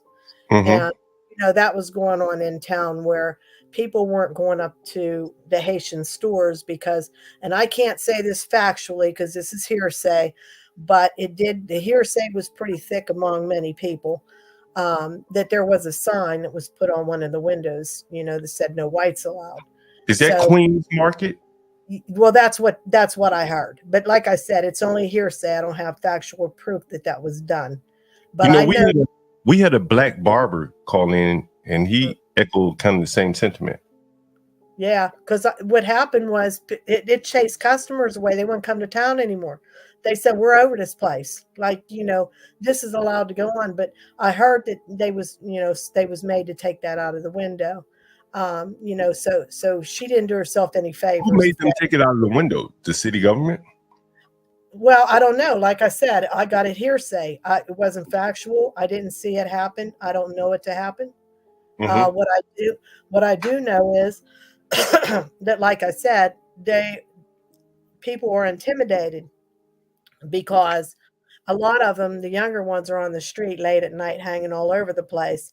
And one actually stood out by my daughter's vehicle, you know, as she was on the phone in her car, and he stood behind her car and wouldn't leave. So she had to call inside her home for her boyfriend and son to come out for him to leave so she could get out of the car. So just, you know, stuff like that. There's just a lot of stuff that's not real kosher, and they'll do cat calls to women and stuff like that, and make them feel uncomfortable. So, but and it's not something that was typical in your hometown, people cat calling you and stuff like that. No, not like I said, I live up here in West Mifflin. That don't happen, and it didn't happen in Charleroi before. Right. You know, Charleroi's had its problems over the years, you know, with drug addiction and different stuff like that. But you know, they had an incredible recovery center down there that went above and beyond the services to help those people, and that got cleaned up. But like I said, you know, I feel this way about it. Our local politicians are there and elected to represent us. This is something that should have never happened. And I don't know who made the decision to put that many people in one place and cause such a disruption for a lot of people. And why are you sitting back if you're political and you're not protecting your residents and you're not doing right by them, but you're going 100 miles for people that got brought in here, but you're saying, I don't know how they got in here. Well, what happened? Well, wait a minute, that's not true. Because first of all, I'm going to tell you something. I've been watching a lot of the YouTube videos, and I go down there every once in a while. You have 3 or 4 different van services, okay? I've seen right. that are coming from different agencies. Okay, somebody's getting paid. And then now they put a new building at the end of the block from me, and it's career links. Now there was one right across. Say it again. I didn't hear what you said. You said it's what? They just put a staffing agency and an extension right. of career links right on a block from me. You know, I watched the video, and there seemed to be like these staffing agencies that were like the middleman for these migrants being placed in the factories. Right. So it's interesting that you bring that up. What I'm seeing from my spectrum, everybody's making some money. Now, I just heard today that there is phones being given to the migrants with translator apps on them. Okay, I'm so tired of people saying that these are being paid for by the state or the government. Well, hold on a minute. If they ain't paid for by the state or government, they're paid for by us. The taxpayers pay for that. Because essentially whatever people are given, we're paying for, and our taxes are going up. So, you know, I'm not, and like I said, I'm not blaming the Haitians, because they came here to get work and a better way of living. But the way I'm sitting here looking at it, come on, somebody's getting a payday here, there, and everywhere. Okay. Because I see too much going on in a broad spectrum. And a lot of people say, hey, it's Democrats. Somebody say, hey, it's, no. I think both. I think there's a problem with both sides of the fence right now. In your town, who do you think is benefiting from this? Well, you know what? I would love to sit here and tell you who I think, but here's the problem. The problem is, and this is why a lot of people are afraid to come to the forefront and speak, because they'll be hit in different ways, as far as retaliation. And so I can't sit here and point fingers, because I can't, if I had proof, I sure in the heck would. But I can tell you this much. I can tell you who I see that's benefiting, and that's the companies and the corporations that are hiring these people. It's the. But don't they have to pay the minimum wage just like everyone else? Well, I'm going to tell you a little story. Back when some of the immigrants first started coming in, and this is prior Haitians, what was happening, and I know this for a fact because two of my kids went to an apartment on the second floor in Charleroi. They got interviewed from a gentleman from Philadelphia. He would bring people in the white vans, and he'd bring them in, and then, back then he would, they would get their paychecks, and then they would pay their rent out of those and whatever else, and give them whatever they felt they were supposed to be getting. So it's like an all-inclusive pay, including your rent and your pay, your compensation. That's what it used to be years ago. And my daughter and son was in that apartment. They ended up working for that company for less than a week, and they was there to hear what went on as far as what was being told to the immigrants that were brought in to work at those companies. I don't know what did they tell them? What did they tell you that was it? Well, the kids came to me and they said they're hiring them, and they said they're getting their checks. This guy's coming and he's getting their checks, and then he's putting them up in these apartments, and then they're transporting them around, and they have to pay for all this stuff out of their check, and then they get what's left over. Wow, that is interesting. I did see all those vans. How old are your children now? Well, my one son, he's passed away.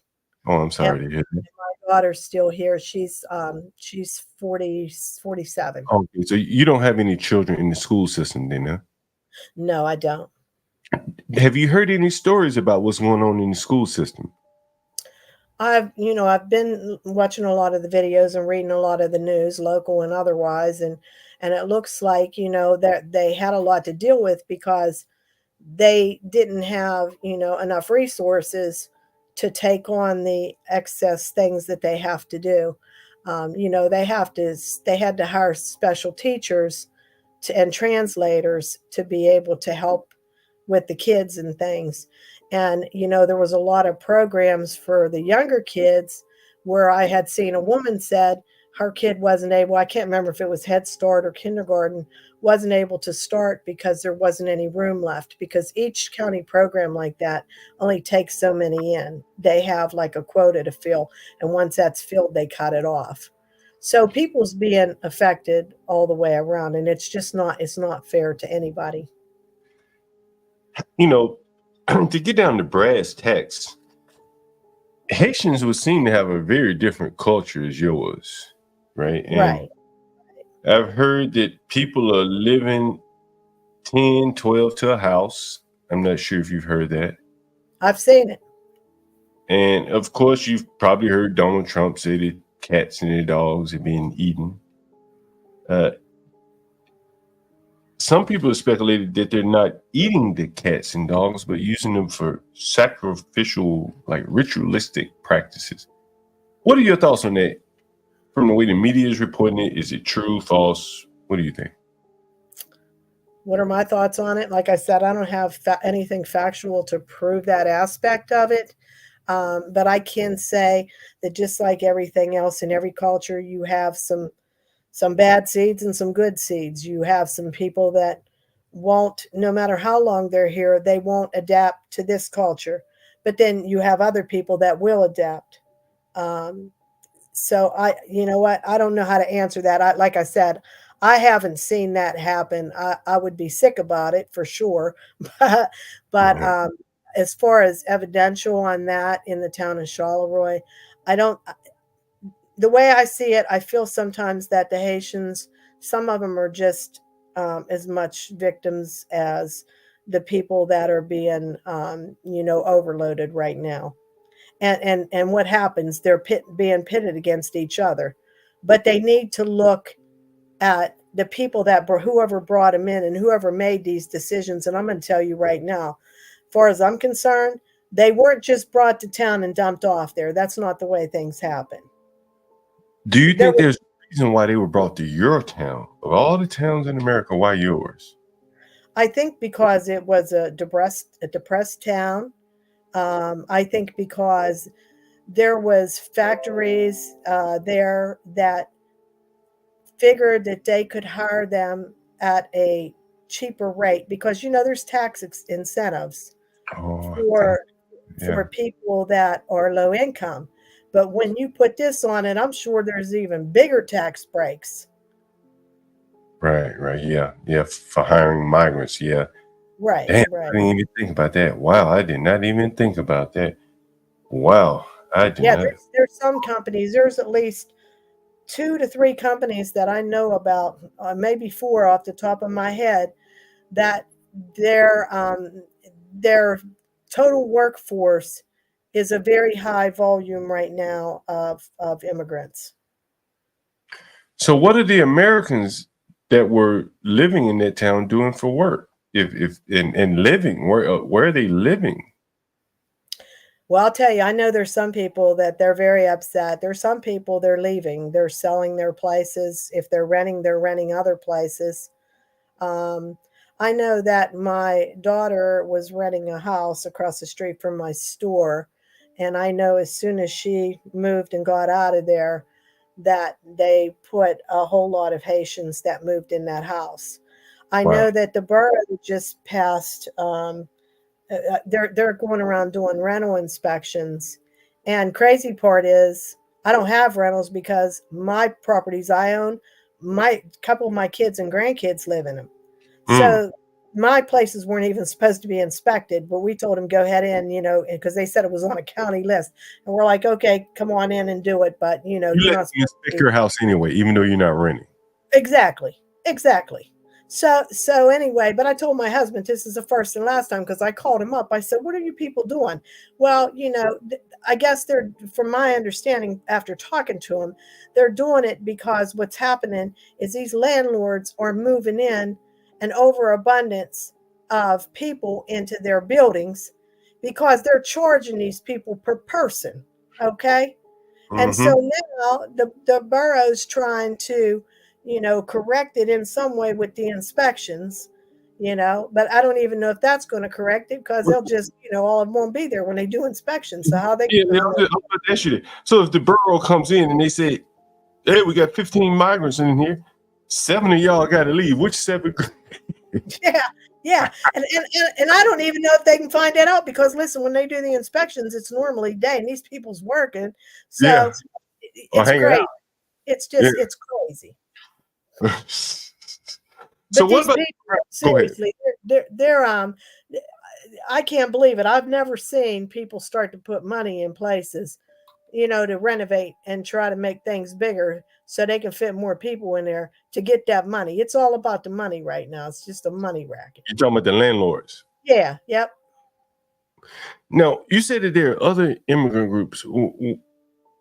How many of those immigrant groups have they brought into Charleroi? Well, it started out, you know, when they first started. I know when this first all started with those white bands, they were coming in from Philadelphia, and there was, I know there was like, I'm trying to think because they've had many different ethnicities in. They brought Mexicans in. I think there was, who was there? I'm trying to think. I know there were some Africans that came in. I know there was some Chinese that came in. So it's kind of changed. It started slowly. It started slow, you know, like there'd be one van that came in and, you know, a month or two later, another van had come in, you know, but now it's like there's vans galore everywhere now. Wow. That is really, really amazing. Guys, you have any questions for Miss Rhonda here? Portia, Portia may be in a meeting. CKJ3, anyone we have any questions in the audience?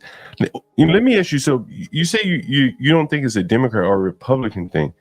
But one side seems to kind of not really talk much about it, and the other side seems to, you know, maybe speak, you know, in grand terms or bold terms about it, or grandiose terms, I should say. How do you think the media report? What I'm watching now, because it's funny as heck, because one side is, you know, they're getting real defensive, and that concerns me. Which side? Well, you know what? I'm seeing the Republicans are getting real, and I'm in the Republican Party right now, but I'm seeing they're getting like real defensive about all this. Now it's not any news to them or anybody or the Democrats that this has been going on down there for quite some time. So I mean, this is what I'm like, come on now, and they're trying to act like everything's fine. Everything is not fine. There are a lot of wrecks down there now. There's a lot of things going on. You know, just own them, address them. Don't try to hide them, candy coat them, act like nothing's. Oh, this is a great town. It's wonderful. Look what's happening to the economy. Blah blah blah. These constituents hired you. I'm not hired you. They elected you into office to represent them. That's what you're there for. You're not in there to cover everything up and act like everything's all good. People would be more respectful if, you know, if they just come clean and just took care of the problem for everybody, because there's a way to pacify both sides of the fence and get everybody united instead of divided. You know, we were talking to a barber from Charleroi earlier today, and he said that he felt like the white people were against the Haitians. And to me, it seemed like he was afraid that if the white people wouldn't be able to make a distinction between Haitians and black. Now, this is his side, that the hatred of the Haitians could be transferred to black people. That's how it came off to me, is what he feared. How are the racial relations like pre all this migration and post all this migration? Well, I'll tell you what, John, realistically, I haven't, you know, I've been, listen, I came from a coal mining town that was probably about 85% black. Okay.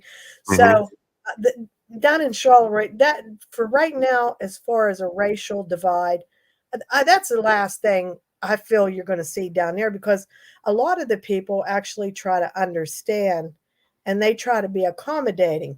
But why they're angry right now is because that they feel that one side is getting all the goodies and the people that's lived there permanently, you know, is is getting, they're not getting anything, and they're losing they're going to lose jobs in the future. And but people say, oh, they're getting this and they're getting that for free, and this, and they're like, well, wait a minute, where's ours? And what do you think about that? Do you think that more should be given to the original Charleroi or native Charleroi residents versus all these incomers? I mean, they could have one way of looking at it, they could have brought Americans from other parts of the country into Charleroi as opposed to migrants. Well, they could have brought them both. I mean, you know what I mean? But just be fair and equal. Don't come in because you're going to have somebody work in the manufacturing plants or wherever you're going to put them. And then the staffing agencies are going to make money off of them. And they're going to work for a lesser wage at the end of the day. And then say that the people in town don't want that job because they're not getting paid good. Well, neither is the immigrants, as far as I'm concerned. Because by the time less than minimum wage, okay? You think they're working for less than minimum wage? I don't know what they're working for, but I can tell you one thing, that I know the staffing agencies make quite a bit of money off of people in place. Yeah. So there's no way they're going to be making a good money, and then the staffing agency is going to make a bunch. Yeah, that's true. That's true. What is the minimum wage in Charleroi? Normally anymore, it's there's a differential. It's anywhere from, usually people pay $12 to $15.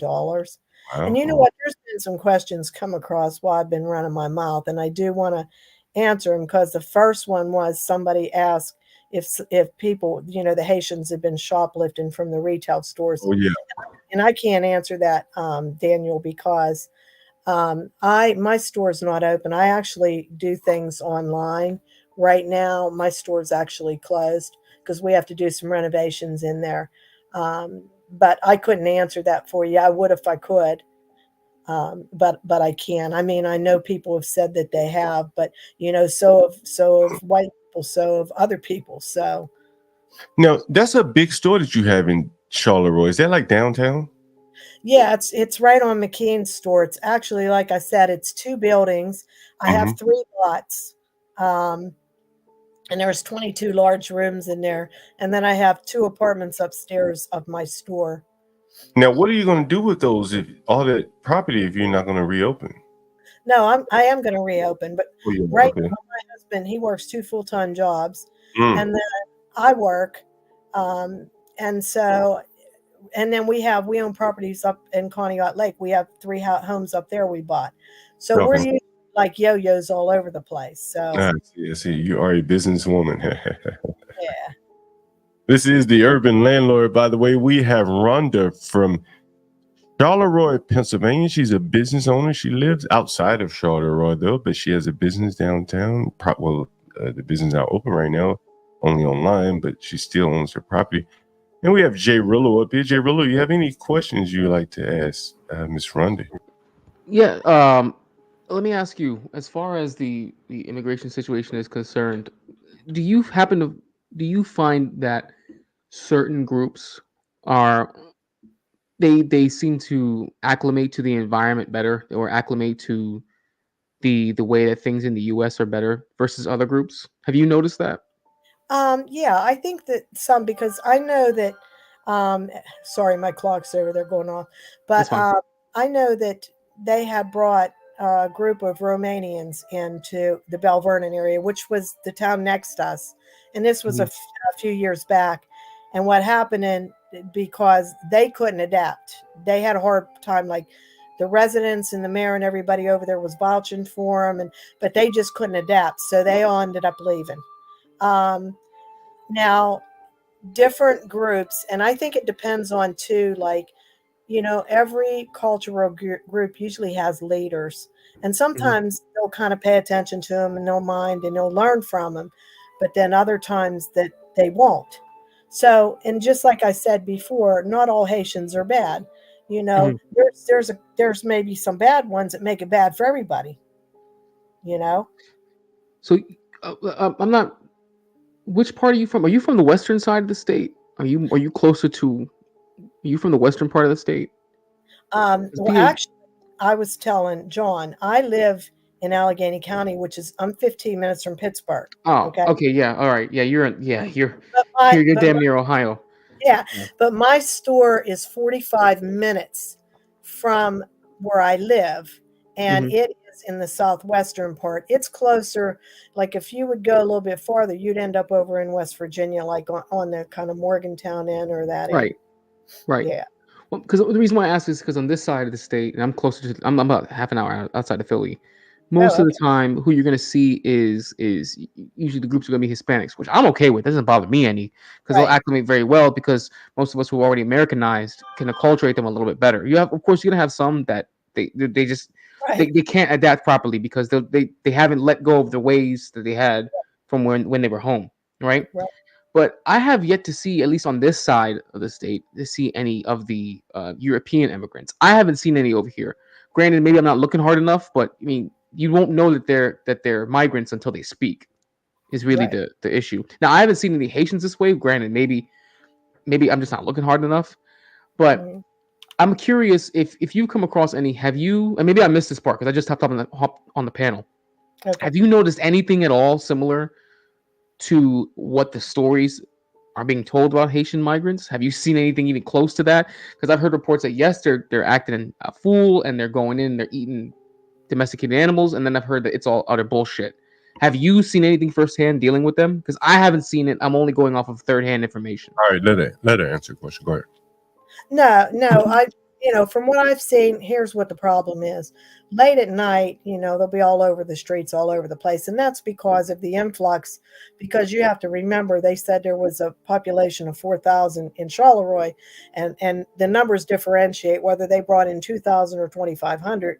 But if you're going to drop that many people in town, I mean, it's noticeable. So, and it's kind of like things they're used to doing in their country, maybe they're used to catcalling females and just different stuff, you know what I mean? But I think people's kind of shaky because the regular residents doesn't understand and they don't know what the Haitians are capable of. And the Haitians or have a problem right now because they feel that they're not being accepted. And so there's some that may be like, I don't know, maybe rude, disrespectful, when others are really nice. So it all depends on, like I said, who like each person is and how they handle situations. But what I'm saying is, I feel personally that the elected officials, whether it be the locals, the county, whoever, this should have been handled. And this should have been put in check for these people to be able to unite. And you have I'm gonna tell you, in that town, you have same families running everything. Like you'll have a family member here, a family member there. So they're all planted within these different organizations, okay? And I kept telling the townspeople for years, you reap what you sow. So when you keep electing these people in, this is the same old that you're gonna get. But I just think there was a whole different way to handle this where it wouldn't have turned out like it is right now today. So now you got all the political people fighting against each other. Oh, we didn't do this. We didn't do this. Okay, well, we ain't getting no money. So why are you getting money? And it's like nobody is not getting any money for everything that's going on because there's no way that these people are coming in and they're charging them by the head for rent. And then they have vans that are taking them everywhere to go to work, and you have staffing agencies fighting over who's going to get them. So there's no way that there's not people making money off of them. And like I said, but then you got your local residents, and they're upset because they've lived there for years, and they're like, why is these people getting everything for free? Why are they getting it? Like, we're paying for it. We're working our butt. We're working 2 and 3 jobs. And they're walking around with free cell phones with apps, and they're getting places to live, and they're driving cars around, and there's cars in town and they got no plates on them or other Well, let states. me ask you this question. How are they driving? Let's start with the cars with no plates, because that seems like an easy problem to solve. Why don't the police just pull them over and take the car? Yeah. Well, you know what? When I saw that video and I saw that, I thought, you've got to be joking me. Well, you know what? But it's just like everything else. When something like this goes down, people are told, keep your hands off of them. Leave them alone. You think so? Oh yeah, there's come on, you're going to go in any town and you're going to see cars worked out on the main street on a main highway that's going through, and they don't have no plates on them, and you're not going to do anything about it, because I know in my neighborhood they be tagging your car. Okay, there's ordinances that has to be followed, and you can't have cars like that with no plates, and you wouldn't even be able to pull that out. And there's cameras in that town too. They were put in there a while back. So, well, the cameras will only be effective for people who have tags. well, if you got a car running down the street and there's no license plate on it, and your camera sees that car, I mean, and it's more than one car. Do you think that most of the locals' ire is more so towards the migrants who have shown up to your town versus the governments that allow this system to occur? I think some people probably blame it on the Haitian immigrants. But if you look at the bigger spectrum and the bigger picture of things, they better be taking a look at that big picture, because I think that they're being used as cash cows. It used to be the poor people. When people was on public assistance, that kept the caseworkers in jobs. You know what I mean? So, Yeah. so the people, they wouldn't tell them, hey, you know what? You can go to college. We can get you in here to get you funding and blah, blah, blah. No, because they don't want to remove you from that role. And then after that, people, the opioid epidemic. And so what happened? You know what? And I'm upset about that, because I lost one of my sons to an overdose. And he became a number, because what happened is all these counties and these states got money. They sued. They got sue happy. They got all this money. And I'm like, wait a minute, use my son as a number. But did you ask any parents that lost their kids where we wanted that money to go to? Like, what do you do with all that money? Well, then you find out what's going on with all that money. Listen, over the years, I was so involved with politics, it made me sick. I withdrew because I wanted peace in my life. I used to write for the Pittsburgh Post and a lot of other papers back in the day. I broke a lot of big stories, okay? And I'm going to tell you something. I learned a lot in my life. And so when I'm sitting back and seeing this whole entire situation, there's a lot more behind it. This cat and dog thing is a distraction. I'm not saying that Trump was wrong for what he said, because I'm telling you right now, I know probably the information that's been fed through everything, and it may be happening in Ohio. I don't know. So that man's not at fault here. What's at fault is what's going on in all these towns right now. That's where the fault is. Look at the bigger picture. You said you were a reporter. Is that correct? Yes, that's what I said. Yep. I used to read a lot of newspapers. Which one did you say you wrote for? We'd love to look up some of your old articles if you didn't mind. I did freelance for the Pittsburgh Post. And I wrote when I finally left the newspaper, I did an article on the United Mine Workers in the International Union. I actually, believe it or not, I got a call from the UMWA back in the day, from Cecil Roberts. And I was actually told to take an article out of, because the Post wouldn't let me run it because they're a union newspaper. So I wrote for a little community town paper called the Bentleyville Review. Well, she let me run it. So I put it in there. And what happened was, back then they had a selective strike fund and a compact fund. Well, when these people was on strike, they couldn't collect their money. It was in the small print. So anyway, I tried to fight for them, and there was a whole lot going on. I mean, it got really bad. But I got a phone call that I was kind of threatened to be financially broke, and I told him to stand in line behind student loans. But that was a scary time back then, because there was lasers being pointed at the local police and everything. I mean, it was ugly.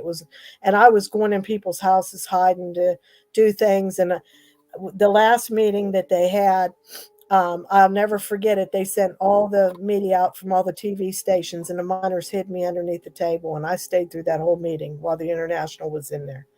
And then when I left out of there, I went across the street to the bar with the guys, and I got my best comments over there. But, I had always put myself out there for the underdog. And I used to put myself in harm at times to help other people.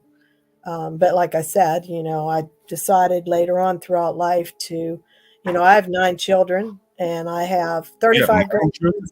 Yeah, 35 grandkids and 7 great grandkids. They don't make them like you anymore. And I'm still a fighter. Listen, that little coal mining town I grew up in, I don't take no crap. And there's another thing I seen come across here. Somebody put up a comment. Is she afraid of black people? That's funny as hell. Because like I said, my family was the black people and still are today. We're like extended family. We have each other's back because we grew up in that town. And we're family. You're the coal miner's daughter, as they would say. Yeah, well, my daddy done took off. My mom was 16 and my daddy scattered for Tulsa. He was a redneck, And I found him years later, and sometimes they say, things don't work out. So part of me's Yankee and hell, part of me's rebel. But it worked out because God got a mission for me, and I'm always trying to help. So God will send me in pathways. I don't know what for, but I figure it out. So man, this has been a great interview with you, Rhonda. I am so glad I got in contact with you so that we could get you on here. I think you've given a very well reasoned perspective of what's going on there. You said you were a reporter. Do you trust the media today? Oh, hell to the no. No. No. You know what? I was so glad to see the interviews that you were doing. Like I've watched, I can't tell you how many different videos, because a little friend of mine, he's a younger guy, he's cool as hell, and he's so upset about everything, and he's always sending me this, that, and the other, and he sent me your video.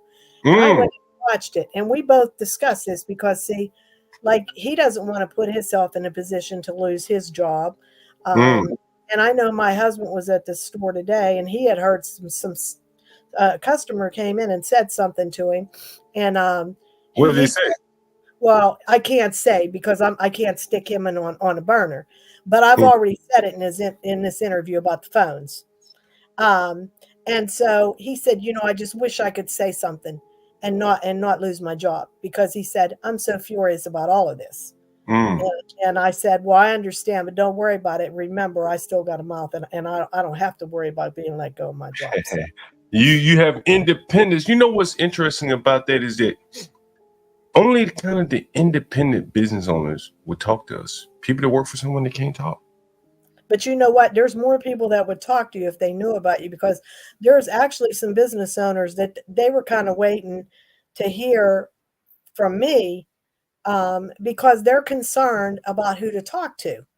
You know what I mean? They because from a lot of times by media, your words can be misconstrued. Yeah. And your stance, and they don't want to put themselves in a bad light. And some of them are also afraid because, they don't want retaliation over this. You can get your business closed very quickly. Well, my business is already closed, so. Well, but for other people.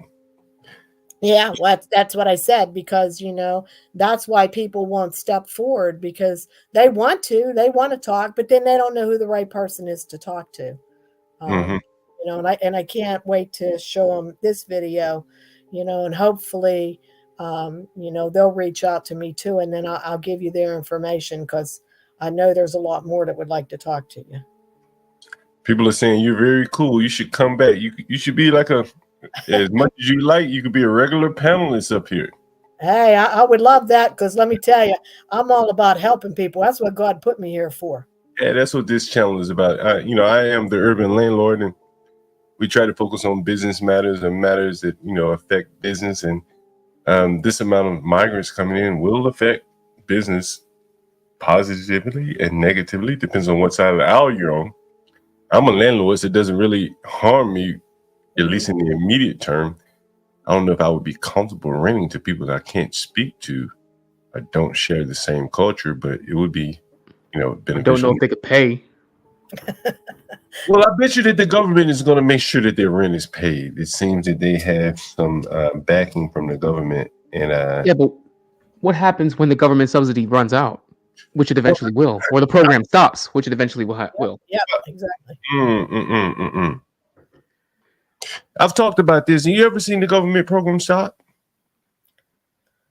Well, in it's my been lifetime, no. If you're saying in my lifetime, no. Okay, so they give I you haven't been 30 on this earth longer than you have, so I Well, mean, they give you 30 years. You're at least 30 years old. So if you probably got another good 30 to go, right? Well, you know what, John? I'm gonna tell you a story, and I'll make it really quick. But years ago, I was a mother of 9, and I had an ex-husband who wouldn't work to save his life. And so what happened? I was in college, and at the same time was when I started writing for a couple of the newspapers. And I remember a program came out in the county where my store is, and they said, "Oh, we're going to pick 9 metal machinists." So guess what? Out of, I can't remember, 300, 500 people, guess what? I was one of those 9. There was 7 women and 2 men. They put us through a metal machinist program down at KLU where I was already going. When the program was almost completed and we were supposed to get a certification, they take us around the metal machine shops, and guess what happened? The people told us that owned these places, well, we don't have facilities for women. And so me and this girl, she's funny because she's originally from Chicago, and we looked at each other and we're like, what the hell? They done put us through all this, and now they're not going to have jobs for us. Like, and the end result at the time, I was on public assistance way back then. So they said, we're gonna cut you, we're gonna cut everybody off that was in this program because now you have completed this program. But wait a minute. But now we're not even getting a job.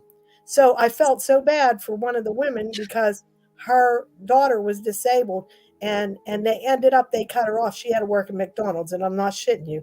Now there was a loophole for people that had suffered domestic violence, which back in the day I was one of them. So they couldn't cut me off. But I'm going to tell you something. That program, what happened was I went to the Pittsburgh Post back then before I wrote one article from them, and a big blowout came in the newspaper. And the next thing you know what happened? There was 9 or 10 people from the government that came to KLU. They sat down with me and they talked to me, and they dismantled that program. And they asked me for suggestions to do a new program. And so they did. That's what they did with the next bulk of money. So what did they force they should have forced I would have thought they would have forced the companies to provide women, facilities or whatever for women. No. And you know what's funny? They got this is no lie. For each of us 9 people, we each had a separate caseworker that was there staffed with us. They would take us down to KLU. They would come down there for lunch with us. They'd pick us up, everything else. They got a payday. They was on a salary for the summer. Okay. Oh, like a government worker. Yeah. And then they said they was buying us cars. I can't remember back in the day. It was like $3,000. They bought us a car or whatever. And it was like Rashu was probably back in the 1990s. And then they even told us, well, when we went down to look at the contracts at KLU, because I already went there, I told my girlfriend, I said, let's go down there right now and see what them contracts says, like see what they got in this grant proposal, who's getting paid what. And that's when we saw there was money in there to buy us new clothes, to get our hair done, everything. Wow. It was a farce. And all it was a big money amount, over $1 million that came in to the county to be used for 9 people, but it created staffing jobs and everything else. So that's what I'm saying. There's always going to be somebody that's going to be used as the cash cow, and government programs can be changed, but it takes enough people to get involved. And media is not like it used to be. Used to be able to go to media and it would be unveiled and change would come. But things aren't like that anymore. But I understand what you're saying, because even with our Section 8 HUD housing program, that doesn't change, even though they know there's a lot of flaws and a lot of problems with that. They just keep it going. Yeah, no, I definitely agree. Like I've never seen one end. I've seen them expand, but they very rarely get smaller. And I've been talking about this in New York City and DC, and I think of other cities around the country. They've been reopening their Section 8 wait lists. And in New York City, at least, and it's probably other cities for sure, the migrants will be eligible for Section 8. And I think that, they're people have been here. They're getting a lot of help in some fashion, jobs, whatever the case may be. Some of them are going to be very industrial, and they're going to buy properties and be able to rent to their own people. I think that's only natural. So the Americans that depend on Section 8, I think there's going to be a little bit of crowding out there because there are only so many vouchers to go around. It's just going to depend on who are the landlords in those cities and who's doing it. In Washington County, there was already a waiting list, per my understanding, for the Section 8 vouchers. So that's why I said all these people are brought in, and now you have people that are waiting for housing, and they can't get it because they're on wait list. And now I'm sure that probably the migrants are being moved up on the list. Oh, yeah. They'll go to the front of the list since they are on the government dole anyway.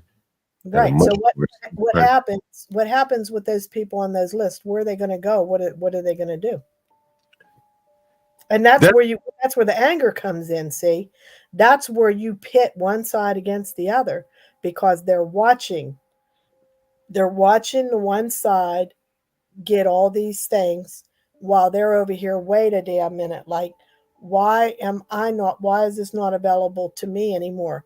And then they have no choice but to look at their elected officials and say, why aren't you representing me? Why aren't you doing something about this? Why did you let this happen? Well, Jay Rillo, anyone else have any more questions for Rhonda? She's been very generous with her time, but we don't want to wear out our welcome here. Any other questions, guys? Nothing really. Nothing on my end. Anyone else? Any other questions, guys? Before we I would just go ahead, Portia. I know that I would just like to say thank you for coming and joining us and giving us all of this information. We really appreciate it because, of course, everybody doesn't live there or everybody doesn't know, and you can only go off of what the media says so much. And also, thank you for reaching out to other people so that they can call in and join us too one day, hopefully. So thank you. Well, thank you to Portia and Jay and John and CKJ3 and everybody else who had questions and comments. I appreciate you letting me have this forum to be on here to speak. And I just want everybody to take a look at the bigger picture instead of a small portion. And I remember back in the day being on that spectrum of low income and having to deal with community programs and everything else.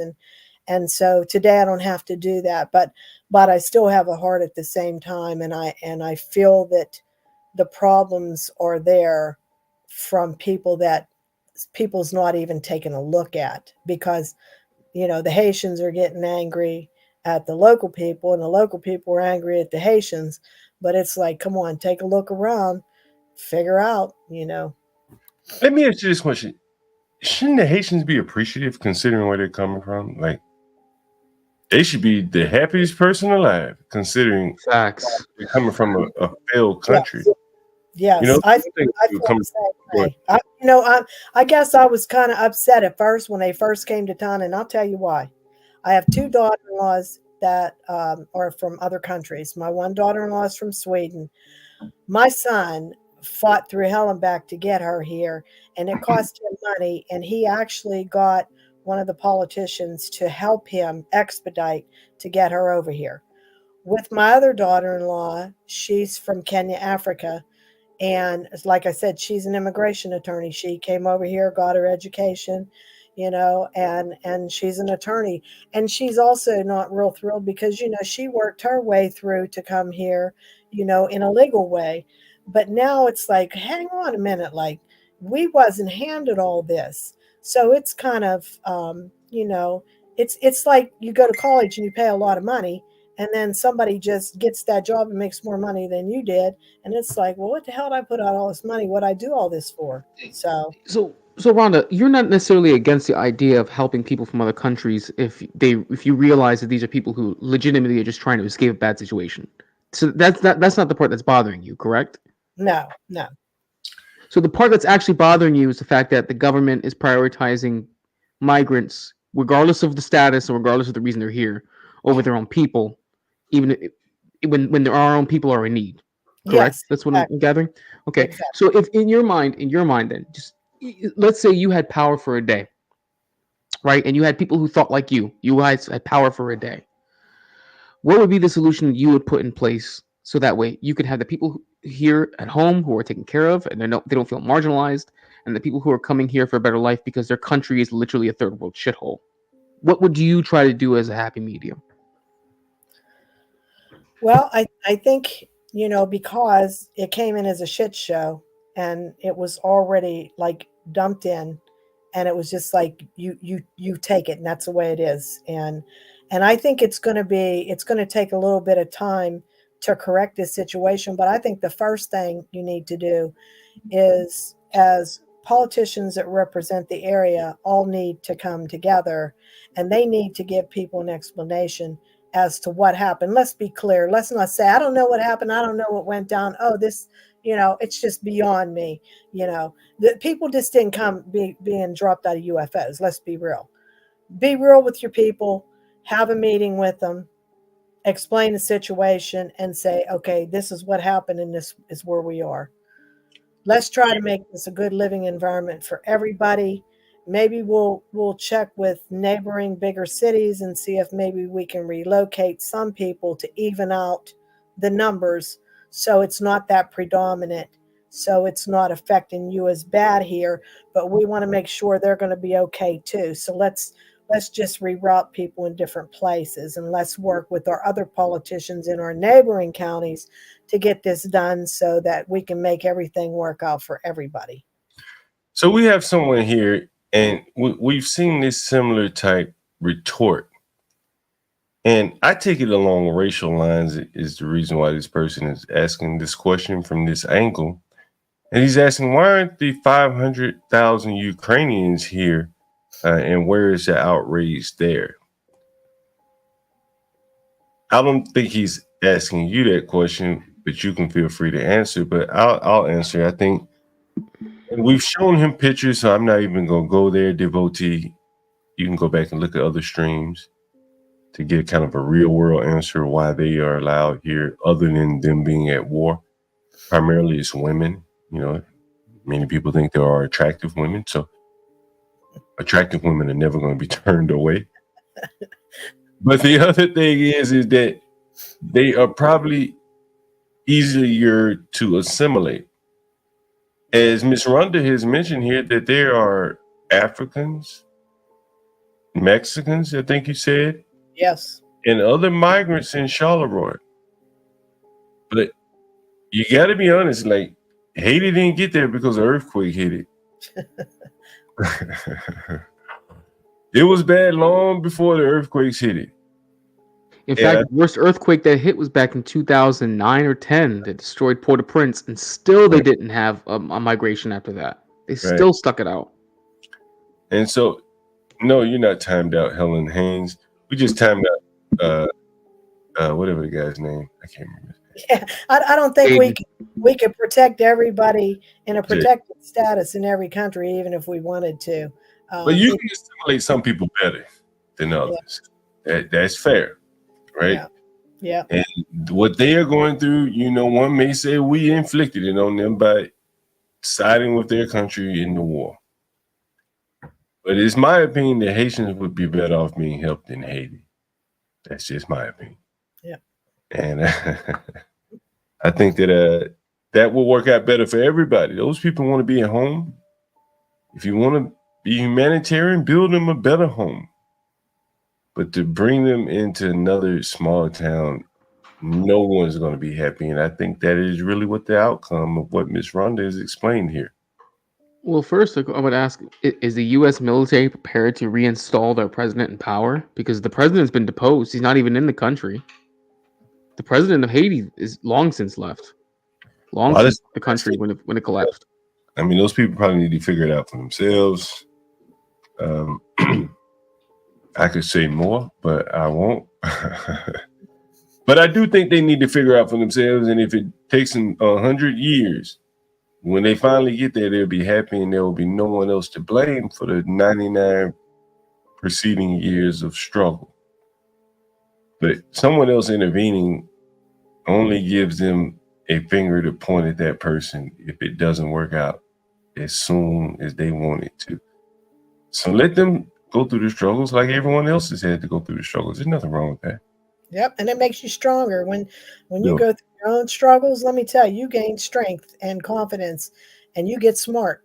And sometimes you're part of the system, and then later on in life, let me tell you, you know how all about the system. So nobody, it's one thing raising my 9 kids. I'm gonna tell you, they was all raised realistically, and they all had to fend for themselves. And they all had, I didn't hand them out money to buy houses and cars and everything. They had to work to get their own, and they're strong-willed individuals. And I'm proud of them because, see, my grandmother raised me, and she spoiled the hell out of me. So I wasn't going to do that to them because when, my marriage broke up and I still had them kids to raise, I had to, I had to get a strong backbone, and I had to figure out how to work for money and everything else. So, you don't do anybody any favors by keep giving them things. The guy says Ukraine is in fact one of the most corrupt countries in the world, he says, and he goes on to say, what does that say about the people? Well, it says it doesn't say much about the people. It says a lot about human nature. What he probably doesn't know is that Ukraine is the organ trade or the organ black market of the world. If you need a kidney, or if you need a lung, or if you need a heart transplant, fly to Ukraine. You can get it on the cheap. Actually, that's the organ black market capital of the world. For real, it is. There's literally the Ukrainian government literally had to prosecute officers for sending troops out on the battlefields because they would use field hospitals to harvest freshly dead soldiers of their organs. Well, I guess they're so corrupt enough to where they didn't prosecute them. At least they prosecuted them. I guess. Yeah. Look for the golden nuggets of But again, man, hey, I don't know why this guy. Well, it's deflection, John. It's deflection, and that's a problem too because people are supposed to be working together to come to a happy medium to have resolution in a situation, but deflection and throwing in fuel to the fire doesn't help the situation in any way. So that's what I'm seeing, deflection. I tell you this. It was just what is going to happen. I think the last guy mentioned it on the call. I think it was the last guy. One of the other guys, but almost every resident that we've talked to in Springfield and in Charleroi has said the same thing as it relates to the school. The conflicts, the tension. Can you imagine being a Haitian child in an American school? What did we used to call Africans? African booty scratchers. Can you imagine? The damn president of the country, no less. It's called the place a shithole. And it's worse now than it was when Donald Trump was in office. Can you imagine what it's like being a kid in that school, one of those schools where everybody picking on you? It's shithole. Shithole country. Shithole. They're pulling up pictures on the internet. Is this where you live? Is you live in this landfill, right? Those people would be better off in their own schools. They wouldn't be going through this. And I guarantee you that once they get all the handouts and maybe they get on their feet from the white people, the taxpayer dollars of the white people, the people who built that town and all that, they're going to turn their anger and their ire at the same white people. The hell, didn't they come over here and segregate their stores? Almost instinctively, reflexively, right? We've heard two stories of that now, talking about the same store, Queens Market. So helping these people, devotee, I think that's the guy's name, all you're doing is going to create someone angry that they couldn't help themselves, and they had to turn to someone, and in their words, don't look like them, to pull themselves up out of their bootstrap, and then they look back at all their family members living in that shithole Haiti. You think they're going to be happy about that? Not going to be happy. It's going to breed even more anger. They'd be better off there for everyone's sake. That's just my opinion. Anyway, Miss Rhonda, we won't hold you any longer. But you are welcome to come back anytime. We talk about a lot of provocative topics, and we keep the people pretty respectful, when we have women on the panel. So we do invite you back. You have anything else you want to say? Anything you want to talk about? You don't have to leave. You can feel free to stay as long as you like. We stream 24 hours, by the way, every day. I'll tell you what, I don't want to burn you all out in one night, but I will tell you this. I'm so glad that my friend sent me your video. And like I said before, so glad you opened the forum for me. It was a pleasure being here with all of you. And you're very respectful and you're very open with people and understanding. And I really wish that all of us sitting here on this panel now would be the ones to decide what happens for Charleroi, because I think that we could have a major turnaround. But since we don't, hopefully somebody with sense will listen. I'm sure I'll get flack and feedback and there'll be shit said. I don't care. Let them say whatever they want, because the problem needs rectified. And, everybody needs to quit saying it, nothing's going on here. Everything's fine. Everything's just wonderful. The people's just upset because, like I said, both sides, there's an injustice too. And people needs to wake up. But if you can do this for me, Sure. give it, well, I'll just need to take the copy and paste the link out of the top so that other people can watch it later on, right? Well, what we do is we provide timestamps. Let me show you how you can find it. Give me 1 second. I'll show you. If you're looking at the screen, let me see. Let me share my screen with you. And this is credit to the work of our wonderful editor, Portia J. I can never be this organized. I promise you, in a million years, I couldn't do it. And I'm going to update this. She spelled it incorrectly. But you should be able to go here. And sorry, I hadn't took out the time to see how you spell it. I just know that I spelled it wrong. It's 803. And matter of fact, let me see if I can show it to you here. Better yet, this will give you an idea of how it actually looks. And I think when the stream ends, let me make sure you're able to see my screen yet. When the stream ends, thinking about this, you'll see it here. Wow, that was a quick update there. You'll see this, and this will be highlighted. So you can just click here. Oh, okay. To 8 hours, 3 minutes, and that'll be you right there. Oh, okay. Okay.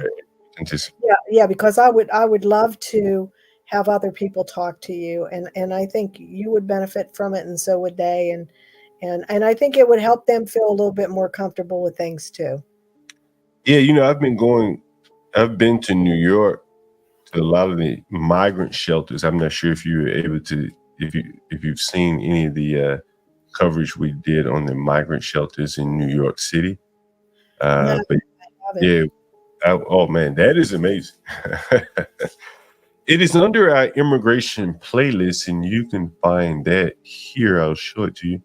Okay. In case you're interested, let me show it to you here. That is amazing.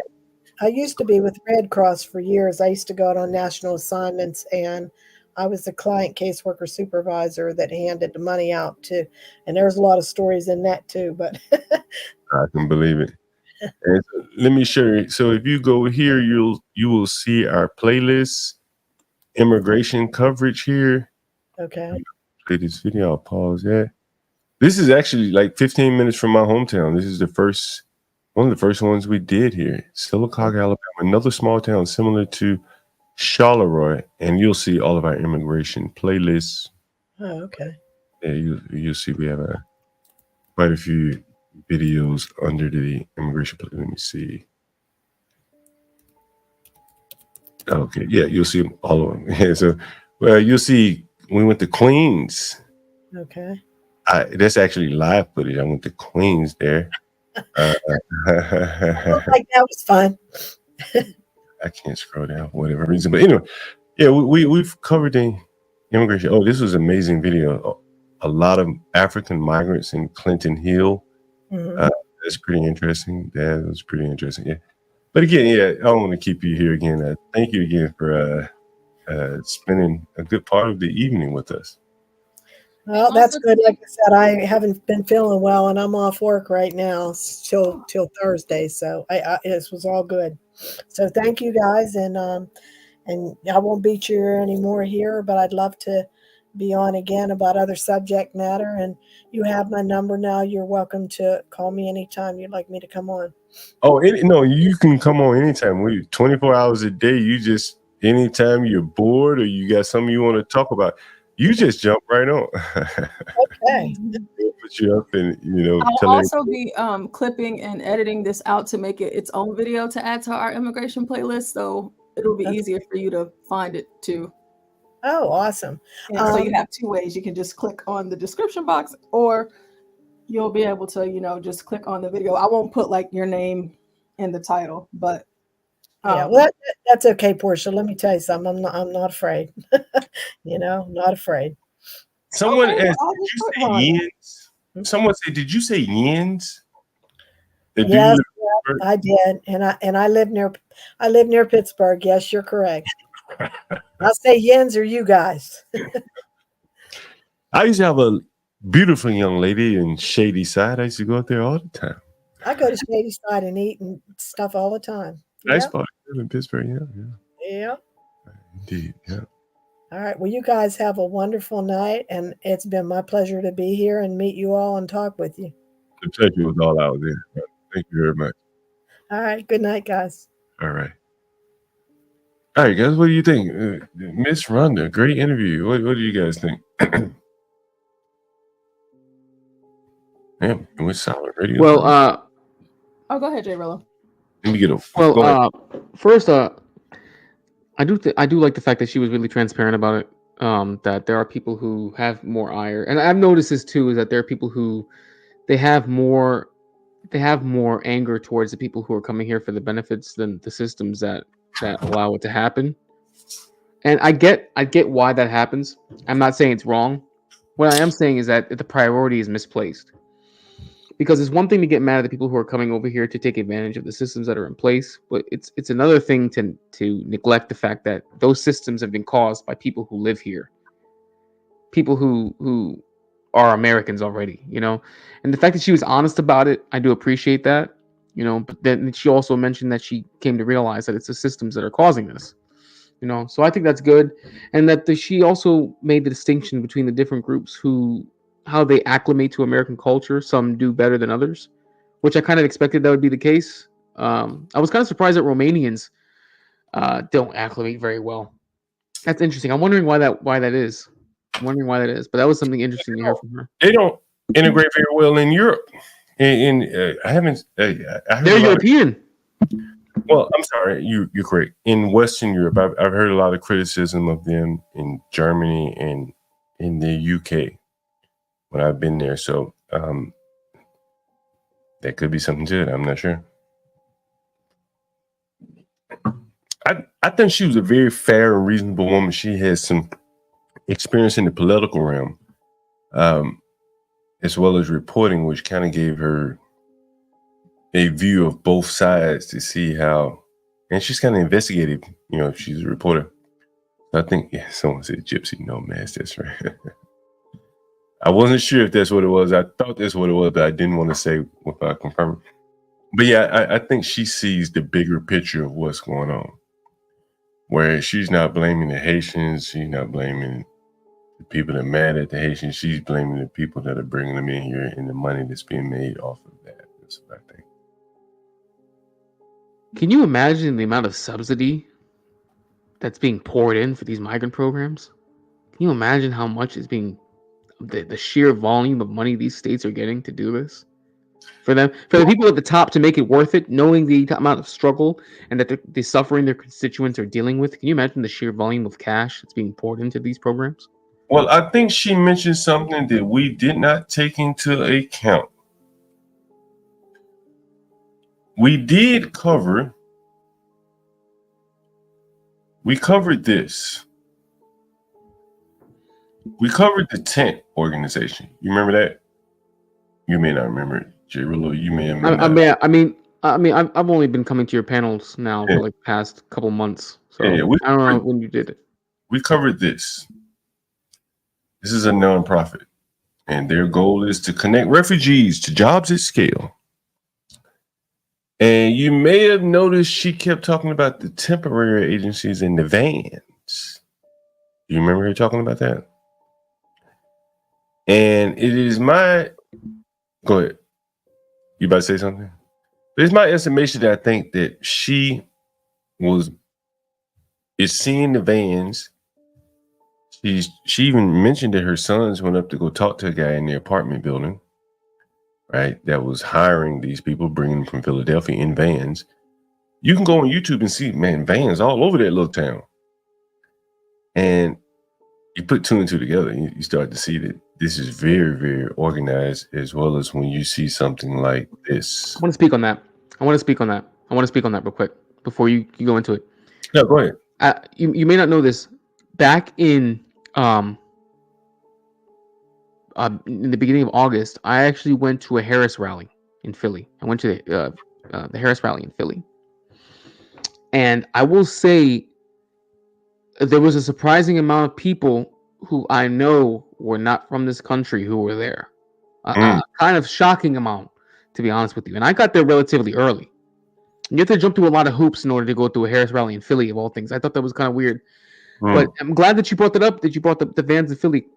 Because in the Harris rally were a surprising amount. I'm not saying it was the majority, because there were only 10,000 people allowed in the Leacorps Center. But there was a surprising amount of people who were not from here that either got naturalized really quickly, or there's some kind of trickery bullshit going on in Philly, which wouldn't surprise me, for them to be so gung-ho about voting for Harris. So I'm not surprised that you said that. Well, I think those are like rent-a-mobs. Did you know you can do that? You can rent a mob? So like they're actors? Did anyone know you can rent a mob? Are you saying like you're paying for actors' time and they're basically like, acting and they're doing a really good job of rioting or presenting themselves like a mob? Is that what you mean? Take a look. Protesters for hire on Craigslist. A Craigslist ad says it will pay people to come and protest the Dakota Access Pipeline, offering even more if they quit their job. You see this? This is from the KXNet. But I tell you, one time I was on the way back to New York. I was on the mega bus or something. Mm-hmm. And I heard a woman grumbling about she didn't get paid or whatever the fuck it was. I said, yeah, I've been listening. She had been paid to come to DC to protest and didn't get paid what she was expecting. And she was grumbling on the phone. So, man, a lot of these people are paid, bro. Like, you can see it here. Protesters fire on Craigslist. I've seen it over the years, and it's not, you see it all the time, and once you see people starting to debunk it, it's true, right? But I've seen them over the years, oftentimes. Look, here's one for actors for a protest, right? Now that I know is a fact. I know that the Harris campaign is using actors for that. Right. In fact, did you hear about the story that the Harris campaign is actually subsidizing small content creators, giving them scripts, giving them trainings in order to campaign for her online? Did you hear about that story? Yeah, I heard about it, yeah. They're getting paid. Here's the thing. If you're a college student and you're doing content creation and they're offering you $2,000 a month plus a script so you don't have to really do any brain power, are you really going to say no? Well, that should not surprise you that you hear so many people saying almost the exact same things. We talked about that earlier. Man. Did you hear about the Soros is buying hundreds of restaurants, radio stations in the country? They fast-track his approval. Hundreds of closed before, right in time for the election to get out the propaganda machine. Someone says Harris tried to hire Kai Cenat. She did. So apparently Kai Cenat, he got pissy with her because he didn't want to follow the script. He wanted to do things his way. And he straight up said, he was like, listen, like, I'm just a content creator. You're running for president. Like, I don't need you. You came to me. You need me, obviously. And then he put her on blast about it. He put her on blast, actually, when he did a gaming stream inside of a U-Haul truck. That's when he decided to put her on blast, of all places. Yeah, I think, what she run into and what he's run into and what you basically said, and kind of like what the lady said, the guest, Rhonda, is that, Kai Cenat's fairly independent. He doesn't really need the president. And those type of people are wild cards that they're reaching out to, that they may say anything. She needs more dependent people, like actors and shit like that. That's a double-edged sword, though. That's a double-edged sword. Because, yes, if you're going to go through content creators, knowing that they're wild cards, you're going to get the younger audience, which her campaign is banking on. The problem is that if you flood the market with cash and you just attract a bunch of wild cards have a tendency to say a lot of extremely stupid shit. And that's what I'm saying. Like, she would be better off on people that they can more easily control. Like, back when Puffy was alive, she could rock the vote with Puffy. He's controllable. Puffy, Diddy. Oh, you said when he was alive. He's still alive. Right. Sorry, when he was... Yeah.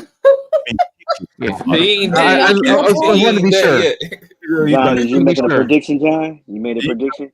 Well, I already predicted. I said, man, they're going to kill himself. Right? Ain't no way. He already ain't eating shit. He's going to kill himself? Yeah, what else? What does YouTube want me to say? Hell, all my life. He's going to delete himself? Yeah, delete.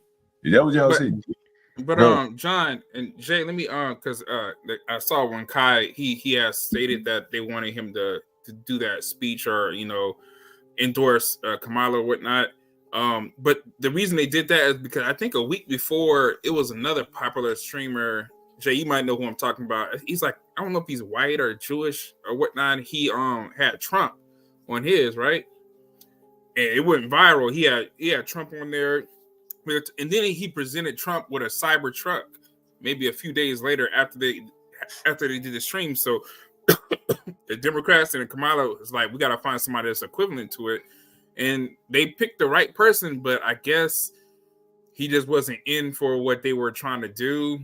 But then they came out and said, like, her team didn't do it, but it was somebody maybe associated with her team. You can kind of, look it up to confirm that, but it was one of those things. Like, it was some people that was associated, but it wasn't officially her team that tried to get them. I think this is Aiden Ross. Yeah, that's who it was. Aiden Ross. That's it. This is very interesting in that social media, the social creator and content creators, they likely to be a little more genuine than say, and I think it's being shown through. Like, the movie stars, man, they have to dance because there are layers to their success. There's that Hollywood agent that could be pressured to make sure they say the right thing. Well, like you said, some of these dudes are so independent. Like, they have like contracts maybe with Twitch or other different avenues where they get them paid buku money. But I seen one dude, I got his name off the top of my head, a young black dude. He was live and he was doing some silly stuff, and he had like 300,000 people watching his stuff. And I was just you're talking about I Show Speed. Yeah, that's what you're talking. I know you were talking about him because so apparently earlier this year he took a tour of Europe and he met Viktor Orban. In case you guys don't know who Viktor Orban is, that's the president of Hungary. He met him touring Europe. And gets an obscene amount of eyeballs on the screen. It just doesn't make any sense how this works and the spaces he's able to get into. Yeah, how do you meet a foreign dignitary? You meet a foreign president just as a content creator touring through Europe. Insane. He's in a different atmosphere, like when it comes to like social media and stuff. Because I've never seen that. I've seen some other people that's popular. I remember Kevin Samuels had 20-something thousand people watching his, and when we see 200, 300,000, that was just on, I think it was just YouTube. I'm not sure about other streaming services. So I was like, wow, they have a big community, so that's why the politicians are reaching out to these people, man. Yeah, like they have real pull for young people, man. A lot of influence. Yeah, no, definitely, that's for sure. Give me 1 second. Okay, I'm back. Sorry about that. Someone says he's 100% Jewish. Yeah, he is. He is. Yeah, I think that these guys, pulling those kind of numbers. I mean, and just the stickiness of their audience. They are probably much more influential than a basketball player, and they have more influence, but they're harder to control. And I think the politicians that are able to get them, it'll be more genuine, like the Aiden Ross. I think there's genuine support there. I heard that Kamala tried to get Tariq Nasheed. Is that one of them black people that offered to pay him $10,000? He's basically, Tariq Nasheed. You know who he is. I thought you knew. I thought you would know who Tariq Nasheed is. He's like a Neo-Hotep. He's like a Neo-Hotep, essentially. Is he the Omar guy? So someone may correct me and say, no, it wasn't Tariq, it was the other guy. You're aligning him.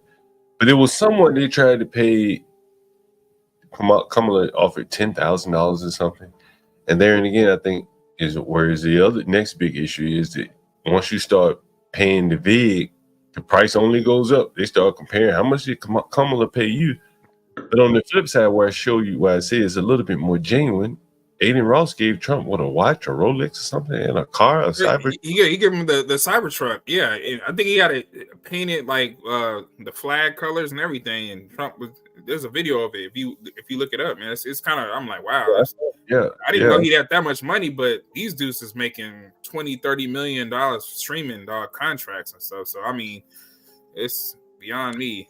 Someone says he has a $50 deal with Kick. Yeah, so that's what I'm saying. Like that money is crazy for a streamer. Yeah. And so that's like really support, man. You know what I'm saying? Like he really likes Trump, right? Like if he hadn't bought a damn Cybertruck and gave him a watch, like that's real support, man. That's not fake. That's real organic support. And I think that Kamala seems to be having a hard time achieving that. That's what it seems to me. Yeah, it's a lot of rappers I've seen recently that are supporting Trump. Shockingly, there was this one rapper, I don't know if he's of Hispanic descent or whatnot, but Lil Pump or whatnot. He's been going so hard for Trump, and I'm like, I'm not exactly sure why, but he just been going really, really hard. I'm like, okay, and he has a big following too for the young people. So I mean, it's, of course, I think in my opinion the younger people are going to lean towards Kamala and stuff like that. But just seeing some of these people that's rebelling, it's like, I guess when you're financially secure, you can just kind of do whatever you want. So, I just want to say real quick, I looked them up when you mentioned them. I'm gonna let you know, okay, as someone who's part of that delegation, we don't claim him. Okay, we don't claim him, so he can do no. Little Pump, yeah. What is his nationality or his name is his name is Gazi Garcia. So I don't know exactly what he is, but I'm gonna let you know right now. Because I can say this. We don't claim him. Okay. Let me ask you him. What's up? Him or the other one? Or the other one with the rainbow hair? I forget his name. Tekashi. No. Oh yeah. You were asking the ladies some like culture or assimilation type questions. Mm-hmm. Where were you going with that? I'm curious. Because the reason why is because most times when I hear the argument with migrants coming to this country, the biggest issue ends up being assimilation. And usually whenever there's arguments or there's discussions about migrants coming to this country, the vast majority are going to be Hispanics. Of course, it hits close to home. So, I mean, I try to ride the line because I understand both sides. My family have been American. My people have been American citizens now for over 120 years. So I can understand that. So rather than try to pick a side, it's kind of writing that fine line of understanding. Okay, these are people here who actually need help, and there are people who already are been living here who are like, hey, listen, why are you here? And if people are able to assimilate, then that kind of mitigates the problem of coming to this country and wanting to take advantage of its benefits. Go ahead. You say your people have been here 120 years. So okay, so I'm Boricua. I'm Puerto Rican. Okay, Puerto Ricans have been American citizens since 1901 when the Spanish-American War settled. Right. Okay, so usually, so that's why me and others like me are in a really unique spot. All right, and one of the things I always argue is that the reason why it's easier for Hispanic migrants to assimilate is because you have tens of millions who've already been Americanized over well over 100 years of American culture. Yes, do they have tethers to their culture? Of course they do. That's. I mean, listen, I'm very Americanized, right? But I've still been to my mother and my father's village. I've still been to the places that hold ancestral tidings to my family, my people. I still do that, right? And I'm very Americanized. And the reason why I ask those kind of questions is because the biggest issue is always, if they're going to come to this country, they have to assimilate. And what I wanted to know is, from her perspective, which groups assimilate better than others? Because, of course, it's going to happen. Because you're going to have some cultures, especially if they're from the other side of the world, that are so alien to the way that we do things here. How well do they assimilate? That's just a fact of life. I think, and the guy spoke about this, and I mentioned it earlier, the guy that we talked to in Springfield maybe 2 weeks ago. And we asked him about the Haitians versus the Mexicans. He said, the Mexicans, they went and owned businesses. They came, they started roofing and shit. That's what they did. Well, they more or less filled a void. They may have competed with business white men that own a roofing company, and maybe they put him out of business, or they aligned with them, and someone may have worked for the white man, helped the white man companies provide roofing at a little bit cheaper price. But it was filling a void. It was cheaper, I ain't gonna say cheap, but skilled labor. People that perform skilled labor will always find their way. Always. Because when your roof start leaking, man, you don't care who's doing the roof. You really don't care. You really don't care. But the person coming to pick up your bedpan when you're in the hospital, they may not have the same American cultural, hey, Miss Sweetie, how you doing? Just came to get your bedpan. You watching the football game? Okay, yeah, I'm a Cowboy fan. Moving on. Your mama laying up in the hospital. You make her feel, a little bit more comfortable for your stay in the hospital. That's an example. But then you start putting people in the hospital that can't even speak English, or barely speak English, or maybe they're gruff when they come in there. Hey, get up, woman, let me get your bedpan. The bedside manner kind of goes away. You lose those things, and those are very, and that is where the unskilled immigrants will find their way. That's why you mostly hear them, hey, I'm in the hospital, nursing, healthcare. They're not performing surgeries where you don't care about the bedside manner as much. They're getting your mama's bedpan or changing her clothes and shit like that. And they don't have those same sentiments because culturally, they're different people. And I think that is some of the unseen that you miss out when you have a foreign people taking up many of your low-skill jobs where they are responsible for the vulnerable, children, and elderly people.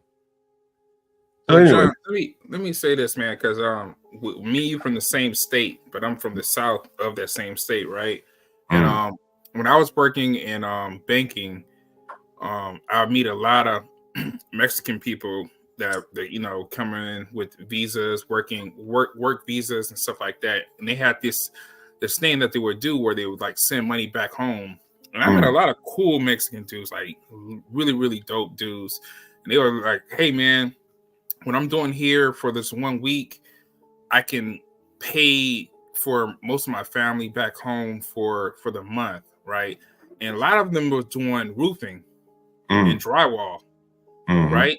So I met some of the dudes that they were working for, and they would be like, we pick them up 6 in the morning before it's light outside, and we'll work until maybe 6 p.m. Yeah. And these dudes is getting like $1,000, $1,200 checks a week. Yeah. And you think about that compared to how much they were making back home, it was a lot of money. It was a lot of money, and they were sending it back. And I seen it. They had the skill, and like you said, if you get a hurricane come through, and your roof leaking, you don't really care about who's doing the work as long as it's done properly, right? And these dudes are doing it efficiently, like they were doing it, bro. Yeah, I believe. So that's some of those jobs. And then when I'm only wanted to mention this to tie it back into, we be saying like these are immigrant folks is still in the jobs. These niggas is not trying to do those jobs on those roofs, man. And I've seen some of the white dudes I know that have these companies, Jay. They were like, hey man, we wanna support anybody, but when it comes down to doing these jobs, you're gonna be sweating. You might be funky at the end of the day. 12 hours. We weren't doing it, bro. We weren't signing up for it. And I've seen dudes making $1,200 a week, and I've seen other dudes that's working at manufacturing plants making $600 a week. And I was like, dang, me personally at that same age, I would have been out there on that. I mean, I'm kind of scared of heights a little bit, but I would have been out there trying to figure something out, man, getting over it. But this is one of those things. Sometimes we got to really kind of figure out, those weren't black jobs. Like black folks is not trying to get those jobs, man. I worked on the roof, and I'm telling you, man, like everybody ain't cut out for that shit. Yeah. And he beat your ass down, man. You gotta be cut out for that shit. You know what I mean? Yeah. And because it's early in the morning, all day, like that heat will get you, man. Someone says fall off a roof and no joke. That's true. Facts. But here's the thing. I think what that lady said really pointed out what I think is going on. You add in the temp companies, right? If you ever work for a temp company, if you live in Alabama, you probably have, right? Yeah, I know all about it. Yep. You know how it goes with the temp company. They take some of your money, right? Yep. Right. Well, you never get what the company is going to pay their regular employees, right? Facts. And you hustling, trying to get regular employees so you trying to get on officially. Yeah. Well, and very rarely do you get on. It depends on where you work and what they need. Because they don't have a need to put you on and start paying you more. Right. Why not just keep you as a temp? Right. And so the lady saying, hey, these temp companies are springing up on my block. All right. That's what she said. Dang. And then she also said, what did she say? She says, you're paying these people and charging for the housing all at the same damn time. Right. In that sense, you can charge them less. You can pay them a little less, because you're paying them for all-in costs. What are you charging for rent? Right. It starts to get a little murky. But now you got a captive labor force that even if you had to pay them, basically the same as you would pay a regular American, he captive. You go pick up your whole damn shift of workers with vans. That in and of itself is better than having to go through, 30, 40 people showing up individually. People gonna be late and shit. Just pick them all up at one time. One fell swoop, let's go. And the factory is humming. Nobody leaving, going anywhere. They ain't got no car, right? You pick them all up. It's a beautiful thing. Hell, they don't know how to drive, so many of them ain't gonna be able to get cars anyway. It really is a beautiful thing for the business, from the business standpoint. You couldn't do that with Mexicans because the Mexicans, as a black man said, will start their own business. They don't need to be working in no factory. They know how to put roofs and shit on. The Haitians don't know how to put roofs on. Nah. They do real shit. They don't know how to do drywall. They are the perfect worker bee to replace these workers in these small towns, black and white, doesn't matter. They're going to replace them all because I'm sure they're undercutting these people, guarantee you. Well, John, I can say this from personal experience. I had a roof replaced on my house that we sold, and then my parents, and it was like a $12,000 job.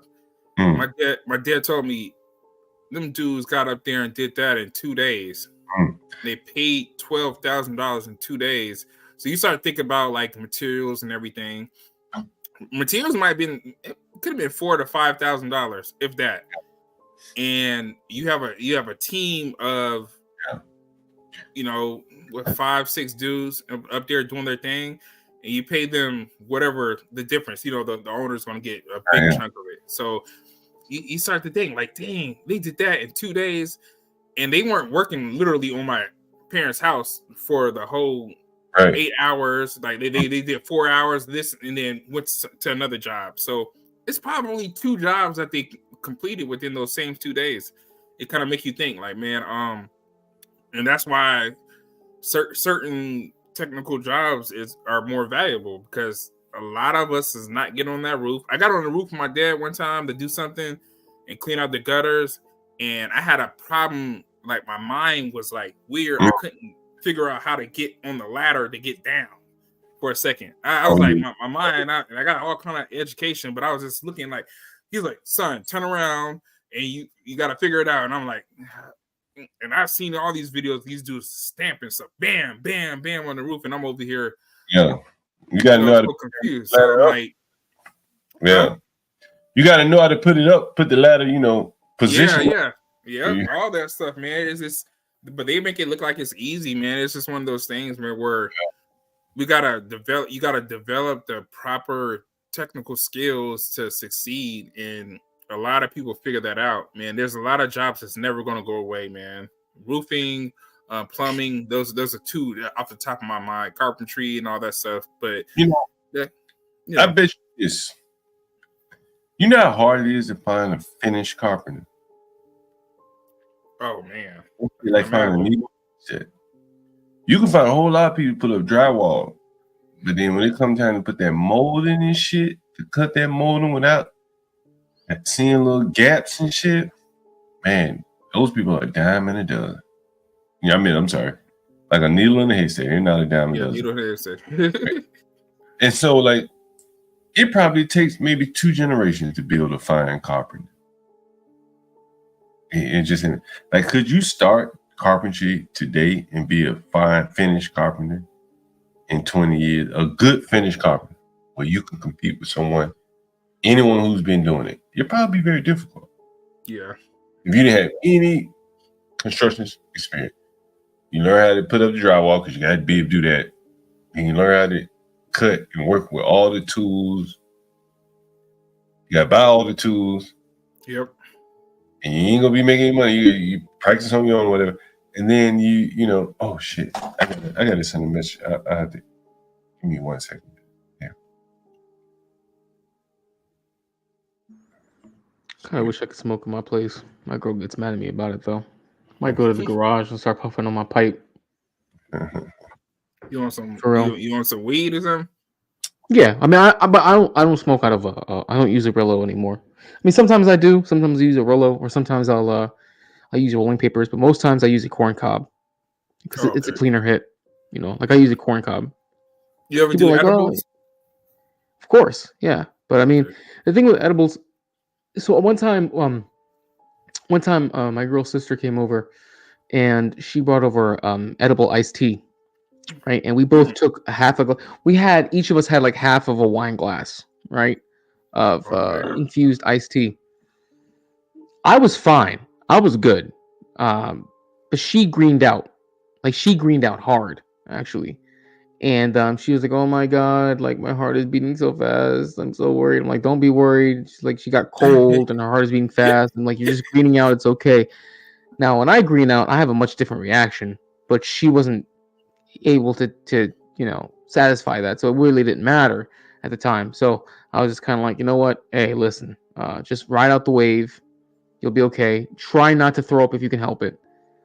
Some people, when they green out, they throw up. I've never thrown up before. When I green out, I think I'm having a heart attack. That's me, and I'll get really flush. I'll get really hot. Yeah, but everyone's greened Everybody's out at different. least once. Yeah, but if you greened out, and when you do, you have a different reaction. You know what I mean? Because keep in mind, people seem to forget, right? THC is still a drug, and your body does reject it if it's too much. Your body will reject it. Yeah. You know, and it just depends on how it does that. Now, granted, I never heard of anybody dying on THC. Not unless that's you had the some. thing.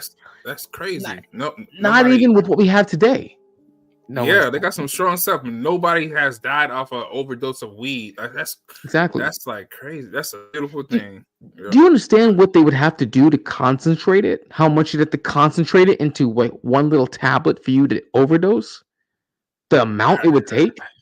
It's got to be higher than fentanyl, or it has to be super concentrated. Like, you would have to smoke 1,500 pounds in 15 minutes worth of THC to overdose. Yeah, that sounds about right. It's insane. It's insane, you know?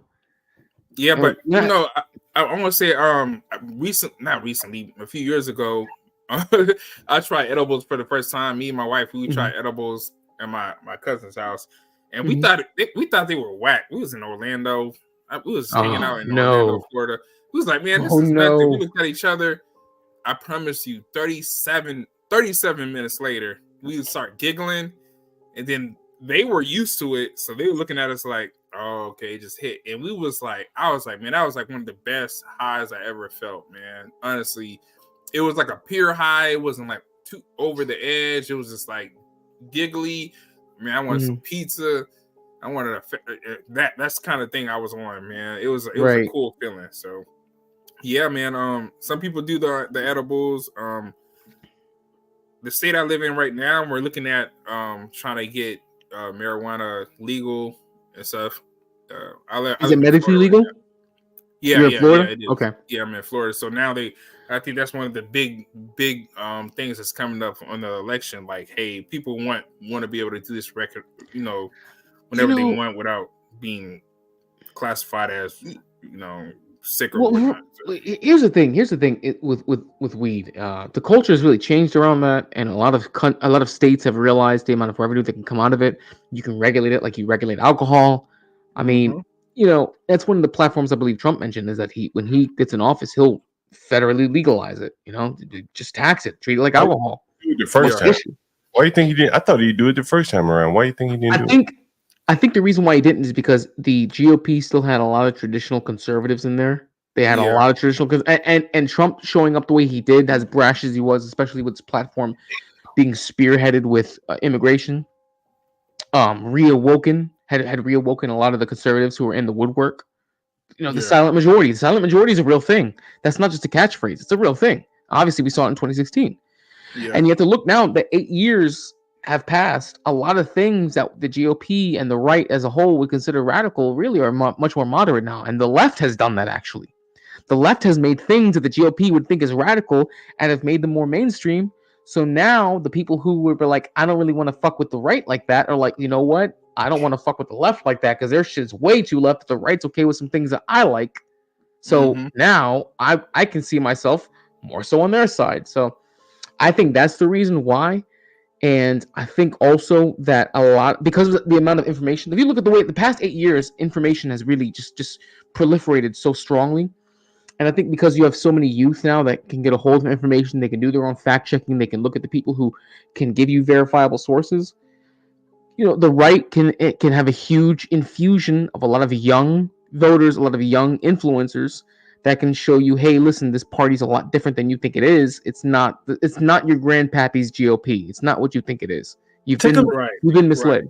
Take a look at this headline right here. I wonder if this is where Devotee is saying how state marijuana legalization became a boom for corruption. You look around most of your cities and states, you say, damn, like, if they want to legalize it, why don't they just legalize it? Make it like cigarettes or tomatoes. Just got to show your ID to buy weed like a tomato in the grocery store.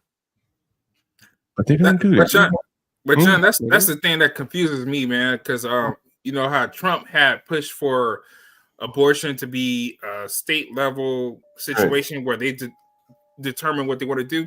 A lot of states do that with a lot of stuff. When it comes to smoking, I think Alabama, you have to be 19 to back in the day, you had to be 19 to buy cigarettes or tobacco. And every state have those little things that there's different. It should be the same thing with marijuana. Like, I mean, it is. That's how it's working out. But look at how it's working out locally, statewide, not statewide, because it's typically the state officials get their cut. Mm-hmm. Then every little city that passes their own laws got to get their cut. So New York City says, okay, we're going to legalize marijuana.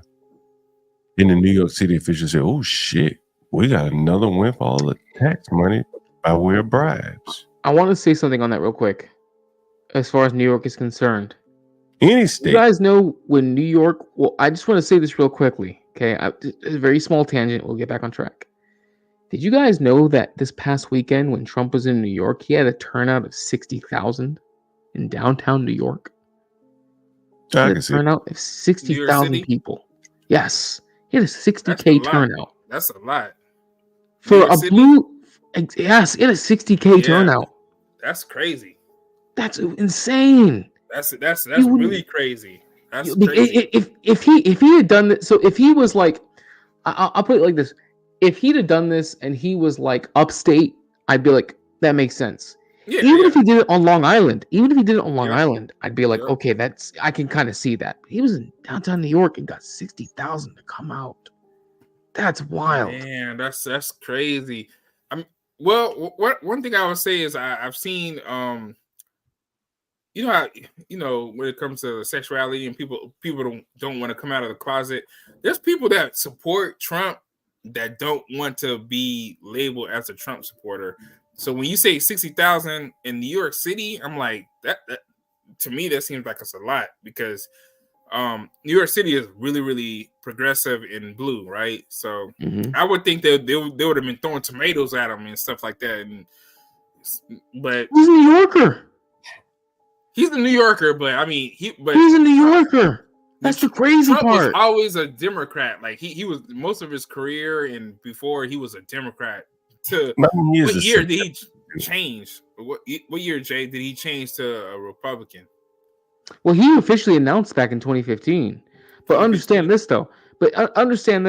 And I actually talked with another content creator about this. If you look at his platform now, right? His platform now is considered MAGA. But if you took his platform now and plopped it in the 1990s, he would be considered a New York Democrat. Just your average New York Democrat. Yeah. In the 90s. 30 years ago. Named Imperius on this panel said I know who he is. He said the Republicans of today are the Democrats of the 90s, which Clinton and all that stuff. Like I was like, what do you mean by that? And then I started to look at their policies and what they believe. That's kind of crazy though when you think about it. Like 90s, you know what I'm saying? 90s was a good decade for a lot of stuff. Yeah, it was, you know what I'm saying? They had to, cracking down on crime and all that stuff. But yeah, that's neither here nor there. I don't need to go too far into that. But yeah, that's kind of crazy when you think about that. He a lot of videos that you've seen where he was real popular, black people were supporting him. It was around that time, 90s, early 2000s, up into 2012, I think, because remember he had the show on NBC. What was The Apprentice. Called? The Apprentice. That was like the number one show for 3-4 years. I could be wrong, but he was doing numbers. He was popular. I think it was 13 years he was on there. Yeah, it's crazy numbers. So I mean, it's one of those things where you kind of scratch your head about, like, dang, you know what I'm saying? I mean, I kind of argue with some of my friends sometimes. Like, y'all say he's racist and stuff. Like, when did he become racist? Because y'all was supporting him, and I heard you say you want Trump money and this and that, and now you're saying he's like racist. And I said this like years ago, not early, not now, but it's one of those conversations to have. So what I end up hearing a lot of the times, the tropes I end up hearing as to the argument they make for him being racist is usually two things. The first is back in the 80s when he was increasing the prices for his rental properties and low-income housing, which they thought was racially targeted because, of course, in that time, there were certain demographics that couldn't handle the same amount of pricing power, that didn't have the same amount of pricing power to keep their homes, and they thought it was racially targeted. Even though he's a businessman and like you raise the prices for those who you want to. I mean, John, you are in real estate, so you already know how that works. You already know how that game works. The demographics you want. And number two, they go to the Central Park Five. That's usually the two they go to about the comments he made in the 80s when that situation went down. Those seem to be the main two factors they use as to why he's racist. And of course, you know, if you looked at his presidency, they nitpick at every little thing they possibly can. They'll take anything and extrapolate it into him being a racist. They'll look at everything they can. From 16 to 20, they look at every possible thing. They'll dissect it. They'll dig into it. They'll chew on it again, and blow it up. The mountain. They'll make a mountain out of a molehill, right? So that's usually the two main things that they're using. Yeah, that's it.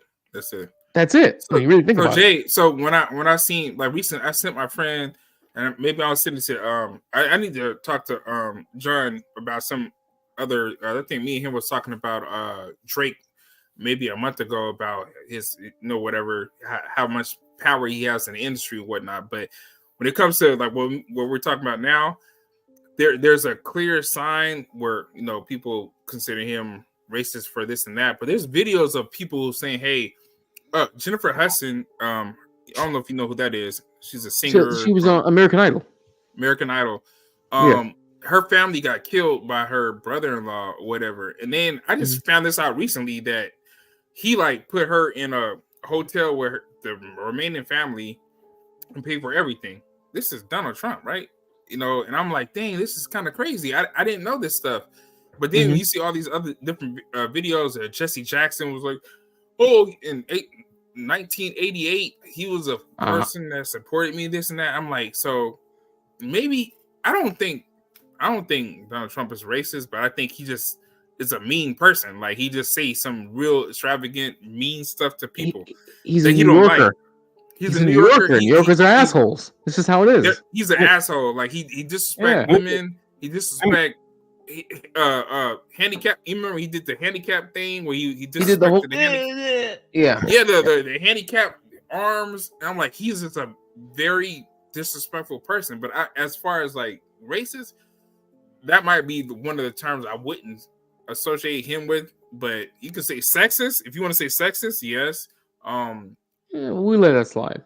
You know what I'm saying? I mean, it's just those kind of things. Like, let me answer a couple comments. Do you think Trump was saving the federal legalization of marijuana for the second term? I don't think so, because there's no guarantee he'll get a second term.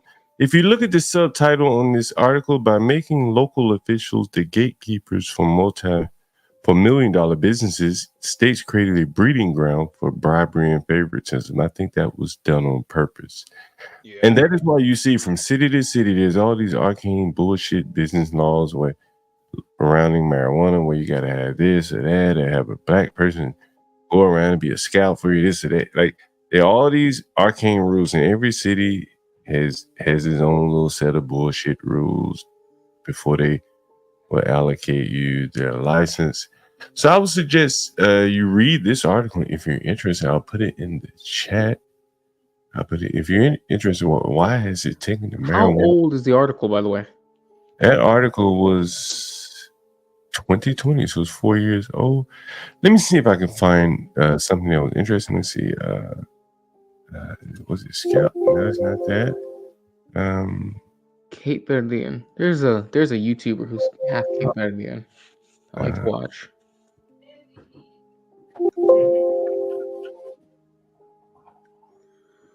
So there's something in there where there are like rules that these cities put in all these kind of rules to make it almost impossible and very easy for corporations to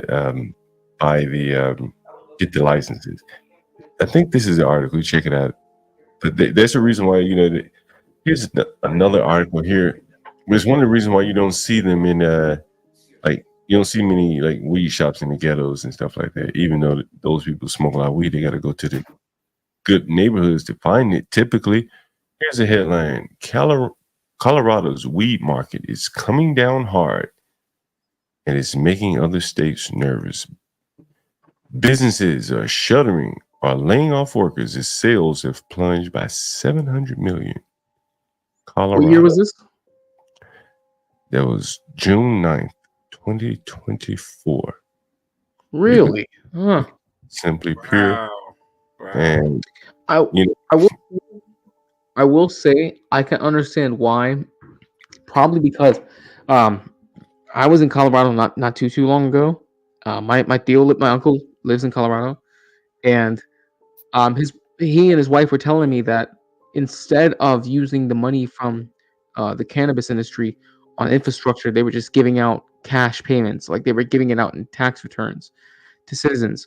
But apparently, Colorado citizens don't want to get the tax returns; they want them to use that money on infrastructure. Make the roads better. They have this weird. So here's the thing: if you've ever been to, I'm assuming you've been to Colorado, John. I'm assuming you've been there at least once. Yeah. If you guys ever go to Colorado Springs, which is basically on a giant ass mountain, that weather is extremely bipolar.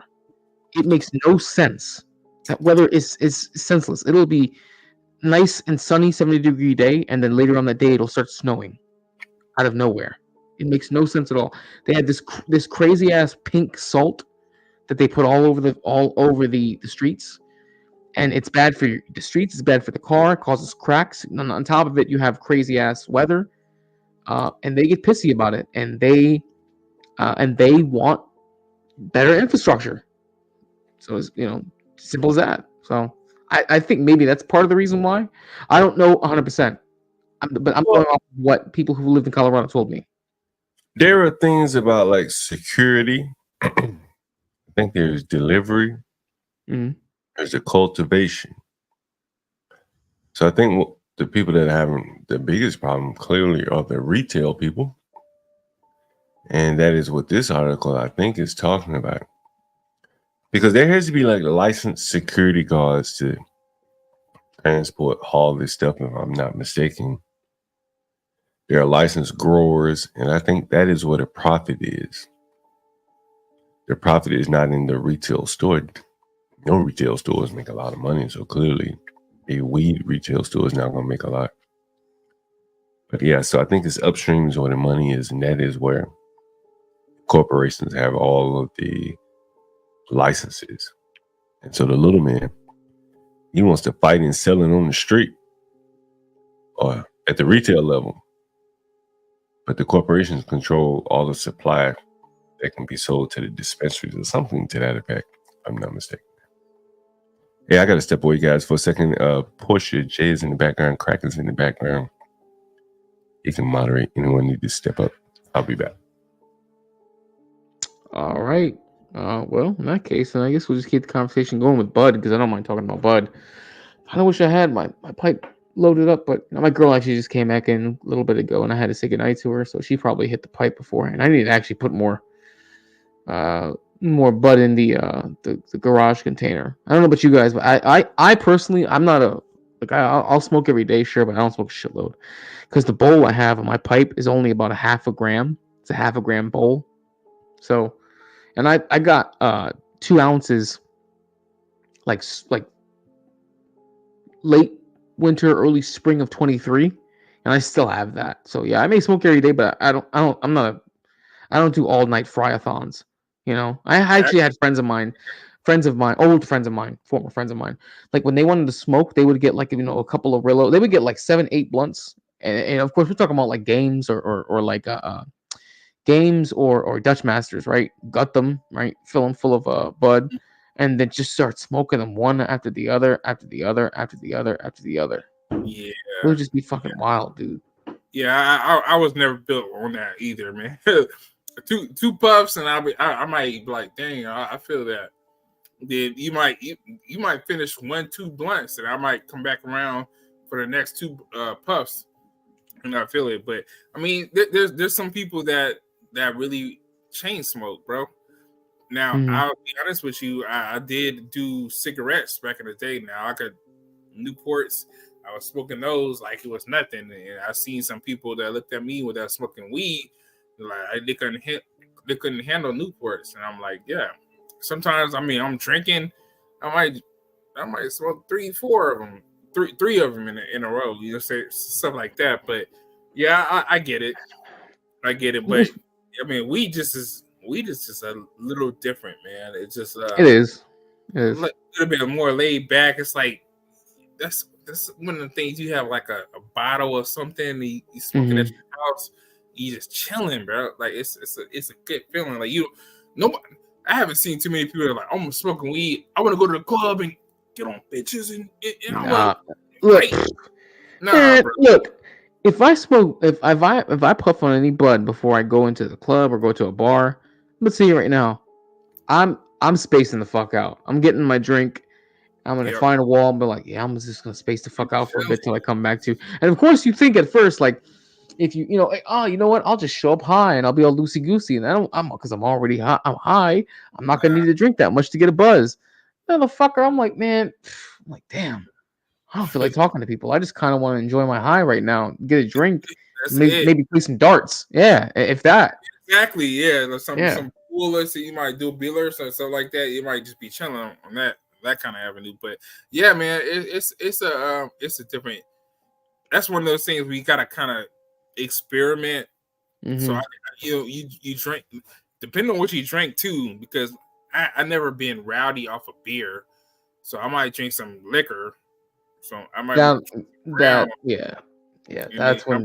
And it's always if you drink dark liquor. Have you noticed that too? Like you find out that you get into the most fuck shit if you drink dark liquor as opposed to drinking light.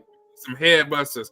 We're gonna knock a nigga head off. It's probably off of some brown liquor. Like I never understood why that's the case. I never understood that. I just never got it. Let me say this, because when I was younger, we had it's cheap brown liquor, man. It's a lot of cheap brown liquor. But then we start going up Hennessy, and then you start going up to Remy, and then you go up to darker brown. You don't have that same avenue. Like, one reason is, Jay, is because you can afford this, and your mindset is different, right? So when I was on E&J, you can buy a bottle. I don't know. I can't remember what it was, but it was $8 or something. It's a bottle for. How long ago was this? You and I are probably close to the same age. So how long ago was it? I'm turning 40 next year, right? Oh shit, you're older than me. Never mind. Okay, I thought we were close to the same age. I'm 33. 33. Yeah. So, have you ever been on E&J? Yeah, I'm drinking, bro. Listen, I used to live in the hood, man. I did all that shit, bro. Like one thing I still do when I drink beers, I still drink out of 40s. Even now, I haven't stopped that. So if you did E&J, like when I was in college, 2003, 2004, you do E&J, it's so cheap. $10, you can. That's for the weekend. Like $10, you and your friends, like you be straight. It was still cheap when I was in college. I started college in 09, and it was still cheap. So E&J, that means it's at the bottom of the barrel, right? Yeah. So Mad Dog 2020, shit. Oh my god. Sometimes you get a Colt if you wanted to get a Colt, a 40 of Colt, right? If you want to be fancy, not fancy, but if you really want to get fucked up, yeah. Yeah. I would say that. So when you think about stuff like that, and then you start kind of graduate. Oh man, I'm making a little bit more money. Let me try this Hennessy, and then pure Hennessy, and then you want to try Remy, and then you start to see like, hey, this liquor can get me just as drunk, but I don't have the hangover effect. That's where you kind of learn about like the different. There's a lot of different liquors you can do dose or whatever, and you be like, okay, yeah, that's why you pay this much, because you get drunk and you wake up and you regular and stuff like that. But just so you're 33, so we like 6 years apart. Yeah, makes sense. So, but you also learn to appreciate a smoother hit. You also learn to appreciate when like say for example, if you drink some dirt cheap bullshit, right? It has a lot of bite, right? But when you drink, whether it's light or dark, if it's a bottle that's you've paid money into, it's really refined. It's very smooth. You can just enjoy it. If anything, you feel it's warm. That's it. It's just very warm on the way down, right? It kind of it gives your mouth almost like that effect when you exhale. It feels kind of cool, and you come to appreciate that. It makes it a lot easier. Plus, you realize that especially when it comes to whiskey, because I'm a whiskey fan. When it comes to alcohol, like when it comes to liquor, rather, I like whiskey more than anything else. you appreciate something you can sip on. You know what I Yeah. mean, I mean, especially if it's a single malt whiskey, get a good glass. Maybe you have hopefully you get it chilled, but sometimes I'll do it on the rocks, right? And I'll have some water there if I want to chase it. But sometimes there's something you just want to sip on, just enjoy, just to enjoy it. I don't know. I don't know if you was in this realm of. Have you ever tried a Four Loko, bro? Bro, listen, that shit was still popping when I was in college, dude. You kidding me? Freshman year of college, Four Loko was all it was about, dude. Four Loko was the shit back then. That's what I'm gonna be honest with you, man. I done drunk a lot of stuff in my life. Everclear, 151 proof. You had Club 190? Huh? Did you ever drink? Because you mentioned Everclear, right? Did you ever drink its cheaper cousin, Club 190? No, nah. If that's more than Everclear, I wouldn't. No. So Club 190 is Everclear is not 100% alcohol. 100% alcohol you can't. But Everclear is like 95%. Club 190 is like 5%. It's 5% dialed back, right? 5% weaker, and they it's just a generic version of it called the Club 190. It's Everclear, but a generic version. And I remember back in the day, we would get a bottle of that because I used to do a lot of conventions back in the day too, especially around college. And then what would we do? We just get a fuckload of Hawaiian Punch, throw a couple of citrus fruits in there, and just take a whole fifth of Club 190 and pour that bitch in. Bam, you had alcohol for the whole weekend. That's what they do. Yeah, exactly. Mm-hmm. No, I never went that far. I think one time, literally one time, my sister, she's older than me. She had a little party, and she had like fruit sitting in Everclear. So I mean, literally, and I was younger, so I was like 21, 22, and I ate like two cherries, bro, and I was drunk. Dude, just two cherries. And I was sitting at her house looking confused. I was like 21, 22, and I was like, man, this is something, and this is something I'm not going to do again. That's exactly what I said. And then when I went to the beach for a spring break in Panama City, I seen a dude try to take an Everclear bottle to the face, and he was like, "No." He did it, and then he was like, yeah, and he was flexing, and then the ambulance came and towed him away. This is Panama City. I forgot what year it was. Panama City, Florida. So if you want to look it up, it's a real popular beach. He didn't just throw up? No. He was like passed out after he did that, whatnot. But it's just one of those things. But I would tell you my worst situation from I can remember from drinking was like Four Locos. I took two of them to the head, and that was where I knew. I read about it after that. It was like 1 Four Loko at the time. This is like 2011, 2012, 2011, right? And it was like 1 Four Loko is like 7 or 8 beers. But I took two of them like to the face, like within, Jay, I'm not lying to you, bro. I took them to within 5 minutes. I drank one. I was like, man, that's nothing. Well, y'all said the Four Locos hit. And then when I took the second one, I finished it. Everything was spinning like the labyrinth. Like everything was spinning. I couldn't, I was trying to walk, and then it was on the roof. And I was trying to put in the air, and people was laughing. Luckily, my lady was there. My girlfriend at the time was there, and she like drove me home. I was like, yo, I couldn't even drive if I wanted to. That like Four Locos is that's from the devil. Everything else we're talking about is like we talk about weed and Hennessy and whatever, E&J. Okay, whatever, woo. But that Four Loko, bro, I couldn't handle it. Like two of them, it was just 2 cans. I don't know what size they were, but it was just like, bro, yeah, that was too much. That's insane, dude. That's fucking wild. Back to back in 5 minutes. I've had Four Loko before, but I didn't do any nut shit like that. Yeah, not man, like that. That's what's weird because I didn't see some people get crazy off of beer. I've seen some people get Hennessy or vodka, But that was the only thing that I can recall where I was just like, yo, I'm done. Like I will say the only time that I got sloshed off beer was at a festival, at a beer festival. But it was like around this time of year, around close to October, when you start going to Oktoberfests, right? But the difference is though, when you go to Oktoberfests, you ain't drinking regular beer. You're drinking beer. Like you're drinking no, you're drinking real beer then. You're drinking beer that's meant to get you fucked up. You know what I mean? You ever had craft beer before? Like when a brewery decides to make it on their own and they make it the way they want to make it? That's what I'm saying. You're drinking beer then. You're not drinking bullshit beer. You're not drinking something that you get out the liquor store and it takes you, 15 of your 30 pack to feel a buzz. Like you're drinking real shit, Then that's probably one of the few times where I was fucking hammered drinking beer, 'cause that shit's strong. And I remember the festival I went to, they made they had a pumpkin spice beer that they decided to what do they call it? They don't call it brewing. They call it, I guess they steep it, right? Or they ferment the beer. I forget what the term they use though. But they basically had the beer inside of a pumpkin. It was a pumpkin spice beer, and they kept it inside of a pumpkin. And then basically you stuck a tap inside the pumpkin and poured that bitch right out. It was great, bro. I was going ham. And plus, I was so drunk at that point, I was cutting the line too to go get food. Because it was also the festival doubled as a grilled cheese and mac and cheese cook-off.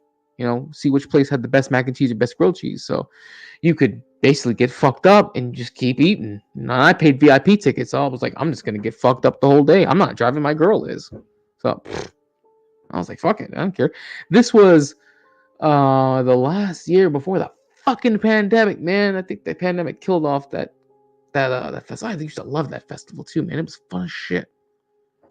Used to get on, into all kinds of crazy bullshit, man. And I had a couple friends of mine, old friends of mine back in the day, would come over. We'd go over to the car, we'd fucking smoke up, go get more food. They were selling brats and brats and sauerkraut. Get some of that shit because it's all German based. So that's all. Wait, what city were you living in when this happened? At the time? Yeah. I mean, at the time, it was just it was close to Lancaster, I think. Lancaster. What state? PA. Okay, PA. Okay, Pennsylvania. Okay, so that's when you saying this, some of the stuff that you mentioning, like I'm a military brat, so I was living in Germany. So some of the stuff that you're saying, it sounds really, really familiar to other stories I've heard from my brother that's way older than me and stuff like that, my parents and stuff like that. So okay, that makes a lot of sense. Yeah. Beer can get you right, but also it make you like feel so full in your stomach or whatever. Yeah. So Yeah. if you That's drink kind of the that, drawback. bathroom, you can drink. I can drink 25 beers if I'm going to use a bathroom after every one of them. I'm like, but it's a different feeling when it comes to that. When it comes to that real beer from what people tell me about, saying being in Europe and stuff like that. So, or those festivals. So, I feel you on that. Yeah, man, those festivals are the shit, honestly. And there's some actually, you know what, man? I was telling my girl we're probably gonna start doing that again, because it's been a while. We haven't been going out and doing fun shit like that. We've been grinding, and part of the reason, and because now we're in it's pumpkin spice season now. Summer's over, unfortunately. Yeah. But pumpkin spice season has started now. I want to start doing beer festivals. I want to do, my favorite holiday of the year is coming up. I'm a Halloween fan. That's my favorite holiday of the year. So I want to do shit like that. You know what I mean? So yeah. And I'm not a big fan of fall, but it's beer, costumes, candy, football. So hey, listen, there's at least some good shit that comes out of it. You know what I mean? So a lot of good stuff, man. It's that time of the year, so I'm definitely with you on that. Yeah. Only thing about the beer that I've been avoiding is I still drink, but I've been on this fitness tip. So the beer give you that yeast. It's almost like drinking bread, having bread. You know what I'm saying? You have that added to you. So I literally can tell the difference between me taking 3 shots of vodka or have a cup of vodka mixed with something compared to me drinking beer. I wake up and my stomach is loaded and all this stuff. So it's one of those things I kind of consider. I haven't drank beer in a while, but that was one of those things that was always kind of cool. You know, you go out with your fellas and drink beer and wings, watch the fight. Sometimes that's better than, you know, liquor. You know what I'm saying? Like you just parlay in and You know get a what? picture. So Beer is basically bread soda when you think about it. bread soda. Yeah, I see Essentially. that. Yeah, Because sometimes you'll drink beer and it'll have that barley taste. Like I actually do like that. You know, that's why I'm a big fan of lagers. Like if I know I got a good lager, I'll take that over anything. Because it has that barley kind of wheat taste to it. And I like it, you know. I'm not a big fan of the hoppy taste. I don't mind IPAs, but sometimes I don't mind the hoppy taste. And what I absolutely do not like are stouts. Stouts taste like dog shit, even if it's a good stout. I remember one time, this was back in 2014 or 15. I was chilling with my dad. We were watching. I think it was 2015 because it was when the Red Sox won the World Series again, in the teens, and I'm watching. I was like, Dad, you got anything to drink? And then he comes out and he gives me Steel Reserve, and I never had Steel Reserve before in my life. I never had it, right?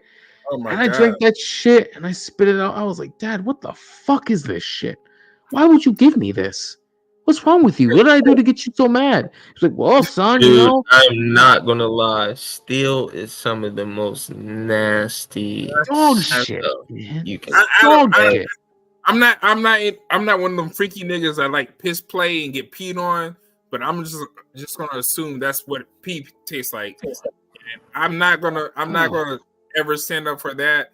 But Jay and Rasul, there's a comment in here that's like really I know both of you guys are in this stuff. One of y'all want to read that and try to attack that? I've heard about this.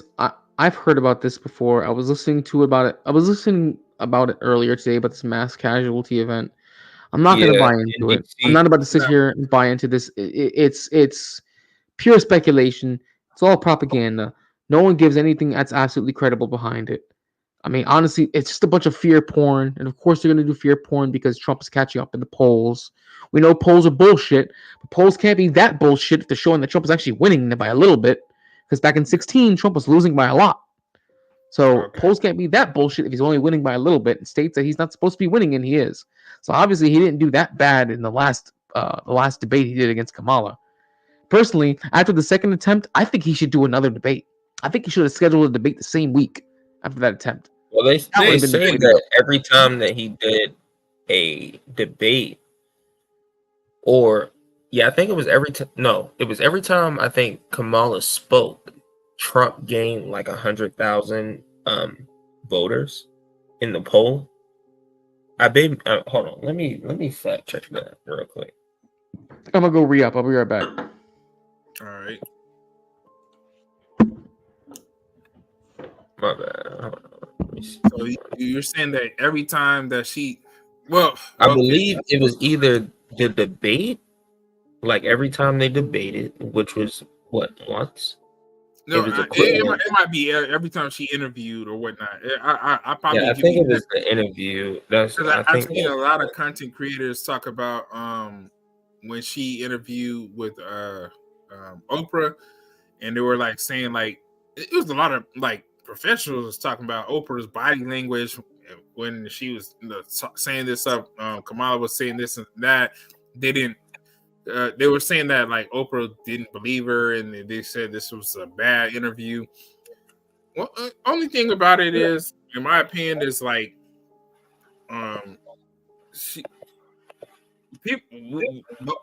the Democrats didn't select her to be the nominee. It was like an old white dude. He couldn't do what he wanted to do, so he basically stepped back.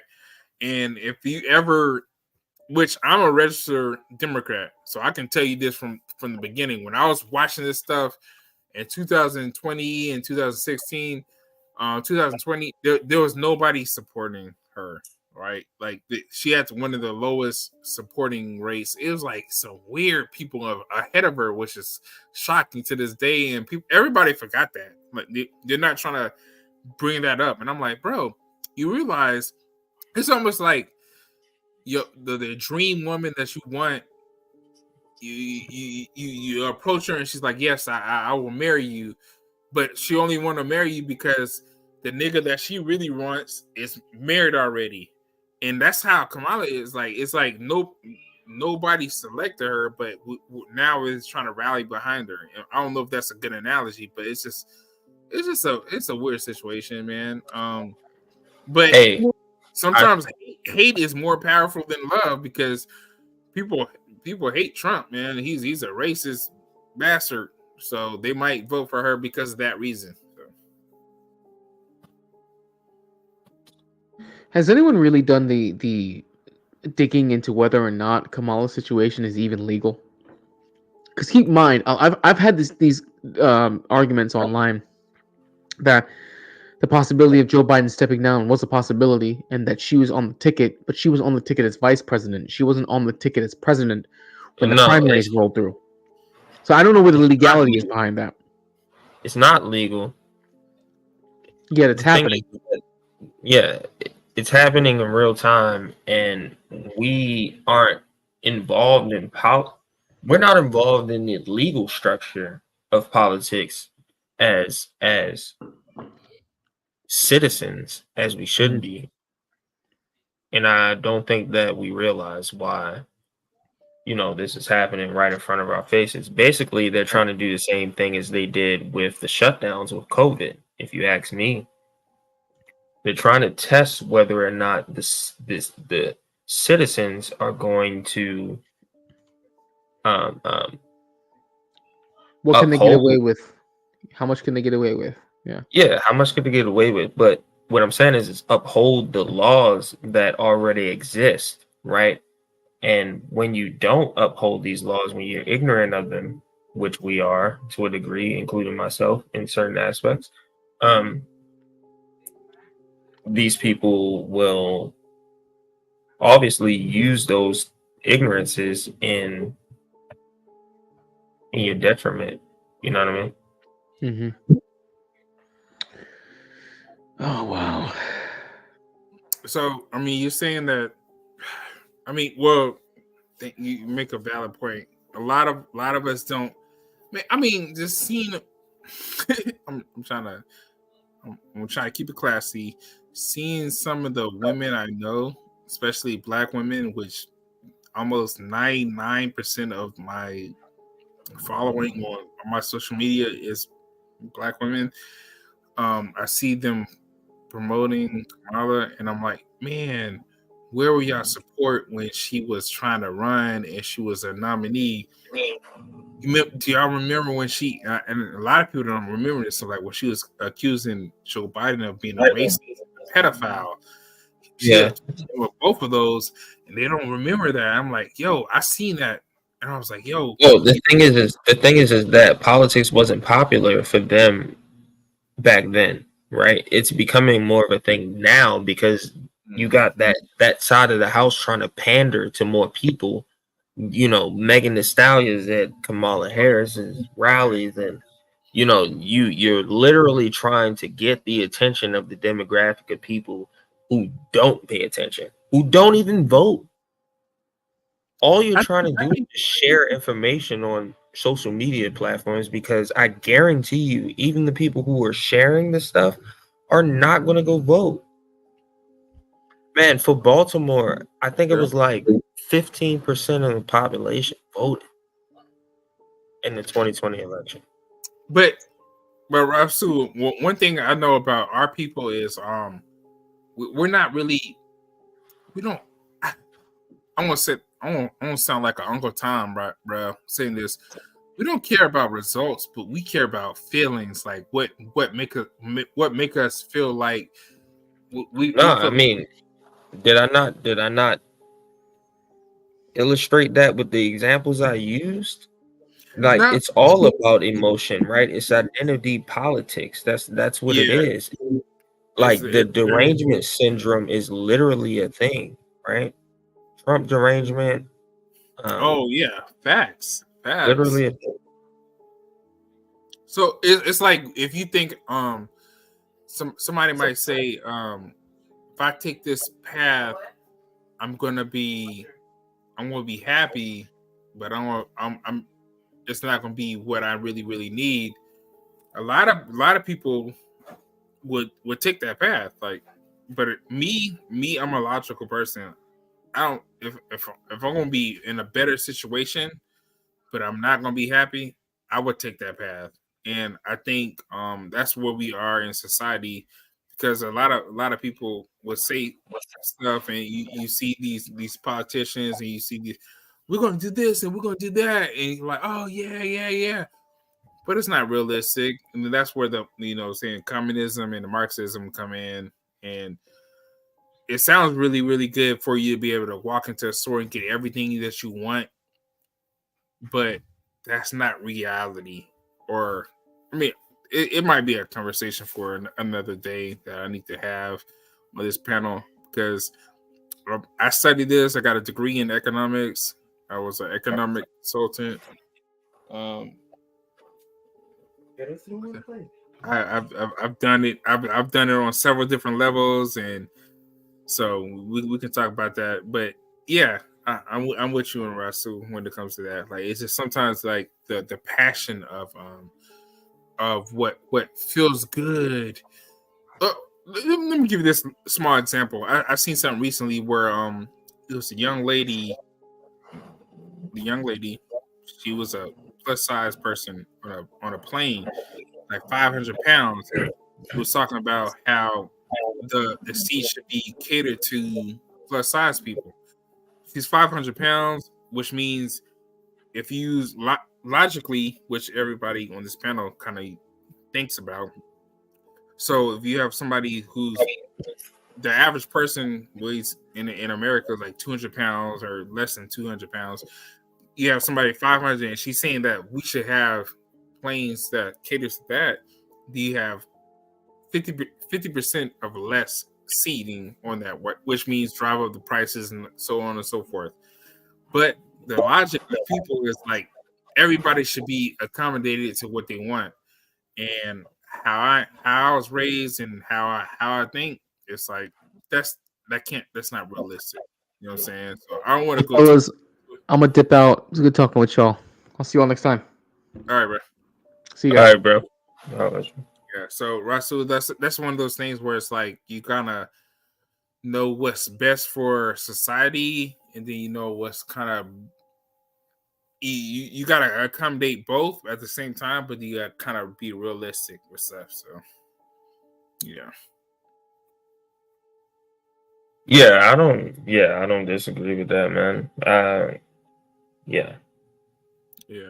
It's just one of those things, man. I've seen it's like if you go on TikTok, if John goes on TikTok, he'll have like 80% more like like content to just to feed off of. And Portia is the same, just like, well, he would have to do those shorts and stuff like that. And John, John's cadence isn't for shorts. His cadence is for somebody who wants to listen at least to 15 minutes of this conversation, right? Yeah, I mean that's why you have to bridge the gap. I mean, I think Portia helps out a lot with that, because it's like you have somebody who. Well, there's 24 hours of show. I'm pretty sure somebody can be clipped into a short and boost the show's relevancy. You know what I mean? Yeah. But John, John is special in his own right. You know what I mean? Yeah, I agree with that. Like me, I don't think I'm entertaining at all. I might have something to comment on, but yeah. Yeah, I kind of in the past I wanted to I think you like guns and stuff like that, Second Amendment, right? Huh? Yeah, absolutely, brother. Yeah, man. I want to do a show with you, like me, you. I told you on this like maybe a month ago. I was like, hey, me and Rashu, we both kind of passionate about guns and protection and defending their family. I want to do that. So I'm probably gonna I need to message you and him. It's like, hey, let's set up a time for us to have maybe a 2-hour show, talk about protection and stuff like that, and especially in our community, because it's kind of weird when you think about it. Like, I seen I said this before on John's panel about people saying, like, Joe Biden said that the number one threat to democracy was white supremacy and white nationalism. And I'm like, dang, okay.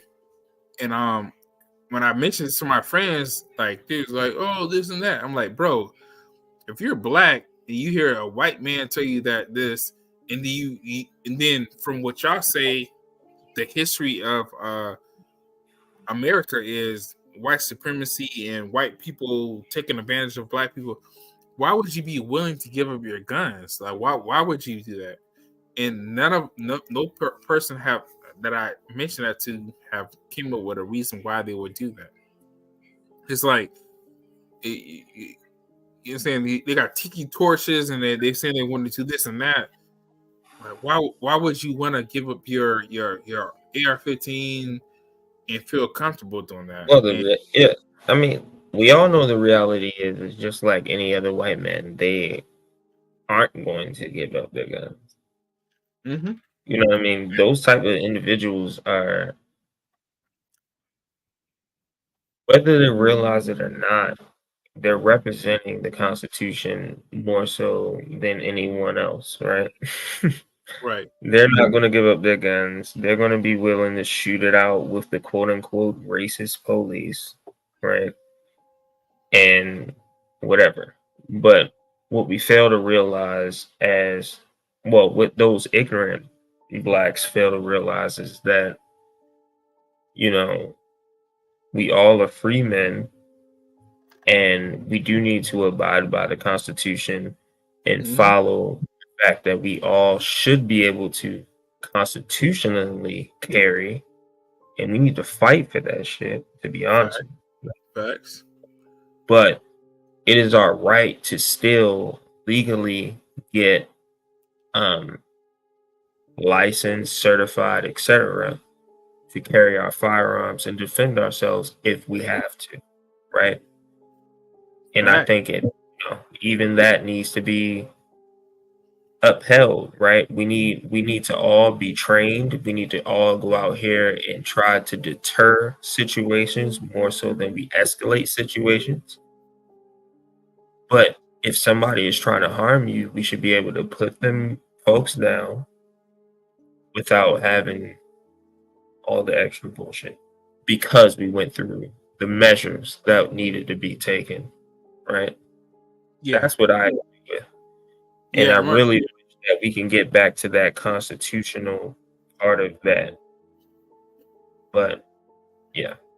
But Rashu, like a lot of, I mean, I don't know how many guns you have. I know that both of us, we have guns and stuff like that, but most I've bought guns and I've lost guns in boating accidents. You know what I'm saying? So it's a lot of us that look like me and you do not have guns, man. I could say, like, for instance, I would say if I have 25 homies, I would say 10 of them might have guns and know how to properly use them and clean them and all this stuff. But that's why when you be hearing like stuff about race wars and niggas, yeah, we ready. We're not ready. There's no situation where that's even a viable situation where it can happen. And I don't want to be part of any niggas that's saying that they're ready to take on white supremacy and white races and all this stuff. I don't want any of that. But if you say that, I'm gonna get my family and I'm gonna take my family, my cats, and my dog. We're gonna get on a boat and we're gonna be riding out, because these niggas do not go to no training facilities to shoot, and they're not prepping. I'm from the southern state. These folks. This is why I am a part of the human race. You know what I mean? I've already had conversations with other human beings who are not black, who have resources like helicopters, tanks that you can't shoot missiles shoot. through. You can't have that in the United States, but you can have tanks. But I know people who have them, rocket launchers, bunch of acres of land, and we've already had these conversations about, hey, if things hit the fan, listen, I'm a friendly black, and you can always, air vac me out of the place. Right? Yeah, I'm with you on that. Exactly. Well, I mean, it's cool that we kind of think the same way, and I'm always like,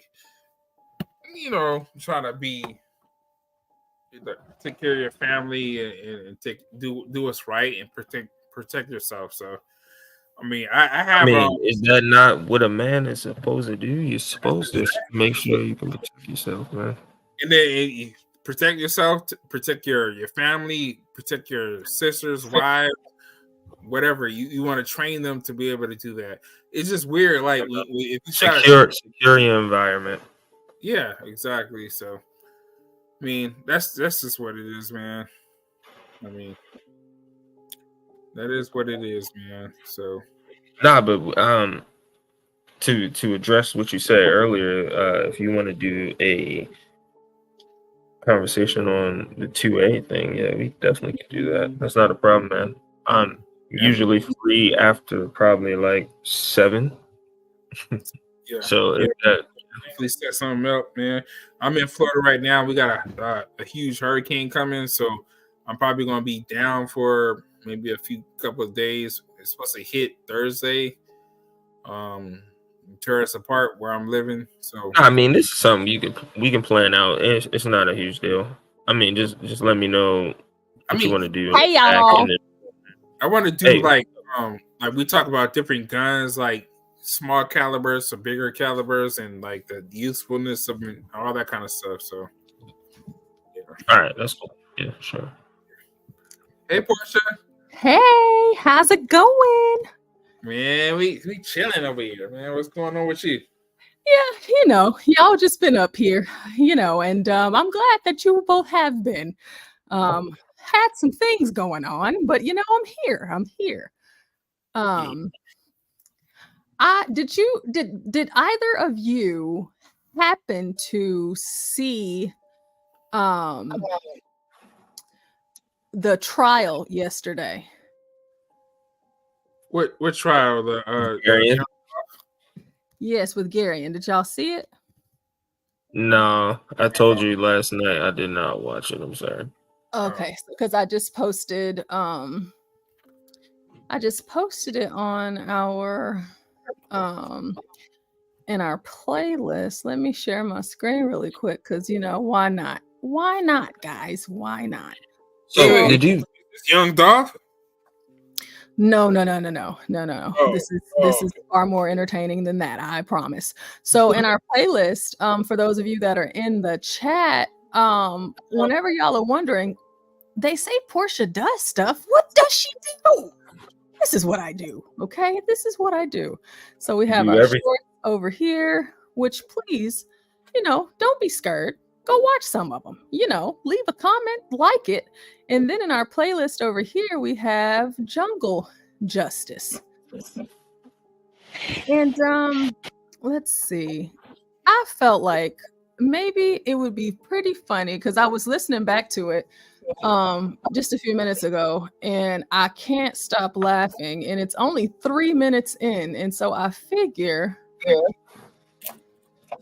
why not us watch this again together? Because I'm not the type of person that listens back to stuff after I'm done. Yeah, me too. That's why I haven't watched it. Yeah. But there's so much stuff I'll be trying to keep up on. Well, it's actually, Rashu, if you must know, it's impossible over here because we stream 24 hours. So yeah, I know. I don't even try to keep up. I'm not gonna lie to you. That's why you see me popping in and out all the time. I'm not it's gonna lie just to you. like, gosh. But the thing is that we talk about so much different stuff every single day for 24 hours because like you just never know what you're gonna catch. And so that's I know. And some things I'm interested in and some things I'm not. And I'm like, all right. And then some things I'm just at work and I can't really comment because I need to be focused on what I'm doing. But yeah. Right. So I figure let's just watch maybe like the first 10 minutes. And if y'all want to see more, I'll keep playing more. How's that? Bet. Okay. Nah, play it. I want to see it. I'm actually sending it to my cousin because my cousin lives not far from Gary, and we're talking in the back, and they're gonna link up. And he actually will probably join the chat because he's y'all would think he's interesting, but yeah. That would be great. You know, it's funny because yesterday in the chat, White John, he was just talking and he said something like the issue of Garion needs to be brought up. And I was like, what, do you want a trial or something? You want to go on trial? Something, whatever it was that I said. And I was like, well, I'll represent Garion. And then he's like, he'll pick whoever represents him. And it's just like, we were just talking about it. And I thought we were joking, but it actually happened. So I didn't, you know, it was very impromptu, very spur of the moment. It was like, organic. You can call that right, organic. exactly. And so looking back over it right now, it's just like, gosh, this was really great. Like this was great. That's why I just feel like it's worth playing at least part one of it, because it was just that good to me. So Jungle Justice, let's go.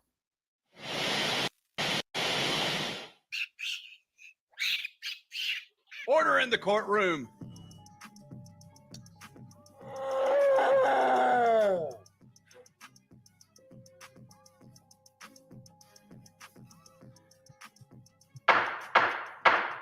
So, welcome to Jungle Justice. Jackson.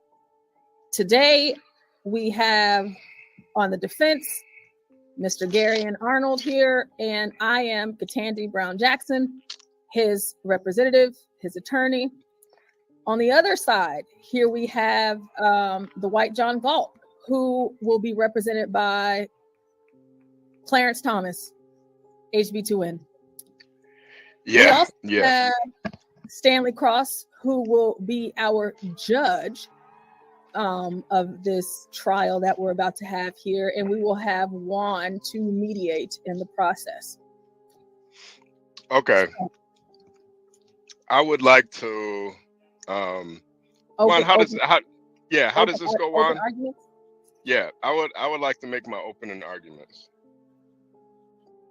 It's so stupid because we didn't even know what to do. Stanley would have to ask if you guys are ready to proceed, and then basically. Oh, are y'all ready to proceed? And then Portia goes first, and then you next, HB. No, don't we have to stand up for Stanley first? Don't we gotta like? No. For purposes, we're standing up. Imagine us standing up in your minds. Okay. We need the chat to stand for the honorable. Stand up right now. We need the chat to all stand up for the honorable. I'll stand Stanley for you, Stan. Cross. Yeah, we need the chat to stand. I need to see. And let me take a bow. Fortunately, when do I let the nigga know I got a gun if he try to run?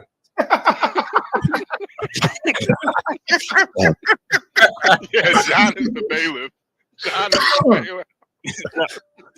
See, John, that's the thing. I ain't running.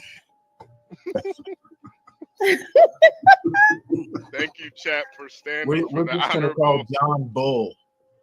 honorable Stanley Cross. All right. Call that boy White John Bolt. All right, Juan. Well, gentlemen, are you ready to proceed? Yes. Yes, I am ready to proceed. Your Honor and members of the jury, my name is Ketanji Brown Jackson, and I will be representing Garion Arnold in this case. We intend to prove on the day of 9/23/2024 that Garion is innocent of the salacious claims being made towards him and defamation of character by the White John Galt in the courtroom, outside of the courtroom, and most importantly, in the chat room of our YouTube channel. The claims that he has made is that Garion has stolen his identity, and he has made multiple accounts, and he pretends to be him. And he is also accusing Garion of being a porn bomber in disguise, potentially by using his name and likeness. And we are here today to prove that White John Galt is in fact wrong. Okay. My opening statement is Garion is the porn bomber. He is an impersonator. He also has a fake green card. He often cuts the panelists off, and he is the only African with autism. And I am here to prove all of these things. And yes, he deserves to die, and I hope he burns in hell.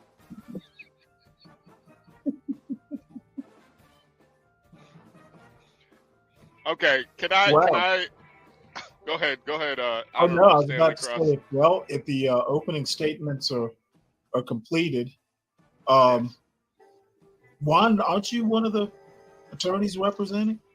Juan has to be the bailiff, and we have to swear. Oh, okay. Well, defense, are you ready to? I'm sorry, plaintiff, are you ready to? Well, which goes first, the plaintiff or the? The plaintiff. So it would be. Yeah, plaintiff, call your first witness.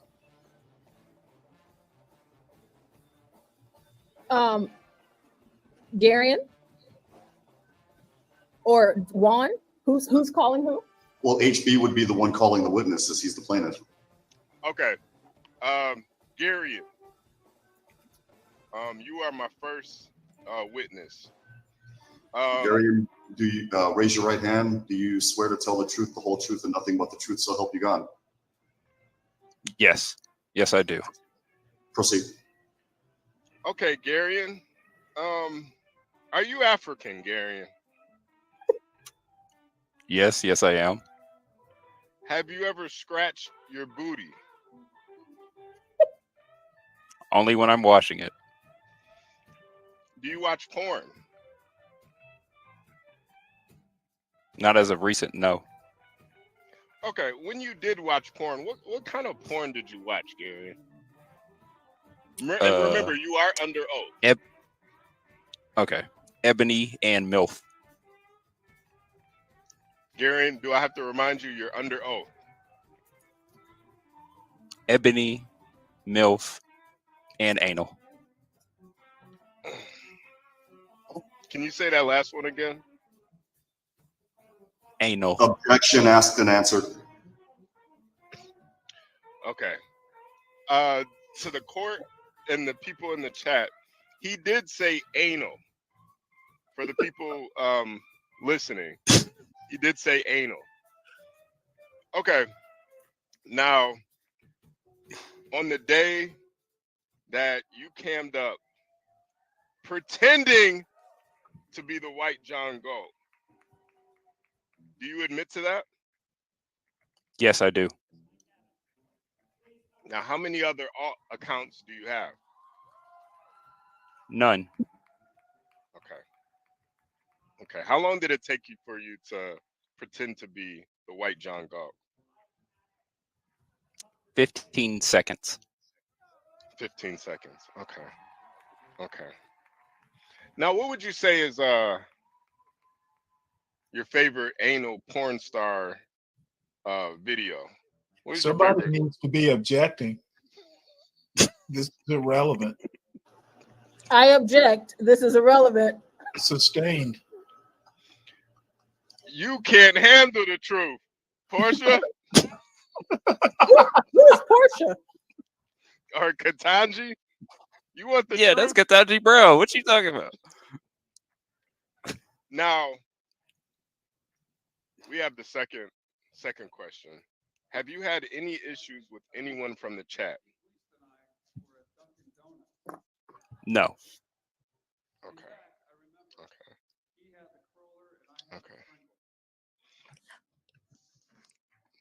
Now, Why do you cut off panelists often?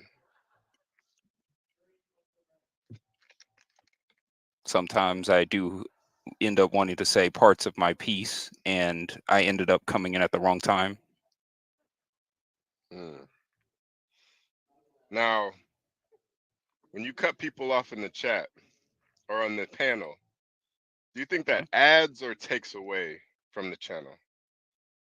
Takes away. It is a mistake. Yeah. Now, when you're watching porn, Objection, irrelevant. I sustain that. Your Honor, he didn't get a chance to ask the question yet. Your Honor, can I rephrase my question? Can I rephrase my question, Your Honor? When you do decide to porn bomb the channel, what porn do you usually use? Objection, facts not I in don't. evidence. Okay. Hey, hello, I am a member of the juror. I would like to ask Gary a question. Can you do that? No. Yeah. I'm still gonna ask him. Are you Dominican? Be quiet. Holy. I came to jury duty and I didn't want to, so I'm gonna ask the questions I want. Oh wow. So Gary and HP mentioned that you had autism. Is that really true? I've never been diagnosed, so I don't know. I could. Oh, I don't know. Okay, I just wanted to know that. That was all. Thank you. I was gonna say I don't know. I could. Is that like a mitigating factor of some sort? No, I don't was know, it just might be. curious. I've never Now- been diagnosed with autism, so I don't know. Now, you did. This is the third question.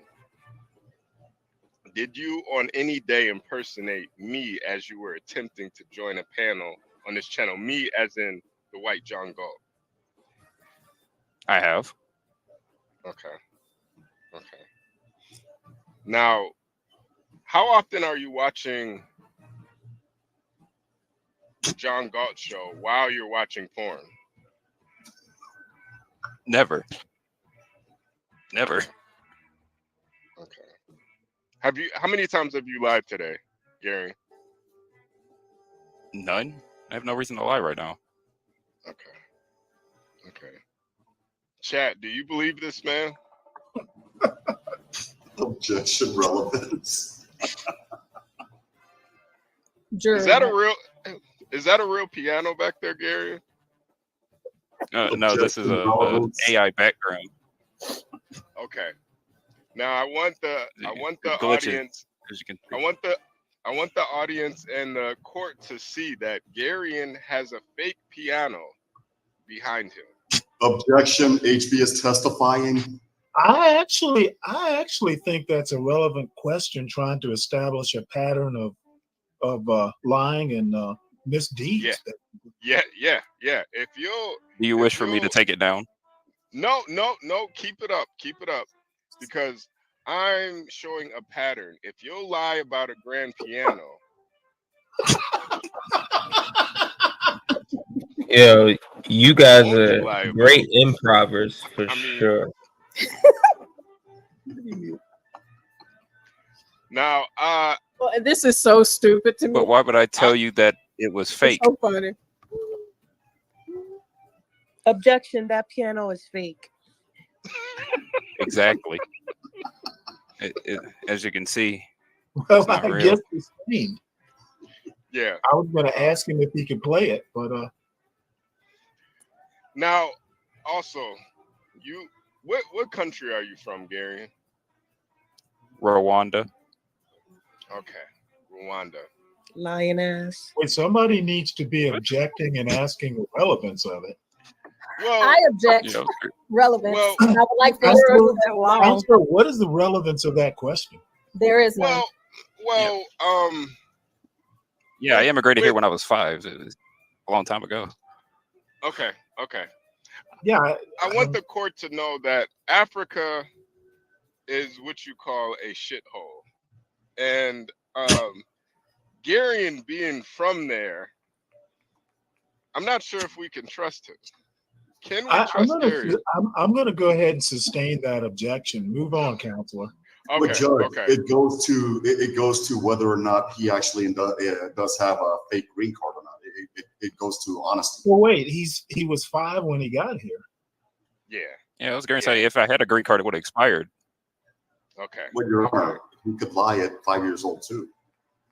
Well, yeah, but I mean, How am I supposed to prove something? How am I supposed to prove documentation I don't have anymore? Oh, you don't have your green card. Okay.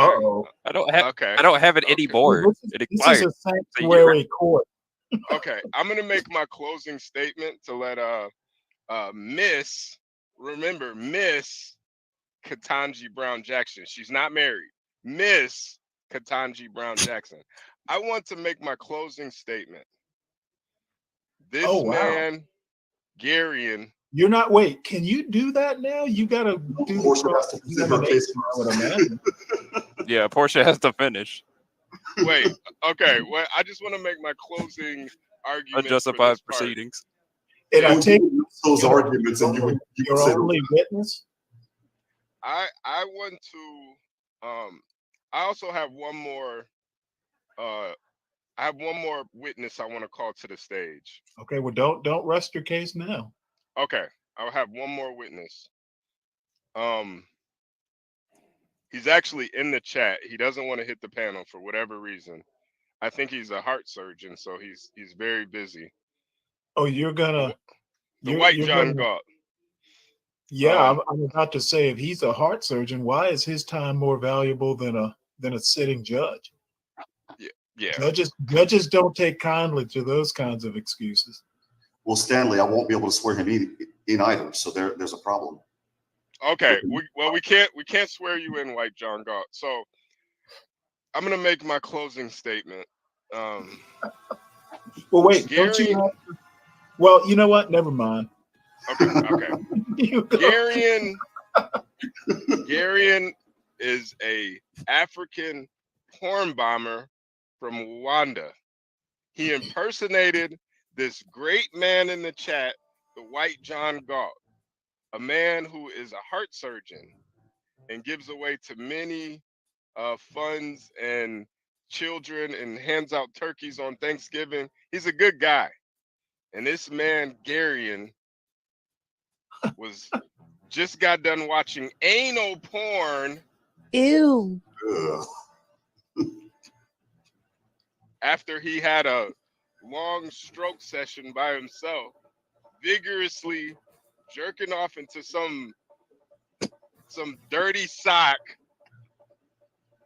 that he got from the Goodwill, and he took the time out of his day to impersonate a person in the chat, all mind you, all to confuse John Galt. Now we know John Galt, he smokes, he drinks, and he tried to confuse him even more.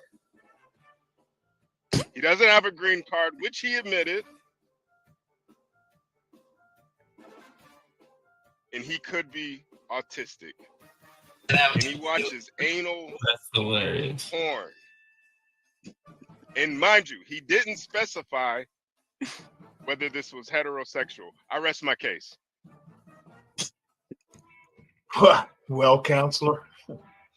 I'd like to, in his absence, since his attorney is the only one here that can represent him, I would like to have HB2N step in as the white John Galt, and he can go ahead and make sure that whatever questions or whatever responses the white John Galt has, HB2N can provide those for him. So bailiff, if we can actually swear HB2N to take the stand, because the white John Galt is a mute.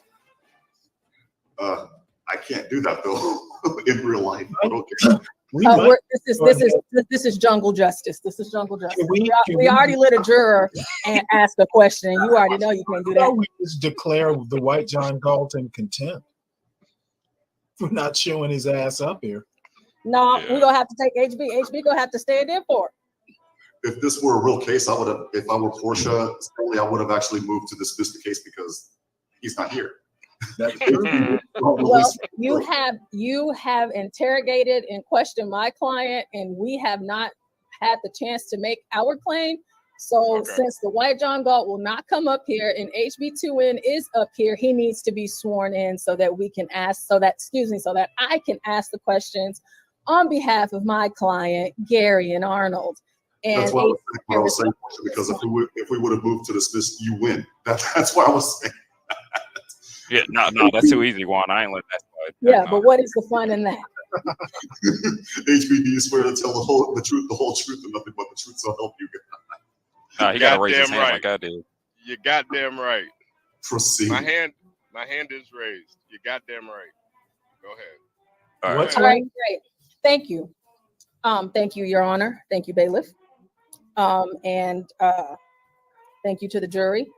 I am addressing the jury as well as the representative for the white John Galt. White John Galt, or HB2N, where did this incident take place? Well, it took place sometime this month in the chat. It took place on the panel. John Galt just got done hammering down his sixth beer, and he was rolling up the finest of the DC weed, and he was surprised and ecstatic and elated to see the white John Galt hop up on the panel. Okay, I would like to enter a correction to the court.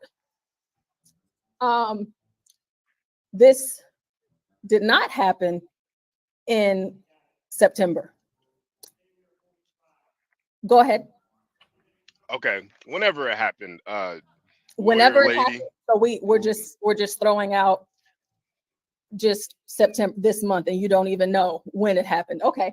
So did anyone else see this happen? Do you have other witnesses that saw this actually take place? Well, I saw it. I saw it. John Galt saw it. GetCrack saw it. Stanley saw it. Everybody in the chat also saw it. We all saw it. Okay, so if I can ask you, who is the white John Galt? Have you ever heard his voice or seen his face? No. No. No. So who is he? He's the white John, the white John Galt from Atlas Shrugged. So you don't have any evidence to prove to me that he's not a Chinese man operating out of a Chinese click farm? Or an African himself. I think that's racist. Because he says that he's the white John Galt. So do you have any evidence of whether or not he is just some random bot account operating out of China to start drama? Do you have evidence of that? Have you ever seen him? Have you ever heard him? Have you ever seen that he's actually white? Do you know any of this to be true? No. But no. Where are you going with this? Who are you using to enact this plan of sabotage towards my client if you don't even know who your client is? Are you the white John Galt, HB2N? No, I'm up on the panel right now. I can't be the white John Galt. That doesn't mean that you can't be typing in the chat, though. I can't see you. So who are you? Are you the white John Galt? Oh dear. Wow. Ooh, child. Next question. Has the white John Galt attacked the host of this panel at the Urban Landlord and the creator of this channel, John Galt? Has he ever done that before in the chat? Have we ever seen that? Now, when you say attacked, what do you mean attacked? Attacked, making salacious comments, rude comments, distracting comments. Has he ever thrown the host off guard? Has he ever been disrespectful to the host of the show, the creator of the channel, John Galt? I could agree to that. So is that a yes? Yes, I could agree to that. Okay, and so I'm going to ask you now, HB2N, who is John Galt? I mean, when you put it like that, I really don't know. I mean, Have you ever seen John Galt? Have you ever heard his voice? no. He actually sent me a Cash App one time, though. It was 75 cents. I'm talking about the host and the creator of the channel, The Urban Landlord. Have you ever seen him? Have you ever heard his voice? Oh, yeah. I talk to John all the time. He's a good guy. Okay, so is he white or is he black?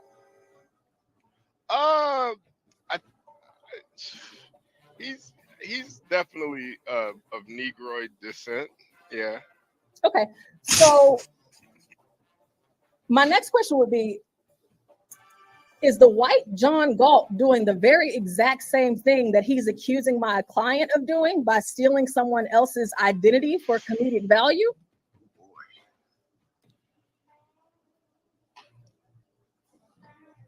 Oh, wow. Did I swear? Did I swear under The oath? witness needs to answer the question. Yes, you did. Oh, Jesus. Okay. Can I plead the fifth? Can I plead the fifth? I plead the fifth. I'm going to restate my question.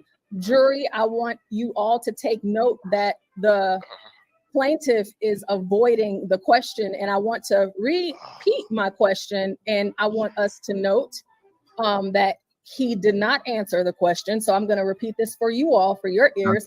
HB, So is the white John Galt is not the equivalent of avoiding the question. I have to object to that. Sorry, Stanley. Well, no, I agree with that. It's his right. So He is the doesn't white have to- John he Galt, doesn't have to incriminate himself. is the white John Galt doing the very exact same thing that he's accusing my client of doing by stealing someone else's identity, their name and likeness, for comedic value? Is that not who the white John Galt is? He just put white in front of it. Okay, I'll answer that question, but I need you to know, Miss Ketanji Brown Jackson, your line of questioning is kind of turning me on right now. But also, I have to warn you. If you answer that question, you are basically,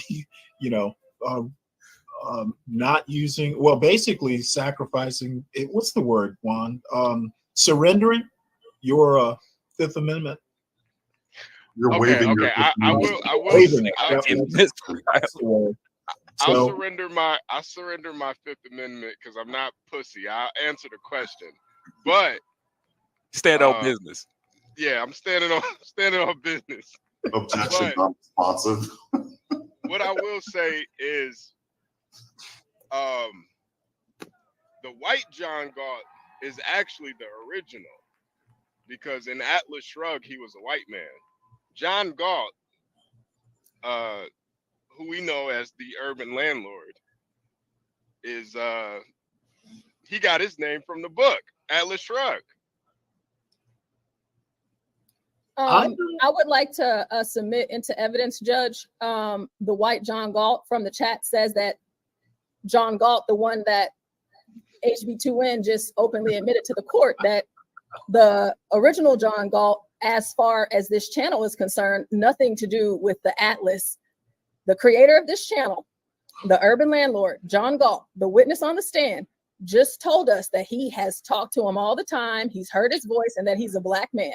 And this white John Galt, I don't know who took the comment down, wherever it went. I just had it on the screen. The white John Galt just said that the original creator of this channel, because we're keeping it with the facts of this channel, that John Galt is actually impersonating him. Well, how do we know that it's not his real name? The John Galt, the namesake of this channel, how do we know it's not his real name? I don't. I haven't seen a birth certificate or anything like that. All I know is his real name is John Galt. Okay, Your Honor, and the only thing that we can go off of is the channel that we are on right now, John Galt at the Urban Landlord. He is the creator of this channel. So this is for the jury, and he is Black. We have heard his voice. We have had conversations with him, but we cannot prove that the white John Galt is who he says he is. We don't know who he is. All we know is that he attacks in the chat, and he always attacks the creator of this channel, and we don't have any proof of his existence beyond snarky remarks that he makes in the chat. The other thing, it's been a while since I've read Atlas Shrugged, but I don't ever remember her Rand talking about whether he was white or Black or anything like that. That is true. That is true. That is true. For all we know, everybody in Atlas Shrugged was Black. So what I would like to say, because we have, thank you for answering my questions, HB2N. What it looks to me. Can I ask you a question, lawyer lady? You've read your case. Okay. No. What it looks to me, jury, is that we are having an instance of a word that is very familiar to us. It's called hypocrisy. And what we're doing is we have someone in the chat that never calls into the show. We've never seen who they are. We've never heard their voice. We have this person attacking and or trying to take my client and put him on trial in a court full of a jury of his own peers, saying and accusing my client of stealing his identity whenever he has stole the identity of the creator of this channel.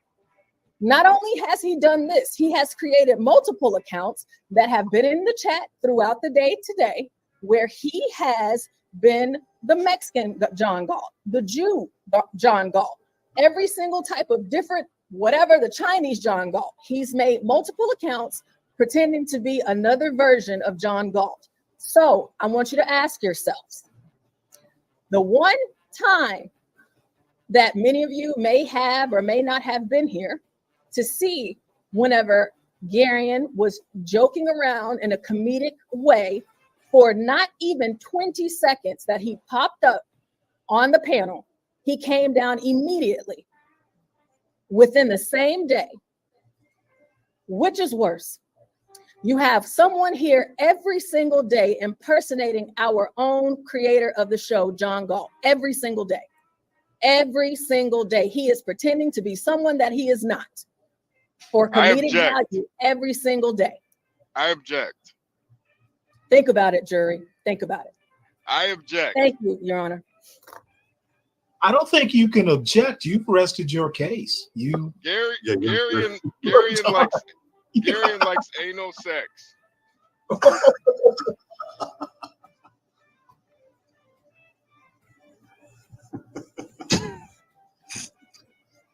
Whoa, that big. All right, so I guess this is the point at which. Well, ladies and gentlemen of the jury, are you resting your case? Yes. Counselor Jackson. Okay. Well, closing arguments. My closing arguments is this, Honorable Stanley Cross. Well, remember, the jury is deciding this. I'm just hearing the case. Now, you have to ask yourself. You need to address the jury. Now, jury, and when I say the jury, I'm talking to the chat. Now, you have to ask yourself, chat, a man that watches anal porn and puts a suit on and has a fake piano in the background. It's probably made out of construction paper or something back there. Look at it. It's not even real. If a man will watch anal porn, if he will come from Africa all the way to America to watch anal porn, you have to ask yourself, if the porn bomber doesn't fit, you have to acquit. You can't handle the truth. Well, wait, yes. You're for acquitting him? No, I don't. Yes, yes, he deserves to die, and I hope he burns in hell. Well, you know, it quit doesn't mean guilty.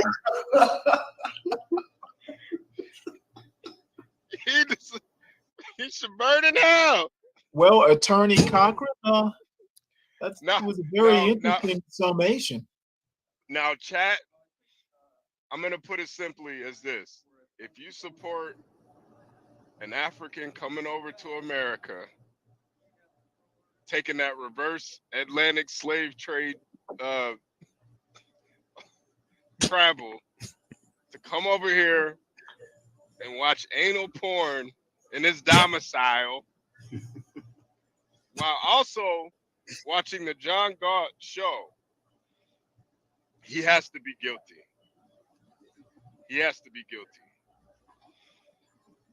And I hope the chat, I hope when you guys are able to give your guilty or not guilty, I hope I see nothing but guilties in the chat. This guy Garion, he must be put to death. What the fuck? Okay, who is it my turn for my closing remarks? Oh, hold on. Ron, does the judge generate paperwork for judicial malpractice? No, normally what happens is you refer HP to the board, to the bar for misconduct. Thank you. Objection, I am being threatened in the chat by Sir. It is highly irregular for the He said he wanted to grate me. For the plaintiff's attorney see it? to recommend acquitting the defendant. Nice. Now, I do want Miss Ketanji Jackson to have her closing statement. Oh, absolutely. She's cooking with gas. Ketanji, see my comment in the back here. We also have to let Garion speak for himself also. Doesn't that come after he's found one way or the other? No. That's before. Let's do it before we let the chat decide if he's guilty or not, though. Okay. All right. Miss Ketanji Brown Jackson, go ahead. Your Honor, may I? Your Honor, may I speak? Go ahead. Go right ahead. Thank you so much. All right, jury. I would like all of us here listening in our jury to take into consideration several different things. Number one being the lack of professionalism in the representation that the so-called white John Galt chose. He has addressed the judge rather than you, not taking you into consideration until he was corrected by the judge. The next thing I want you to take into consideration is how many identities does this white John Galt really have? If you take a look at your screens, you have the Mexican John Galt. You also have the white John Galt. You have the white John Galt. You also have the Aboriginal John Galt. And there are a series of other versions of John Galt. Even here, we have the actual white John Galt. My client, within 15 seconds, impersonated one of the editions of John Galt. And is it as heinous as the white John Galt having over 10 different accounts impersonating our creator of the channel, our host here at the Urban Landlord, John Galt? We all here in this audience are very much aware of the fact that the white John Galt has never hit the link, has never called in, and he has not in any way proved to be anything that he says he is. At least we know who John Galt is, our creator of the channel, and we know who Garion is. He calls in, he hits the link. He even showed up in a suit, and he is here to have his name cleared, and he deserves to have his name cleared. And finally, jury, as you are taking your time to decide whether or not my client is innocent or guilty, punishable by death, do not reflect the very things that this channel is about. You know, instead of paying attention to the facts, you're worried about something like what type of porn he watches and if he likes anal sex or not, because that has nothing to do with what's going on here. I would like you guys to think long and hard, and instead of bringing up things that have nothing to do with this trial, that have nothing to do with this case, focus on the facts. Focus on the facts. And I'll end with, who is the white John Galt really? All right. I'm a part of the jury, and I would like to know if I'm going to get my $40 for the day. Is he a member of the Chinese click farm? Does he exist? Is he a bot?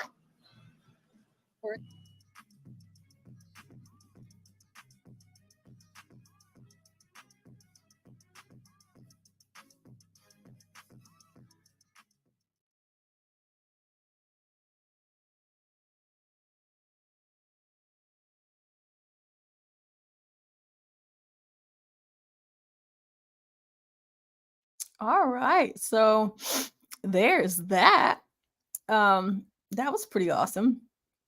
I thought so anyway. That was a lot of fun, totally impromptu. And Garion came all the way through. He got dressed, he was ready, he camped up. It would be really cool if Garion ever finds himself on trial again, if his AI background was like a courtroom. And then also the background that we have in the back is also like a courtroom.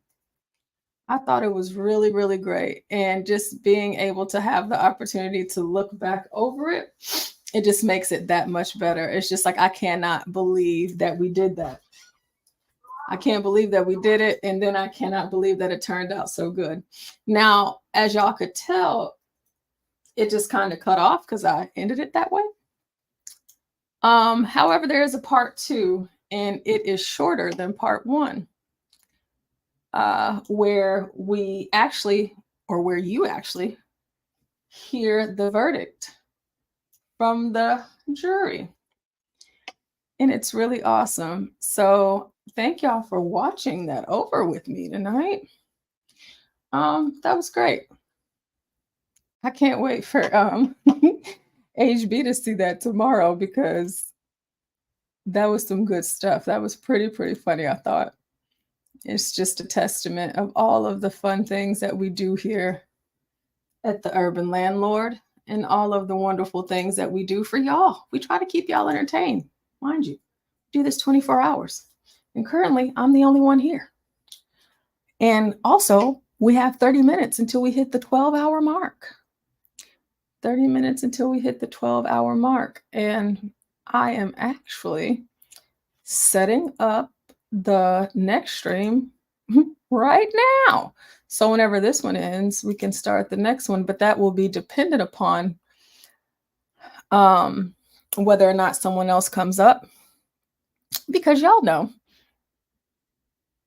I gotta go to sleep, but I'm up for now, so don't worry about that.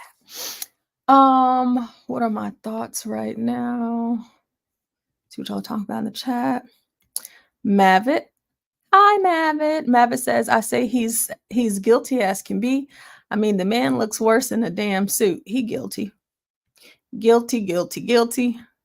I say he's guilty as can be. I mean, the man looks worse in a damn suit. He's guilty.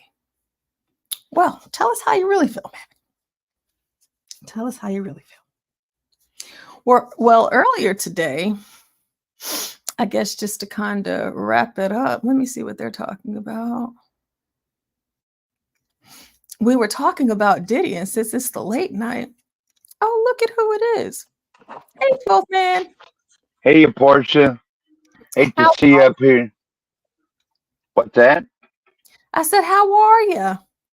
Doing pretty good. How's it going? I hate to see you up here all by yourself, so I decided to come up before the stream died. You. That's so sweet of you. You know, it's okay. It's one of those things where you never really feel like you're alone because y'all are in the chat talking to me and talking to each other. However, thank you for coming up though. Let's see what Latinos for Trump sent. I just got through watching an old movie. Oh, what was the movie?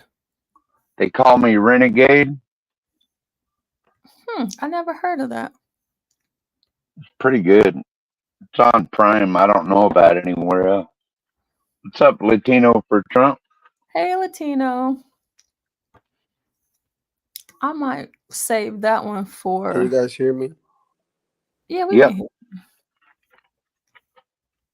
My phone is acting up. Oh, this is 5 months ago. I don't know if I still have some of the stuff pulled up because we were going over the Diddy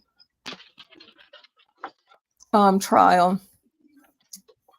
And you know, we've been talking about everything up under the sun. Okay. Fish. I will check. Good now. I was waiting for your email. All right, I got it. Let's see what this is. Let's see if I can see. Yeah, I came here. I saw you and your whole lonesome.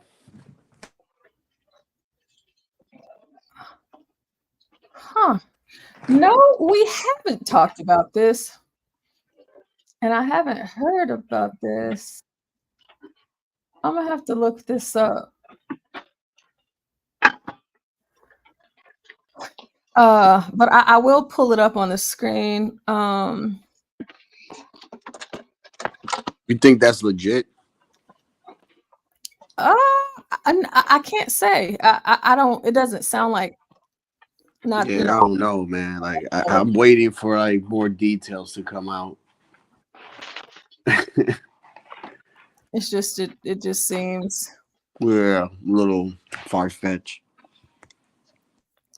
Let me see. But you never know with these liberals. Yeah, you can't ever put anything past them. I'll tell you that. Whenever we start up the next one, I'm trying to figure, because sometimes I want to do, because I always talk about politics, but sometimes I'm like, we should talk about cultural things too.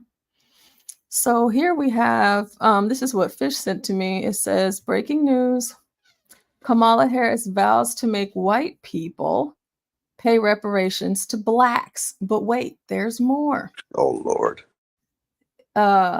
It says,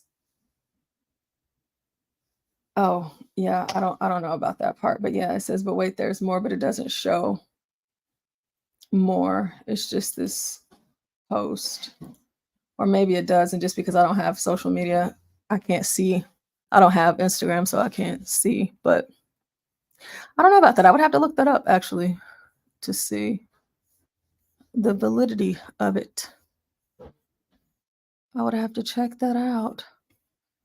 I'm trying to think of the other crazy stuff, because sometimes I have stories that I think are better covered for night. And then some stories I think are better covered during the day. Oh, well, that's interesting. Well, this is pretty good. It's late. This is kind of dark. It's kind of dark. Let's see. We demand respirations. We demand out. What? We demand our respirations. See, that's even hard to read. Shout out to Jordan. All right, so we have former New York judge kills himself as the FBI arrives to arrest him. Well, I don't agree with that, taking yourself out of there, but he refused to be arrested, unlike P. Diddy. So, P. Diddy's gonna take that. yep, take that. A former prosecutor and judge in Orange County, New York, allegedly killed himself Tuesday afternoon as FBI agents arrived at his home to arrest him in connection to a corruption case. As FBI agents arrived at Stuart Rosenwasser's home on Tuesday, the retired judge allegedly opened fire on agents before shooting himself in an apparent suicide. The New York Post reported that an indictment against Rosenwasser was handed down this week for allegedly accepting a $63,000 bribe from Mounts Sudani, a victim in an embezzlement case Rosenwasser prosecuted in 2022. In a statement the FBI shared, the FBI is reviewing an agent-involved shooting that occurred earlier this morning in Campbell Hall, New York. The FBI takes all shooting incidents involving our agents seriously. In accordance with the FBI policy, the shooting incident is under review by the FBI's inspection division, as this is an ongoing matter. We have no further details to provide, added the FBI. So ex-New York's prosecutor apparently kills himself as FBI arrives to arrest him on a corruption rap. Wow, that is a lovely home. That is a gorgeous house. It looks like a house. It looks like a house and a cottage. I love the stones, and I love this big old beautiful porch where you can sit out and watch the people. Portia, I bet he did too. Yeah, and I mean, this yard is gorgeous. I mean, it is just such a beautiful house. That is a gorgeous house. Why would you want to not ever walk back in that place again? Well, you know what? He did die in that house. That's a beautiful house. A former prosecutor and retired judge in Orange County, New York, killed himself Tuesday as the FBI arrived at his home to arrest him. Okay, this is repetitive. Okay. In 2021, the Gateway Pundit reported that a Maryland judge killed himself as FBI agents arrived at his home to arrest him for sexually abusing children. Wow. Ding, ding, ding, ding, ding.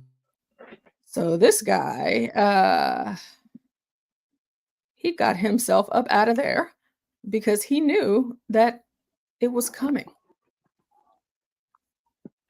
That's crazy. Isn't that something to think about? We got people like judges, politicians, people that we might look up to, that you think that they're great people in the community, and come to find out they're doing some shit like this. Yeah, but then they want to throw stones at Mark Robinson for something that it's ridiculous. He looked at online. He just looked at it on the computer. If he actually did it, it was just on the computer. These people actually physically did stuff in real life that actually hurt people. So this guy, Jonathan Newell, 50, was placed on administrative leave in July for allegedly installing a hidden camera at his hunting cabin to secretly take photos of young boys. Ew. The Baltimore Sun reports that a boy that Newell took on a hunting trip on Hooper's Island found the hidden camera in the bathroom on July 23rd, and his parents reported it to the police. When investigators confronted him about it, the judge chewed up and swallowed the memory card. Oh, Jesus Christ. Okay, so when the investigators confronted Judge Newell about it, he chewed up the memory card like a stick of gum and swallowed it. That is something. I can't begin to imagine what it was like later on when it came out the other end. But I guess it doesn't matter too much now because he took it was digital. It's one of those things. It's like, how much did he chew it up? Did it cut him as it was going through, the intestines there? Did it break down or did it just come out, And pieces of memory card. Anyhow, a neighbor of Newell posted pictures on Facebook saying the FBI was outside his Henderson, Maryland home asking him to come out over a loudspeaker. The neighbor, Kimberly Keith, said that she heard flashbangs and what she believed to be gunshots and later an ambulance. Parents of the two boys that Newell took on the trip hired attorneys and put in a no contact request against him last month. According to the Sun, the request asked that he stay away from the boys, school, and associated events, and warned that any contact will result in the parents contacting Maryland State Police for potential witness tampering. Several of the boys who went on trips with the judge told investigators that he would check their bodies for ticks. Check their bodies for ticks in that bathroom. At least two of the males stated they were naked when Newell checked them for ticks. One stated that he moved his own genitalia for Newell to look for ticks, and the other initially did not recall if Newell touched his genitalia, but later said that Newell once or twice moved the minor's genitalia to look for ticks.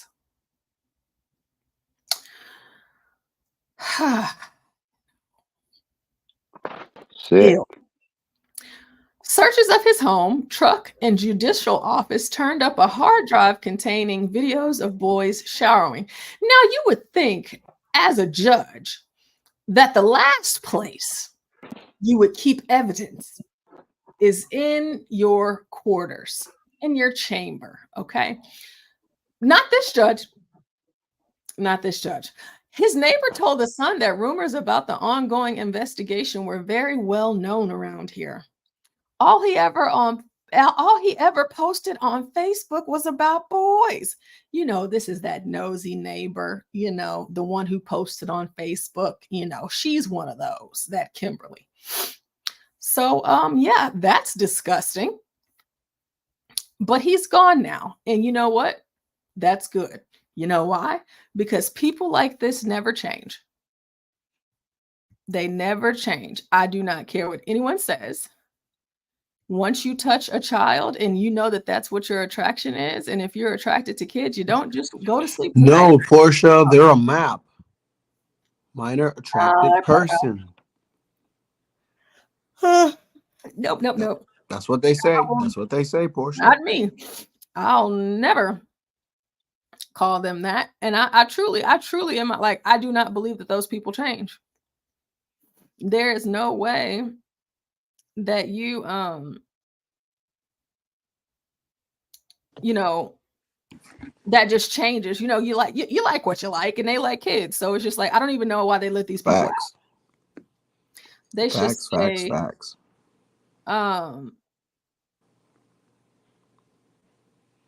It's gross though. Like I don't even know that. Oh God.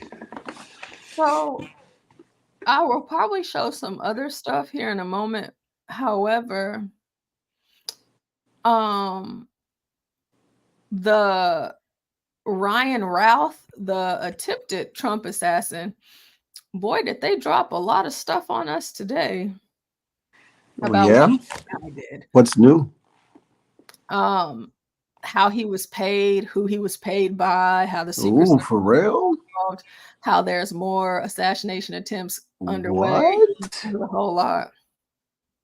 No way. Mm-hmm. It's getting deep, man. This guy needs to stop doing rallies, man. Nah, yeah, okay. This says the U.S. Capitol hit by large-scale dark web cyber attack. Passwords leaked through staffers signing up for adult websites and dating apps. I wonder why that happened, especially with them, you know, coming down on Mark Robinson like that. Let me see what else. Hold on, wait. Is somebody else up? Oh, hey, Crack. Good evening. Hey, you seeing a screen? I don't see a screen. Yeah, I just realized that I wasn't. You know, Cool. I just have my laptop because I was playing some of I played the video that I uploaded about from the trial, and I didn't have everything. Oh, the trial Garian. Yeah. What's up, Crack? It was What's really up? great. Good to see you, GetCrack. Oh my god. It was so funny. I just wish that you could have been here while we were watching it because it was just so funny just listening to it again, especially whenever HP was trying to plead his case in his final words. He was like, he watches anal sex. You can't trust him. I guess the last thing that I'll mention before we go to the next one is Justin, son of would-be Trump assassin Ryan Ralph, arrested for child pornography. You know, like father, like son. I can't wait to really get into This all is of that democracy, man. Look at it. because it's just like, Jesus. God, man. Most of these libtards, dude, are just like, Jesus, man. I'm telling you. It's like, what are we doing here? I don't know anymore, man. Well, Justin Bieber, he's speaking out.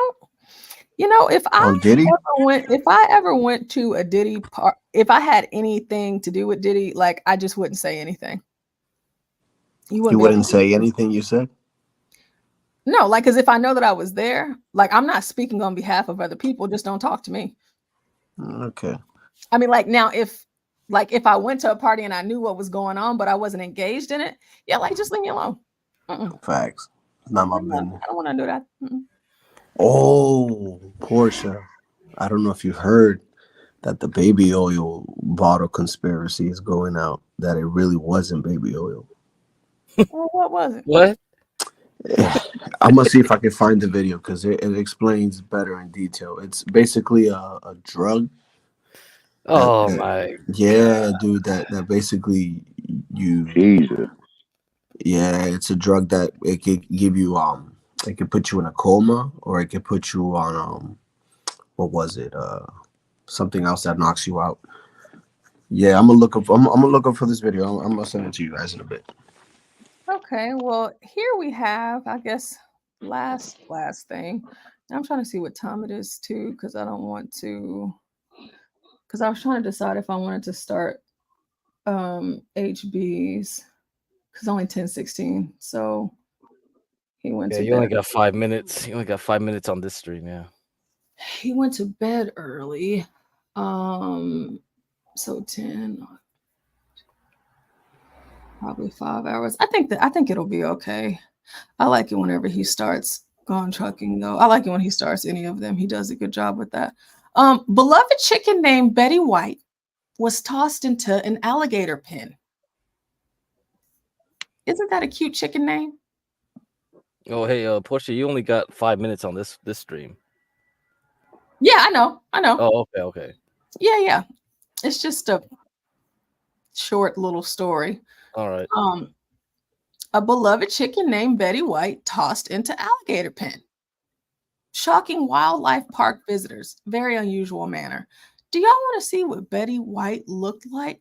Hopefully they look at her. Isn't she cute? Someone fed her to an alligator.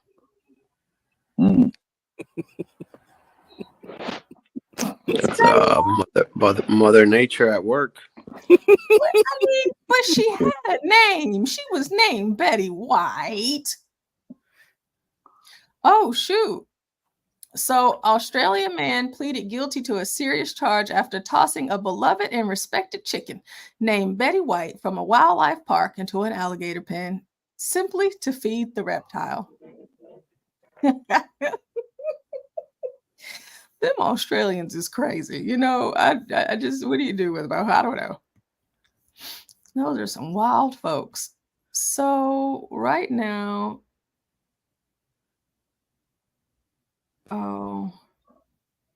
I'm trying to really decide.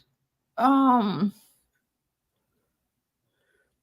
if we start HBs, it'll be over at 10, and then we will be going into what is it? The urban landlord. Because what I'm trying to do whenever we stream all day, Mhm. I mean, like we always do, I'm trying to have it like, okay, there's Gone Trucking, and then there's urban landlord, and then there's unscripted night. So like I don't have too many of the same things looking similar. So like whenever I'm editing and going back after it's deleted from the StreamYard, I'm just thinking about making things easier for me, but I'll think about that another day. So let me go over here. I'm gonna post the link in the back. If you guys are, Yeah, it's getting confusing. I guess maybe you should date every one of the titles now. yeah, put Yeah. the title. Yeah, it's getting too confusing. A lot of work. Yeah, it is. Yeah, it's a lot of work. It is a lot of work for me. I keep myself organized the way that I do, but then sometimes I get overwhelmed because I'm human. So I'm just thinking about like how to make it easier right now. Cause she's only human. Don't let nobody take her down. Yeah, it's one of those things. It's just like sheesh. Yeah. But only the most organized people can do this. Shit. What is this? I feel like something's okay. All right, so those of you in the chat, we're about to end and we're about to go over to the next one. So we'll see you over there. I don't know what we're going to be talking about tonight. Crack, maybe you have some things to talk about. If not, I'll find something. I'll find a video to play. I thought the one that we watched last night was pretty good with the black kids, breaking and entering in the bruh. I thought that one was Bruh, I'm grown. Yeah. Portia, if you don't mind playing the last video I sent you, it's only like a 2-second video. It's just P. Diddy's bathroom with all the baby oil. The FBI raid. Oh, let me see. Just to get a glimpse. We're about to start the next Get one. all that baby oil. Damn. Well, that's crazy. They probably they need to take some of that home after they shave their legs. Damn. Whatever.